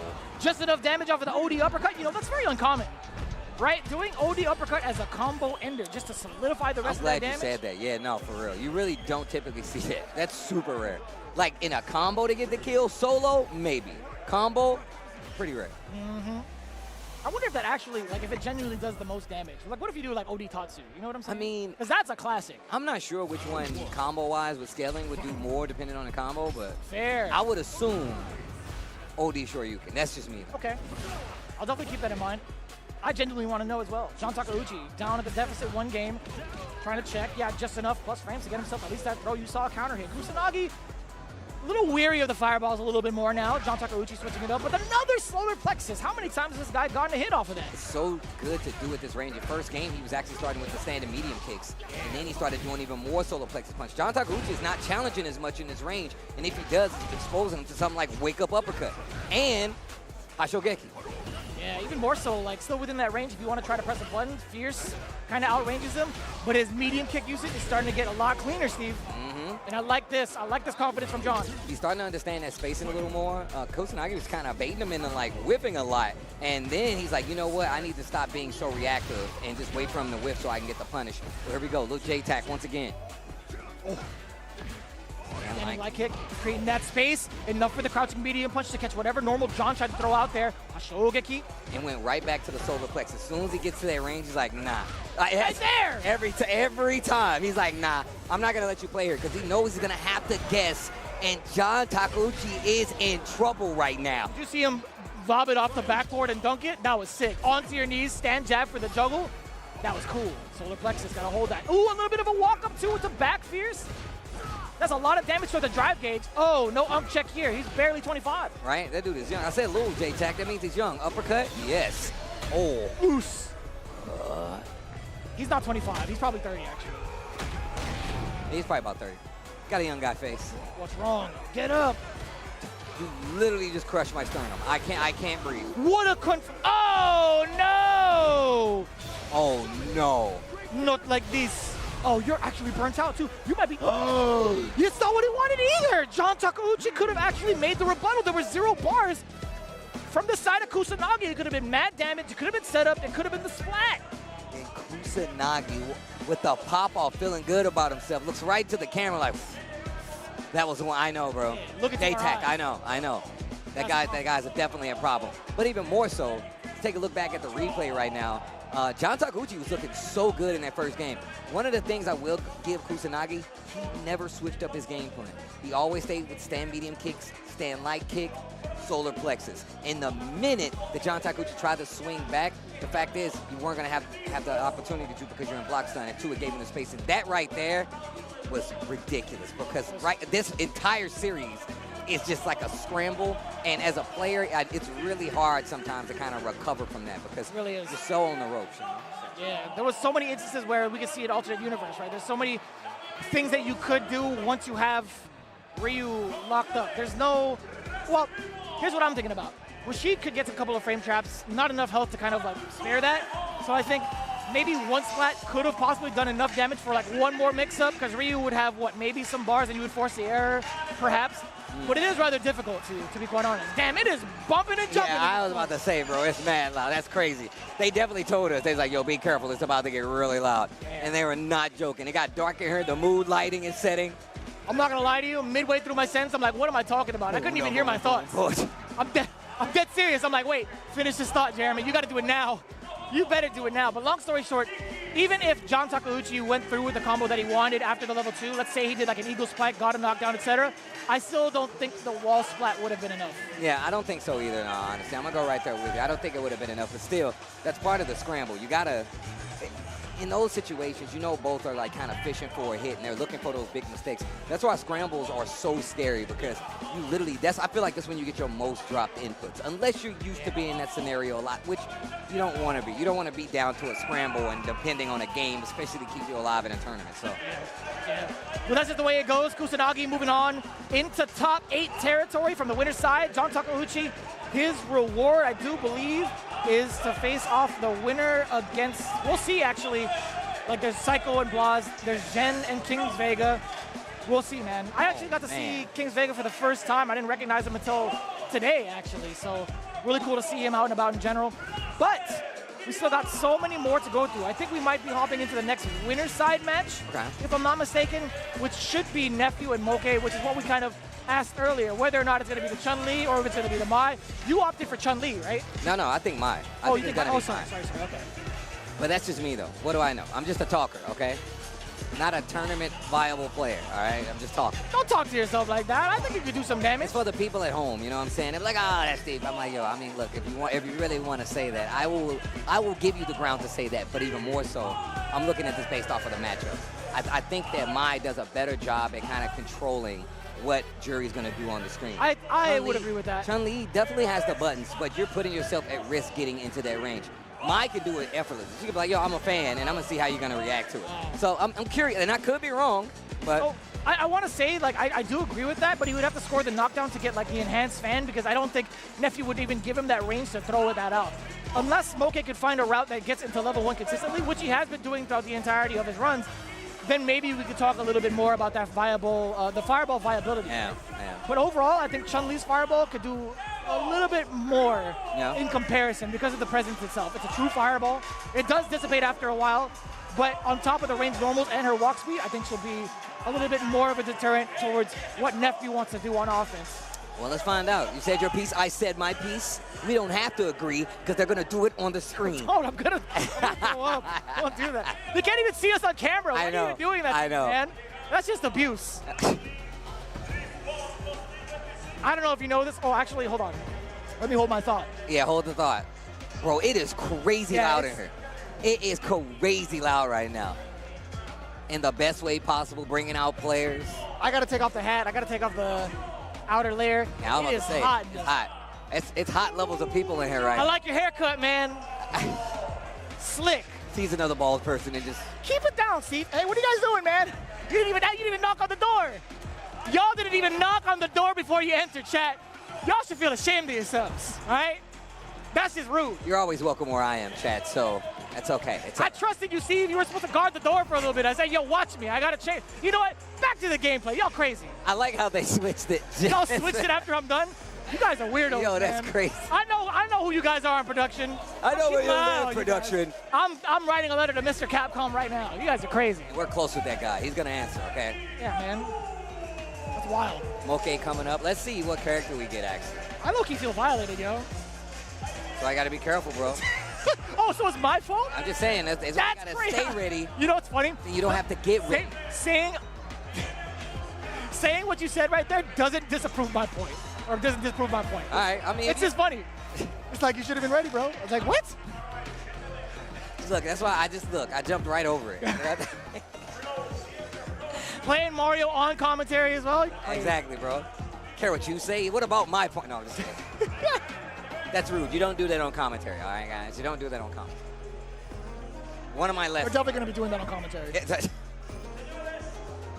My gosh. All right, here we go.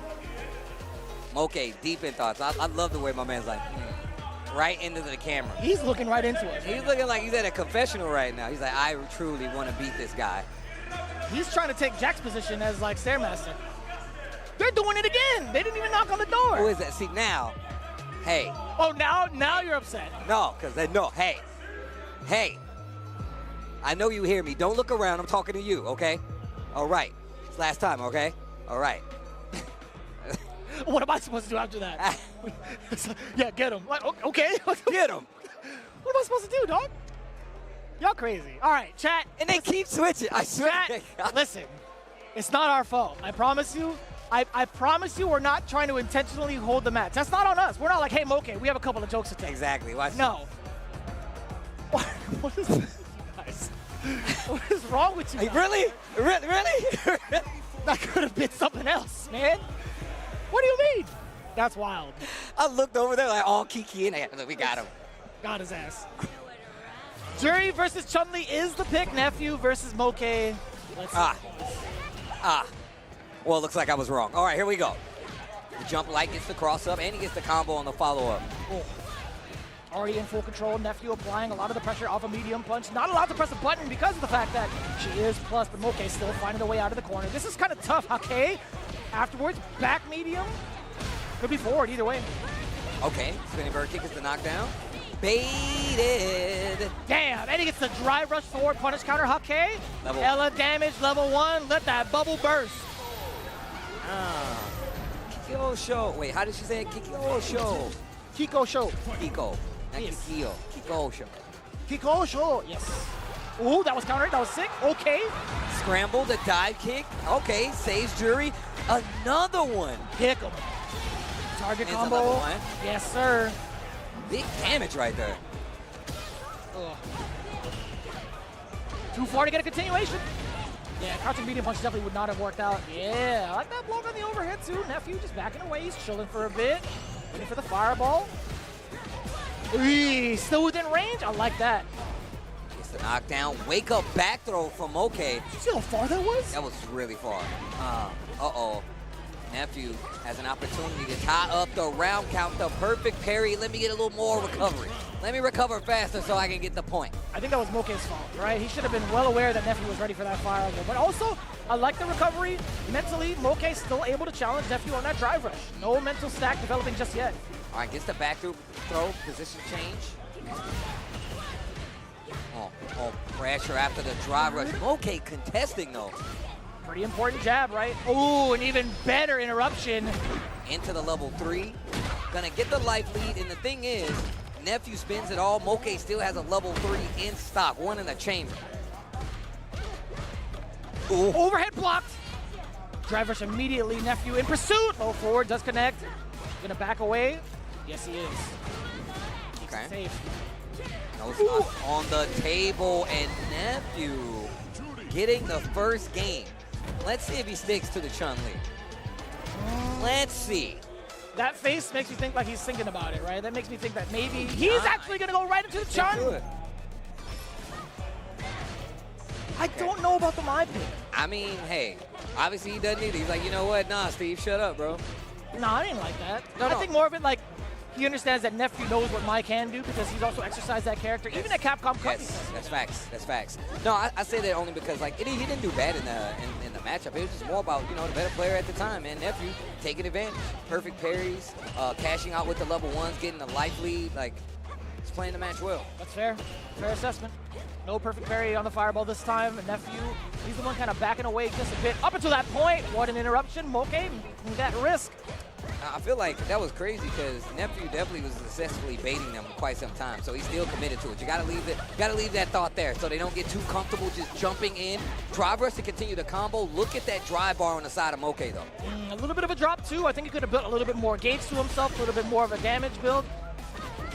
Level 1 incoming, let that bubble burst again. No, it's level 2. I think he was not sure of the scaling, to be fair. I wouldn't have been so certain either. Level 2 guaranteeing it.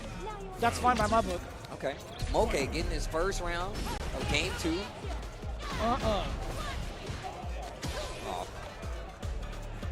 Oh, they dancing right now. Trying to keep this corner position, and Moke trying to fight his way out. Finds the hit, full combo extension. Drive, rush, and nice. Delays it enough to get the parry. Holds it all the way through to get maximum bar back. That's so much bar, too. And a full sequence, you're looking at another chunk, maybe 30, 35. Yo, Moke looking so much better. The dive kick again. That's the second time he's been interrupted. Moke not finding the sweet spot or the timing. Overhead does not get checked from the side of Moke. That's the first time. Second time, not going to go either. And the trade, this guy is insane. Staying on the ball right now and still ready to cash out the level 3. Now, the only issue with this is you're going into this last potential round empty. You have nothing in the chamber and 2 working on 3 on the side of Moke. A lot of resources on the side. Let's see what he does with it, though. Look at that, trying to get something out of the punch medium punch. I like that. Although he doesn't have a level 3, he may not have the cannon, but sure as hell, Jury is built like a gun. She will definitely fire away regardless. She's got a lot in her arsenal, stocking up on 2 meters, by the way, to maybe get, a sequence like that and try to skip out on neutral. But Moke actually keeping it pretty tight now. Getting the uppercut at the perfect timing. Overhead blocked it again from Nephew. Insane defense so far. This series is going to have to keep going the way of Moke if he wants to take this round and get another game to play. That was so sick to cover that, by the way, that fierce. Just in case Moke decided to block, it would have put him in burnout. But either way, Nephew succeeds. Up until that point, the big stoppage into the level 3. Give me that damage. Big damage.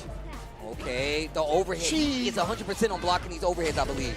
And the crouching medium kick. Moke, great job sticking with the Chun-Li. Believed in the gameplay. We're going to a game 3. That was actually kind of insane. What a rebuttal, though. What do you think he did that was different in that second game? That's tough to call. It's literally, it just seemed like there's so many, there was only a couple of small instances where he's like, all right, I need to be here, I need to do this here, and that ran the entire round. Yeah, I don't think there were a lot of openings on Moke's behalf. Like, we talked about the excellent defense that Nephew was exhibiting. I got to chalk it up to Moke. I think more of his control came out in that particular round that forced Nephew to make a couple of errors.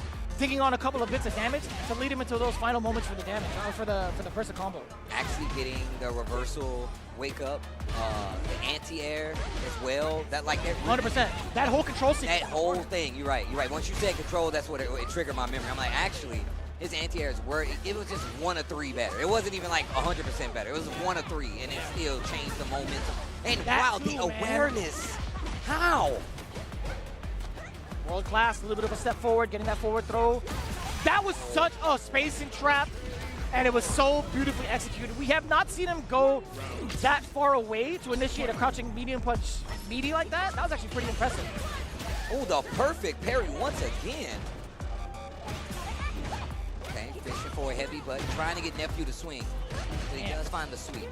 We're seeing multiple instances of frame traps, or not frame traps, excuse me, spacing traps from the side of Moke that Nephew has not been familiar with just yet. Wow, the reactions. My man was ready, no modern.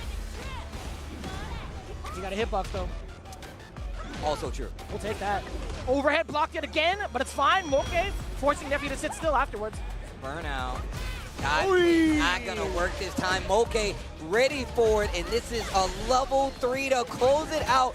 Moke with a crazy rebuttal in the second and third game, finishes out with a clean bar at level 3 to make sure the job is done. Moke over Nephew, and that was looking completely different. No doubt, for sure. Taking that time off to reassess the spacing and also implementing a little bit more of the spacing traps towards the end. I like that a lot, right? We didn't see a lot of those spacing traps that lead into big whiff punishes up until midway through game 2, and especially in game 3. Everything turned out A-Moke for sure. Yeah, no, A-Moke. Nah, man, I mean, seems like Moke taking that breather in between those games really did kind of help him out. And I think one of the things that really happened was we didn't see almost any fireballs. It was just raw ground control 100%. with Chun-Li.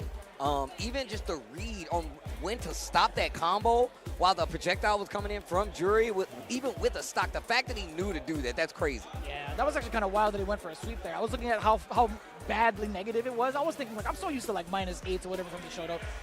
Jury's is -11. Yeah. That's rough. Yeah. Well, she shouldn't be throwing it out like that in general. Like, I'm just going to say it. Yeah, but, facts. Yeah, Chun-Li still being able to punish accordingly.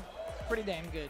Pretty damn good. Moke looking pretty sharp with both characters, I got to say. He was looking a little shaky. I feel like in like the midst of pools, but it wasn't like by far. He was still getting W's. I think that was Yipes who was talking about how he thinks Moke is definitely one of the people in contention to go really far in this tournament. I think he said it day 1. He was just like, yo, Moke looked crazy this weekend. And I'm like, the more I'm going, like, I mean, Moke, he's always kind of in that area, but like when he shines very well. And you can tell when he's going to go far in the tournament. This is no different, man. Shout outs to Moke. I believe that was winner's side, though, right? That was winner's side. The winner of that advances on immediately into top 8. However, I think both could be said with how hot both have been playing thus far. It could have been a complete toss-up between Nephew and Moke either way. But I'm glad it turned out the way that it did because at least it went down to the final game, final round. Again, very, very ambiguous terms of the results. But one of the things I do appreciate is Moke sticking out with the Chun-Li. Right, at least doing the reassessment rather than just going, you know what, I'm going to try it out with my, I don't know if it would have been like as satisfactory for him or like the viewers at home, but like sticking it out with Chun-Li, pretty damn good. Hey, like I said, man, I definitely thought we were going to see the Mai for the fireball control. That's what I was thinking we were going to see, but he didn't even throw any fireballs. No. That's what's I'm like, bro, well, he literally was. He couldn't. He really couldn't. Yeah. That against that character, if you're within the right range and you get Hazan-Shu'd, man, that's a lot. That is definitely a lot, right? You saw Nephew kind of stock up a lot of the feng shui into like the medium kicks and then ended into the fireball afterwards, just to kind of see if he would catch a normal from Moke. All right, here we go. No, that's definitely true. I couldn't tell if they switched up to you, trying to get ready, but you know, that was kind of a trick when they switched over to the player cam. Fudo versus Bonchan coming up next. Versus Bonchan? Versus Bonchan. Gotcha-kun, I saw the Red Bull. You're lying to me, man. Who said that? Man, that was XSK Samurai. He came up on the table. He's like, let me tell you what, that's Bonchan. It's definitely Gotcha-kun. My man Steve was like, Bonchan? And I was like, yep, because I saw the Red Bull hat. I'm like, you know what? Yipes, they need you back on the desk ASAP. Get this baldy out of here. It's going to be DJ versus Rashid incoming. It's Gotcha-kun, chat. It's Gotcha-kun. I like how you did. You're crazy. I didn't say that at all. You guys are gaslighting me. All right. It was definitely an XSK Samurai guy wake up super. Hold on. Never trust the ball person. Oh, that actually interrupted the fireball. Nice call. Like that drive rush, crouching short. Very fast, very far-reaching, surprisingly far-reaching. And if you get a counter hit, you can do wonders with it, too. Party time. Let's see if you can initiate. Fudo, surprisingly not going head, by the way. I think that's fine with the DJ pick. Oh, my God. Play it back. You know he has a meter, so having to respect it because of the OD spinning mixer, but the jump in find is smart. First blood, first round, gotcha cool. My bad, Bonchan. What? No, I'm just kidding.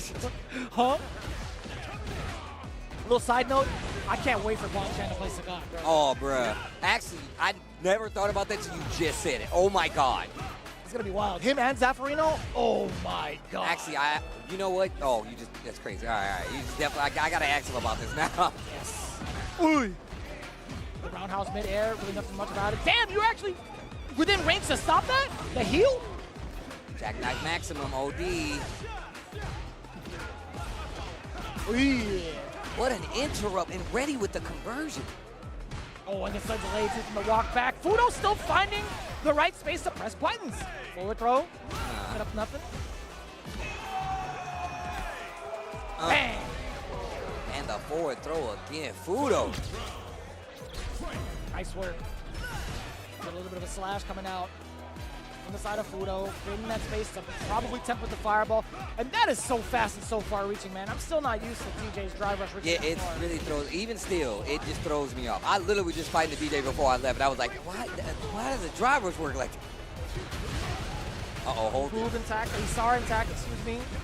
Damn. Oh, the defense, and then drive reversal. I like that option, but not that one. Get shimmied a bit, knocked down. Trying to get a reaction out of the crouching medium kick.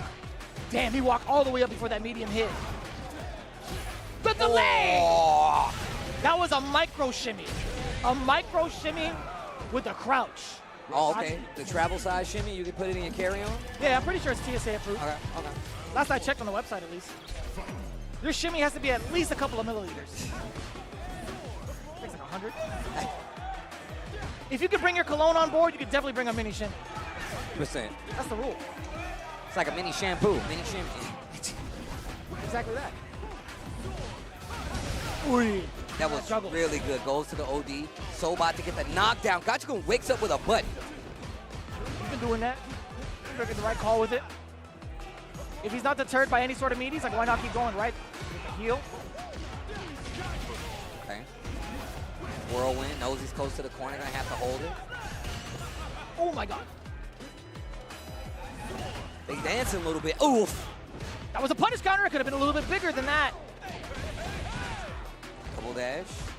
Knocking on the door. Nobody's home. Ugh, I lied to you. I'm trying to take the backdoor route. Oh my God, in the gut! Oh, Fudo. Game 2, round 1. That is so deceptively far. Crouching heavy punch from DJ. And it just hurts. He's just spinning around. He's like, oh gosh. You ever get hit in the stomach so hard you can't breathe? Yes. That's exactly that. Yeah. Oh. The liver shot. That's kind of below the belt, though. I don't even know if that's a liver point. I think for Sagat, no, actually maybe like for smaller characters. Geez, that was actually mad for that. That was sick. So much activity. Again. So much more room for activities. Level 3 coming in now. Fudo, he's been sitting on it for a while. Gachikun, can you set up? No, he's going to get the safe jump first. He wants a clean hit for the setup first. He's not going to get that opportunity. Not at all. Bring him down to Saturday Night Fever. How do you feel when you first saw that? Because you're a big fan of JoJo. That's why if you listen to it. 100%. That's why I asked. Like, that's literally what I'm doing. That's exactly why I asked, man. Oh, man. 1-1 in the set right now. I like this back and forth, though. You can tell these guys are two world-class talents. Oh, free. Without a doubt. Going to the projectile game. Jackknife OD maximum. Okay. He was charging up that bad boy for a minute, right? Down, back, and forth life. Like, yeah, exactly from Giles Page, right? Giles Book, excuse me. He ain't got no shoes to tie, but whatever. He got sandals on.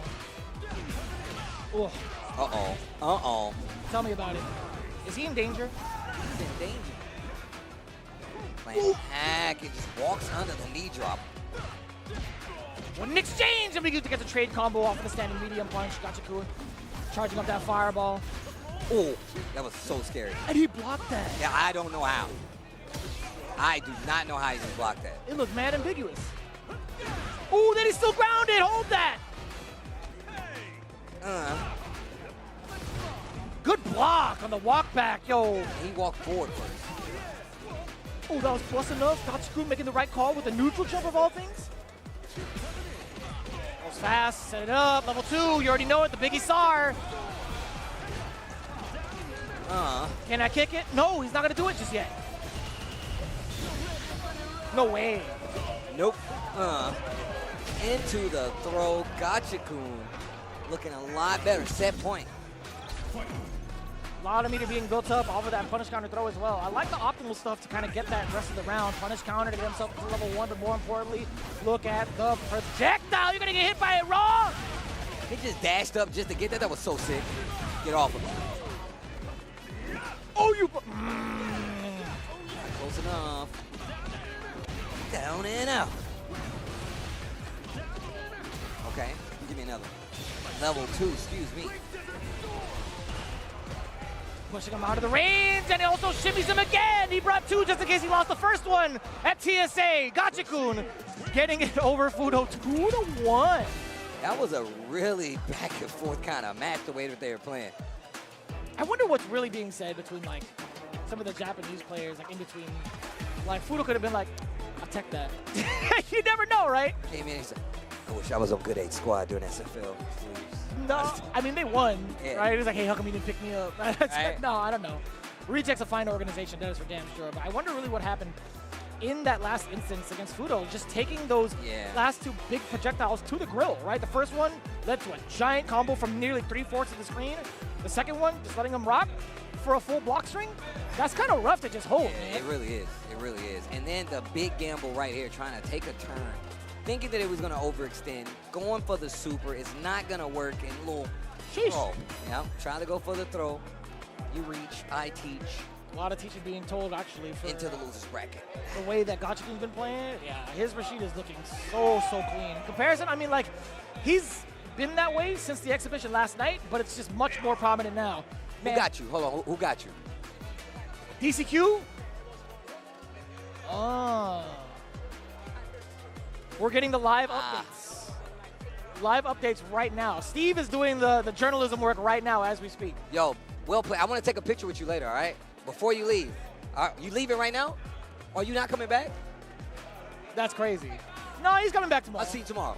I'll take pictures tomorrow. Yo, well played. Yo, I will kill you, bro. Says he's out. No, you can't just talk to him like that. What do you mean? Why that's an insult? No, I've been actually paying attention to him. I saw him on stream a little bit earlier ago. I seen him very active in online circuits. Yeah, he's cool, man. Yeah, coming all the way from Trinidad and Tobago. Said he lost to DCQ, and he said he went down to the wire.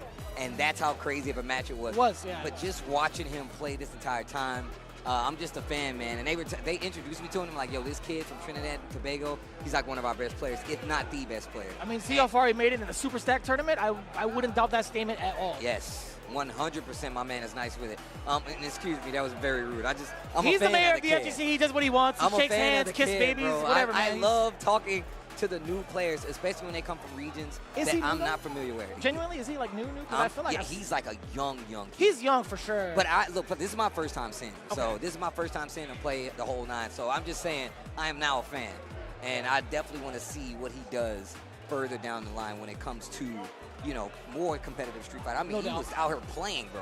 He was throwing hands. That is for damn sure. We saw that tidbit a little bit earlier up on stream, but as it stands right now, Gachikun making his way into top 8. I like that. We got 3 winners in. Yep. Kusanagi, Moke, first one's up. Gachikun following suit. Then this is where it actually all comes down to the final match in the winners quarterfinals, Ending Walker versus Momochi. Momochi actually obliterated Sahara in the Ed Mirror match. So that's got to be a warning shot against Ending Walker to go into the Ryu pick, right? But also, I mean, think about it, man. Yeah, the it's potato Momochi. made it on stream. Sorry. Sorry. It's Momochi, bro. He's an Ed player. Like, he knows what he's doing. You know what I'm saying? So I feel like the Ryu is going to be there just based off of that alone. Like, he's going to go to the Ryu because he knows, like, oh, well, he has the experience versus Ed. But let's see. Let's see how this works. But you know what? I didn't see it with my own eyes. I'm willing to bet money Momochi had a stream where he was just playing nothing but Ryu. Like, there's after No, you're right. I've actually the few players that I do follow, like since day one, easily Momochi. He's definitely run that course for sure. Not to interrupt you, but you are absolutely right. No, that's all I was saying. I just think that he's going to be a lot more prepared than people think. I ain't gonna say than people think, but has a little more intel than people think. Right? It's Momochi we're talking about. Yeah, I think that's a fair assessment. For a lot of people like out of the know, like they'll hear Momochi by name, they'll hear Momochi via like the accolades, and sometimes they'll kind of think to themselves and doubt, does he still have it in him? Does he still have enough to kind of face off against Ending Walker and his creative ways of playing Ryu?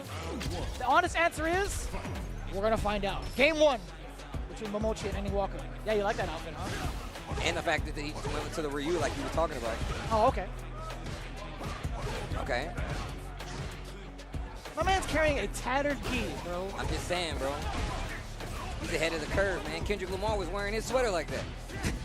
Oh. That's facts, I'm for real. That's cool. No, I believe it. That was kind of sick, too, midway through. Whoa, whoa. I love it. When he gets the OD snatcher into the combo, I hate it, but I love it, too. The animation where he pulls. It's like, come back. Like he caught a fish. Get in the boat. Get in the boat.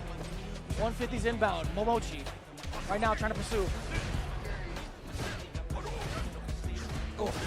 Yeah, you see this space that they're playing right now is really important. I feel like Ed is definitely going to have the advantage. Ending Walker in trouble. Oh! My God, are you kidding me? That was It's still in burnout. He reacted to that or he read it?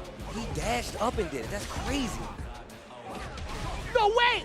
And he does it again! Momochi getting caught walking back twice. But let's talk about how impressive that drive rush was. Are you kidding me right now? Oh, yo, fierce to the face.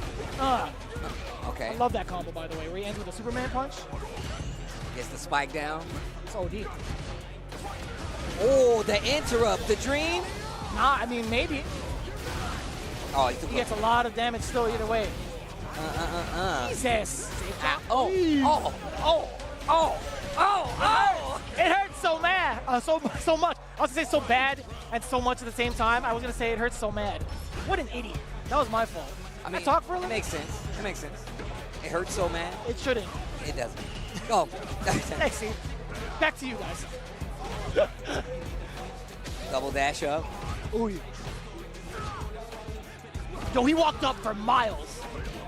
That was mad meaty. What did we talk about? He punched him at the top of his shoe, bro. What did we talk about? That's a fact. It was so mean.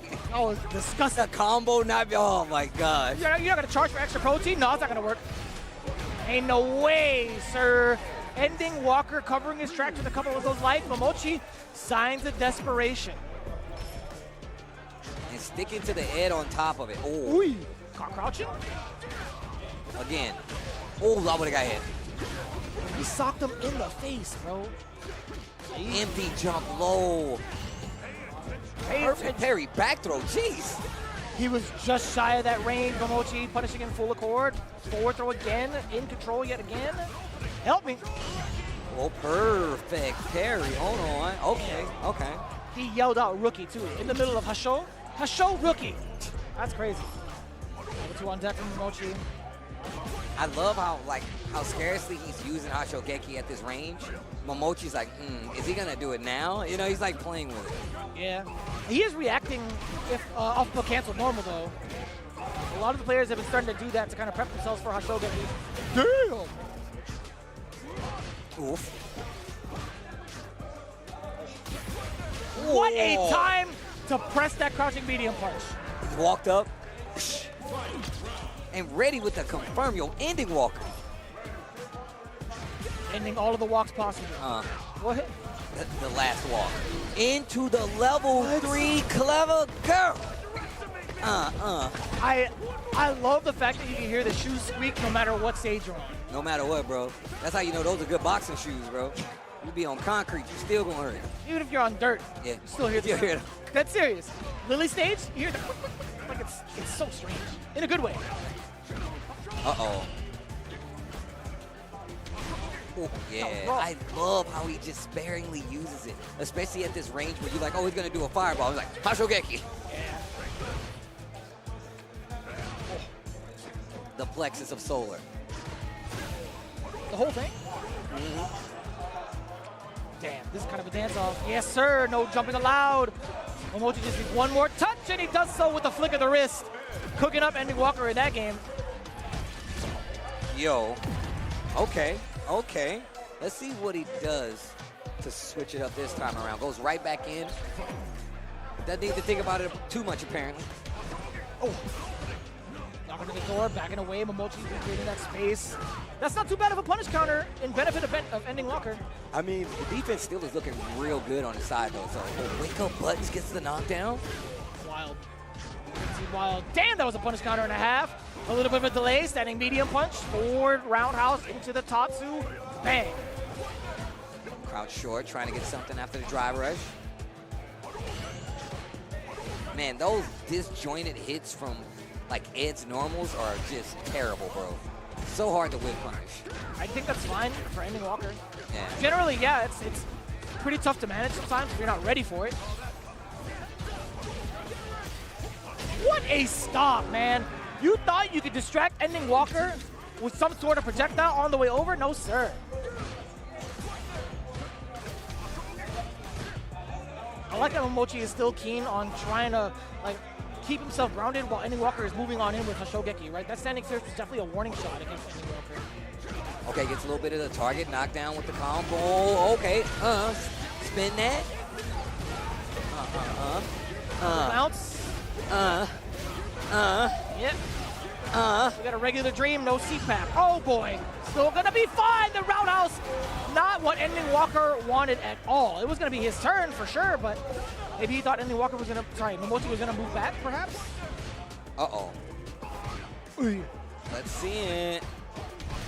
Couple of lights, peppered in with the Hasho. No big confirm. Actually, from the side of Momochi, there it is. Level 1, gotta do it. Final game, final round. Ending Walker got full CA. Momochi letting it ring with that finale of that level 1. Sweaty. UK versus Japan right now. And look at him. Ooh, good call, interrupting the stream. Or I guess the attempted stream, because that's not real. Just walks up. Oh my gosh. No way, he's back. He was backing up a mile away too. This is huge. This might just be it, Steve. Off of this run? I don't know. I ain't counting him out. Look at how much drive bar he has left. He's lost so much meter. Saw the placement on some of those normals. OD gets in there. Oh, that's it. Don't have to do anything else.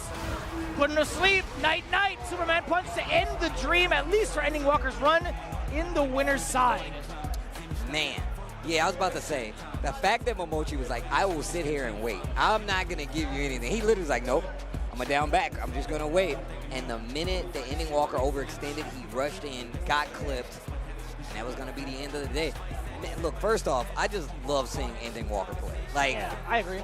Just such a masterful player, man. And just hit the nerves about him to do some of the stuff he does. But in this situation, Momochi just waiting for the right time to strike and had no problem just waiting on the back because he knows that for some reason, Ending Walker always finds a way in. Like, he's like, are you going to do something? And when you do, I will be here to get in and switch characters and hit you with all this. Yeah, you know what I was thinking about? That last interaction that Ending Walker had prior to letting the level 3 rip? You know that moment where he perfect parried Momochi on the safe jump? I think that roundhouse, although it whiffed, was, although it's a later acting normal, I think it was to catch the possible throw from Momochi. Really? I think so. Like, landing upon it, it's not going to be your turn, but he also doesn't want to get thrown in the corner. So maybe Ending Walker thought about that. He's like, maybe he thinks I'm going to throw him to the corner and get myself ready. So I'm going to throw out this roundhouse as a preemptive measure in case he decides to delay tech, right? Perhaps. Who knows? There you go. Got to pose for the pictures, man. People come around, they want to take photos. I look crazy taking a picture halfway talking. I hate those photos. But anyways. I love those photos, man. They're crazy to me, man. I feel like I'm just talking crazy half the time. I was like, I don't even remember what I was saying. It couldn't have been Dude, important. a lot of the photos that have been coming up from like our Instagrams, like reposting from the Blink Respawn channel, my eyes are closed, bro. You want to talk about talking crazy? I'm not even looking at nothing. I was like this the whole time. How stupid do I look doing that? Anyways, I think it was a good call from the side of Ending Walker to try to maybe bait out that delayed tech throw. A little ambitious, but it was still a decent read nonetheless. I mean, that's why I think Momochi didn't really have a problem being like, yeah, I'll take, and it looked like it was something that Ending Walker was about to come back from. But he literally down back. He's like, yeah, you'll get this hit, but you're going to overextend. And when you do, I'm going to be ready. A very, very gambly kind of situation, but still, that's how you separate those veteran players, you know what I mean? Like, it would have been so worth the read, though. That would have been a chunky amount of damage. You get to clip a delayed tech with a roundhouse, and he still had level 3 at that point, he could have won. Easy. But it happens, though. I mean, it was still a good match nonetheless, man. Anytime I get to see two players that good go against each other at a high level, I'm always happy to see. But now, Kraime going up against Yamaguchi. Excuse me. This is going I think to it's shortening be it out crazy. is fine, yeah. This is going to be crazy. Once again, a young gunner here with an opportunity to make a huge wave in this tournament. Let's see who takes it, the Ryu versus Mai. It's going to be an interesting one. I love it, man. I love Yamaguchi's transition character to character to character thus far. But you know what I enjoy more? Kraime's Ryu. Yeah, this man. kid is a phenomenal player. Just has such a read, bro. You want to talk about Hashogeki usages? Right here, man. Masterclass. Oos! Do it again. Ooh! Oh my gosh.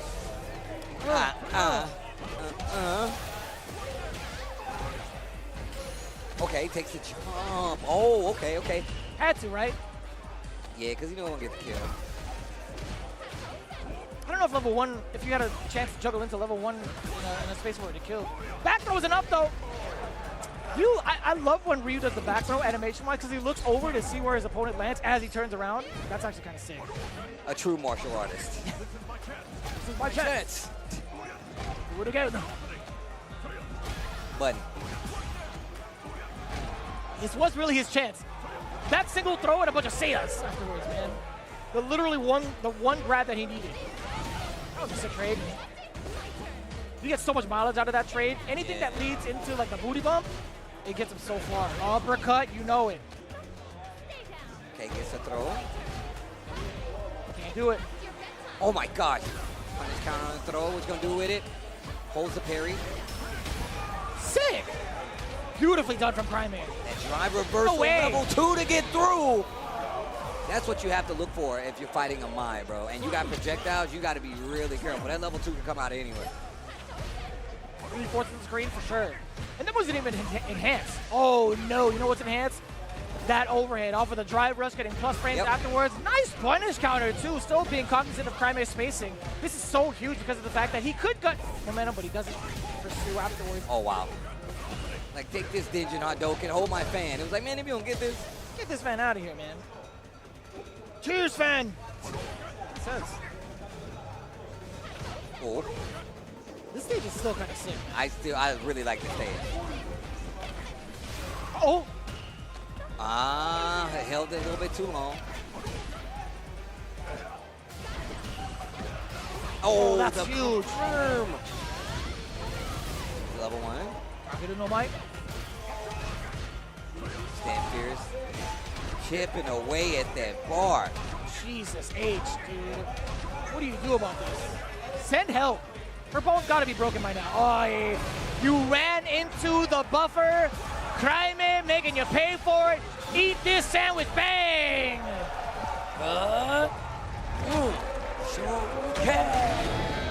Kraime. Yamaguchi. Game 1, Kraime. My man was curling his toes towards me for liftoff. You know what I'm saying? Oh, it's your joint! Oh, that's kind of broken. I love that frame kill to get that back roundhouse, but now the back throw. Stand medium kick. On work. Oh, wake up. Get off me. Flaming uppercut. I like that a lot. You engine. I had to guess, right? After drive rush crouching medium punch, what are you, +5? Go again. Uh-oh. Hashogeki. Reach right there with what? Medium punch. Try to go for the Dingin. Oh, a punish right here on the OD. This should be it. Oh my gosh, yo, Kraime, look at, Kraime can hear the crowd and he is smiling about it. Yeah, to be fair, that was like a double error on both ends, right? Kraime could have punished with something else. He actually got Denjin. Yamaguchi actually wasn't ready for the punish himself, so that's when the smiles are starting to crack from the side of Kraime. Bam, bam, bam, bam, bam. Dang it. I want the critical parts, man. Man, so much activity from the side of Kraime. Saw me duck like this, I was like, he's definitely about to get whip punished. Kageru no Mai. That's so sick. Bro. This is cool. Oh, man. Oh, and burnout, though. Is it worth it? And does Yamaguchi have a extreme series of attacks for the situation? 100% he does now. To the level 2. Yeah. Okay. That's fine. A little bit expensive. A little bit expensive, but you got to do what it takes to get back in the game. For real, for real. Like, imagine saving it and Kraime gets a big hit and then you lose. Like, yeah, he was about to touch grass too. He was about to refill his gauge. He had level 3, a single hit, an explosive hit at that. Could lead to so much. Yamaguchi trying to maintain control. Solar plexus within range. Kraime taking advantage of those plus frames. Throwing just outside of range. Check the feet though. Really trying to get a reaction out of Yamaguchi with these drive rush feints too. Yeah, it makes sense. It's really difficult now for Yamaguchi to even implore that. Solar plexus plus again. Trying to bait something out. Trying to falsify that Hashogeki. Watch out for this throw. Again. Delayed. Oh, it's too far out. He's really trying to bank on Yamaguchi reacting to the throw, whiffing his own and getting punished for it. Oh, finds a drive rush. Couple of small hits to the corner we go. Yamaguchi, what are you gonna do? Level 3, let it rip. Oh no! Off with the light! The conversion, is he dead, Steve? Oh, he's hella dead. Shinshou, he's not dead! Oh my god. Give me another game, the level 2 to get through! He's not dead! DI to save the day. Yamaguchi still alive. Yo, damn, that was sweaty. Damn, that was sweaty. Oh my god. Oof. That was sweaty. That has to My be heart stopped, bro. the play of the day. Oh my god. I know we ain't doing that officially, but good Lord Almighty was it close. Yo, that was a sick series. Yo, Jeremy leaned in, he's like, yo, he's gonna let the level 3 rip. And then he gets the jab confirmed. He's like, oh my. The fact that it didn't kill. He threw a fireball again, and the level 2 ripped him in half. It ripped his limb off. And he's like, it's just a flesh wound. Ah, tis but a scratch. Tis but a scratch. Damn, all the 150s really coming out for this one. I'll tell you what, know. down to the wire. I know, man. All right, here we go. Solar plexus plus frames back to back. Turns. Pressure. Oh, he caught the recovery of the parry. Okay, to the corner we go, and he tried to hit a button and wake up. Kraime in trouble. Big life lead here on the side of Yamaguchi, too. Oh, don't you try it. Little take throw, trying to wait for a reaction. Doesn't get it, but goes back to the neutral game. Both players definitely fully alive here in regards to their activity. Yamaguchi, he's been mad offensive thus far. Overhead connecting, and the counter hit. Yamaguchi actually tried to interrupt in between. Look at the pressure now, Steve. Multiple times where he tried to interrupt, and he got interrupted. Oh. Yo, he punched the hell out of him. Oh. Uppercut. Give me a throw. I like that. He's trying to get a reaction out of Yamaguchi, but he's not giving it to him. Oh, the burnout is real. Chip him out. Oh my gosh. Yamaguchi is now in the lead in this set, and it was looking like all Kraime at first. It's really difficult to call right now. Yamaguchi, he's been in control offensively. Kraime looking a little bit reluctant. I mean, look, Yamaguchi's turning on the offense, and Kraime is not adjusting as well as I thought he would into the level 1 enhanced. Jesus. That was the meatiest back roundhouse. And look, I'm going to tell you right now, you can tell by the speed that Yamaguchi is playing that he is prepared for this. Kraime in trouble, the big Jesus, bang! Level 3. Gut shot into the chin check. That's a lot of damage, I'll tell you what. What's wrong? Get up. Wait, she's paralyzed now. I said get up. Full perfect parry on the fireball. What happens next? No more stock left from the side of Yamaguchi. Has to rely on charged fans, a whole different dynamic now. Cryme, he understands the objective. Oh, you punched the hell out of the fan! Or the startup of it. Take throw. Oh, we get another round? We get one more round? Watch for that UN burnout and Hashogeki for the chip out. We're going to a final round between Yamaguchi and Cryme. Top 24, top 8 on the line. Very much so back and forth, and the jump back into the crouching medium punch for the counter hit. Cryme with first strike, now plus frames. Hashogeki for the bait into the punish counter throw. If you can't do the timing, you can't face the Cryme. I'll tell you what, level 3 incoming. Level 2 on the reaction. Here comes Yamaguchi. And he's in burnout, so he has to fight it. Cryme finds the hit. Level 3 to send it home. Cryme cashing his ticket. The DR is making noise for him, and he's gonna be our winner. What a play. And he goes right into explanation mode. I love it. I love it. Oh, that was sick. I thought the wake-up was going to be a level 3 decision from Yamaguchi. I called it out. I said level 3, but he wanted to reserve the rest of his meter. Totally understandable, but man, as soon as Cryme got his opening back, that level 3 is just going to be out-damaging and outclassing Mai in all regards. I'm going to tell you right now, the back and forth between these two, Yamaguchi's adjustments, the fact that he was like, oh, you want to play fast? I can play faster. I love the usage of him using fans at a point-blank range, making for these crazy interactions, but I also think that's why those level 2s start to work, because you really start to see him fight in this scrambling situation, and he's like, look, if you really want to do this, we'll start cashing out, and that's why he was like, yo, level 3, he's going to do it, because they're scrambling so close that there's no way they're going to be able to react. And there's that crouching medium punch. It was so good. Oh my gosh, yo, Cryme. And you get that play yet again. That moment where that level 3 didn't kill. Yamaguchi actually stayed alive and called out the fireball, but more importantly, the composure here. Drive rushing immediately. He knew he had checkmate. Cryme knew it as well. Oh my gosh, hold these fans. And the chip out too. I love when we see chip outs in like Street Fighter 6. I don't know what it is, but I like doing it. I like watching it. Yo, Clymer, he's like, look, man, you're ridiculous, but damn, I'm good. All right, let's. Yeah, he's like, I've been wanting to tell you this. I've been watching you from out the womb. I've been watching you play. Actually, that was Yamaguchi. I'll take it back. I'll take it back. Oh, my God. Yo, shout outs to everybody watching. Yo, y'all are watching some crazy matches right now. Crazy matches right now.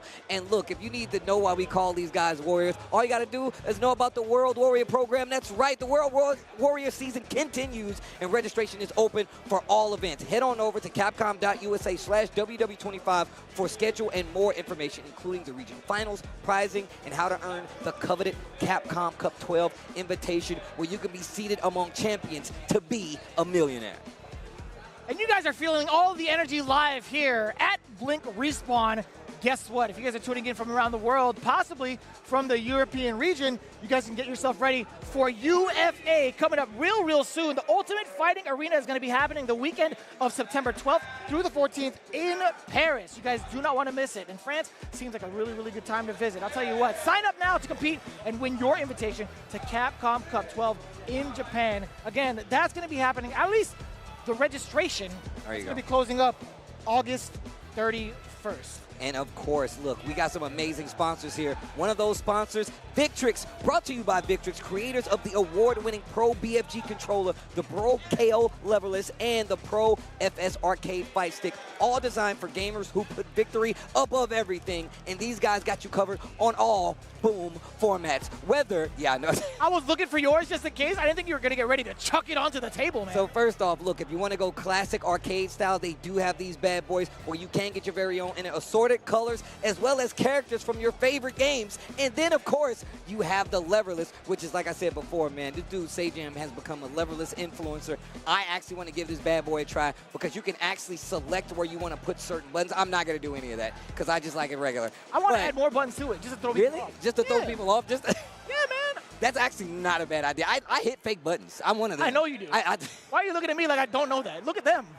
I do hit fake buttons. But also, let's just say you don't like either one of these things, which is, hey, fine and dandy, but they also have a controller for the simpler folk at home who love to hit buttons just the same, and if you want to do it competitively. So shout outs to Victrix, and make sure you head on over. We actually got a discount code for you guys, so they know where you came from. And of course, make sure you support them because they support us, and by proxy, that means they support you. So shout outs to Victrix for helping us out, and make sure you guys head on over and say hello. I just realized you can kind of treat it like tattoos. I'm gonna get a couple of tidbits of like everybody I enjoy watching and playing against, just like their icon. I'm gonna get a picture of Tasty Steve on this bad boy. Actually, that would be pretty cool too. I mean, actually, we got to get a stick and just all the homies' names on it. I think that'd be Signatures? really cool. Yeah. Yeah. That would actually be really that's cool. so smart. Also, if you want to actually get some cool little brands like this, once you buy one of these arcade sticks, especially if it's a leverless or one of these, you can get free etching, laser etching on that bad boy. That's true. Engraving, especially when it's at one of those events. I don't know if you can do it online, but if you come to one of the events, Victrix is definitely there a lot of the times, and you can get this done on your very own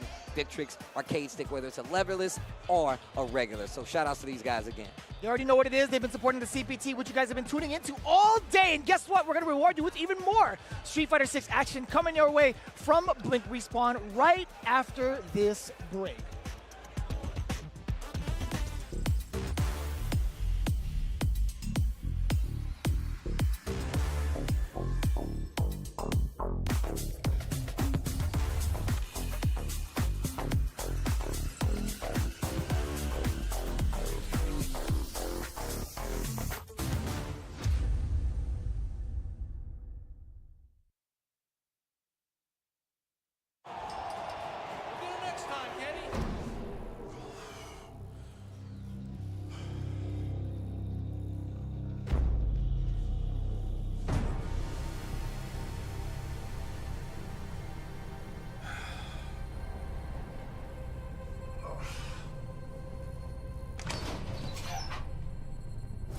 Let's rumble.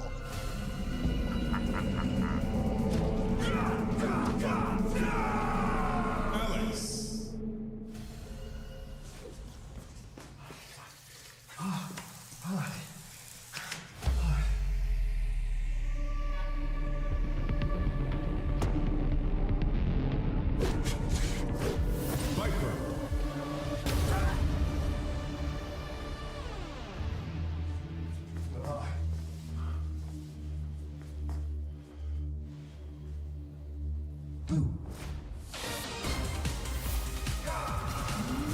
Ingrid.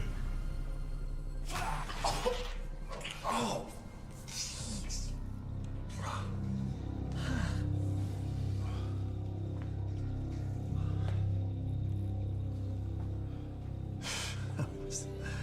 That was crazy.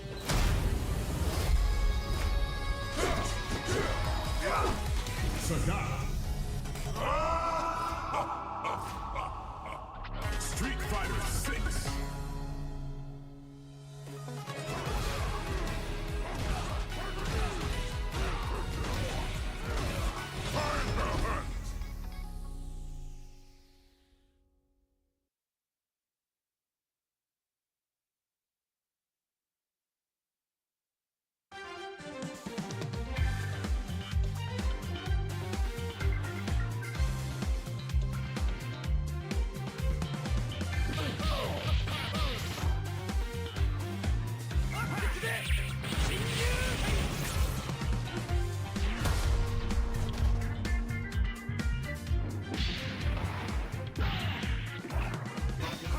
Repulsor blast! Unity! Repulsor blast! Yeah!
Red Bull gives you wings.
Right back into it to the rest of our top 24 to get into our top 28. Vicious here with Tasty C to bring all the action back to you guys live and in full effect here at Blink Respawn. It has been absolutely crazy. In case you had missed it, damn, what's wrong with you, son? Second of all, you got to check out the VODs. It's been absolutely crazy. Yamaguchi was actually standing in front of us for a minute. He was contemplating.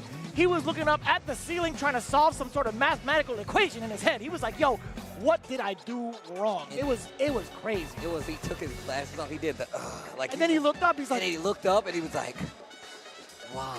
It's bad. You can tell. But also we found out that Psycho has taken out Blast from Blink Respawn in a 2-0. 2-0 victory over Blast. So unfortunately, we're not gonna see Blast. But once I said that, Jeremy was like, Psycho's going all the way. He just screamed. Yeah, because I saw it afterwards. I didn't know it was 2-0, right? I knew that he took down Blast, but right afterwards, so Kings Vega actually had to face off against Jen, beat him 2-1. Kings Vega, as his reward, had to face off against Psycho. He lost to him 2-1. So Psycho now moves on to face off against Johnny Tack and loses round 3 to make it into top 8. Oh my gosh. The matches, guys. Look, I tell people all the time, you want to stick around so you can know the story. Because it's funny, when I'm at home and I'm watching these streams, I see people that weren't there be like, hey, what happened? I don't know what happened. Who won? And I'm like, see, you want to be here for this. You have to. Want to. And speaking of wanting to be here for this, everybody in DR wants to be here for this. It's Mena RD versus Tachikawa. Yes, sir. I believe this is my first time actually watching Tachikawa on stream. Yeah. Majority of the time I was hanging out with him in the player section. Well, kind of taking everything in. By the way, this is The Last Dominican, not the movie. This is real life. The Last Dominican featuring Mena RD to represent his country, and this is in the loser side. Jeez, bro. Man, I love how, like, calm Mena always comes up to play. Like, it's actually ridiculous. Tachikawa, though. The Menon. This has been the pick for Tachikawa for the last couple of events, actually. Yeah. Feels like, at least. The throw. You'd expect this to come from the other side, but... Am I tripping, actually? I mean, I've seen a lot of Manon from Tachikawa, but is it character-based?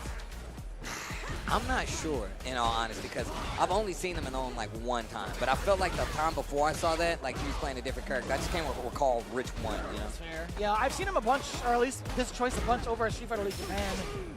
But I can't remember most recently where he used this character. Maybe you guys in chat can let me know on Twitter as well. But either way, Tachikawa solidifying the pick with the Manon initially out the gate against Mena RD. I'd imagine to possibly outrange the Furry Beast. We still get that first hit and the first medal. Okay. Oh, that series alone needs to be really careful. But look at Mena RD. Look at him go. The Blanca in burnout. Wow. Okay. Knockdown. Oh, he went for the command throw. Lucky enough he jumped back so he wasn't able to get anything off of it. Good call from Mena RD. Hanging back until he touches grass. Perfect parry, punish, counter. Still a decent amount of damage. That's going to get parried again. You are actually dead. Bro, look down to 28 seconds left on the clock. My man's defense was crazy. The call out on the parry with the level 1, that was so good. So good. Okay, wait a minute. Shot to receive. Lightning Beast coming in. What now? You got hit? Hold these toys. We're going to the gift shop. Oh, get scooped. Damn. 4 medals. That was the 5-finger discount? You just stole all the toys from the shop? Oh my gosh. Don't get scooped again. Ooh. I like that. Rolling in the air to throw it off into the level 3. That's raw. Oh my gosh. Oh. That's raw damage.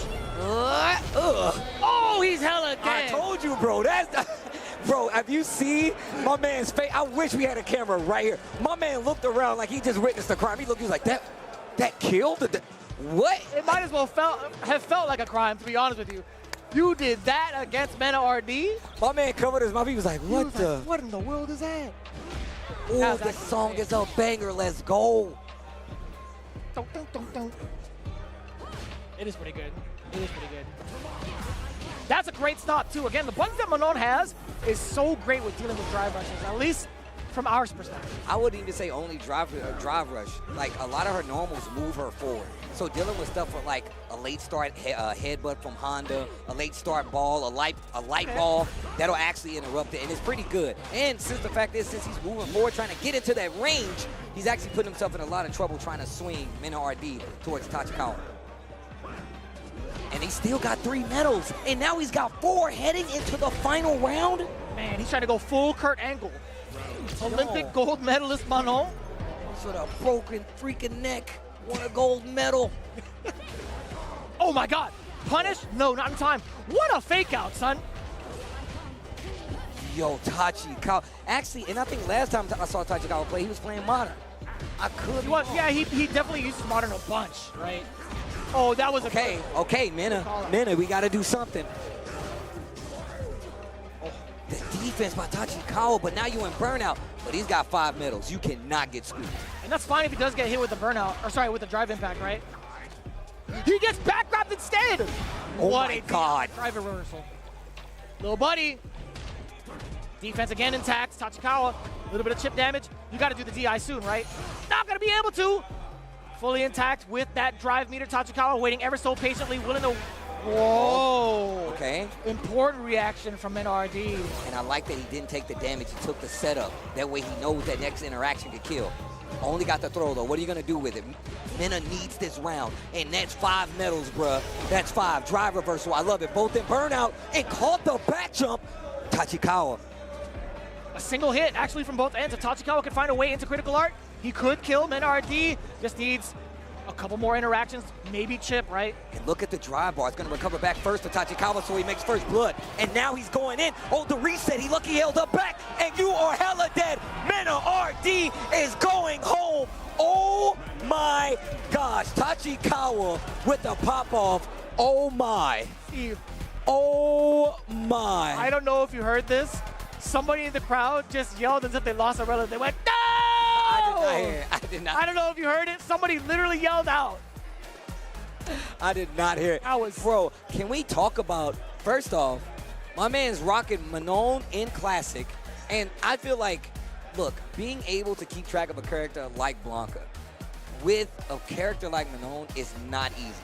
He has a lot of movement options, but even more so, being able to get something like command throw consistently versus that character, I feel like that's a stretch. The fact that he was able to do that and make it such a viable threat to the point where Mena RD's using drive reversals, giving up drive to make sure he is not under pressure from a character like Manon should tell you just how far Tachikawa has come and just how good of a player he is to take out Mena RD from the tournament. That's true. From the tournament. He immediately popped off, stood up, showed off his hitboxes like, that was me. That wasn't Manon, that was me. That was me. He's been the battle consultant for a lot of players out in Japan, right? He's been hired as a coach, like a primary head coach for a lot of like the organizations out there as well.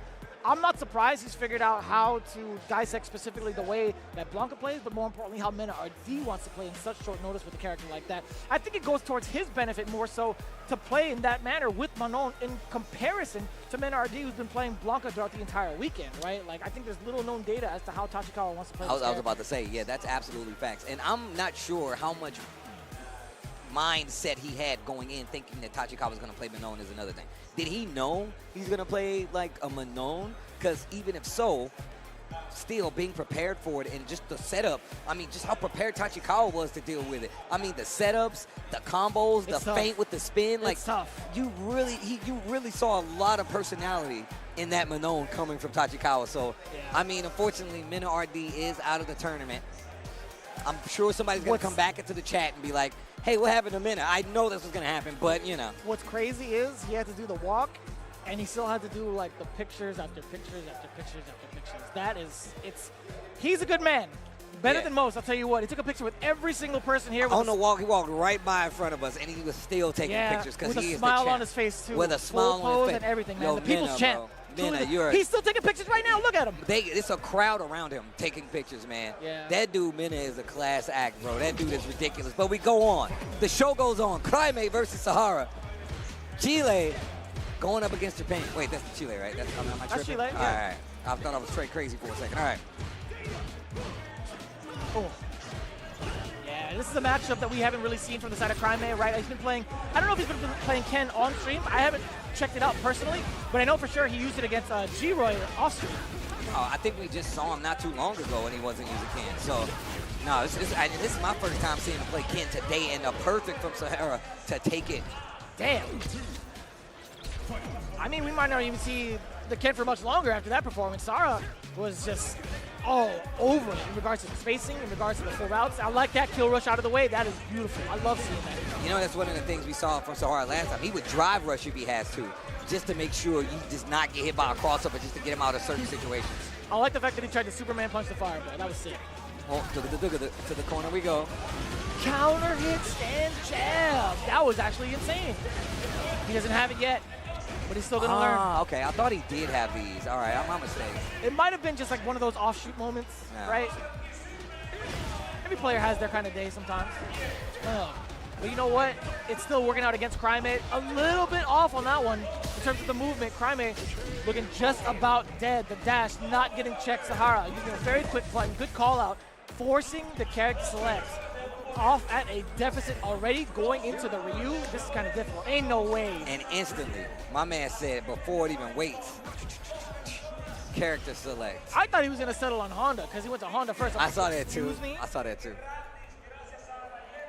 All right, here we go. Damn, this is going fast. Top 8 on the line. We're fighting in top 24. Yeah, winner of this actually has to face off against Nephew. Oh, one more round to get into top 8. Dang. One more. Oh. Hella meaty.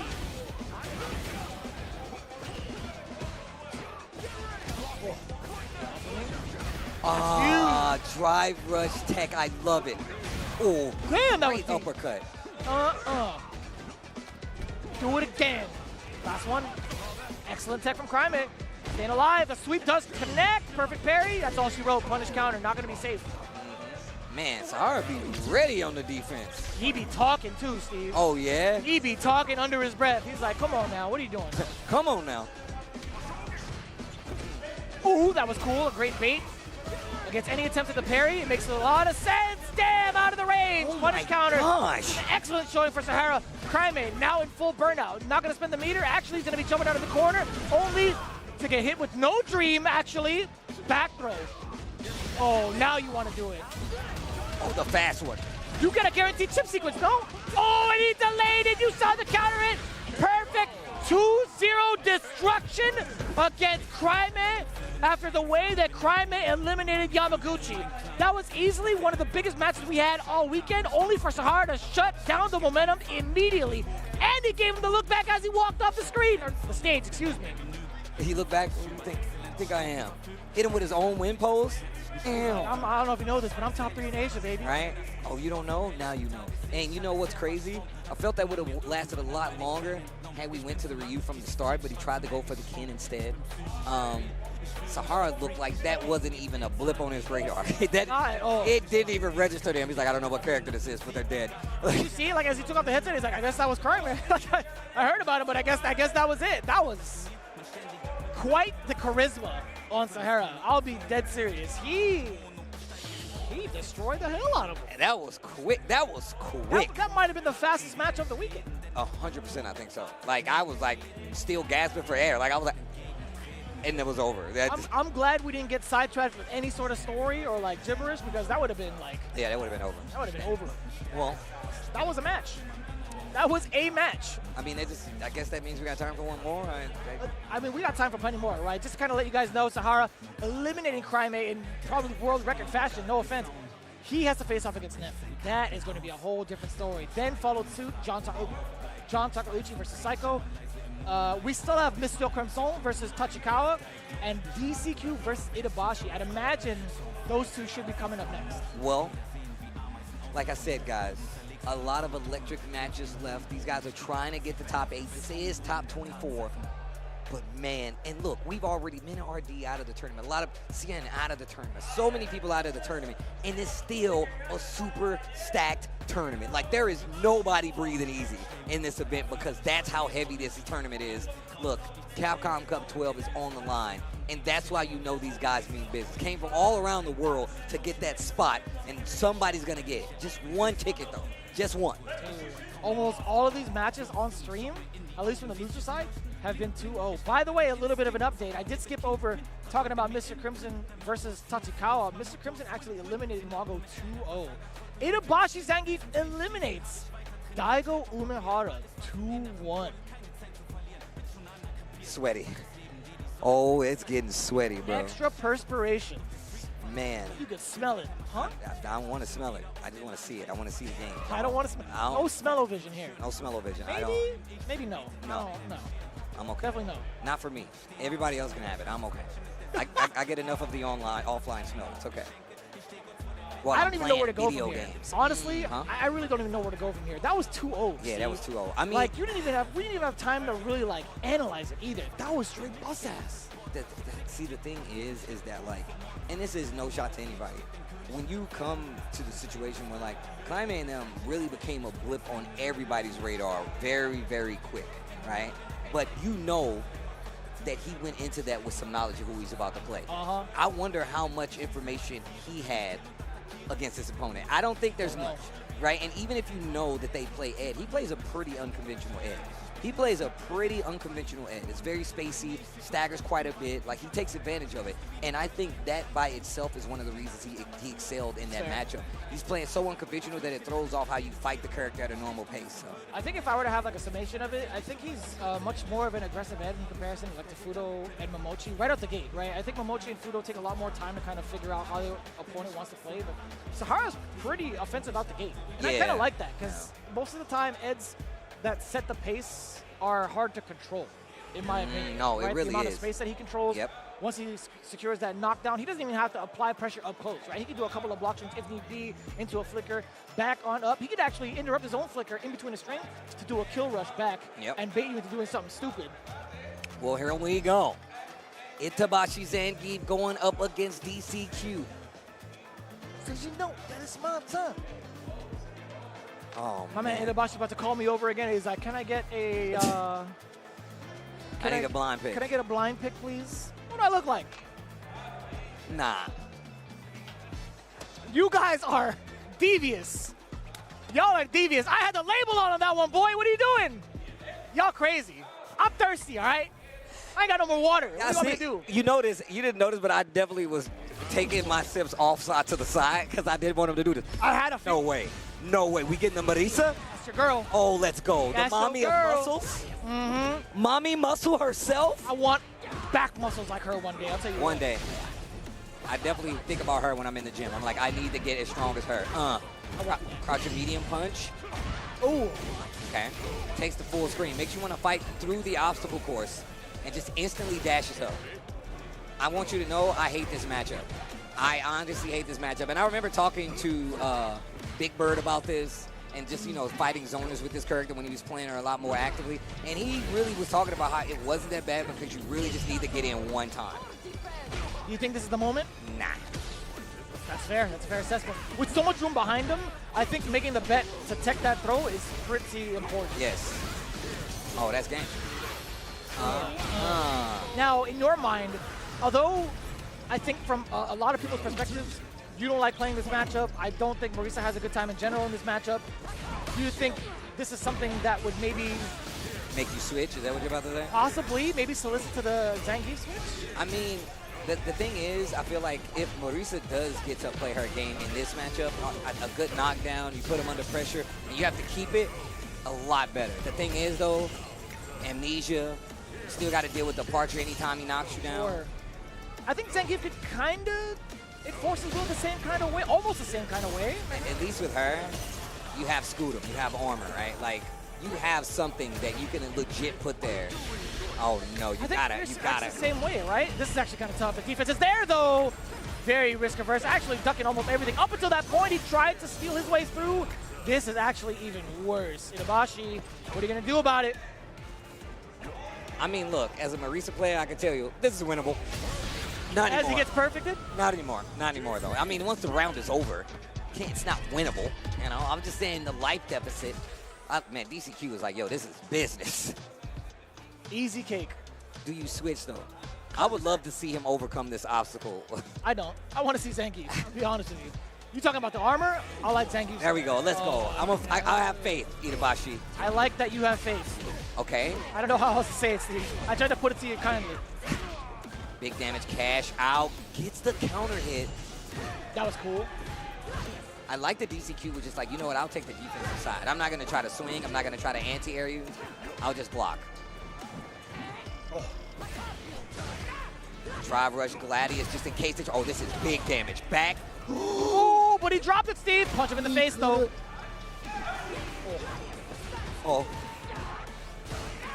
Okay, look at that drive bar, and that's why, oh, now you're dead. There we go. All right, all right, all right. The quadriga, the OD. I just love the animation of that. The full step forward into the kick to the chest. Oh, the Spartan kick, bro. This is Sparta. Oh! I don't even know you. You know me, because it's Sparta, baby. Hold on, wait a minute. His timing was a little off right there. Walk forward, do like forward roundhouse. And it's mistakes like that kind of make me think, it's like, man, really needs to sharpen up now, especially in this territory, loser's territory. You need to make it all count. I was actually talking about how I saw Itabashi on his stream. He's been playing Marisa. He's been mixing it in, but once again, it's still one of those things where you have to get used to it. And this is a recent pickup because of her recent buffs that they gave her, especially a little better with the anti-airs. Damage conversions off her level 1 are a lot easier. It's just tough. I mean, we've seen him over at Combo Breaker rocking it out with a Zangief. We see him at CEO doing the exact same thing, right? I mean, look, this isn't bad because right now you can get one hit from, oh, never mind. Now you're back at the other. Classic commentator's curse. Yeah. Isn't too bad. Takes a full swing of damage and full screen presence. This is tough. Yeah. Not too bad, though. It's tough. If you block the Spire, though, like you can't jump. You actually have to hold the next mix. So, oh, he didn't spin that. Oh, and he won't get the chance to. Not now, not ever. Well, okay, not ever. Let me not be a pessimist. Excuse me. But he still got 3, stocked and ready. Oh, that's huge. What's the mix? Demakai's down. No. Good Demakai's that, no? Oh, maybe you have not. to look for it. Go straight to the level 3. Okay. You literally have to wait because you can charge it and it can mess up your time and it can fall and throw you. It can do that. Okay. Look at the damage. Now you know history. Oh, you ain't getting away with that, Playboy. Bang! Oh, you're dead. Hella dead? Hella dead, huh? Didn't even need to spend drive run. Yeah. And look at him bouncing up in his chair, man. The mother of muscles. Oh, I don't know about this. What? I missed it.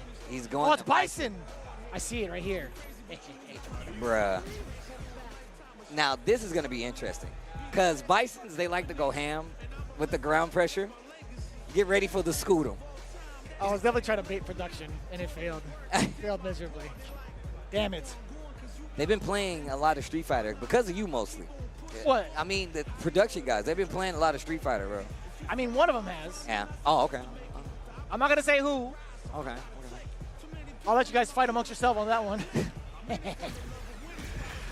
Bison is going to be the choice. And talk to me about that again. I mean, look, honestly, it's not too bad for Marisa, if you ask me, but it's all about what Bison does. Do I get to play? If I get to play, I feel sorry. But, see, screwed him. He did it. He already did it. He'll be scooting on over to the defense. I'll tell you what, because now DCQ is in full control. Counter it off of the standing heavy punch. This is where it gets kind of dicey, right? We talk about some of the lack of defense that Marisa does have. Bison can take full advantage of that. What a jump out. This one is actually mad slick. DCQ. The thing is about the Marisa matchup, no matter what, you just got to get the hit. That was really cool. I mean, not that him get a hit, but the DI to get through the mine. Why you got to look at me like that? It was so cool that he died, Steve. That wasn't happy cool? about that? That wasn't cool? Cool guys don't look at explosions? What are you going to say about this? That's what happened. He didn't look at Good block. He sacrificed himself for his country? Hey. Is that what that was? Look. Tell my wife and kids I love No! Bison was like, yeah. What's crazy is that trope where like the guy makes a sacrifice for the country, but there was like actually an alternative. Yeah. That's the best. That's the best. Uh-oh. They're not gonna tell them. Anyways. Uh-oh. Oh, needs the chest. Send help. Damn, that's a lot of damage. Almost close to the level 3. He gets the 4 throw. The mine on him. Perfect parry. Did not go for the throw. Steve, what is happening? Oh, where are you going? He's spitting on the table in the monitor. Into the level 3. Oh, that might be all she wrote. He's hella dead. I'm telling you. Tell my wife and kids I love that whip. No! I wish I heard that scream.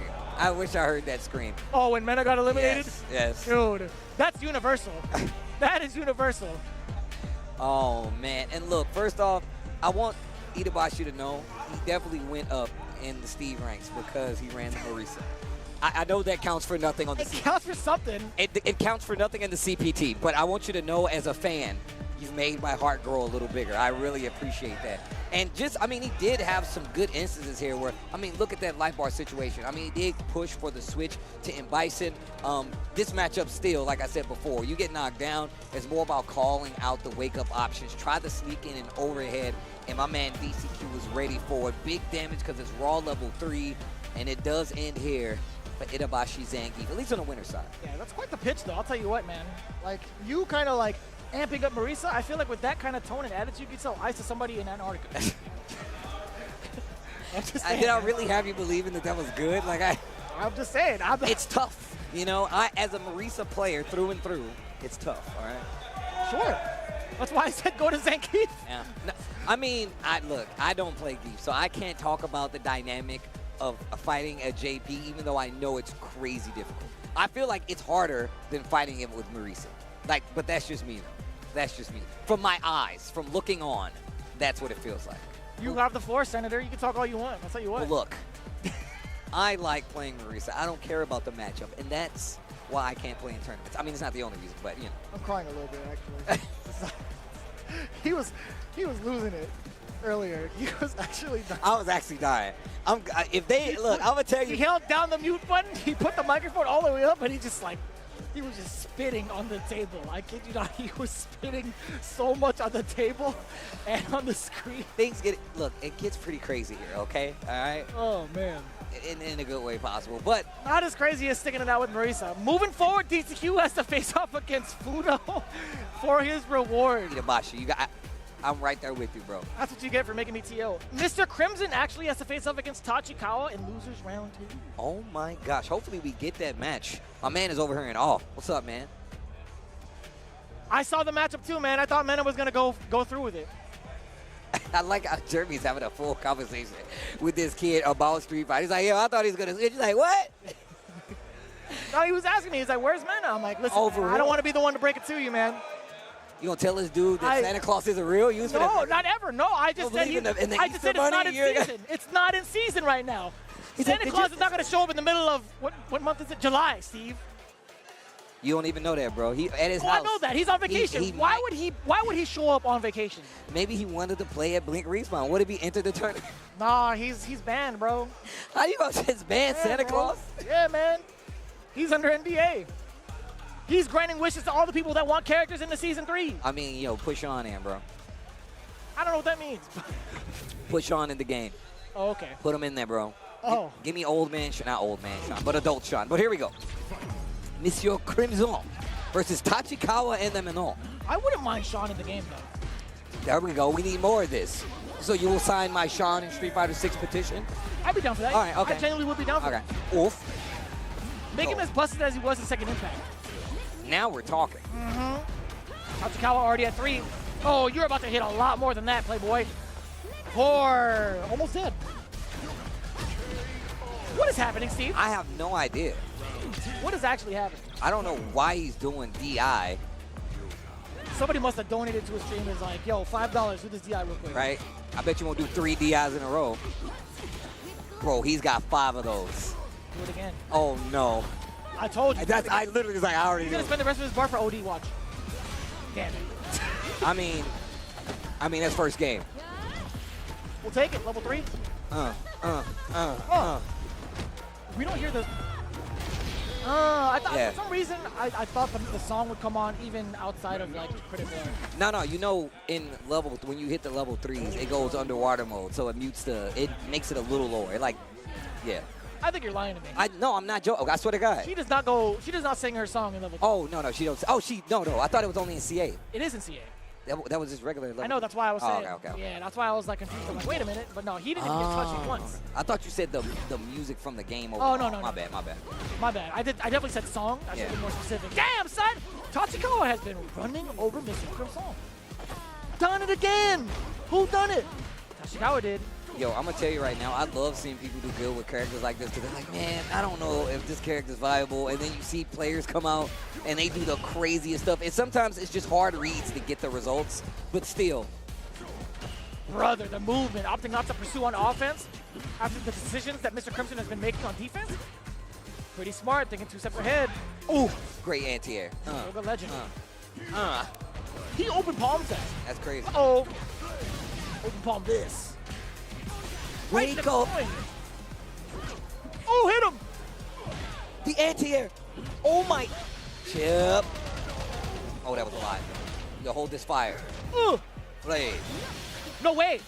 It's not going to be active enough. Yeah, not necessarily active enough. It's not going to have enough invincibility for him. There you go. Excuse me. And Tachikawa was pretty far when he tried to do that anyway, too. So. 100%. But still, compensation for missing that level 2. Oh, my God. You almost ripped my bicep off. Yo, I'm going to tell you right now, I was terrified. I was like, oh, you're about to die. Slap. Perfect parry. Hit him with the command grab. Look at the damage still, despite the scaling. Yep. I'm pretty sure like that's the most damage you can get in that situation. And I think that's like almost across the board. Just because it's a command grab powered up by the metals. Yeah, if anything, maybe level 3? Maybe. A little bit more. Maybe, yeah, without meter? Oh, without meter. You know? I agree with you. 3. Back throw. Yeah. Okay, into the level 3. Lend me your power. It's so sick the way he poses too when he says, lend me your power. I always forget, like, when he does his CA, the difference is he's, like, on fire when he hits the spin. I'm always late to it. It's so sick. The fact that he has an elephant on... I was about to say, he keeps the elephant with him at all times. That's sick. Him up.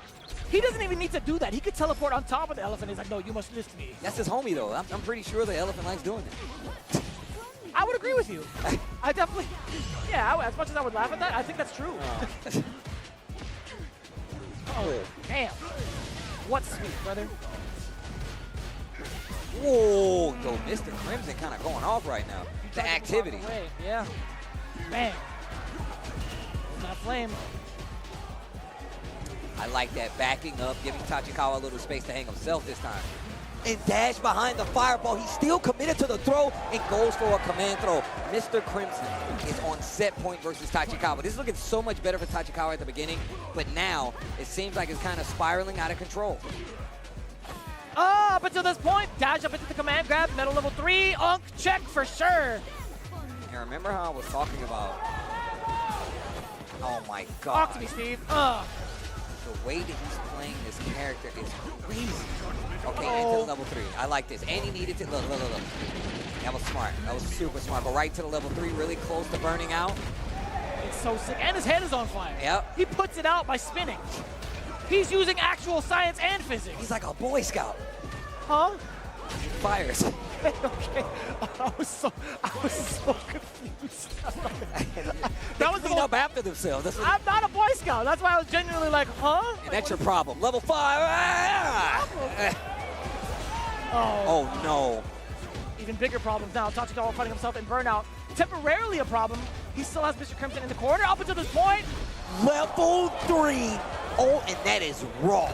Is he dead? It's raw. We saw this last time. I wish this dude was still here. Oh! He took off his headset too early! Overhead. Mr. Crimson wasn't ready for it. He already took off the headset. You saw it on the player cam. He was ready to go home and see his kid. Yo, Tachikawa. Is that loser side? That was loser side. He has to face off against Ending Walker. Mr. Crimson takes out Tachikawa, who was... Other way around. Oh, excuse me. Tachikawa takes out Mr. Crimson. Yes, sir. In a very stunning fashion, right? No fashion statement, I should say. Manon being the pick multiple times over. You saw that attempt to try to get past the fireball, really tricky stuff. But Mr. Crimson really sharpened it up in game number 2. I think he's been more cognizant of the command grabs, taking a lot more liberties in the air and doing some of these drills, especially towards the end against Tachikawa. However, what was the changeup though? Like towards the end of it, I feel like Tachikawa was a lot more command. Go ahead. So the second game, and this is just what my observation is. In the second game, that's when Mr. Crimson got a lot more active on offense. He was dashing up, he was doing more flames, and he was trying to make sure that Tachikawa would engage. And that gave him the second game. But in the third game, it felt like he just kind of matched his speed, and really that's all that happened. He found big counter hits, started going for more of the throws. It really does kind of boil down to that. I don't think you can talk about the mental stack that's very specific to Manon. The minute she gets 5 medals, that mental stack, it's another layer added that almost no other character in the game has to worry about. You're going to lose like, what, 30, 40% life from a throw? That's a game-changing. You have to change your strategy to deal with that. And let's just say you don't, then you die. Yeah. Like, it's literally one of those things. But that's just my observation. And the fact that, like, Tachikawa tried to adjust, well, excuse me, Mr. Crimson tried to adjust on the back end. Yeah, I feel like no matter what, though, like, you can have an active Dawson, but being able to do that versus some characters that have that offensive where they're looking for that one thing, it's not going to be as easy. It's not. It's kind of like a different dynamic, too, when you think about the way that the grappler archetype works. You see like a big command grab, and it kind of resets the space amongst them. I feel like Manon doesn't even have that much space around, or like space like knockback afterwards.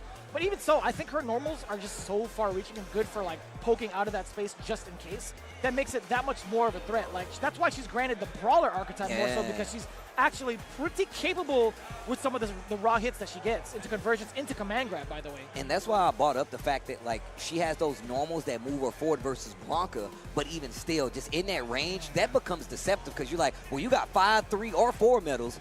One of these normals could be a command throw, and you're moving forward with just stand medium punch, stand light kick, and it's just constantly moving forward. Now you got drive rush. Now you're in burnout versus another person. Now that mental stack becomes something you really have to deal with at an active level. And I'm going to tell you right now, Tachikawa seemed prepared for all of it. But once again, the show goes on. Sahara versus Nephew is our next match here. This is winner's side or loser's? Loser's side. Oh my gosh, and little J-Tac versus John Takeuchi coming up. We got Ending Walker as well. J-Tac versus John is going to be Psycho, actually. Oh, my bad. I actually pressed the button. Yeah, John Takeuchi versus Psycho is going to be actually insane. No pun intended, I'll tell you what.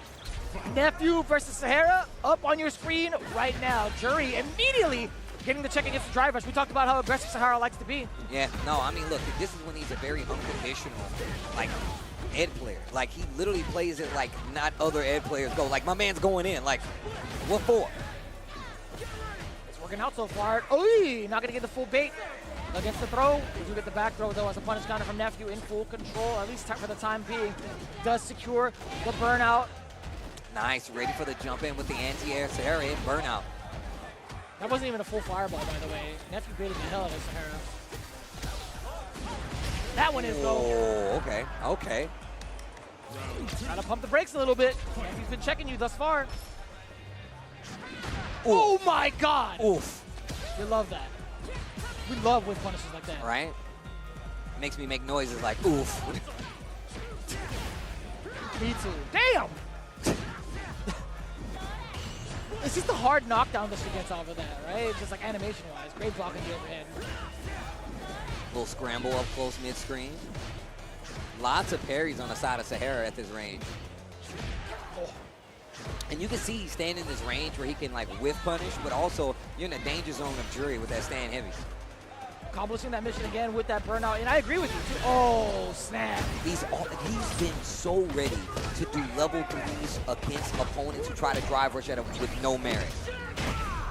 And it just about equals the life, but Sahara doing a great job at least rebuilding that meter. Oh, no way! That's mad far. Are you kidding me? Is he dead? He's hella dead. Oh, okay. If you're some, I'm just kidding. Huh? What'd you say, Jack? If you're some, That was actually a pretty good rebuttal from the side of Nephew. I'm not gonna lie to you. Yeah. What a call out. Nephew's return is, I'm telling you right now, you really have to be careful. I feel like if Nephew makes an adjustment, you might as well take a timeout because it means he's got a sense of something big coming from your character and your play style specifically. It feels that way. It genuinely feels that way, and I think Sahara feels the exact same way, hence why he even went to the character select. You can see it all over his facial expressions a little bit of concern. As for Nephew, oh, it's just another day. Yeah, it's another day, you know. The matchup is not fully explored. I don't know why I make him sound like a Muppet. I know, right? I know. You make him sound like the cook, the Muppet cook, the dude who wears the big top hat. Anyways. Oh, Swedish Chef? Yep. I love that guy. Oh. That's a good level one. Oh, boy. Staggered on the pressure, finds a hit versus Nephew. Sit him down. Oh, okay. This is so oppressive. Sahara is always trying to take initiative. You see what I'm saying? Like, multiple times over, Nephew got the knockdown, immediate meaty, counter hit against Sahara. What happened just now? Immediate wake-up uppercut. Nephew has just been thoroughly prepared with this type of aggression. Yeah. Again, counter hit, Steve. I mean, if you think about it, though, Nephew is typically the aggressor when it comes to his matches anyway. You have to stop him, and then he'll play like, all right, we'll play some respectful Street Fighter. But if you don't, he'll run over you. That's fair. And that's, I don't think, the information Sahara had prior to the matchup. But now you talk about the adjustments being made. You talk about offense versus offense. Sahara doing a great job of mixing up his options, back-to-back throws. Now trying to bait out something. Nephew not gonna survive trying to jump out of there. Yes, sir. And still left one in the basket for the next round. Okay. Diversifying your bonds. I like that. Investments in multiple avenues. Hey. I appreciate that. Diversify your income.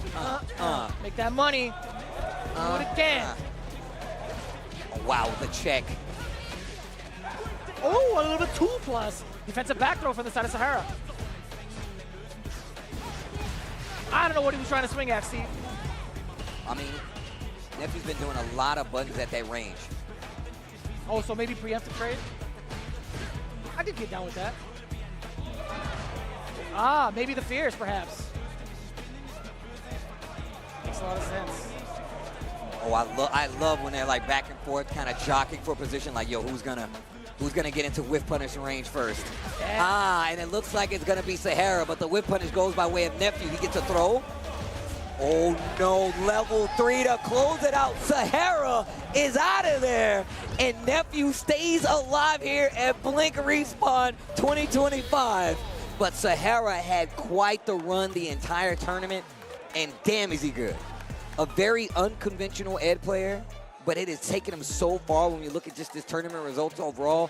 Obviously didn't work out so well versus Nephew, who, like I said, is typically the aggressor. You have to stop him from playing his game, and then he'll go to a more respectful form of Street Fighter, you know what I'm saying? It's just so difficult, right? Like, if Sahara's gonna really like gun for positioning and Nephew knows about it, I think his counterplay is just too powerful to even try to continuously press buttons on Wake Up, thinking Nephew wouldn't do certain things upon meaty. It was the same exact example we saw between Sahara and Momochi. Momochi just absolutely throttled over Sahara, just applying that offense and knowing full well Sahara was going to be impatient, right? I think there's a little bit of greenness, a little bit of like, I want to say like a certain nuance of Sahara kind of being the new kid on the block with the way he's playing against certain players. Well, I mean, I just got to commend him for having just this very unconventional, this Ed, bro. I mean, I'm a fan. Like I said, I'm going to start keeping track of him no matter what. But Nephew's going to be the guy who goes on. I mean, these offline tournaments are really shaping up to be something big. I'm so happy that we're back offline, and you should be too. And if you want to know more about what's happening in the world of World Warriors, make sure you follow us over at capcom.us/WW22. I say follow, I mean go to the website. The World Warriors season continues. Registration is open for all events. Head on over to the website I just mentioned before, and make sure you for the schedule, more information, including all the regional finals, prizing, and how to earn the coveted Capcom 12 invitation. Once again, that is capcom.us/WW25 to make sure you find all the details for how you stay active and what's next on the World Warrior, as well as UFA, because it is coming up and registration closes August 31st, so you can't say you didn't know. It wasn't even a slide. I just told you because I know somebody's going to say it on the internet. I'm telling you, man, if you didn't hear it loud and clear, well, I'll tell you what, it's because you didn't pick up a pair of these bad boys. Turtle Beach is now 10% off your first order over at their website, turtlebeach.com, to raise your rank. And also, just have a lot of comfort when it comes to tuning into some of these streams. You can do it via the Stealth 500, 600, 700, all the way up to the Pro with 80 hours of battery life. That's crazy. Heck, you can tune into almost the entirety of the weekend with just one charge. I'll tell you what, man, it's been so cool to see them as a big CPT sponsor, and I'll tell you what, I will live and die by some of these products, especially with Turtle Beaches, because they got me started right out the gate. So seeing it come full circle, right into CPT, best believe these guys are of high quality, and best believe the players are also using it here on the stream setup. Turtle Beaches, be sure to check them out. So important when it comes to leveling up your game. Yo, shout outs to Turtle Beach for holding us down. Like I said, an amazing sponsor for the community. Always welcome. And on top of that, look, if you like sound, you like comfort, you like having a lot of battery life on those headphones, make sure you get yourself some of those Turtle Beaches. Yeah, in the meantime, we still got a couple more matches to go through to get ourselves ready for the top 8, and it's going to be right around this swing. Don't go anywhere. We'll be right back after these messages.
Fight! Yeah, come on. Everybody come alive real quick. Battle of the strong, survival of the fit. Take your best shot, hope you don't miss. Yeah, come on. Everybody come alive real quick. Battle of the strong, survival of the fit. Take your best shot, hope you don't miss. Kaboom when I step in the room. Better get up out my way because you know how I do. In my groove, and you know that I never lose. Hit a 1-2 shot with the power move. Yeah, I gotta do what I gotta do. What can I say though? Let me out the cage, I'm an animal. About to tear it up, all guts, all glory. No comparing us, it's my victory. All the way from LA to Osaka. Yeah, you best believe that I'm gonna do you proper. It's a showdown right now, better watch out. Shorty, you can, no man, it's a knockout. No matter who it is, when you match me up, you getting knocked down, ain't no stacking up. Left, right, up, down, super combo. I ain't never scared, never quitting, that's the motto. Yeah, come on. Everybody come alive real quick. Battle of the strong, survival of the fit. Take your best shot, hope you don't miss. Yeah, come on. Everybody come alive real quick. Battle of the strong, survival of the fit. Take your best shot, hope you don't miss. A new challenger is among us. They can take it high, I can take it much farther. Fast with the hands, E-Honda.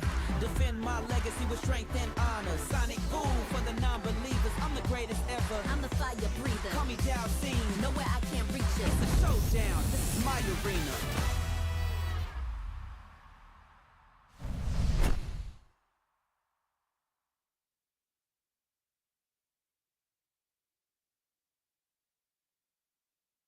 Here comes a new challenger. This is our war. Street Fighter 4.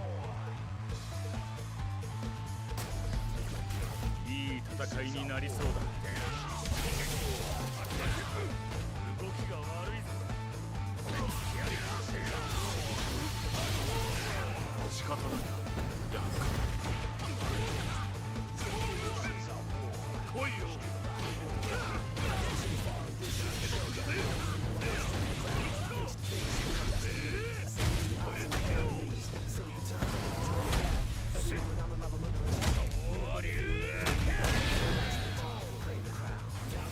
Challenger, new challenger.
Red Bull gives you wings.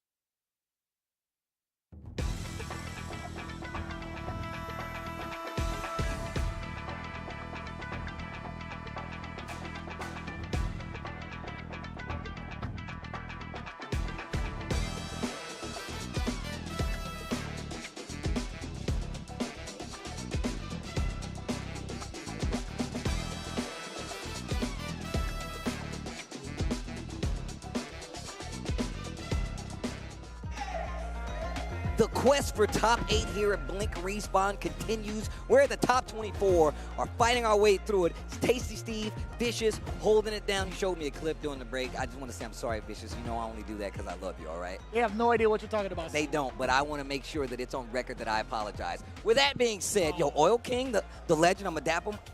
What's up, man?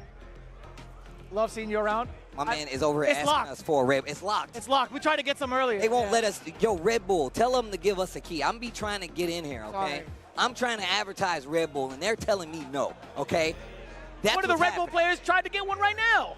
They told us no. Let me stop. Let me stop playing. That's not true. It is. It's half true. It's half true. It's half true. What is true is that we only have 3 matches remaining to get ourselves into top 8. As you had mentioned, John Takeuchi facing off against Psycho, Ending Walker to face off against Tachikawa, Fudo versus DCQ. Damn, son. And we already got the first match ready for you. Let's check it out on stream. Let's see what's going on. Psycho versus John Takeuchi. It's our next match. This is winners or losers? This is losers, sir. Okay, all right. Well, somebody's going home. Saicho.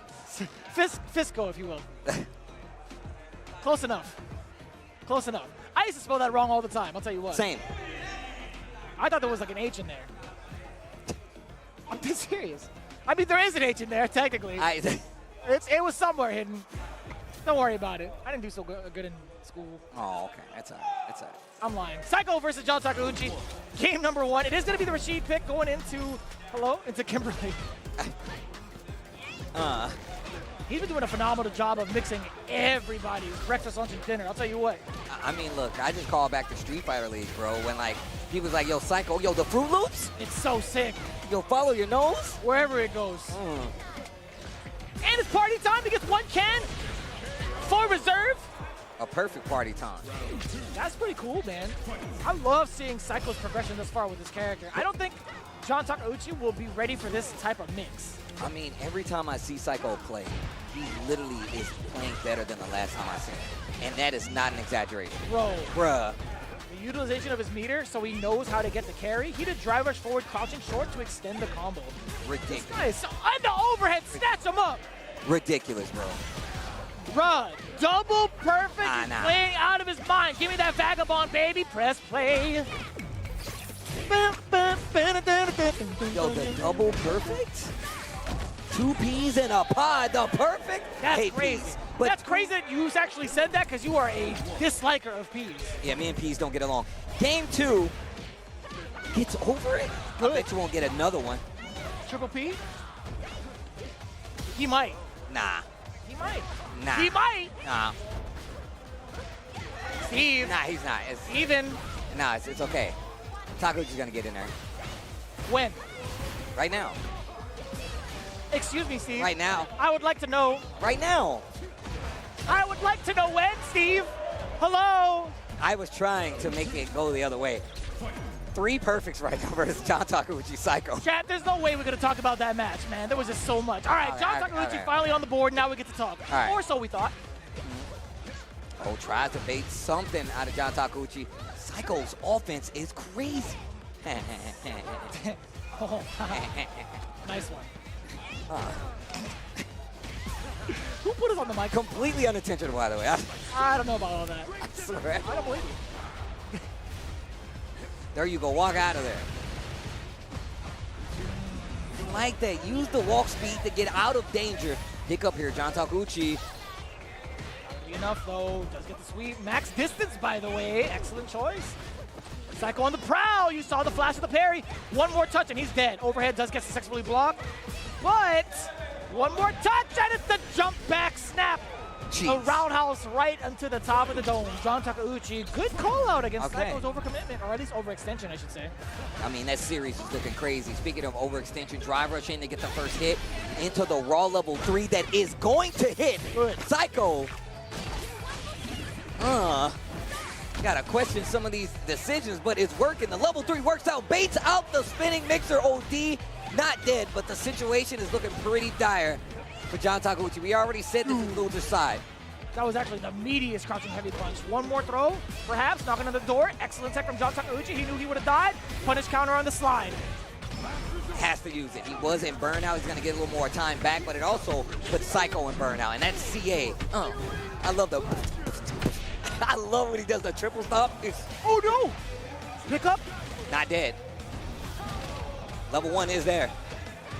And I bet you that's why John Takeuchi backed up a little bit. Speaking of backing up, and the pop-off from Psycho. Oh, and the pop-off from Psycho. I love that guy. He's so cool.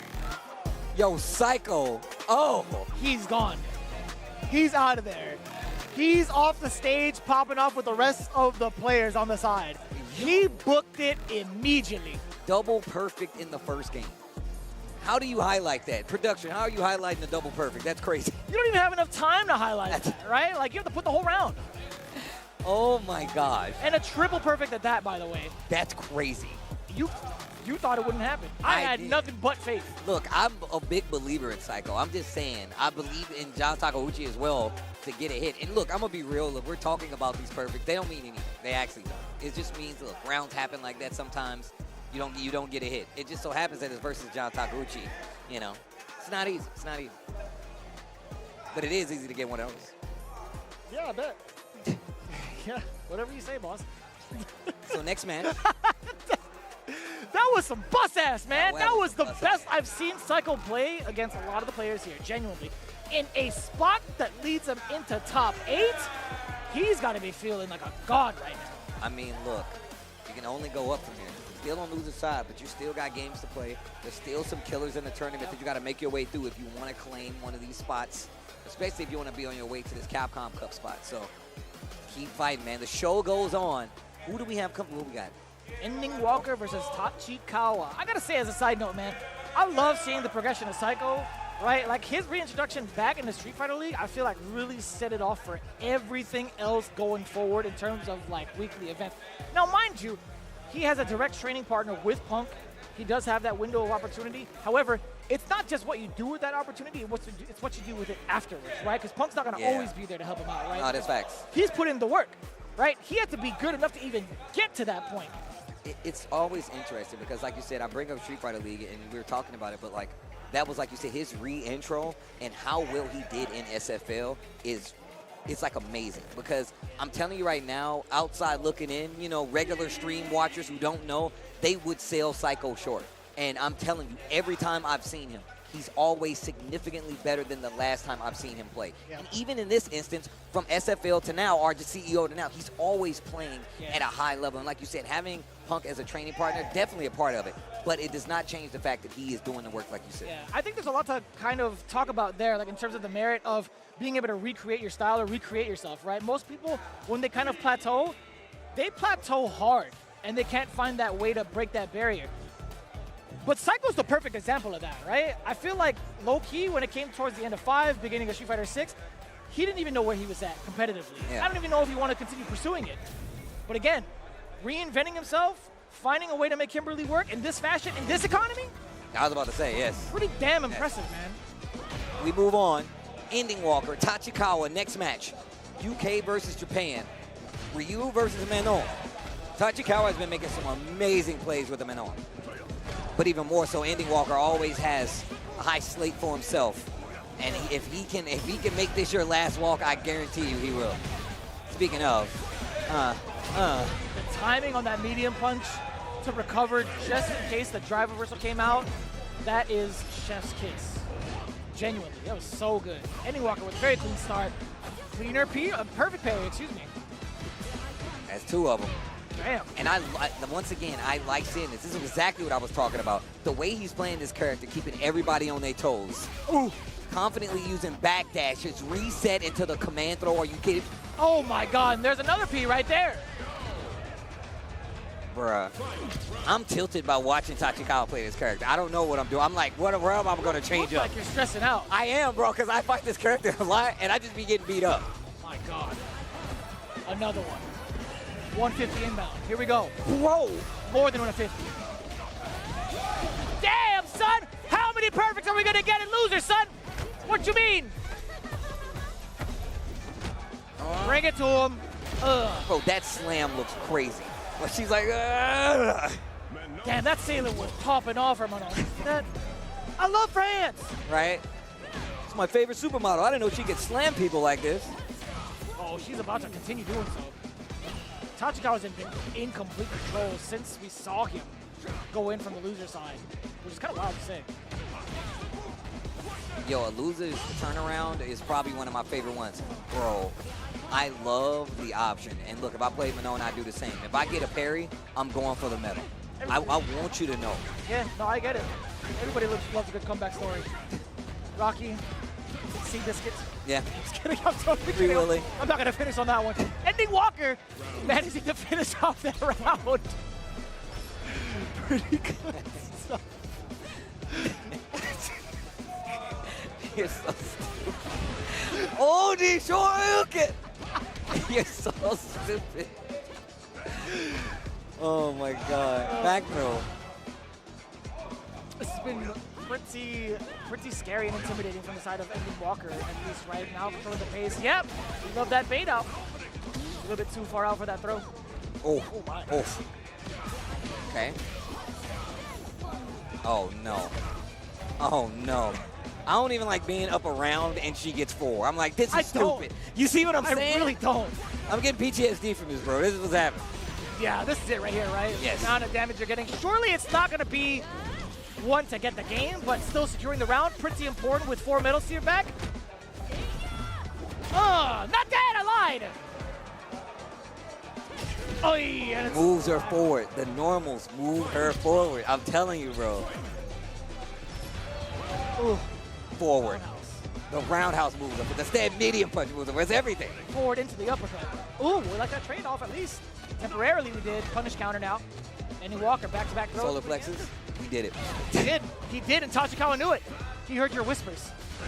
Oh, Oy. Not quick enough. Oh, you gotta be quicker than that. You almost had it. Hey, yeah! Right into the gut. The big confirm coming in from Ending Walker. Tremendous effort. Tremendous focus on getting a counter, or sorry, confirm like that as well. I like how my boy Ryu just beats you up and just walks off. They'll be okay. Get him to a hospital. He knows for sure they're not going to press charges too. That's the craziest thing. Also, Tachikawa, 5-star for the outfit choice. Excellent choice, honestly. The color scheme, black and gold, a little bit of white. No. Silver The hair. glasses, dude. When are they going to release those glasses? Have Capcom released those? I don't know. If you listen to Capcom.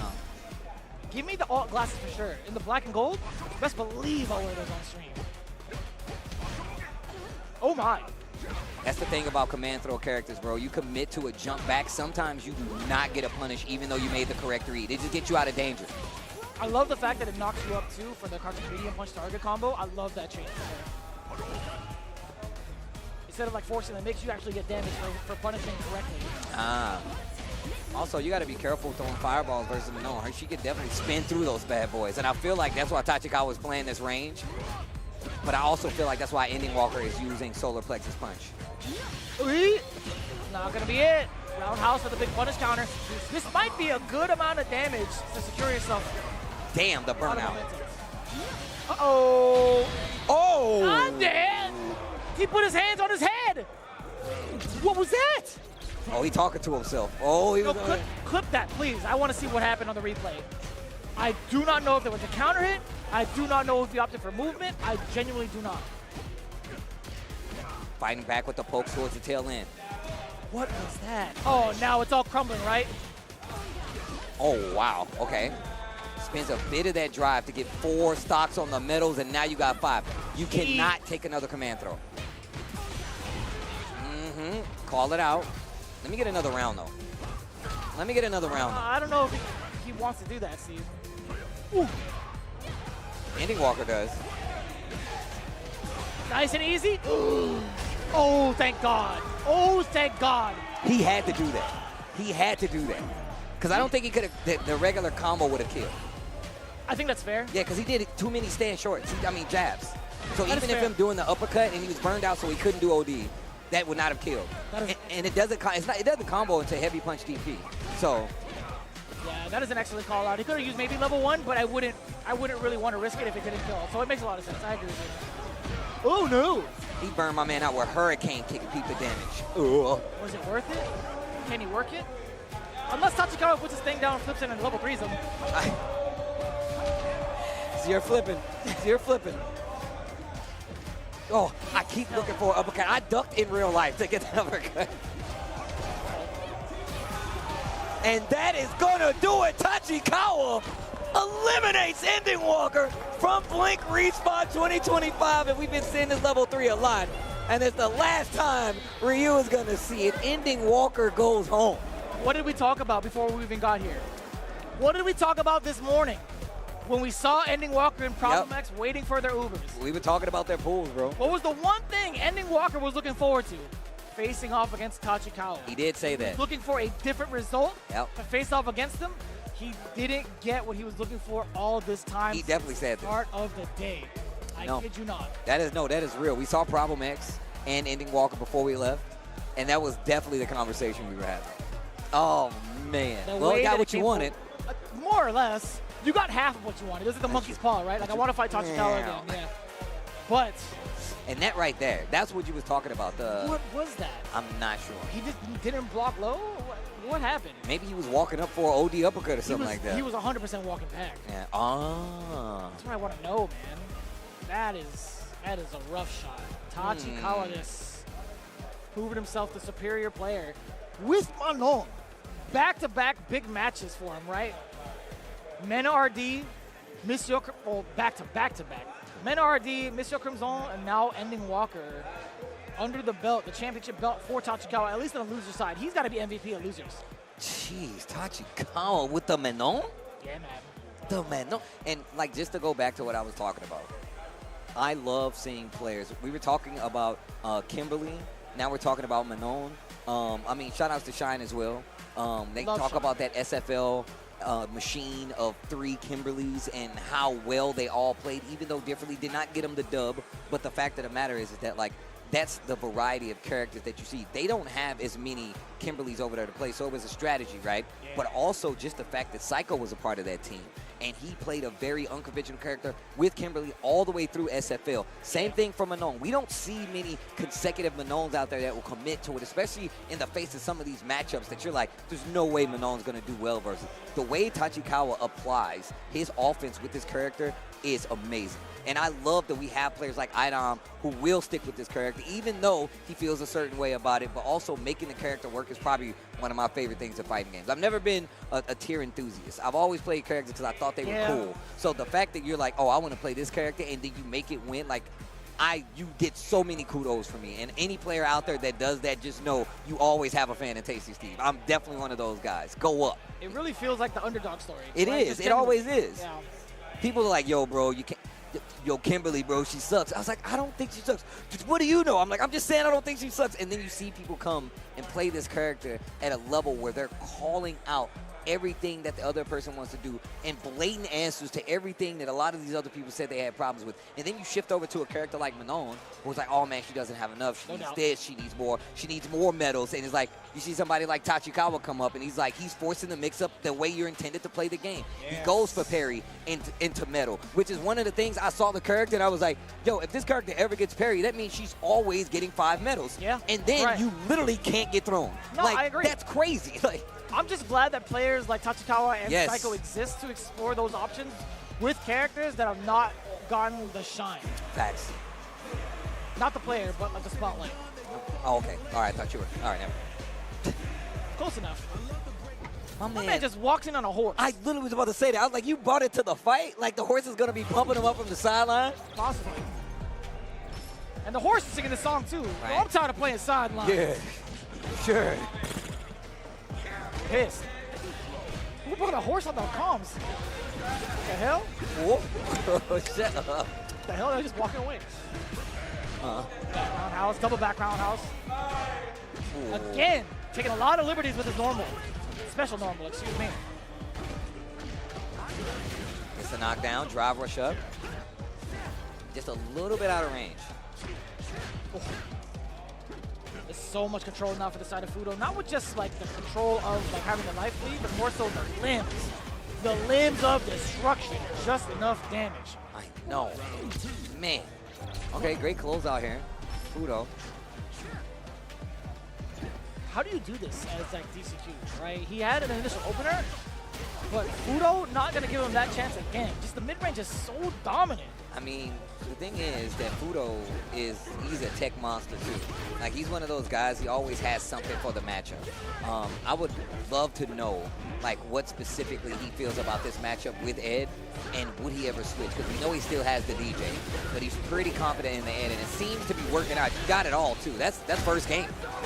Damn, he's got it all.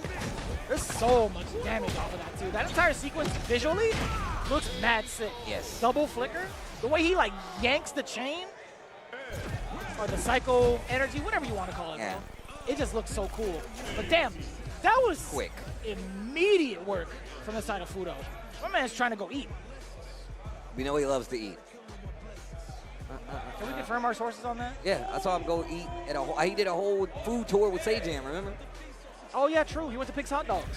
Bro, and then I heard what he did was when he went to Pink's Hot Dogs, they got so many hot dogs that he still took 2 back after eating all the ones that were there.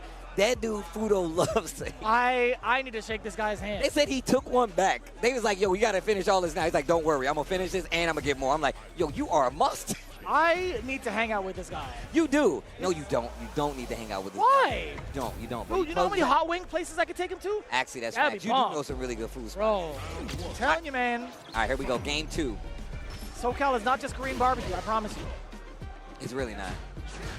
I hate that we're known for that. All right, target combo in. Yo, shout out to Sajam for knowing the spots, too. He does. Actually, godlike. Yeah, this control is just too much. Damn, a punish counter into the confirm? That was jab. It sure was. Oh, that's bad. It's hella bad. Look at the damage. The pop-up? That was tight. That was a cool combo. I didn't even know where he was going to go with that. I didn't either. I honestly didn't. I was like, I don't know what happens. Neutral jump. No combo, but it doesn't matter. He is so good at forcing errors. He intentionally drops a combo for a potential reset and dishes out the punish counter accordingly. This guy is a human calculator. He's playing on AI speed. What? You heard me. Throw. No, rolls for the low into the level 2. Fudo. Okay. Out of control now again, exactly what we were talking about from Fudo. It's the first time we actually seen DCQ able to rock with that. What? What was that? I hate how far back he was, and it still clipped him. The fact that you had to spin, it was just so disgusting. You're like, I don't even want this. Taste in my mouth after. What is this? Yeah, dude. Don't ever serve this to me again. That was raw and violent. That neutral jump, bro. You were upsetty spaghetti. I really was, bro. Because once again, this is also something I get hit by a lot. The jump. Cheese. You want some extra cheese on that? God, plus want some garlic bread too? Forward throw now. DCQ on the harassment. No, sir! Uppercut. Fudo with that saving grace, getting him out of the corner with that. Hey. Not thoroughly out of the corner, I should say. I like the patience DCQ is displaying right now, though. Not patient enough. Fudo on the verge of burnout, though, and you know DCQ can see it. Might be able to succeed in the burnout unless... Okay. Do you spin that? Of course you do. You're in burnout. Otherwise, it would have been too bad. And now, chip is an issue. However, DCQ's got a lot of life. Fudo working on a level 2, and we know about those chip sequences. Oh, not as dangerous as we implied, excuse me. He's swinging there because he does not want him to get that series in the level 2. Ooh. He's swinging. Yeah, see, yeah. He knows what he was doing. I'm out. Oh, the defense. Oh my God, if there was a perfect parry there. Pretty sweet. Damn, slams him back down. Real tense moments. Fudo's inching his way forward, and he snipes out the drive rush. The one thing he was looking out for was that exact flash of the drive rush, and anybody, and I mean anybody, could have seen that coming as well. Genuinely. I mean, that drive rush was exactly what Fudo was baiting out. Oh my gosh. Yo, Fudo. Yo, the Ed. DCQ out of that. Jeez. That was rough. I mean, look, you talked about how DCQ likes to force the reset, well, force you to make a mistake by, you know, kind of faking a drop combo and taking advantage. Fudo didn't care about any of that. None of that. He was like, yo, just let me get in, bro. And oh my God, that's crazy. It was kind of rough for me to call it that way, but I'll tell you what, Fudo was backing up like a mile away. Yeah. He's like, you could choose your approach, but it cannot be drive rush. It absolutely cannot be drive rush. That's how I meant to phrase it. Unfortunately, it came out in a very excitable way. I mean, look, it's one of those things where you don't expect people to react to drive rush, because what happens is you're like, hey, at this range is dangerous. It's like, what if I mess up? What if they do the button I'm not expecting? Things cannot go your way at times, especially in those situations. I mean, I wouldn't test that limit. If it was any other character, maybe. I agree with you. But Ed is like, far. It's so far, bro. It's so far. It's just so good. So completely understandable there. Woo. However, man, look, Ed coming from Fudo and just his resourcefulness to actually turn some of these rounds around. I mean, it looks like DCQ was actually about to run away with it and be like, I thought so. Like, what are you going to do? But obviously bringing the reins back into control, Tachikawa out. So. No. Oh, excuse me. I was like, wait a minute. I had to think about that. I saw him walk by. My bad. He was on my head. I saw him too. Let's take a look at our updated brackets. Now we have our top 8 established. Tachikawa definitely making it through, as well as Fudo. And guess what? They have to play each other first round. That's going to be kind of crazy. Psycho versus Nephew as well. On the loser side, that hurts my feelings a little bit. But yeah, let's take a look at the creme de la creme up in winners semifinals. Bruh, look at this. Falcons, Kusanagi going up against Moke. France versus Japan, our first one. And then, of course, we saw Gachikun, but he's going to be going up against Momochi on our winners semifinal side on that top part of the bracket. And you can see down here, like you said, man, Psycho Nephew and then Fudo Tachikawa. U.S., France, and Japan is all that's left here at Blink Respawn. Damn. A really healthy spread of international representation. But I will say this to the DR fans. It's rough. I get it. But the compensation is you get these kind of matchups, and you can't ask for more as a Street Fighter 6 fan. I'm going to tell you, look, I know a lot of people, they come to this and they're like, oh, man, I don't like this, I don't like that. But that is what these games are. That's what fighting games are. You're always going to have opposition. The whole point is to find said opposition and overcome it so you can be the best. So, look, if anything, you're supposed to be grateful for these kinds of matches, because they could go to another tournament. They could stay at their home. They could wait to do it at another event. But instead, they came here because they know this is where the challenge is. And you guys get amazing moments from these events because of it. So shout out to all the players that do get on the plane, that do take those miles, that screw up their sleep schedules just to come and entertain us. I thank the players all the time for giving me amazing matches to talk about. And I want to thank everybody else for hanging out, man. Blink Respawn 2025, holding it down, you know. And look, I'm always thanking the bro Vicious, bro. As well as all the other commentators have been holding it down, man. We had Yipes up here as well. Hollywood, Rob TV. Hollywood! Jorge came up and gave us some words of wisdom. He was teaching me a little bit of Spanish on the side, you know. But I've been having a good time, and hopefully everybody else has too. And we're still not done. We got a whole nother day of Street Fighter 6 to play through. Oh, I cannot wait. It's going to be so action-packed, right? If you guys have been following along with all the players here, well, guess what? You can also check them out on their journey for the ones that actually made it into top 8 or those that have been defeated already. A lot of them have been participating in the World Warrior events that have been going on these last couple of weeks, actually. And I love seeing all the recaps. I know Ringe and yes, shout out to you guys. Y'all handle it. I love that stuff, bro. Yeah, I love doing it as well, man. Being able to get eyes on all the regions, really focusing in on how they get into Capcom Cup and what type of characters, what type of meta is being played in certain countries. You don't get that too often. No, that's absolutely true. I mean, look, I feel like a lot of people, they kind of miss that part of, like, when stuff like this happens. They don't see, like, the overarching, like, what this does for a community to get these kind of events across the board, man. I'm always encouraging people to come out. And on top of that, there's so many people that say that events like this, these are their first ones because it's in their region. So like I said before, that's what Jorge said. I was like, yo, bro, tell them in Spanish to support their locals. And he did it. And he did it. So Shout outs to everybody hanging out, man. It's been a pleasure. And look, I think we're done here. We're pretty much clear. We're absolutely done here. clear. Well, look, guys, I appreciate y'all hanging out. But once again, like I said before, we are not done. Tomorrow, Top 8 kicks off here at Blink Respawn, coming from the DR. Vicious, you got any words for the people before we get out of here? I do believe it's going to be around 7 p.m. local time, and I want to say maybe that's going to be how many hours for the East Coast? I know it's like a 5-hour difference for the West Coast. Oh, I lied to you. It's actually 4. Yeah. So it's a 3-hour difference for... Right on. Yeah. Cool. There you go. 7 p.m. at least local time. Be sure to tune in. In case you guys don't already do so, be sure to follow along with Tasty C with all the updates, as well as myself, Vicious XC, Tasty_C. We'll see you guys tomorrow. You guys do not want to miss it. And again, we appreciate y'all. Have a good night.